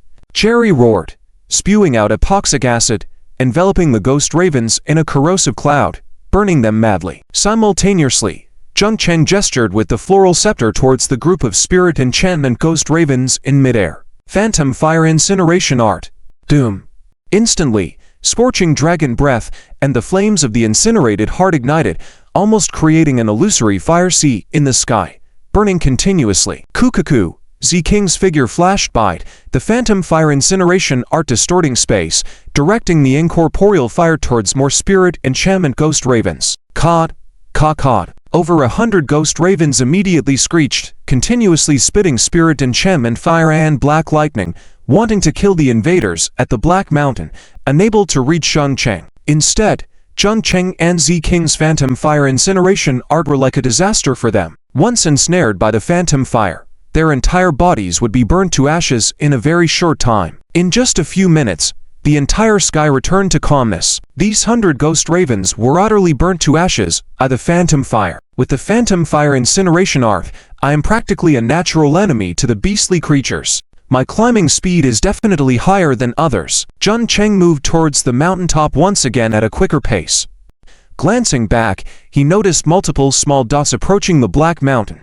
I wonder where the others are right now, converge at the mountaintop. Just a few minutes after Jun Cheng left the spot, a huge blackbird suddenly descended from the sky, crashing heavily onto the ground. The tide-like beasts rushing behind them also stopped their pursuit, raging at the foot of the Black Mountain, but not daring to charge up. Ha ha. Owl Ghost Master, you were right. These monsters indeed don't dare to ascend the Black Mountain. Owl Ghost Master, let's hurry up and advance. There's thunder flashing in that direction.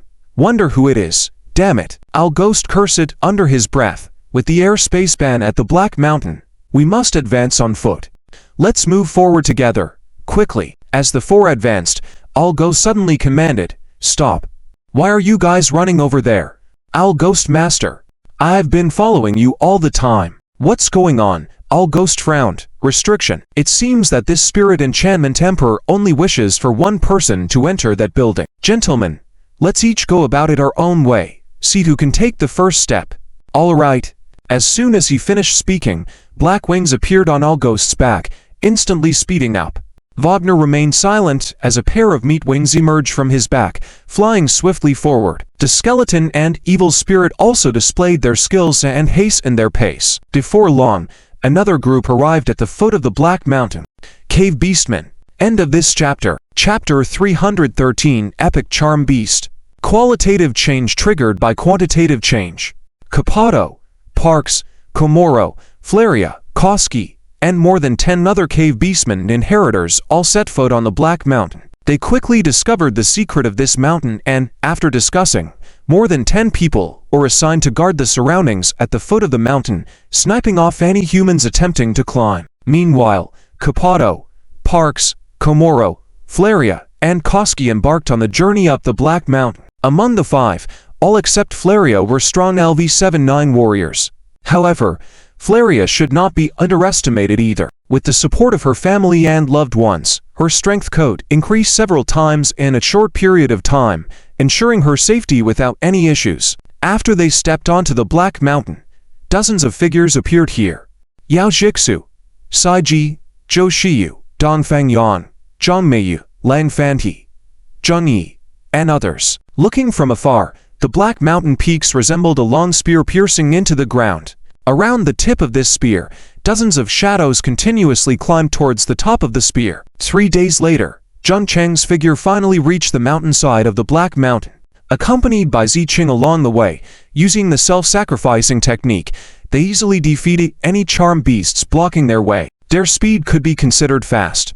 However, they did not expect someone to be even faster. As Jun Cheng reached the mountainside, several figures were seen fighting a large group of charm beasts. Behind this group of charm beasts, there was even a monster resembling a giant octopus, slowly wriggling. Flying in the air, they continuously hindered the underground charm beasts. Some emitted waves undetectable by the naked eye, booming on the monster, causing a large amount of dark mist and flesh to explode. This is a bat person. Jun Cheng hit his whereabouts and whispered, "No wonder their speed is faster than mine.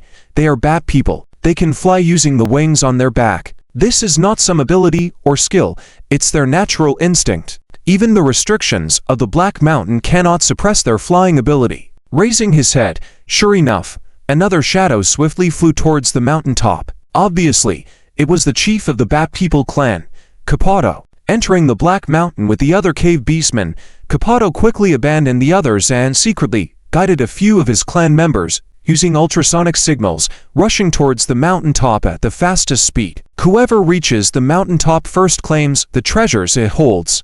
The group soon gathered on the mountainside, encountering a strange creature. After a brief fight, they realized this charm beast could not leave the area. Making a quick decision, they restrained the beast, allowing Capato to dash to the mountaintop at top speed. "Hold it back. Don't let it go after the chieftain. Try to keep your distance." Up front, a tall bat person with a grim expression spoke. They thought their speed was the fastest, but now they were attracting a large number of monsters on the Black Mountain. At least 100 spirit charm crow circling them, and numerous charm beasts charging in from all directions. "Damn it, there are too many charm beasts here. We won't survive without the chieftain." "Ah!" A bat person screamed in pain as a spirit charm crow swooped down from the sky, and more followed. "Captain Cyril, you go on ahead," yelled a bat person pinned down by a spirit charm crow. The spirit charm crows descended upon them. "You're dead." With a furious roar, he suddenly expanded his body, blood rushing as bone spurs grew from his back. In a matter of seconds, he transformed into a massive bat. Beating his huge bone-spiked wings, he effortlessly shredded 7 to 8 charm beasts. "Go." Cyril gritted his teeth, leading the remaining two as they rushed out. Unexpectedly, a figure suddenly flashed by. The last bat person's face paled as he instinctively clasped his belly, before being torn apart by spirit charm crows.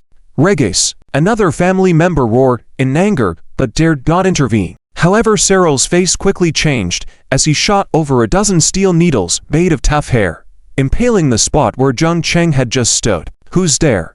Cyril glared at the now visible figure of Jun Cheng. "It's you. A human professional." Jun Cheng didn't give him a chance to speak, pointing his staff at Cyril. Skin burst technique. Doom.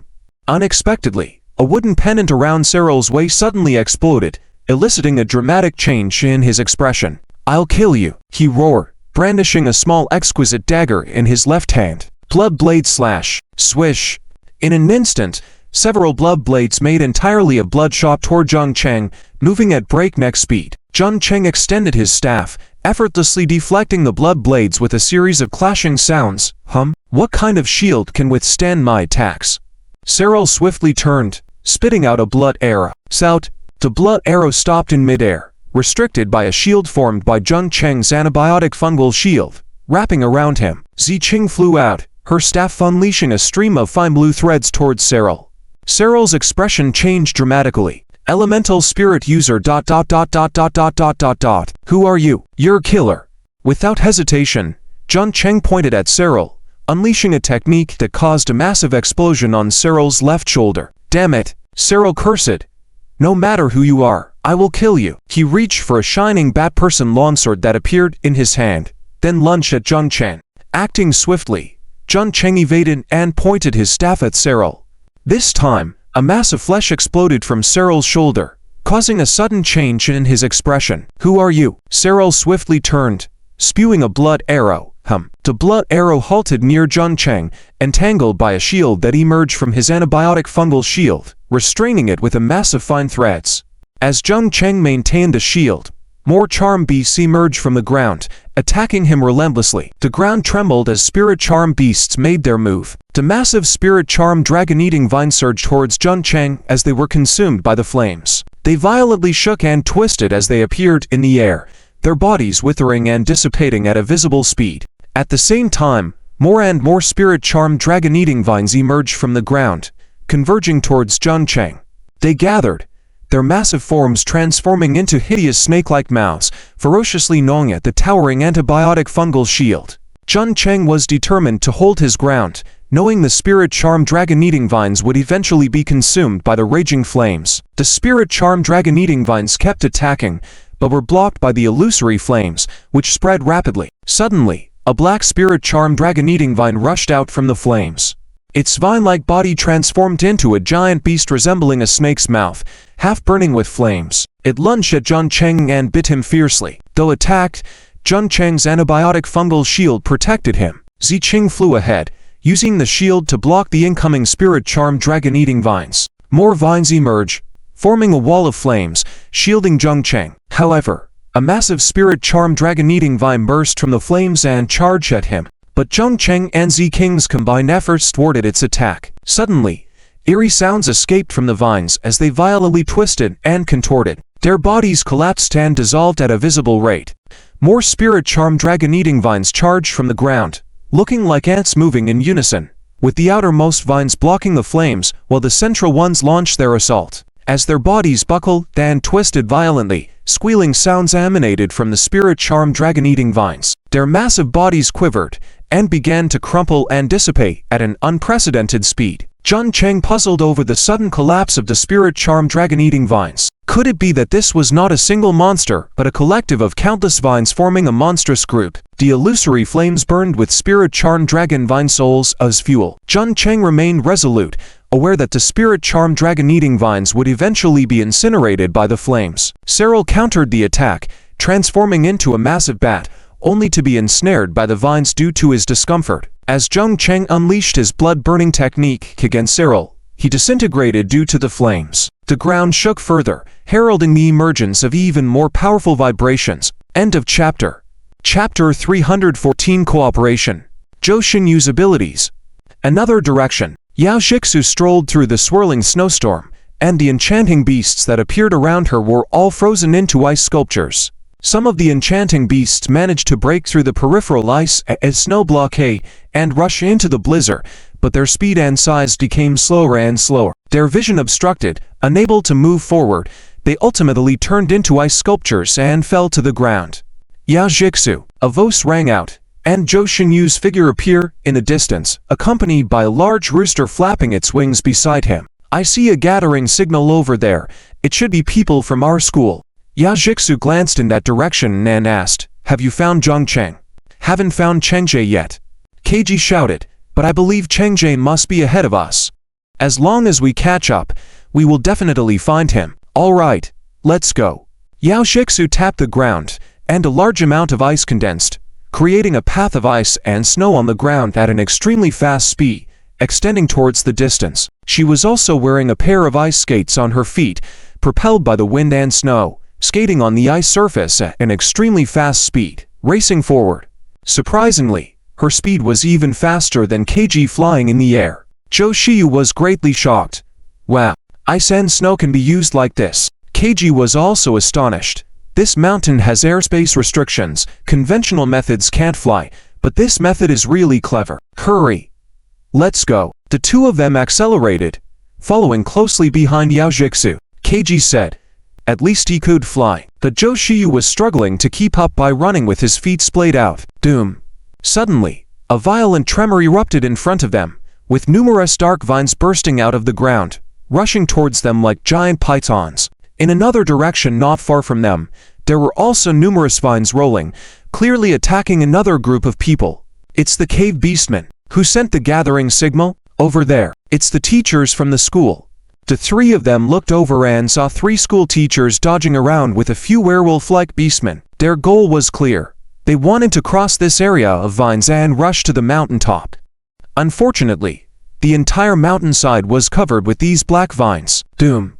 At that moment, the ground under the 3 of them suddenly broke open again, and more than 10 black vines also started charging towards them. Yao Jixu waved her hand, and a large amount of ice and snow engulfed, blocking the way in front of the 3 of them. With a loud boom, the blizzard and the vines were directly dispersed by the ice and snow, moving towards the 3 of them without losing momentum. "Stay behind me!" Zhou Xiyu roared, taking a step forward, and suddenly his figure swelled, transforming into a 5-meter-tall giant. He was bare-chested, with a plump body and dark bronze skin, adorned with numerous strange and intricate patterns. Faced with the attacking vines, Zhou Xiyu clasped his hands together and shouted, "Saw!" Suddenly, behind him, a golden giant Buddha-like image appeared, holding up its hands in a skyward posture. With a thunderous roar, the vines all smashed into the giant Buddha's image, causing it to crack, but the vines retreated, gradually shrinking.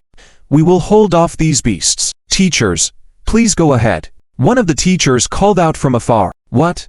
KG immediately protested. "Why do we have to stop these enchanting beasts? How can you, as teachers?" Before he could finish his sentence, Joshiyu pulled him back and said with a smile, "Please go ahead, teacher." The teacher chuckled and looked at KG, saying, "You are still too young, young man. The teachers asked you to stay here to protect you. It's so dangerous here. Who knows what powerful beasts are still at the mountaintop. Staying here is to protect your safety." Amid the shouting, the group of teachers approached. Joshiyu also walked over with force, roaring again and drawing on a hint of Vedic power, attracting the vines that were originally attacking the teachers towards him. "Teachers, please go ahead. We will definitely hold off these beasts." "You are Joshiyu, right?" one of the teachers shouted. "Well done. After this mission ends, we will definitely give you an excellent evaluation. Let's go." The three of them shouted and quickly broke free from the surrounding vines, rushing towards the mountaintop. One of them asked, "La Wang, they are direct descendants of the Zhou family. Are you really letting them stay here?" The bearded teacher gritted his teeth and said, "I've been stuck at Leave 6-9 for many years, and your situation is similar to mine. This is a sealed paradise that's been sealed for thousands of years. There must be powerful treasures or items inside. Maybe there's what I need to complete my breakthrough mission. As long as we can complete the breakthrough mission and become quasi-epic level powerhouses, who would trouble us? Maybe there are even stronger treasures. Even if it's the real Zhou family, I wouldn't be afraid." The two of them were clearly moved by the words of the teacher, and they hastened their pace. However, at that moment, the ground suddenly cracked open again, and more vines emerged. Many of the vines even had strange flowers growing on them, resembling giant human faces. The flowers competed in extravagance, opening vigorously, while the flower buds resembled small snakes, silently hissing. A strange spiritual wave and psychedelic powder spread out, enveloping the three of them. Not good. Spiritual attack. Quick. Dodge. Ah. The three suddenly screamed and started attacking each other, but they were soon engulfed by the vines on the ground. Watching the three figures being swallowed by numerous vines, Joshinyu's eyes remained calm and still. Indeed, there are traps. These strange enchanting vine beasts are not easy to deal with. We must find their weaknesses. KG asked beside him, "Did you know there were traps there in advance?" "I'm not a god. How could I have known?" Joshiyu replied, summoning a giant exorcism mace to continue fighting the vines. "But thinking with our heads, we could have guessed that these strange vine beasts are likely spread throughout this mountain peak, not just a few." "What about those teachers? It's just a gamble." "Doom." Joshiyu charged forward. The dense vines transformed into numerous giant pythons entwining him. Yao Jixu also extended her hand and summoned an ice giant from the blizzard, stomping in the vine group, freezing the enchanting vine beasts. "Human." Suddenly, a lizard-like creature not far away shouted, "Shall we join forces? Defeat this enchanting beast, and then we will go to the mountaintop together." Joshiyu smiled strangely but nodded, saying, "All right, no problem." Doom.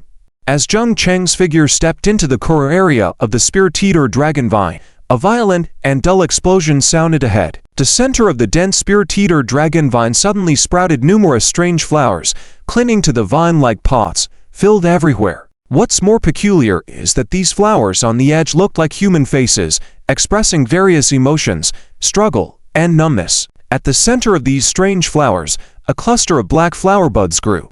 Upon closer inspection, these were not flower buds, but curved black and colorful serpents. These flowers formed a larger-than-life human face flower, looking extremely ferocious and terrifying. These black and colorful serpent flowers opened their mouths wide and sucked in with great force. The surrounding Spirit Eater fire immediately gathered like rivers and was absorbed by these serpents. The energy fluctuations on the strange flowers continued to grow stronger. Zheng Cheng's life monitoring art radar suddenly flashed as it scanned the attributes of this group of strange flowers. Name: Spirit Eater Human Face Flower. Level: Elviado. Physique: Strength, Agility, Spirit. Skills: Description: Members of the Enchanter tribe. After the fall of the great Spirit Eater Emperor, the enchanter tried was completely wiped out and transformed into instinctive ghost-like entities. They are symbiotic plants of the spirit eater dragon vine, lacking intelligence, consciousness, and spirituality. Another epic-level creature. Is it in a symbiotic relationship with the spirit eater dragon vine? If that's the relationship, it's no wonder it can occupy such a vast area. Jun Cheng's eyes lit up, subconsciously exclaiming, "Hiss!" A strange sound suddenly came from the spirit eater human face flower. The flower buds began to spew out large amounts of black mist. With the diffusion of this mist, more spirit eater dragon vines emerged from the ground, transforming into a torrent of giant pythons rushing towards Jun Cheng. How many spirit eater dragon vines are surviving here after all? Jun Cheng cursed to himself, his figure flickering, appearing behind the spirit eater dragon vines that were gradually engulfed by a heart-rending blaze. In a range of several square miles around Jun Cheng, almost half of the mountainside was covered by the figures of spirit eater dragon vines, blocking the path to the spirit eater hall. Hiss hiss hiss. The eerie sound emitted from the spirit eater human face flower. The serpentine flower buds around it began to shake violently. More and more spirit eater dragon vines surged out from it and rushed towards Jun Cheng. Simultaneously, another part of the serpentine shadows lunged towards another corner. Dang! A huge earth yellow toad-like giant skeleton suddenly descended from the sky, landing forcefully on the ground, smashing a large pile of spirit eater dragon vines into pulp. There are actually people faster than us. The skeleton's surprised voice came, but then it changed. This aura, epic creature. No. Only the energy waves of an epic level, without the corresponding aura. Epic puppet. The ghost, Aladdin. Only possessing body and energy, if it can be refined. The entire path has been blocked by this plant. Kill him first. The three of them agree, and immediately took action. The ghost suddenly exuded a large amount of black poisonous fog, and the approaching spirit eater dragon vines, upon reaching the poisonous fog, were corroded at a visible rate. Skeleton. That flower is the core of these monsters. Kill it. Got it. The giant skeleton suddenly grew many bone spikes, some of which were coated with poison, and strode towards the spirit eater human face flower. The surrounding surging spirit eater dragon vines were immediately eroded by the poisonous fog enveloping the giant skeleton. Ha ha. Die. The skeleton roared. And just as he was about 10 feet away from the spirit eater human face flower, he delivered a powerful punch. Doom. As the punch landed on the flower, a violent rush of air burst forth, destroying all the vines that were blocking their path and forcefully impacting the spirit eater human face flower. Hiss. Over 10 snake-shaped flower buds were instantly destroyed, and the remaining ones began to hiss. Huabo suddenly looked towards the other side and said, "There are others over there." The owl turned around and said, "Friends over there. They're all humans. Shall we join forces?" End of this chapter. Huabo whisper. Lord Guizi, that person is the target of the Cave Beast clan, especially when it involves Princess Freya of the Volf tribe. What if? Guizi transmitted, "Hehe. There are no Cave Beast clan members here, so what's the harm? Besides, this person wields dual swords, indicating he is a melee profession.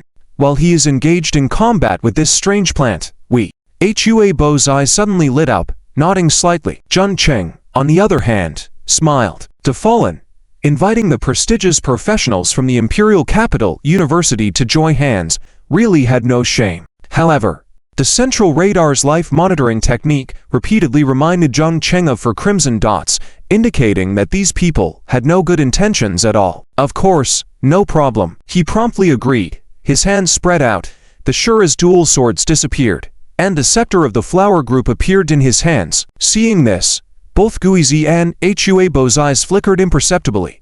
A mage profession. Why would this person charge into the center of the enchantment beast plan and still be so at ease? Furthermore, how was that peculiar plant behind him constantly dissipating, as if burning in flames? Jun Cheng raised his magic staff, and a blood-red aura descended upon the skeleton. In an instant, the skeleton could clearly feel an inexplicable force rushing out from his waist, circulating through his entire body. His strength, speed, spirit, even his reaction speed, breathing rate, all skyrocketed. Every strike was a critical hit, and he could easily dodge the attacks of the enchantment beast vine. Immediately, the surprised voice of the skeleton rang out. "Wow, who are you? What skill is this? I feel like my strength has increased at least twofold." Ha ha ha. Now I feel like I can easily crush even a boss." He laughed, transforming into a phantom, charging into the midst of the enchantment beast vine with even greater speed and strength, tearing apart all the vines blocking his path. Even on the surface of his white bones, layers of dragon-like scales appeared, enhancing his defense. Doom. Strength increased twofold. How is that possible? The ghosts and Guizi were also taken aback. They had seen support professions like priests, saints, and knights before, but they had never seen a profession that could boost all attributes of a professional by 5 times. Most importantly, the skeleton's profession could not withstand the amplification of the light attribute due to being a reincarnate. Unexpectedly, a student encountered in the enchantment sanctuary possessed such a powerful enhancement skill. Ha ha ha. All must die. The skeleton roared. His overall strength doubled, and his full force strikes reached epic levels. He immediately rushed to the enchanting face flower, relentlessly pounding its body like a sandbag. On the other hand, the poisonous mist on the ghost almost turned into a tornado of poisonous mist, absorbing all the enchantment beast vines around, corroding them into debris. As for Huabo, he was stirring his wings, constantly attracting the vines around him, creating an opportunity for others to attack the main body of these vines. These 3 were all strong, with a level of Lev 6-9. Especially the skeleton, this dragon bone warrior, under the effect of adrenaline excitement technique by Zheng Chang, with a doubled overall strength, could withstand the attacks of the enchantment face flower. At this moment, the skeleton was shrouded in intense poisonous mist, corroding all the enchantment beast vines that rushed up. Like a sturdy wall, he stood in front of the enchantment face flower, absorbing a large amount of damage while continuously attacking the enchantment face flower. This is the role of a warrior, especially a powerful warrior. As long as he can withstand it, his teammates can freely attack. In addition to these 3, there was Guizi, the strongest among them. Behind him, a giant shadow of a black monstrous bird appeared once more. Accompanied by a series of screeches, a large amount of pitch-black flames were summoned from the void and rained down on the enchantment beast vines, burning wildly. The enchantment beast vines were not to be outdone, as black flames gushed out from them as well. The 2 flames, though similar in color, had completely different energies entwined together, burning each other, corroding each other, and then mutually annihilating each other. Doom. The skeleton again landed a heavy fist on the enchantment face flower, causing its massive body to tremble, and the densely packed flower buds immediately screamed. Some of the snake-shaped flower buds were even directly torn to shreds by the skeleton. Dragon Bone Warrior, Zheng Cheng said lightly. The Dragon Bone Warrior, rumored to convert all of his bones into blood dragon bone creatures, is a special profession that belongs to the undead side. A qualified warrior is the cornerstone of a large team, and his prestige may even surpass that of the team leader. Especially for professions on the undead side, their vitality is very strong and hard to kill. Doom.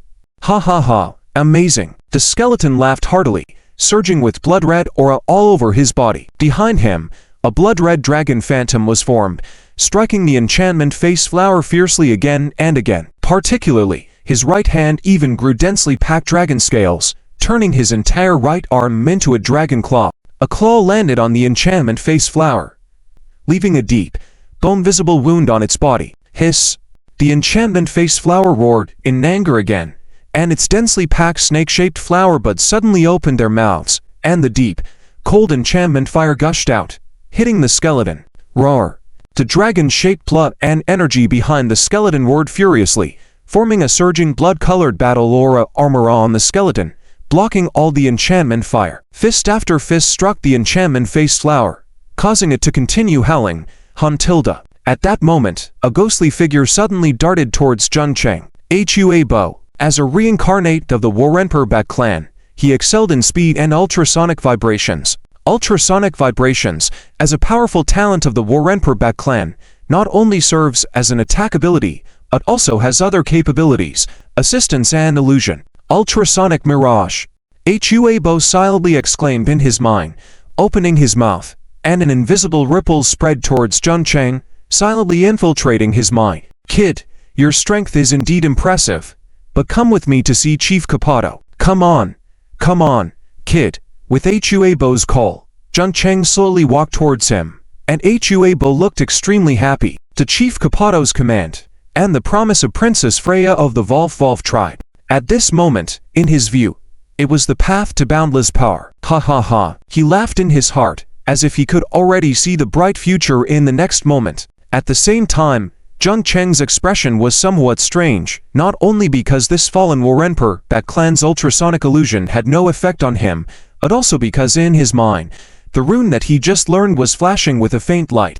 Stockholm Self-Confidence Technique. End of this chapter. Stockholm Self-Attack Method. In Zheng Cheng's mind, the magic rune representing the Stockholm Self-Attack Method was flashing with light. It indicated that the magic was taking effect. Huebo had already fallen under the influence of the Stockholm Self-Attack Method. Zheng Cheng's expression became even more strange. As a grown man, can you still self-attack? Do you have masochistic tendencies? Not only was he feeling numb on the scalp, but he could also accept Freya, the female werewolf, a dead bat, or a fallen Huebo. Let's forget it. With a thought, Zheng Cheng immediately dispersed Huebo's ultrasonic illusion with his powerful mental strength. Huebo screamed in agony. His wings fell off, and he was engulfed by a large number of spirit-devoured dragon vines, the screams piercing the air. A demon rushed forward, a large number of ghostly shadows flickering, attempting to rescue Huebo. Huebo's ambush had already exposed the fragile alliance among them. If not for the two strange charm beasts blocking the way, they would have started fighting long ago. Hiss! The spirit fascinator's face flower emitted another eerie cry. By now, most of his body had been engulfed by virtual fire. Using his last ounce of strength, he summoned a large number of spirit-devoured dragon vines to rush toward the skeleton. Zheng Cheng used another skill, targeting his real body. Virtual fire incineration technique. Doom. The virtual fire leapt, enveloping the spirit fascinator's entire body, wildly burning and flickering. Under the cover of the virtual fire, his body was rapidly disintegrating and vanishing before the naked eye. The faces growing on his face all showed expressions of pain and struggle, contorting wildly. Even the skeleton next to the spirit fascinator had a drastically changed expression. He could feel a heart-pounding terror from the illusory flames and instinctively stepped back. Seizing this opportunity, Zheng Cheng stepped in front of the face flower, and with a single palm, he struck the center of the face flower's head. Suddenly, a sinister figure appeared behind him. Demon Owl. Concealed until this moment, it finally revealed its sinister fangs. Its claw-like hand, dry as an eagle's talons, viciously clawed towards Zheng Cheng's back. A strange wave suddenly echoed, and a blue light flashed in front of him. A pocket-sized figure suddenly appeared, with a stern face and a wand aimed at the demon owl. Hiss! The penicillin fungi bodyguard field and the demon owl's claw instantly met, creating a harsh friction sound. The two opposing energies clashed, extinguishing and melting each other, emitting glaring light. Elemental spirit. The surprised voice of the demon owl had just sounded, when Zheng Cheng's palm landed on the head of the spirit fascinator's face flower. Hiss! The virtual fire flicker and ultimately completely swallowed the giant face flower. Kaka. Tilda. The piercing yet peculiar laughter suddenly ran in everyone's ears. Everyone subconsciously covered their heads, feeling a strong shaking throughout their bodies. But Zheng Cheng, standing in the center of the face flower, remained unscathed. The blue light shimmered as he took another step forward. After killing the demon fascinator flower, or gaining the two special items, Zheng Cheng could clearly feel the weakening of the surrounding seal, allowing him to move in parallel. The ground was still covered with spirit-devouring dragon vines and face flowers. It was obvious that the one he killed was just one of many. The entire Black Mountain was filled with these two strange charm beasts, or rather, there was only one spirit-devouring dragon vine and countless face flowers. The virtual fire incinerated the face flowers, but the dragon vines remained unaffected. Even under the illusory fire, they were undamaged.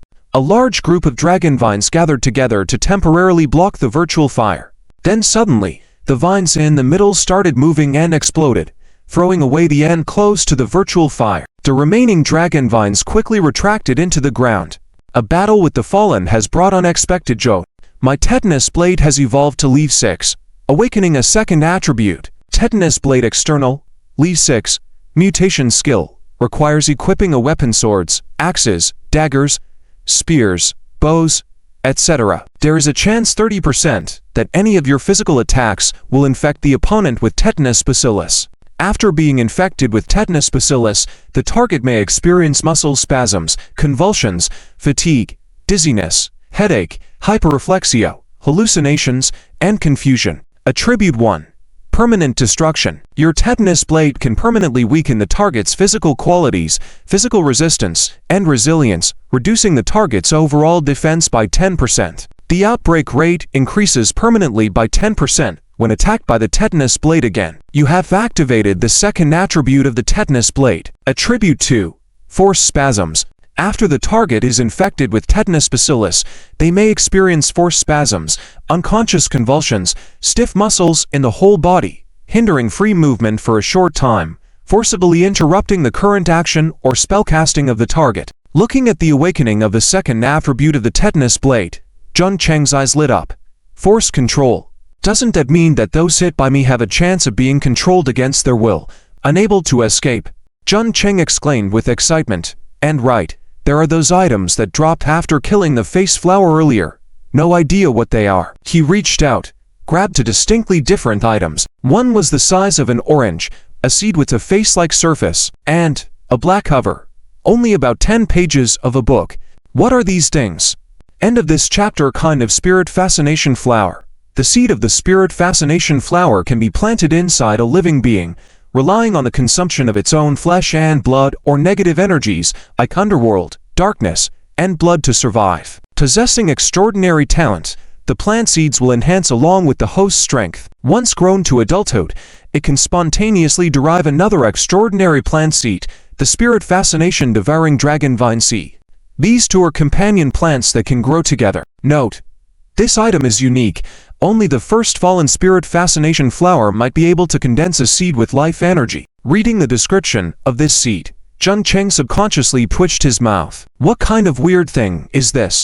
Planting inside a living being, relying on consuming its own flesh and blood or negative energies to survive. And it can even derive a spirit fascination devouring dragon vine. What kind of extraordinary creature is this? Especially its planting requirement, it actually needs to be planted inside a human body. This percent thinking about the densely packed spirit fascination devouring dragon vines on the ground and the giant human faces made up of flowers, Jun Cheng felt somewhat unpleasant. I wonder if this thing can be dissected. Jun Cheng shook his head and suddenly looked down at himself. Jerry, how about planting this thing into your body? Ow!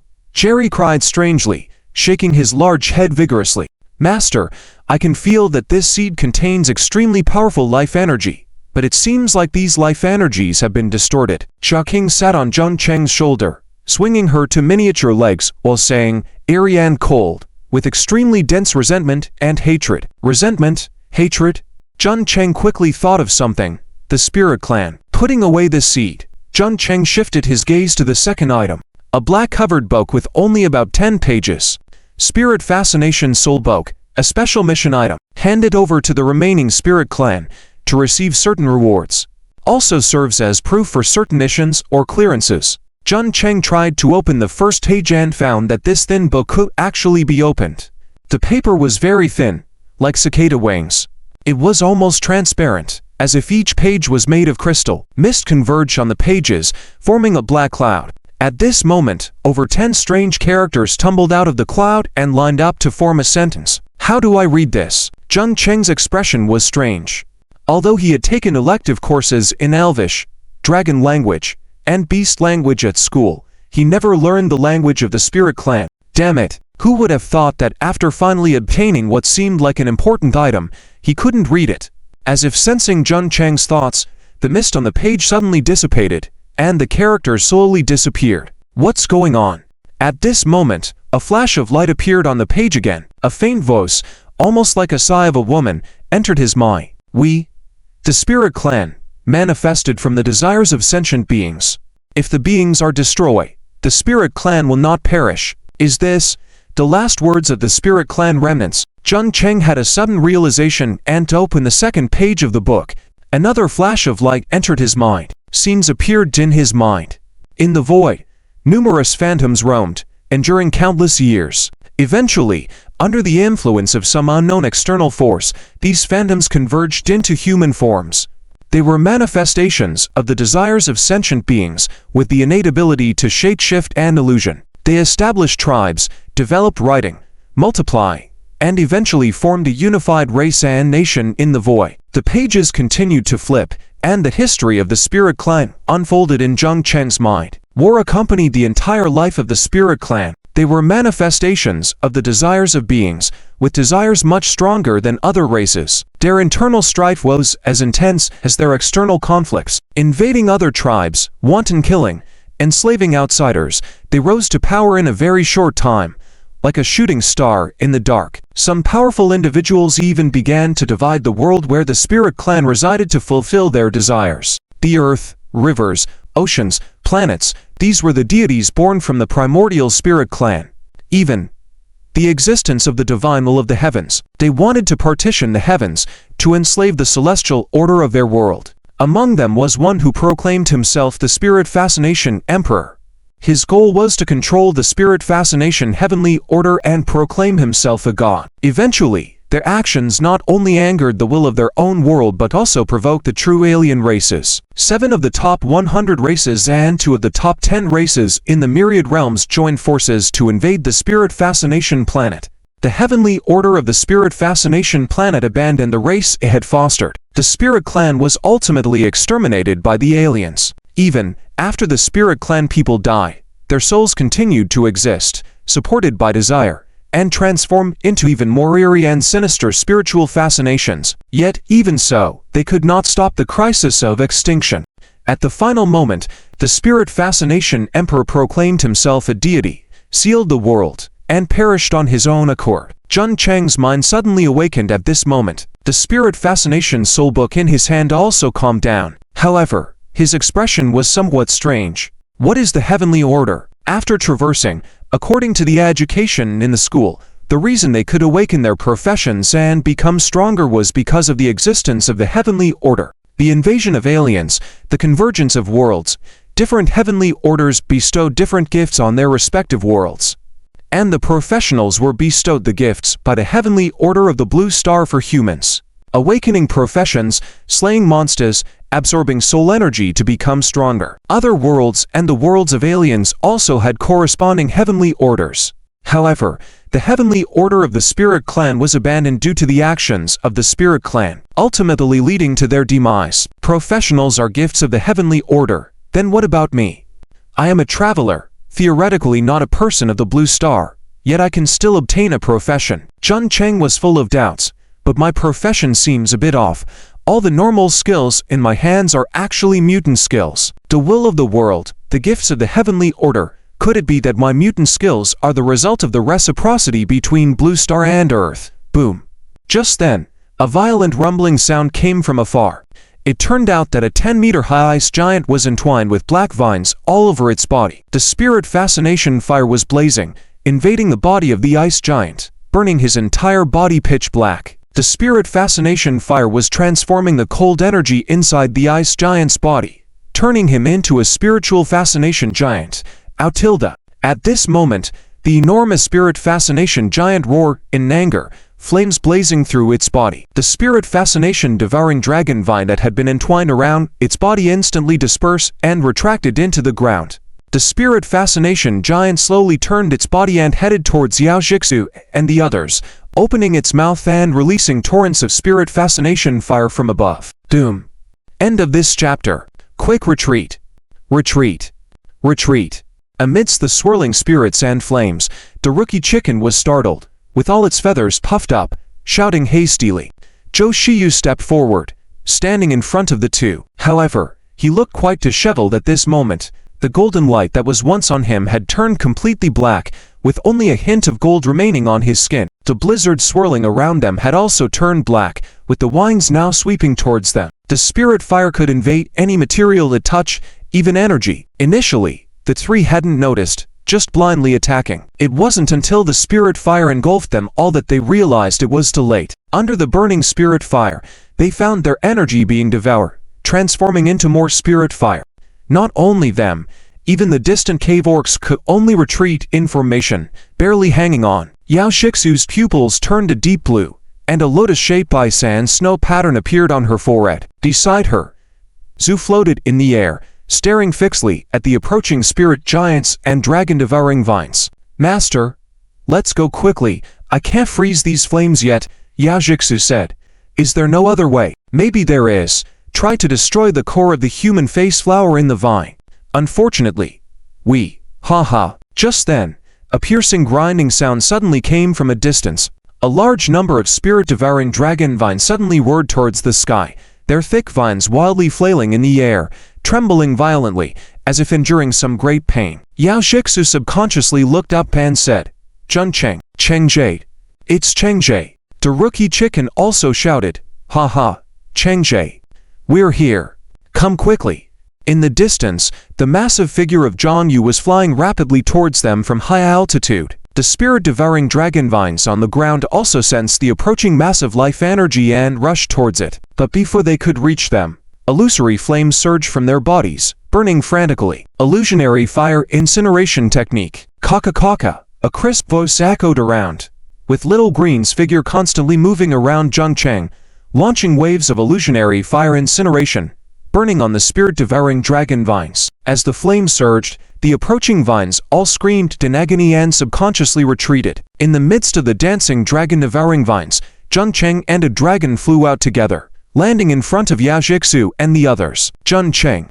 Zhou Shiyu was astonished, wondering how he managed to dash out of the crowd of beasts. Jixu. Zheng Cheng nodded to Zhou Shiyu, then looked behind them. Follow me. With his order, Zheng Cheng began to lead the way, and the others quickly followed. With Zheng Cheng leading the way, the spirit-devouring dragon vines along the path posed no threat. At this moment, a white figure flew to Zheng Cheng's side, asking strangely, Who are you? Zuo. Its eyes stared blankly at Zheng Cheng. Elemental spirit user? Your elemental aura feels so strange, so pure. Little Green tilted its head and said, You're called Zuo, right? The elemental spirit user, a good friend of the master. Yes, it's me. Zuo nodded vigorously. Are you my kin? Elemental spirit user? Little Green nodded. Of course, I'm an elemental spirit, but a special type, called penicillin sprite. Penicillin sprite? I've never heard of it, Zuo said, but it doesn't matter. From now on, we are kin, and also good friends. Okay. Illusionary fire incineration technique. In Zheng Cheng's guidance, the group swiftly reached the center of the spirit-devouring dragon vines. The human face flower. This human face flower was no different from the one Zheng Cheng had encountered before, but perhaps due to consuming more flesh and blood of living beings, it was even more ferocious. Upon noticing Zheng Cheng and the others approaching, it immediately spewed out a large amount of spirit fire to block their path. Unfortunately, with Little Green and Zheng Cheng working together, they used the penicillin fungus shield to block the spirit fire, then burned the core with the illusionary fire incineration technique. In just a few minutes, the giant human face flower began to emit a series of screams.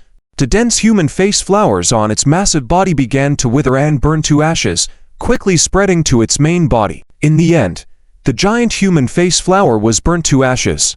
With a flash of black light, the sharp-eyed Zheng Cheng once again found a black book, grabbing it in his hand. Soul Book of Spirits. Special mission item. Deliver it to the remaining spirit race, and you will receive a certain reward. It also serves as proof for certain missions and challenges. Another Soul Book of Spirits. A mission item. Zheng Cheng speculated in his heart. As the spirit human flower fell, the surrounding spirit-devouring dragon vines fell into a frenzied state, rushing madly towards them. Go. Zheng Cheng silently ordered, once again clearing the way with the illusionary fire incineration technique, and the group quickly rushed towards the mountain summit. Did you see anyone else? There's a teacher, who sacrificed. Yao Jixu fell silent for a moment, then suddenly, the ground ahead cracked, and a figure burst out, brandishing two curved knives exuding a strong sense of killing intent, attacking Zheng Cheng. Lizard people. A lizard person professional hidden underground took the opportunity to launch an attack on them. Behind them, the cave orcs that were originally blocking the spirit-devouring dragon vines also came rushing towards them. Before Zhou Shiyu and the others could react, Little Green suddenly pointed forward. A blue light flickered, turning into a giant spider web that enveloped them, blocking the attack. At the same time, Zheng Cheng used his mysterious spiritual power to focus on this person. Skin burst technique. In an instant, the lizard person's skin seemed to be riddled with holes like a sieve. Large patches bursting open, revealing sticky blood and flesh, causing him to cry out in pain continuously. Little Green took the chance to exert some power on this person, and the blood on his body immediately burst into flames. Blood incineration technique. What kind of ability do you have? Zhou Shiyu was astonished like when he first met Zhang Cheng. Invisible flames, and the ability to make blood burn. Is this really a priest? Zhang Cheng said. Absolutely. Little Green. Behind us. Got it, master. Little Green's figure flickered and appeared behind them, and the green threads of the penicillin fungus shield once again stood in front of them. Skin burst technique. Blood incineration technique. In an instant, flames of crimson engulfed the bodies of the people, screams echoing endlessly. Zua also looked amazedly at Little Green. The power to control elements is so adept. Your subtleties are even stronger than mine. Penicillin sprite, what kind of element is that? Such pure power. I wonder if it can solve the problems that have plagued our elemental spirits for countless years. End of this chapter. Storm feather blades. In the midst of the vines, the figure of Dong Fangyong suddenly burst out with a violent blue light. Then, densely packed giant wine blades, each more than a meter long, continuously shot out from him, almost forming a huge storm that shredded all the surrounding spirit-devouring dragon vines to pieces. Hurry, I can't hold on much longer. Accompanied by his roar, two black figures rushed at a rapid speed towards the center of the vines, where the face flowers were.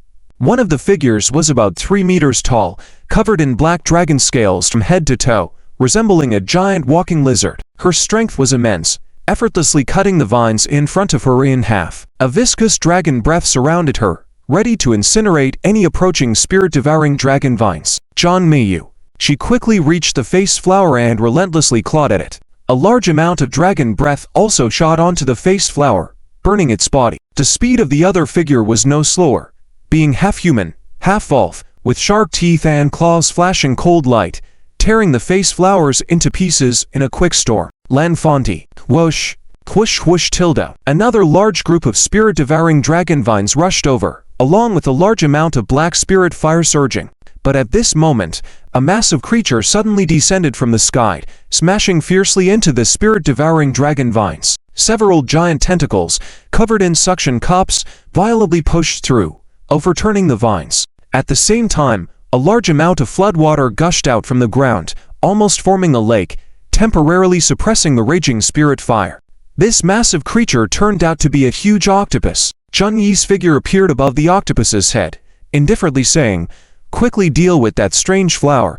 I can't suppress that type of flame for long." Ha ha ha. Zhang Meiyu laughed. The strength of the 9th young master of the Zhang family of Ju Snake Island is not weak, but I never expected him to have a profession similar to a summoner. How interesting. Although she didn't say much, her eyes were full of playfulness as she looked up and down at Zheng Yi. Especially from a lower angle, who knows what she might see. It is well known that summoners belong to the mental profession, where most of their attributes accumulate on the mental side. They do not focus much on strength and constitution. In other words, summoners are not good at close combat, no matter in a fight or elsewhere. Zheng Yi said expressionlessly, "Is this the upbringing of the Zhang family in the northeast? What qualifications does your Zhang family have to be joined with my Zhang family?" Upbringing. Ha ha. Zhang Meiyu grabbed a chunk of flesh from the face flower, laughing as it burned with flames. The Zhang family is the Zhang family. I am Zhang Meiyu. What I do has nothing to do with the Zhang family. After we are joined, you do your thing, I do mine. Let's not bother each other. What's the rush? Roar. As if sensing the anger in her owner's heart, all 8 massive tentacles violently struck the face flower, and at the same time, spewed out a large amount of black seawater, pressing down the masses of spirit-devouring dragon vines once again. These black waters were toxic, and a harsh corrosive sound came from the vines. Hehe. Zhang Meiyu sneered. Just a worthless rage. Are you still a man? In my eyes, Dong Fangyong's effeminate attitude is more manly, and you. At least he can satisfy me once. Ha ha ha. In her madness, Dong Fangyong in midair suddenly changed his expression, instinctively looking towards Zheng Yi's direction. Damn crazy woman. He didn't want to offend Zheng Yi. Master Zheng, don't listen to Zhang Meiyu's nonsense. Zhang Meiyu laughed, and all the black dragon scales on her body suddenly stood upright, emitting an extremely hot breath and flames all over her body. She almost turned into a fiery dragon, tearing the face flower in half with one claw. Useless. Finish off this face flower. It's almost dead. Ah. As soon as she finished speaking, Langfanti also rushed up, opening its mouth wide and suddenly spitting out a gray light. This light, composed of countless sharp blades, easily tore through space, inevitably striking the face flower and shredding its remaining body. Hiss hiss. The face flower emitted a piercing friction sound, as if screaming or roaring. All the surrounding spirit-devouring dragon vines seemed to go mad, charging towards the center. Sout, thud thud thud. A series of breaking sounds came, and finally, the spirit-devouring dragon vines broke through the blockade of seawater and charged towards the group of people. Go! Chun-Yi shouted angrily, and the massive octopus tentacle under him slammed down, knocking the spirit-devouring dragon vines away. The remaining tentacles wriggled swiftly, carrying Chun-Yi towards the mountaintop. Zhang Fangyan also gestured quickly. A large amount of strong winds condensed behind Zhang Meiyu into a pair of wings, carrying her to the sky. As for Langfanti, it had already left the scene with its own speed. Zhang Fangyan and Zhang Meiyu flew fast in the air, but they could not catch up with Zheng-Yi. Langfanti came next to Zheng-Yi and climbed up using the octopus body's assistance. Zheng-Yi furrowed his brows and said, "Why didn't you seize the opportunity just now?" Langfanti lounged on the tentacles, casually saying, "No assurance." At that time, her black dragon body was fully exposed, in a tyrannical state, and I wasn't sure of a one-shot kill. If she escaped, don't forget there's the kid Don Fangyan. Zheng-Yi said coldly. Don Fangyan? Just a person who goes with the wind. Unfortunately, he has been subdued by Zhang Meiyu, a world of difference from his sister Don Fanjiao. By the way, it seemed like something fell when that face flower was killed, and Zhang Meiyu took it. What fell? I don't know, but it looked like a book. Maybe it was a book.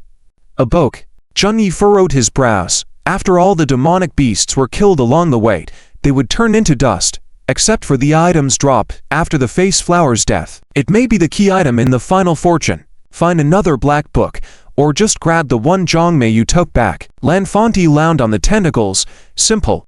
I can smell a special scent, stronger than the face flower and spirit-devouring dragon vines. It's in that great hall. It seems there's a trace of life inside. Chun-Yi's eyes flashed. Life inside? You mean there's a sign of life in that great hall? This little world has been sealed for thousands of years.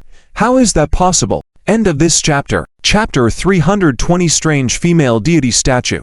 Black Mountain Peak, Summit. A dilapidated grand hall appeared in front of Zheng Cheng and the others. The vast hall was surrounded by ruins and rubble. Even the top of the grand hall was missing. The walls were covered with faded, ancient murals, making it difficult to see anything clearly in the dimly lit space. The ground was littered with scattered weapons, indicating a fierce battle had taken place here. It was obvious that a violent conflict had occurred in this place. Otherwise, half of the grand hall would not have been destroyed. For ancient tribes, the grand hall was the most sacred place where they worshipped their revered deities. It was the most important place in the whole tribe. Any tribe would fight to the death to protect this place and defend their beliefs. If enemies breached the tribe's grand hall, it would mean the tribe had reached its end. Unfortunately, the Great Spirit Emperor was punished by the will of heaven and fell, without the protection of legendary strong figures. How could the Meizu clan withstand the invasion of other tribes? They most likely had already been annihilated. Saiji wondered. Chengzhe. Why is there nothing here? Just an empty grand hall. Zhou Shiyu took a few steps back and looked up.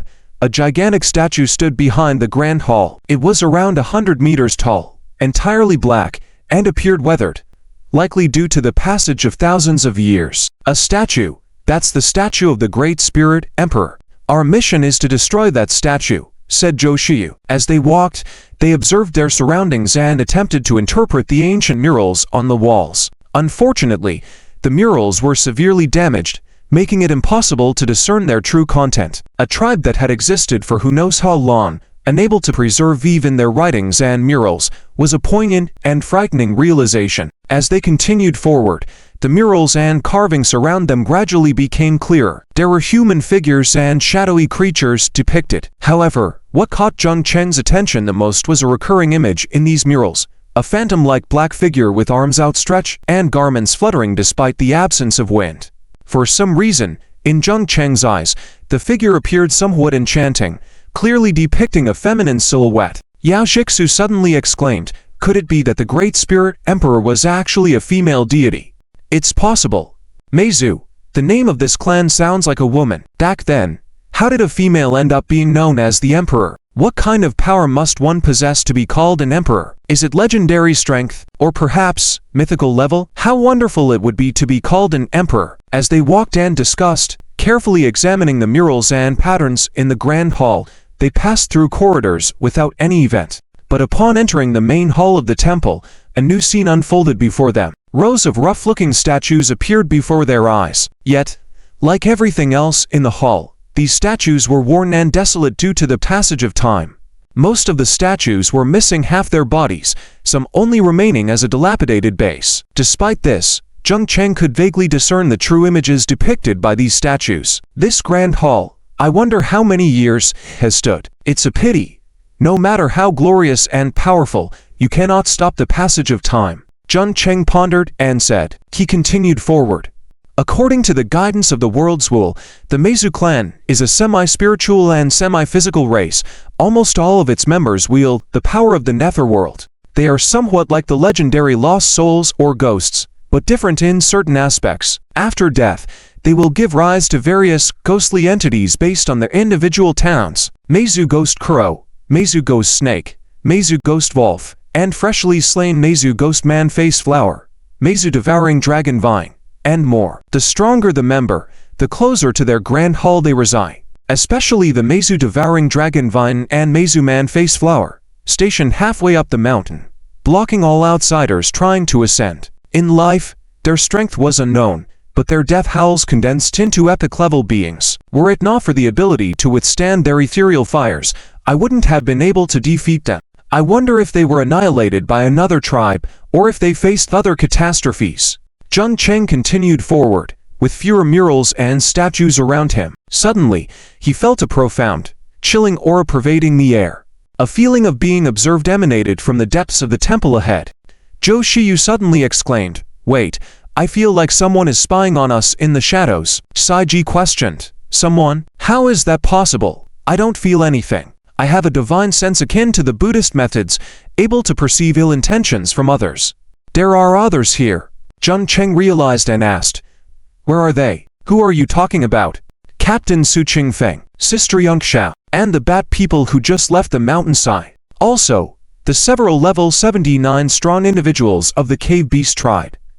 Didn't they all come to this grand hall? Why can't we see anyone?" The group became cautious, carefully inspecting their surroundings. Soon, they discovered something. This is, at the end of the grand hall, another massive statue appeared before them. Unlike the destroyed statues, this one remained intact.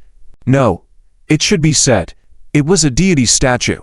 A stunning black crystal deity statue. It was the deity worshipped by the Meizu clan, the guardian deity of their clan. The exquisitely crafted statue of a woman, seemingly in her prime, with delicate features and eyes that appeared to emit a divine light, as though staring directly at Zheng Cheng. Unfortunately, it was merely an inanimate object. However, in Zheng Cheng's eyes, the eyes of this deity statue seemed alive, gazing tenderly at him. Furrowing his brows, he took a few steps in different direction while continuing to observe the statue. Saiji exclaimed, "Damn it, Chengzhe, why do I feel goosebumps? Why is this statue of a woman constantly staring at me? I feel the same."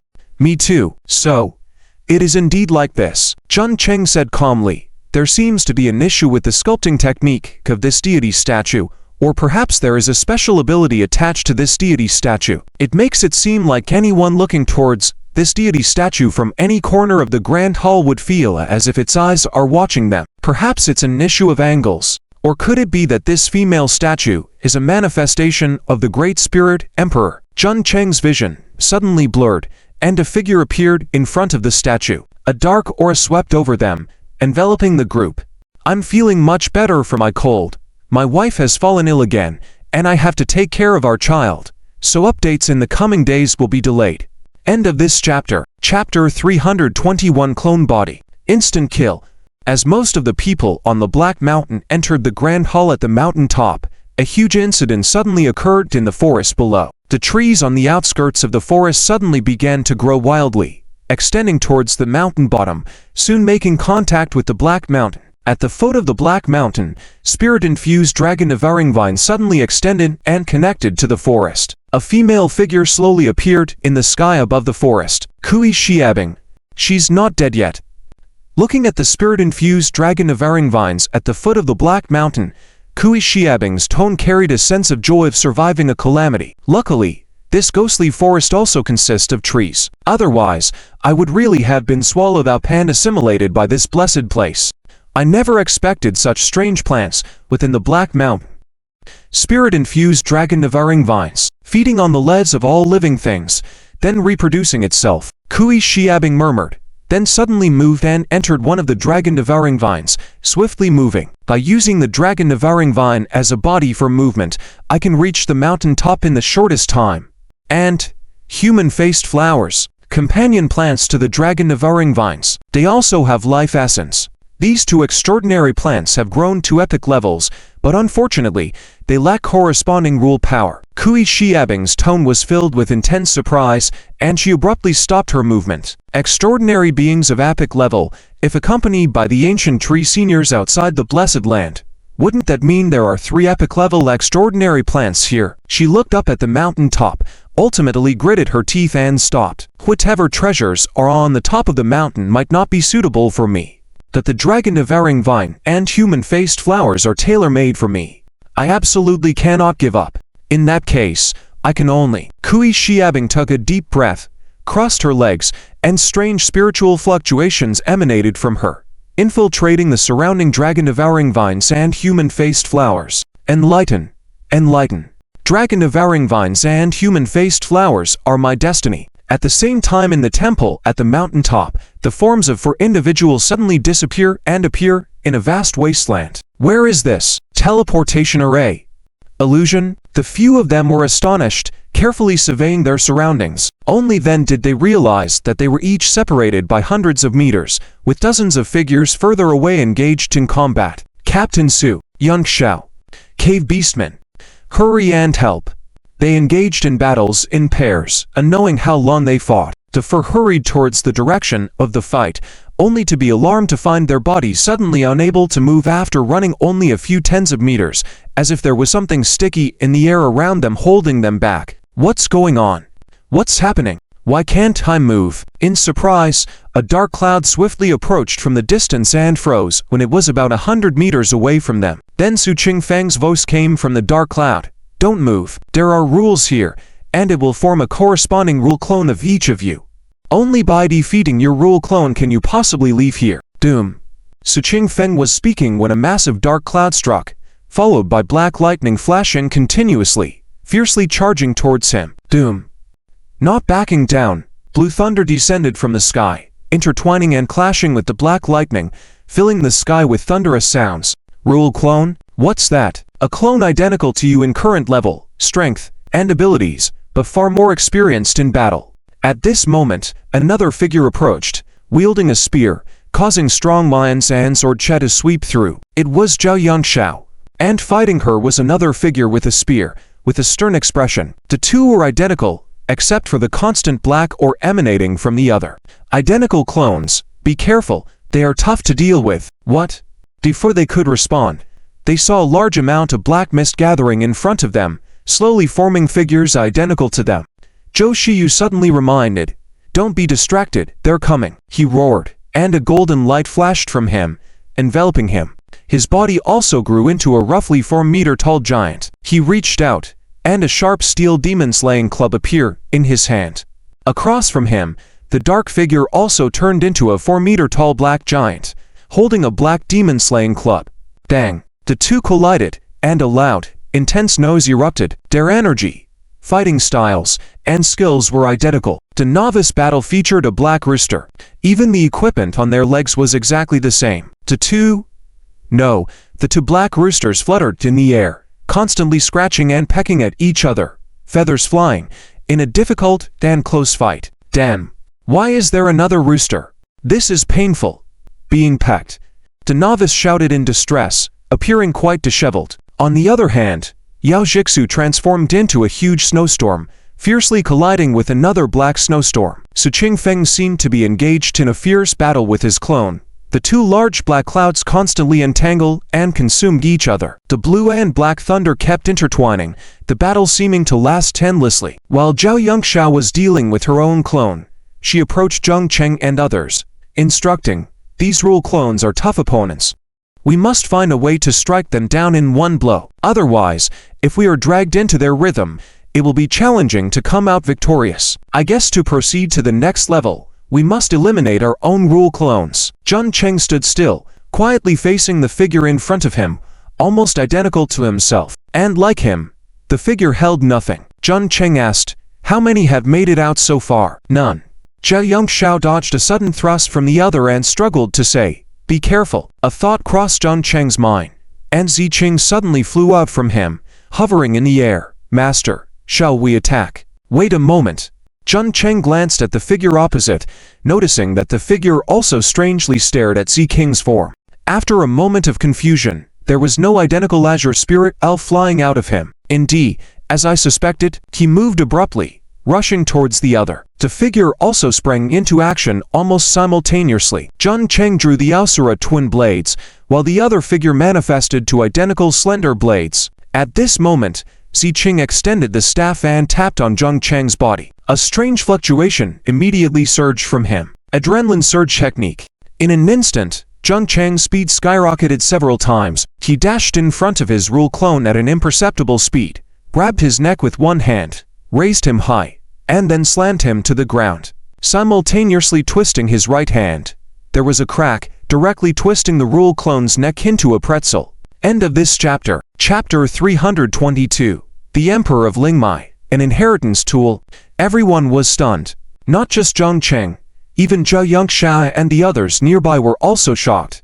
What was going on? They had been inside for most of the day, engaged in battle with the cloned rules for over 100 rounds. Despite their best efforts, they couldn't defeat the corresponding rule clone. How was it that as soon as Zheng Cheng arrived, the clone's neck was twisted in less than 10 seconds? Remember, the rule clone was a complete replica, not only in terms of four-dimensional attributes, but even their bodies, skills, and even combat awareness were identical. How could it be so easily defeated? Yet Zheng Cheng's expression remained calm, as if he had already foreseen this outcome.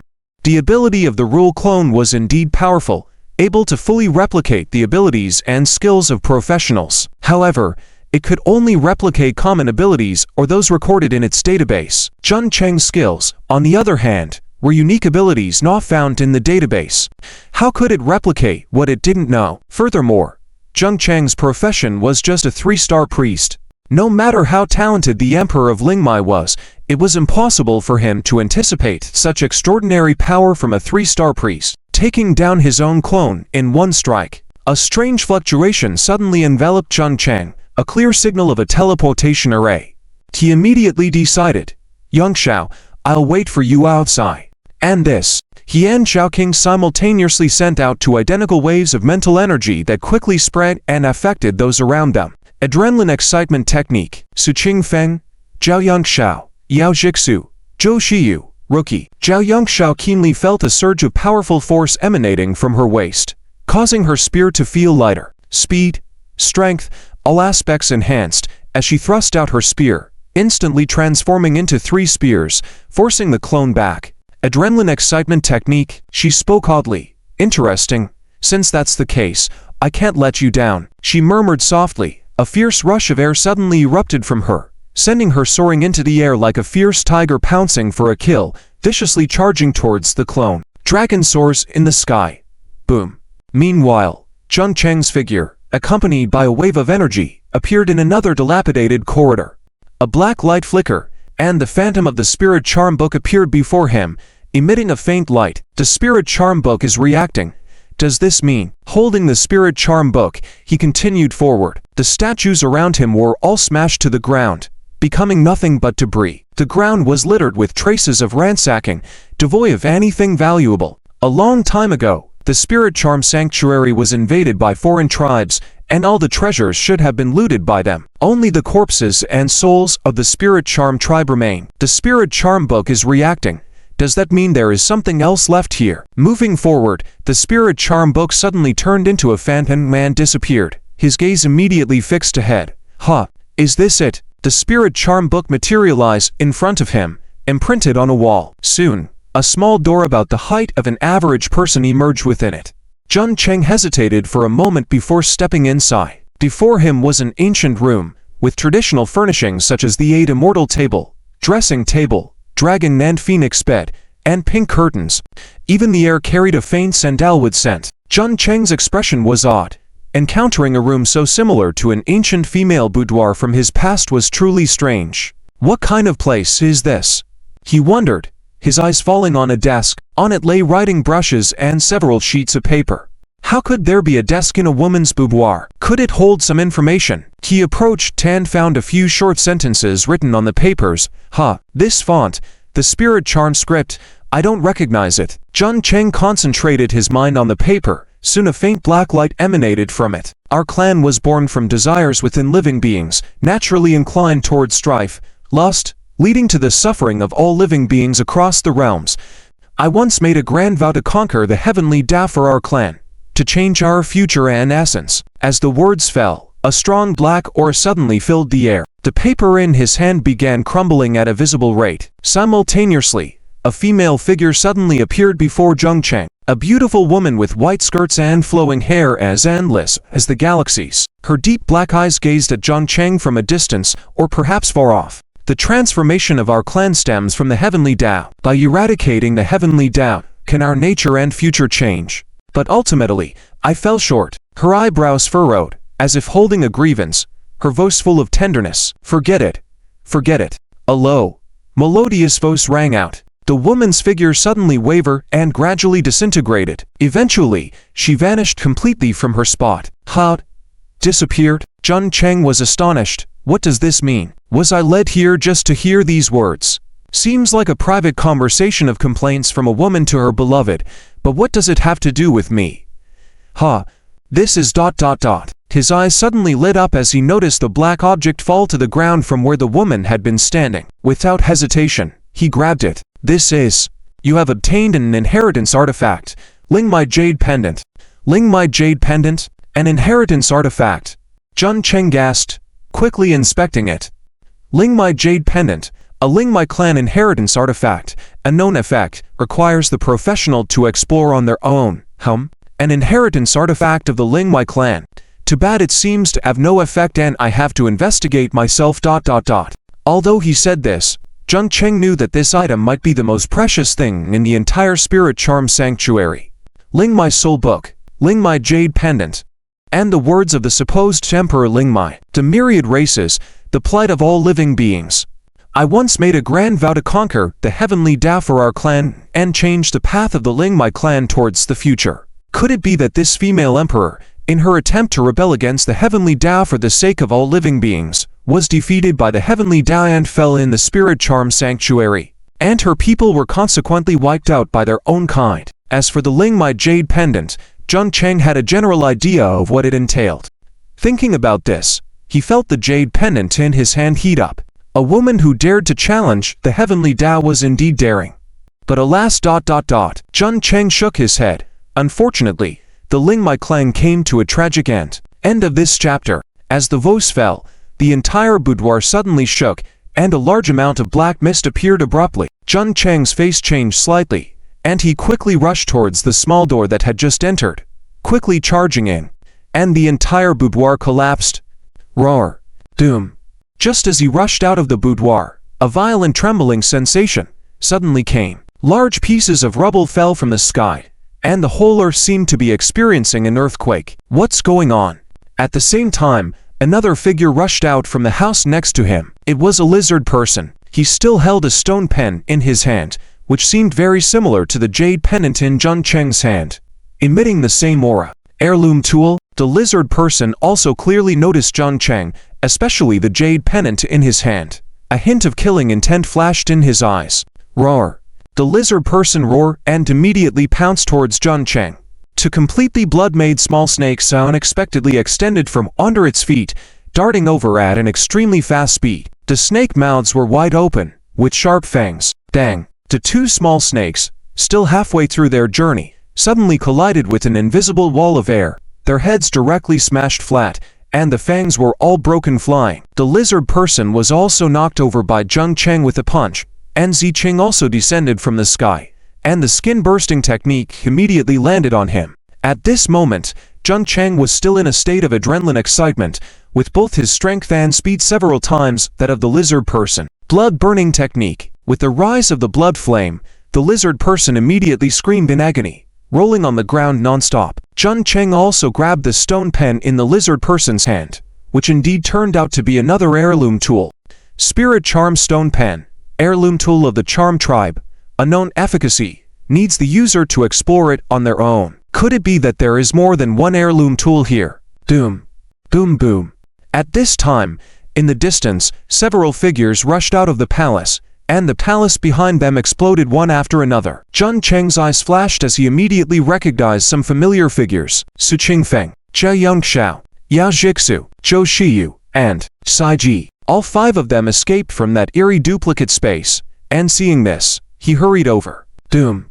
In the thunderous roar, Su Qingfeng transformed into lightning again, fiercely colliding with a dark figure. Ga ga ga ga, human, this is your death ground. In the high sky, the Bats tribe chief Kapato laughed heartily, and the dense space fluctuations kept flashing, actually suppressing Su Qingfeng's lightning. Beside Kapato, a huge figure swaying. A bipedal dragon. He was riding on the back of a burly hyena man. It was Koski, the commander of the bipedal flying dragon squadron in the cave beasts army. Meanwhile, on the ground, a huge black figure of a spider person appeared. Spider person High Priest Pox. He opened his mouth and spewed out a large amount of milky white spiderweb that instantly enveloped Zhou Shiyu, Sai Ji, and the others, tightly entangling them. Only Yao Jixu, relying on the explosive force of the blizzard, dashed out directly. Thus, just as her figure rushed up, it was intercepted by a figure, a black giant bird, black flames burning fiercely. To Ghostal, he was not dead yet, and it seemed he had already teamed up with the Cave Beasts clan. Boom boom. On the ground, another tremor came. A lizard person about 4 to 5 meters tall was running wildly, smashing everything in his path, including palaces and statues, all shattered into powder. Lizard person Chieftain Komoro. In front of him, however, a heroic figure was constantly fighting him. Jia Yongxiao. She wielded a long spear, and behind her, the shadow of a young martial general emerged, the spear in his hand flying up and down like a soaring phoenix, continually stabbing the lizard person.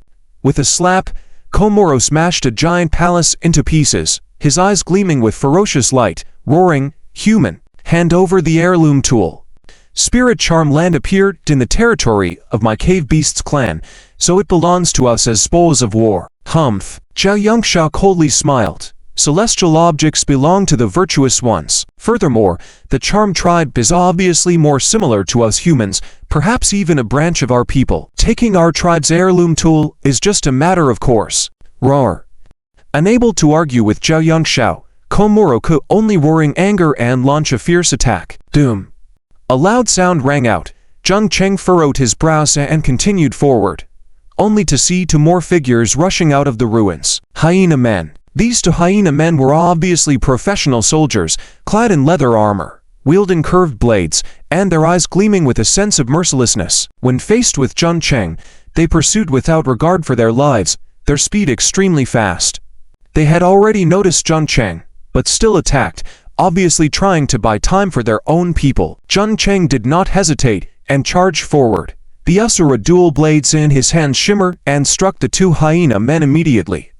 A near-piercing roar was heard, and in the distance, several more figures appeared. Among them was actually a gigantic octopus, its 8 tentacles suddenly reaching out and knocking several cave beasts people flying. Zhang Fangyan, Lang Fanti, and Zhang Meiyu were all circling around Zhang Yi's side, constantly attacking the cave beasts people who surrounded them. Doom. Another massive figure flew over, Koski riding the bipedal flying dragon speeding towards them, spitting out sticky venom that rained down from the sky and covered the ruins. At the same time, his entire body descended from the sky. The curved blade in his hand suddenly shone with a blood-red light. Damn humans, all of you die. Roar. Devolf's howl shook the heavens, his figure took a step and then paused in midair. At the same time, the curved blade in his hand shone with a bloody red light, instantly slashing Dong Fangyan. Dong Fangyan screamed, The light on his chest flickered frantically, breaking through countless defensive items, and ultimately being critically injured by Koski, smashing hard on the ground. Doom. As Koski landed, Lang Fanti rushed over just in time, and the two half-human, half-wolf creatures immediately fought each other.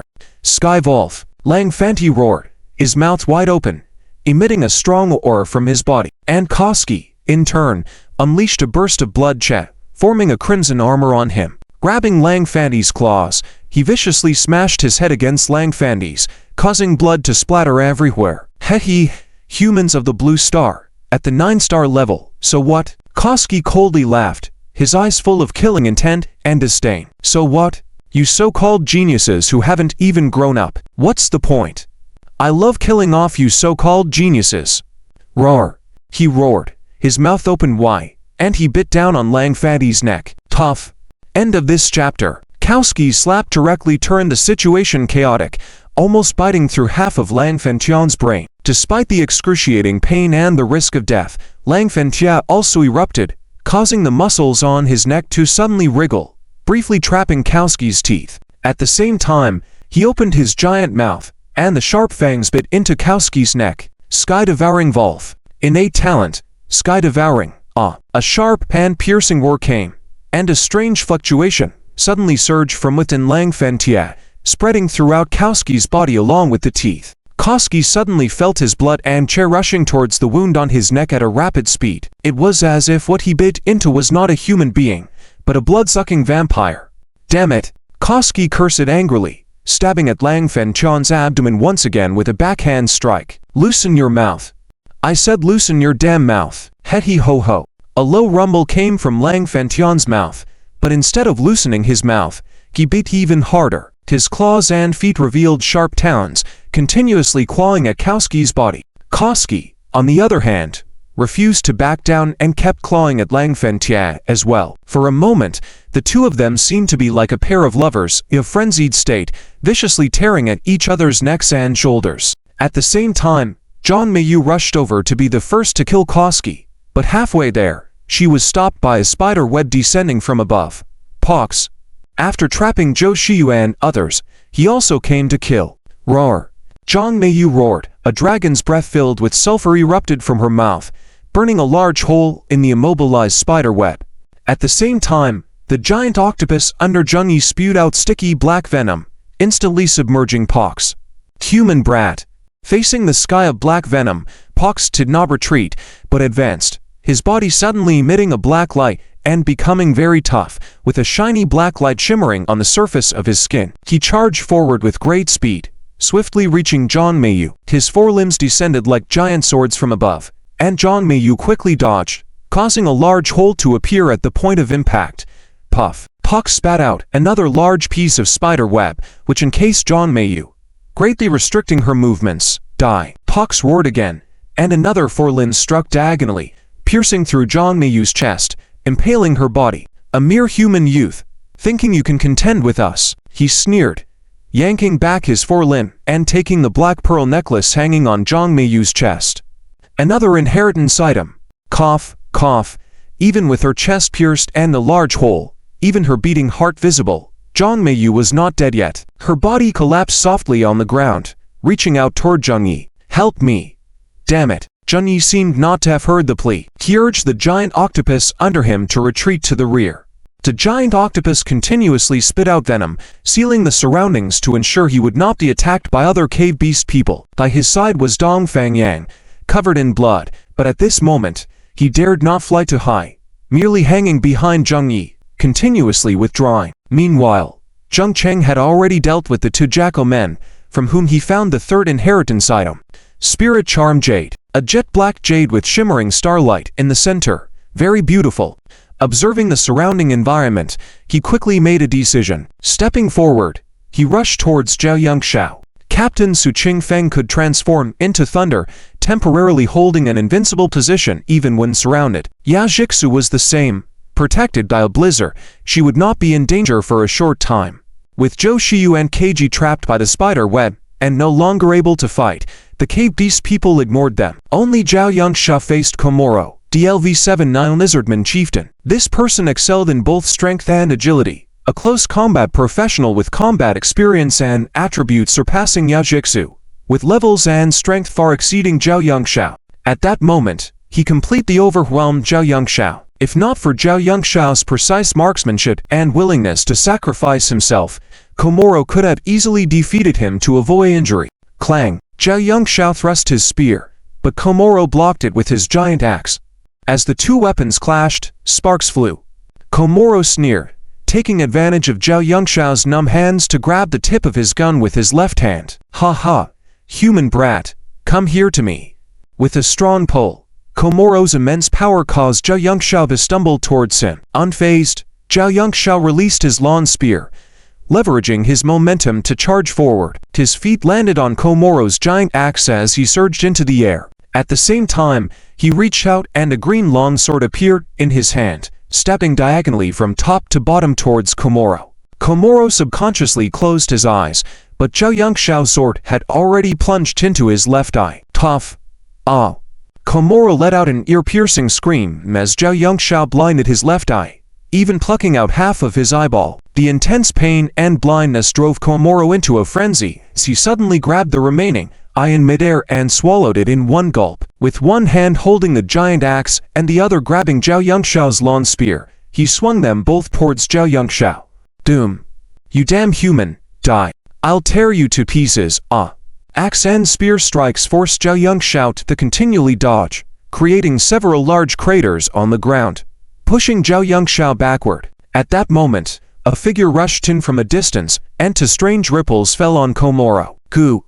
Puff! Weird friction sounds were heard as Komoro's scale suddenly began to crack, causing him to scream in agony. Skin-bursting technique. For creatures like lizard people, their scales are their skin. Jun Cheng! Zhao Yongxiao exclaimed in surprise, and Jun Cheng descended from above to shield Zhao Yongxiao, saying unceremoniously, Cloud, it seems you've regressed. HMPH. Zhao Yongxiao snorted but said through gritted teeth, Who said I regressed? I'm just using him to practice my swordplay. Practice your swordplay. Jun Cheng's face looked strange, but he still said, In that case, let me lend you a hand. With that, he reached out, and the strange ripples fell on Komoro once again. Blood-burning technique. Doom. Crimson flames immediately erupted from Komoro's body. End of chapter. Roar. Suddenly, flames of crimson ignited on Komoro's body, enveloping him completely. Despite this, he was not dead yet but wildly lunged towards Jun Cheng and Zhao Yongxiao under the intense pain. The massive axe in his hand swung like a windmill, attacking fiercely. Go! Zhao Yongxiao roared, pulling Jun Cheng back continuously. Seeing this, Jun Cheng tossed Jerry towards Komoro. Jerry, stop him! Roar! Jerry's figure swelled in midair and transformed into a huge dragon beast. But the next moment, he was confused. What's going on? I just opened my eyes and I'm about to be attacked by a crazy person engulfed in flames. Roar! He screamed in distress, but managed to stop Komoro, and the two massive creatures began fighting fiercely. Kaka! Let me help you. Big guy. Z King's figure streaked across from above, wielding a miniature wand and striking Komoro fiercely. Virtual fire incineration technique. Doom.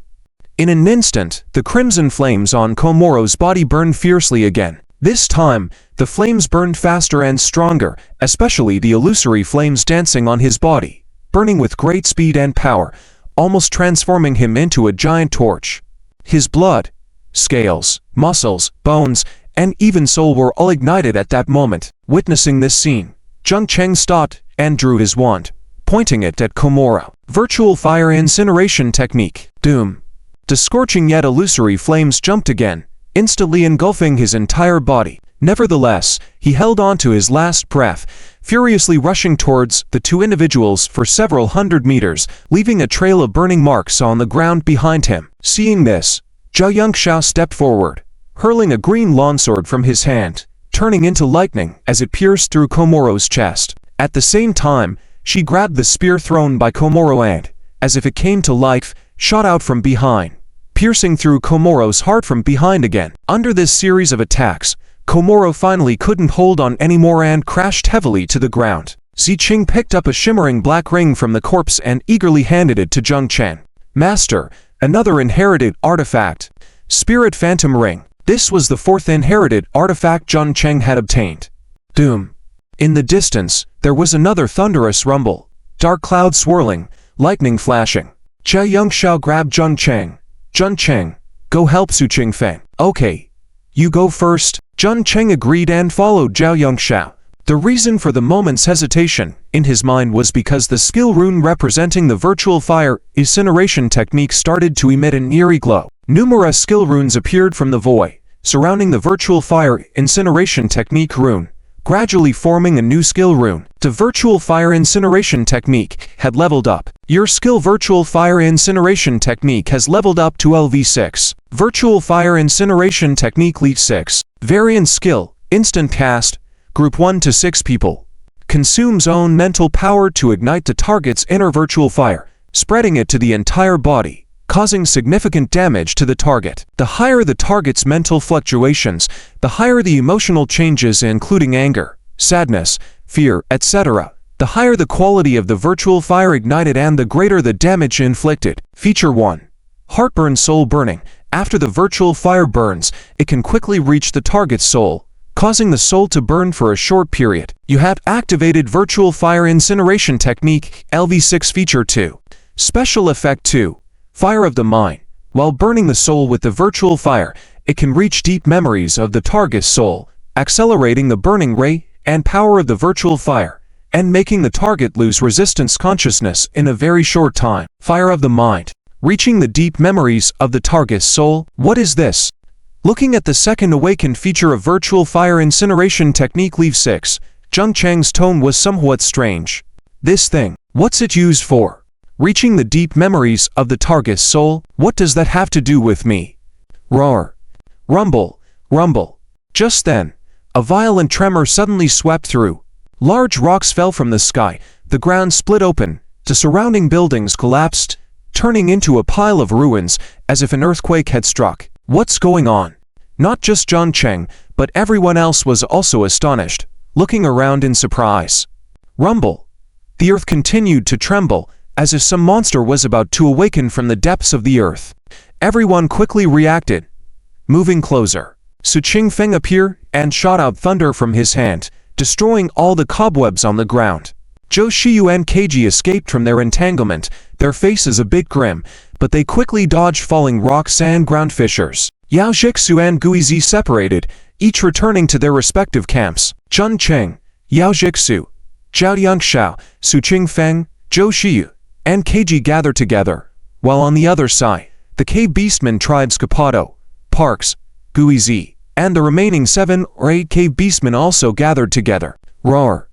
A piercing roar suddenly echoed, and far in the distance, the great hall was shattered by a huge figure, revealing a massive black serpent bursting out from within. Among them, a serpent measuring hundreds of feet appeared in front of everyone. Amidst the shattered stones, more than 10 figures dashed out and engaged in fierce combat as they emerged. Koski and Lanfontaine were still alive. Apart from them, there were several cave beastmen, Zheng Yi, Don Fangyan, and others. On the head of the giant serpent, there was only a black vertical pupil. A black ray suddenly shot out from this vertical eye, hitting Koski and Langfontai, the largest figures. Immediately, the two screamed in agony as more than half of their bodies rapidly turned into petrified states visible to the naked eye, smashing heavily on the ground, lifeless. Roar.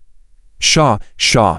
Several fierce, friction-like hissing sounds came from the black mist. Soon after, 9 huge serpentine bodies, each measuring hundreds of feet long and covered in black scales that were cold and sharp, appeared from the ruins of the black mist. At the heads of these 9 giant pythons, there was only an eerie vertical pupil. 9 black giant pythons, 9 black heads, and 9 eerie vertical pupils.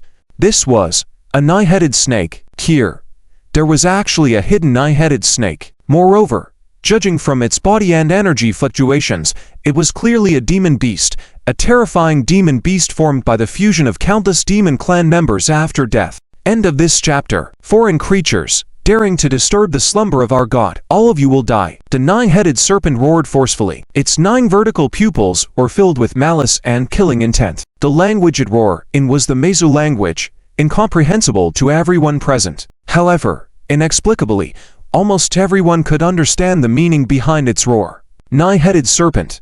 Damn it, how could there be a creature like a 9-headed serpent here?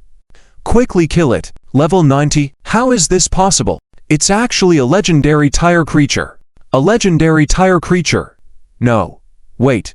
It's not a true legendary tier creature. It lacks domain power. It's just an empty shell of a legendary tier creature. Nurtured for thousands of years, it is a Mijo beast created from the fusion of countless Meizu souls after death. Quickly stop it. Doom.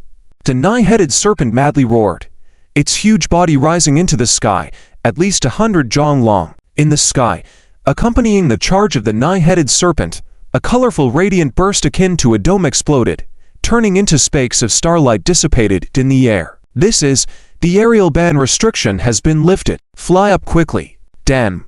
The aerial ban restriction has finally been lifted. Run. Roar. Immediately, several angry roars rang out as to bipedal flying dragons, a divine wine-winged dragon, a blue lion eagle, and several bat-winged people immediately took flight, attacking the nine-headed serpent. On the ground, several huge monsters also charged towards the nine-headed serpent. Ground dragon knights, Tyrannosaurus knights, giant sea wolf knights, giant lizard knights, and several figures all engaged in fierce battle. Previously, with the aerial ban restriction, even those who could fly like the bat-winged people, Su Qingfeng, and Yao Jixu, could only glide about 10 meters above the ground.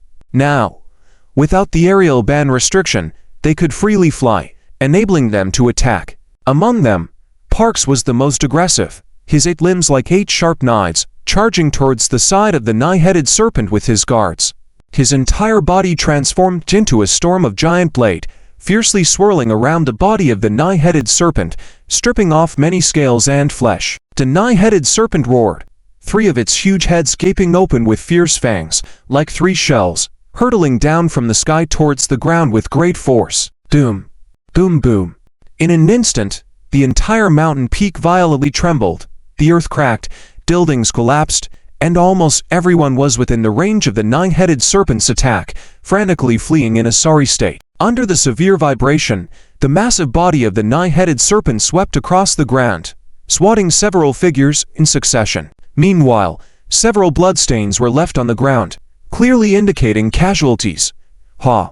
In midair, the nine-serpent beast aggressively charged, seizing a bipedal flying dragon, slamming it hard to the ground, crushing both the dragon and the rider on its back into minced meat. The remaining heads lunged forward and spewed out a mix of flames, lightning, venom, gale, and flood, enveloping several people still in midair. A bat-winged person unable to dodge was hit by the flames, screaming in agony as they fell. Yao Jixu, transformed into a blizzard, was struck by lightning.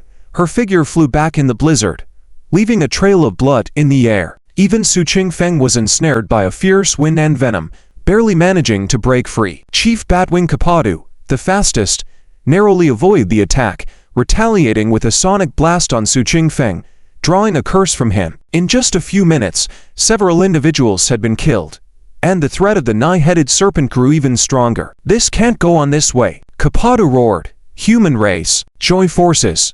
After killing this nine-headed serpent, we can settle our score." Agreed.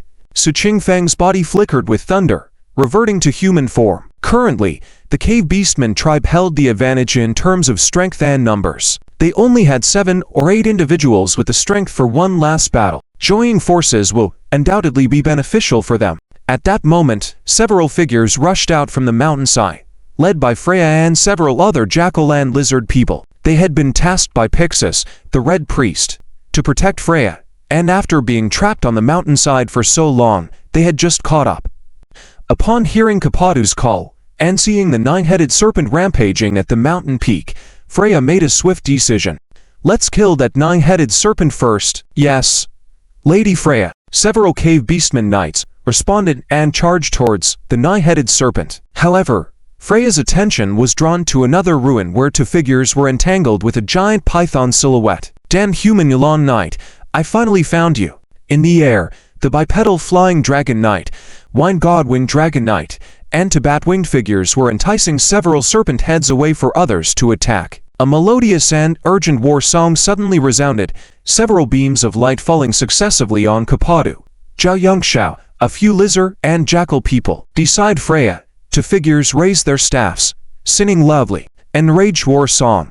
Agile War Song, Thorny War Song, Sacrificial War Song, Vampiric Halo. The two staff wielders release several high-level war songs, greatly enhancing the melee combat power of several individuals, inflicting several wounds on the massive body of the nine-headed serpent. Among the cave beastmen crowd, two more staff wielders acted: Su Qingfeng, Yao Jixu, Kapadu, Ghostal, and several magicians were also covered with several halos. Clarity Halo, Aggressive Halo, Energy Halo, Farsight Halo, Recovery Halo. Different halos appeared again, significantly boosting their overall strength. The attributes of these Warsong halos promoted the comprehensive strength of the spiritual side careers. The magical attacks released were at least half as powerful. Indeed, it's the Beastmen priests who understand the essence of the war song best. Strength, agility, and endurance. Unfortunately, they are still not as good as Zhang Cheng. She laughed. She lunged forward, her spear striking like a venomous snake burrowing into the gap of the serpent's scale, pulling out a large chunk of flesh. A shriek rang out as one serpent head dove from above, biting at the people on the ground. "Get out of the way!" A furious roar sounded, and at that moment, Park's entire body size increased, turning into a little giant about 5 meters tall. His 8 limbs moved frantically, almost turning into a helix, beheading the head of the descending serpent, causing it to split open. Not only him, Zhao Qingyu also rushed over. At this moment, his body shone with a golden light, transforming into a giant as well, slamming his demon-slaying cudgel fiercely at the body of the nine-headed serpent. Scales exploded, flesh scattered. Under the powerful attack, the nine-headed serpent wailed continuously. At the same time, a strange wave different from the halo suddenly descended from the sky, landing on Kapadu and Zhao Qingyu. In addition to these two, the other close combatants like lizard and jackal people also felt this wave. A warm flow surged from their waist, rushing through their bodies and limbs in an instant. Strength, speed, and mental power increased once again, boosting their overall strength. This. End of chapter. Chapter 327. You guys have been enhanced. Go and fight. Park's pupil suddenly shrank. What kind of ability is this? My attributes have actually doubled again. He looked at his attributes, full of disbelief. Adrenaline excitation art? What kind of ability is this? Who are you exactly? The sudden surge of power in a short period of time caused intense muscle pain all over his body. It felt like a powerful force was being held back inside him, ready to burst out at any moment. Die. Immediately, a large mass of flesh and blood burst out from all 8 limbs, causing them to swell in size. Even crimson blood oozed out from between the hair follicles, enveloping his entire body. Power? This is true power. Ha ha ha. Park laughed maniacally, feeling as if a force inside him was about to explode. His heart beating, blood flowing, and his mind instantly found several ways to deal with the current situation. Bright blood chest surged wildly, turning into 8 crimson blood-colored long knives, ruthlessly slashing at the Hydra, cutting one of its heads in half. This power ... Not far from Park, Zhou Shiyu, radiating a golden light all over, also experienced a rapid muscle expansion, with blood-red veins quickly circulating inside his body. His biceps bulged, and his muscles even started to wriggle, growing another pair of arms on his lower back, twin-headed and four-armed. Zhou Xinyu's eyes filled with astonishment, saying in disbelief, "What kind of power is this? The adrenaline excitation art? Zhang Cheng, I won't spare you. My dual-headed state is my ace in the hole, never known to anyone." He roared in anger, and with a sudden grab of his forehands, in addition to the demon-subduing pestle in his right hand, 3 other glowing golden weapons appeared in his hands. They were the ring knife, Dharma wheel, and trident, each shimmering with a golden light, hitting the Hydra's other head with immense force. Bang!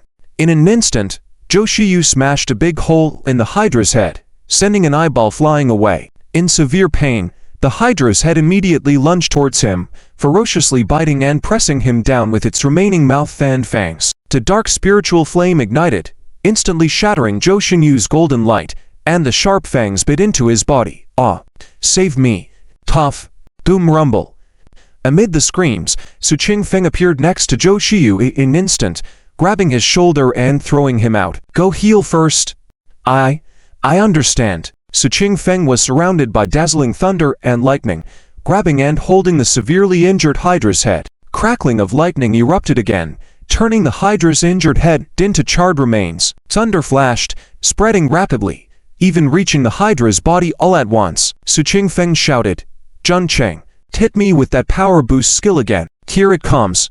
Jun Cheng shouted, pointing his staff, and the adrenaline excitation art immediately landed on Su Qingfeng. A strange power and warmth surged from both sides of his waist, causing his body to tremble, but he quickly regained his composure. "Your ability can actually make people briefly go insane. No wonder." Jun Cheng smirked. "Captain Su, are we really going to ally with the cave beastmen?" Su Qingfeng's figure turned into a flash of lightning, rushing into the air. Thunder flashed as he continued to strike the Hydra with thunderous force. At the same time, his voice echoed in Jun Cheng's ears. "Our Blue Star race and the Beastmen are archenemies, but we have to admire the Beastmen's reputation for honoring agreements. Once they agree to something, they will never go back on their word. On the battlefield, they are the most trustworthy allies. So once we form an alliance with the Beastmen, we can rest assured in trusting our backs to them. Of course, this alliance is fragile. Once both sides achieve their goals and the terms are fulfilled, they will immediately turn against each other." "I see." Jun Cheng glanced at the battlefield. Besides them, other warriors were also unfazed. The doubled enhancement of all their attributes multiplied their overall strength several times. They began slaughtering the Hydra. For example, at this moment, Jia Yongxiao's silhouette, with the figure of the silver-armored young general behind her, became clearer. The silver spear in her hand swung faster, accompanied by surging silver waves, continuously piercing the Hydra, sending its scales and flesh flying. Even the eyes on one of the Hydra's heads were picked off by her. In the air, a bipedal flying dragon took the opportunity, diving in rapidly as the other heads were distracted. Its massive fangs bit firmly onto one of the heads and, with its heavy body, directly broke the head off, slamming it to the ground. The wine god pterosaur did the same, evading attacks with incredible speed, then spreading its wings to unleash a barrage of razor-sharp wine blades, tearing one of the heads into a rain of flesh and blood. It looked like the Hydra was just a pushover, easily severely injured by the cave beastmen, Su Qingfeng, and others. Capato's voice in the air carried a hint of surprise as he shouted, "This is not a real Hydra. Although its level is high, it is not a transcendent class monster. It's just a ghost creature formed after the Mezu tribe's death. Kill it." He suddenly opened his mouth, and a silent ripple emanated from it. Spreading gradually, visible ripples formed in front of him. Then, with his roar, these ripples turned into a huge blade of compressed air, instantly striking the Hydra. Puff! With two sharp hair-breaking sounds, two of the Hydra's massive heads were consecutively severed by him, crashing heavily to the ground. Seeing the group displaying their might, steadily forcing the Hydra to retreat, the divine beast severely injured and losing several heads, including moments where the warriors rallied and unleashed their powers. However, Jun Cheng, who had been observing the Hydra from behind, quickly noticed something was amiss. His eyes locked onto the forehead of one of the Hydra's heads, frowning slightly. "Huh, something's wrong. What is that?" A strange mark appeared on the forehead of one of the Hydra's heads. On closer inspection, it looked like a strange orb imprint. Roar. And at that moment, a sudden mutation occurred. End of this chapter. Chapter 328, Nine-Headed Serpent Domain. Instant kill. The two severed heads of the nine-headed serpent that had already been cut off by Pox and Zhou Qiyu suddenly moved. Their bodies were engulfed in black flames, wounds instantly healed, and one of the serpent heads lunged forward, opening its huge mouth to bite Pox. "Oh!" He screamed in agony, swinging his 8 limbs wildly, trying to sever the head once again. But these regenerated heads were incredibly tough, allowing Pax's limbs to slash at them, blood and flesh flying, yet still unable to completely sever them. Seizing the opportunity, another head swiftly lunged forward, knocking Zhou Qiyu aside, and biting Pox once more. Doom.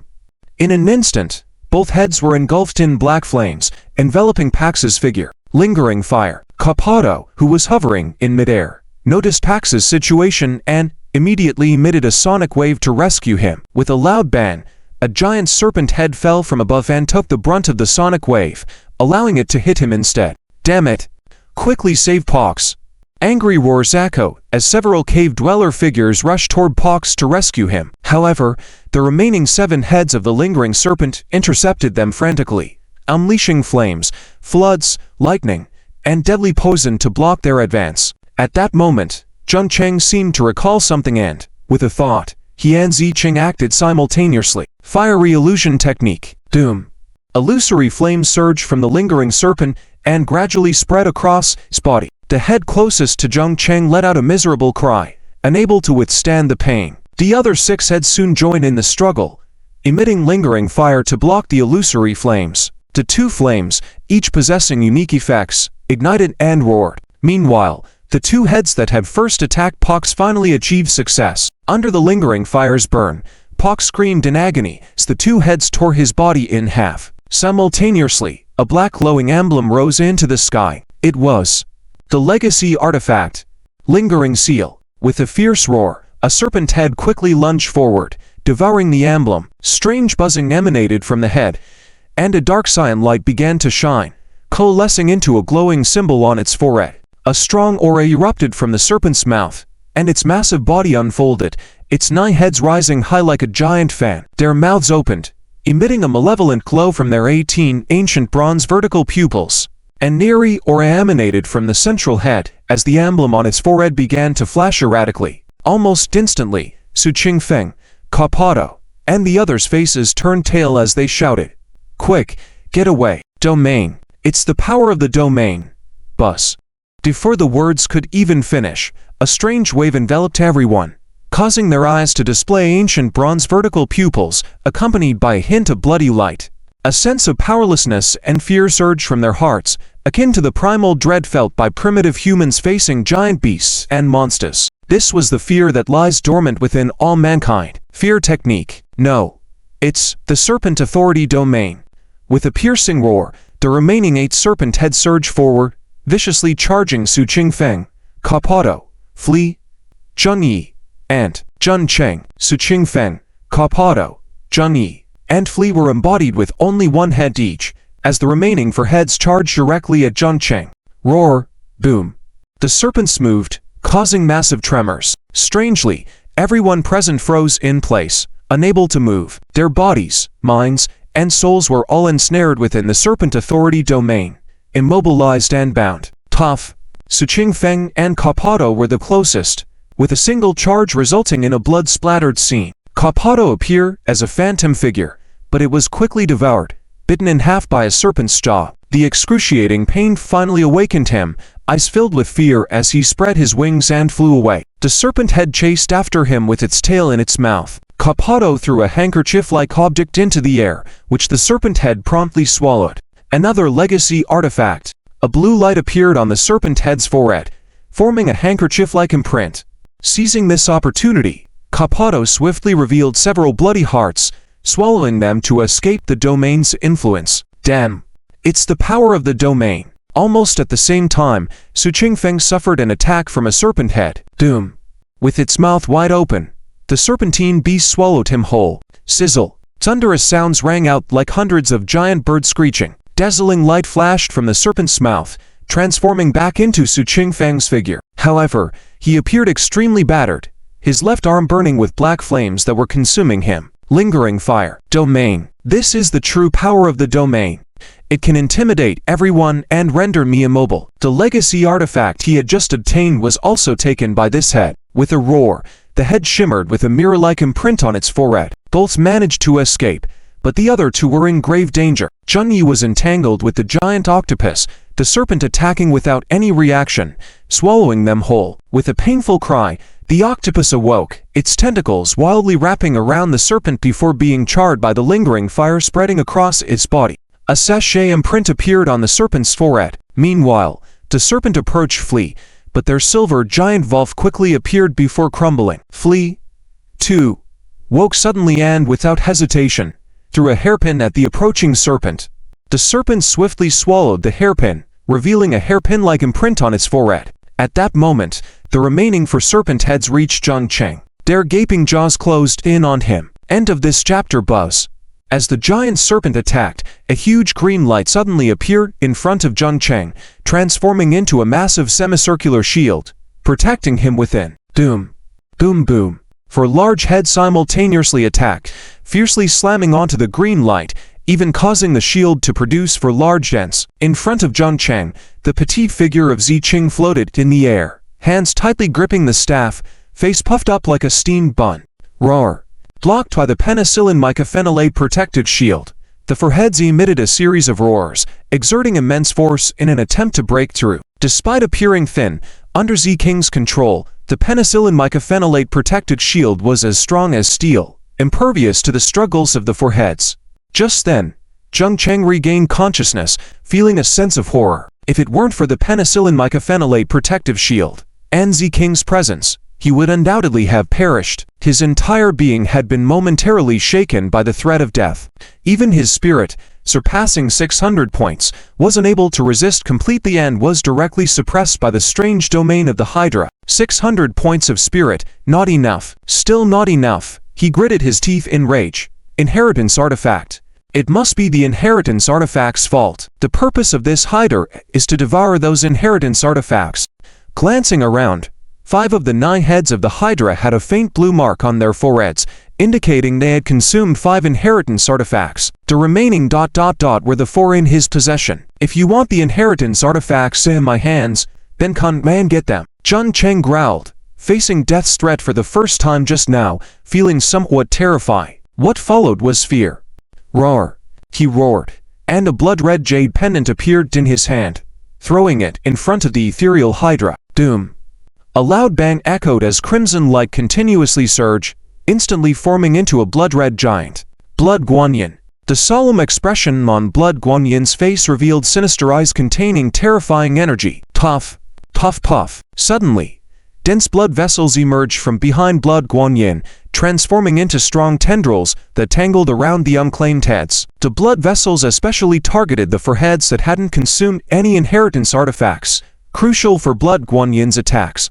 The onslaught of blood vessels ensnared the foreheads, while the blood flames erupted ferociously, spreading to the Hydra's body. Boom ... hiss. The black ethereal fire clashed with the blood from Blood Guanyin's body, immediately exploding into flames. Zheng Cheng's figure rushed towards the Hydra, wielding the Gurkha staff to strike one of the heads fiercely. The illusory fire incineration technique. Doom. Hiss. The Hydra let out a miserable cry as illusory flames ignited within its body, rapidly surging through its form. Hiss. Hiss. The remaining heads of the Hydra also cried out miserably, their massive heads flailing wildly. Z Cheng. Zheng Cheng shouted, as Z King's figure arched towards him. Once again, the petite staff emitted a bright green light, which transformed into a large shield of green mycelium strands, tightly binding the 4 unclaimed heads. These 4 heads, without consuming any inheritance artifacts, lack strength. The intertwined blood flames and ethereal fire converge, enveloping the 4 heads, producing a series of pitiful screams. Boom bang. Su Qingfeng's figure arrived just in time, his eyes flashing sharply. Good opportunity. Attack now. With a command, everyone present rushed forward, launching an assault on the Hydra. Su Yi had mounted a giant octopus that crazily entwined the bodies of the 2 other Hydras, forcefully restraining them. It spat out a large amount of black poison, blocking the flames, gusts, and floods spewing from the Hydra. Seizing the chance, the others displayed their mightiest strengths, striking the Hydra relentlessly. Boom bang. The consecutive loud booms engulfed the Hydra's enormous body in a cloud of dust. However, amidst the smoke, several colossal serpent heads reappeared. 4 of the heads were still entangled by the green mycelium strands of the penicillin mycophenolate shield, fiercely entwined. The blood flames and ethereal fire continued to dance in the air, accompanied by constant cries and screams. Su Qingfeng's expression suddenly changed, his figure retreating. Retreat. Domain. Hiss. The piercing snake hiss sounded once again, as the 5 Hydra heads rose high, their 10 ancient bronze-colored pupils flickering with a mysterious light. Beneath this flickering light, a strange wave propagated outward. Does Hydra authority. Everyone present froze, unable to move, trembling in fear, as though plunged into endless terror. Hiss. The 5 heads lunged forward again, aiming for those present. Su Qingfeng and Kapato were wounded once more, bleeding profusely, forced to retreat once more. One of the heads targeted Zhao Yangshao. Seeing Zhao Yangshao about to be consumed, a flash of green light enveloped her and saved her. Zheng Cheng. This time, Zheng Cheng was prepared. Protected by the penicillin mycophenolate shield, the Hydra authority had no effect on him. Su Qingfeng's complexion grew paler, and if it weren't for his elemental powers, he would have fallen long ago. However, he recognized the Hydra's weakness and gritted, It's not a true legendary creature. Just a puppet. The domain cannot persist indefinitely. Find a way to knock down the inheritance artifacts on those 5 heads, and it'll be completely defeated. His body began to radiate a sky blue light, resembling countless small snakes roaming around. I'll entangle it. You find a way to remove the inheritance artifacts on its heads. Zhang Cheng nodded. Understood. Then, Su Qingfeng glanced at Kapato nearby, his tone cold. Old bat, if you don't go all out now, we'll both die here. Ha ha, Kapato smirked. Even though blood still dripped from his severed body, his spirits remained high. Humans. I don't need your advice. In battles, my Beastmen clan has never lost to anyone. This Hydra will be slain by me. With those words, his body began to writhe, as white flesh and fur grew from his severed limbs and body, and his wings expanded crazily. In moments, he transformed into a colossal white fur bat approximately 5 meters tall. With a series of strange laughter, Kapato immediately charged towards the Hydra. The thunderous light on Su Qingfeng also flickered fiercely, engulfing his entire body. Subsequently, a massive thunderous giant gradually took shape, striding towards the Hydra. 200 million volts. Lightning god. Doom. End of this chapter. 3 enormous creatures quickly rushed towards each other. The Hydra, Blood Guanyan, and the Thunder God. In an instant, thunder roar, blood flames danced, and the giant snake's continuous roar filled the air. In this chaotic situation, the rest of the people also went mad and attacked towards the Hydra, especially targeting the 5 Hydra heads embedded with the legacy instruments on their foreheads. Zhang Cheng was firmly suppressing the other 4 heads, allowing the others to attack. Ziqing also leapt up, with the virtual fire leaping continuously, quickly spreading from the 4 heads to the remaining 5 heads, burning wildly. Strange roars came from the Hydra's mouths, the 4 giant snakes all roaring angrily, their massive bodies twisting endlessly. However, being born of anger and resentment, it was already a negative emotion entity. Under the influence of the virtual fire burning technique, it instantly began to burn fiercely. The leading snakehead immediately turned to ashes.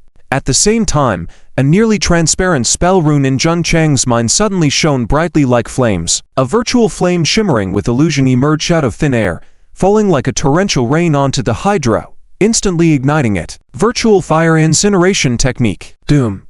The second head was also burned to ashes by this illusory flame amidst violent roars, as the black eerie fire over its whole body couldn't resist the burning of the virtual fire and gradually turned into nothingness. Doom.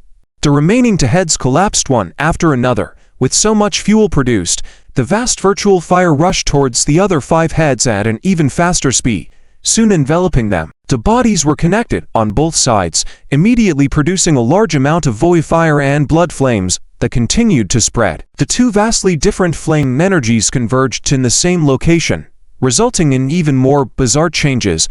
SS's. Another snake head began to roar, trembling violently and gradually collapsing. Doom. Su Qingfeng stepped forward, thunder flashing overhead, and smashed one of the Hydra's heads with a punch. At the same time, reaching out, he instantly seized another legacy instrument into his hand. Hairpin. Buzz. Buzz. Kapato's figure also became illusory in an instant, transforming into over a dozen shadows. Almost everyone turned into a sword and shot towards the Hydra. Ultrasonic illusion.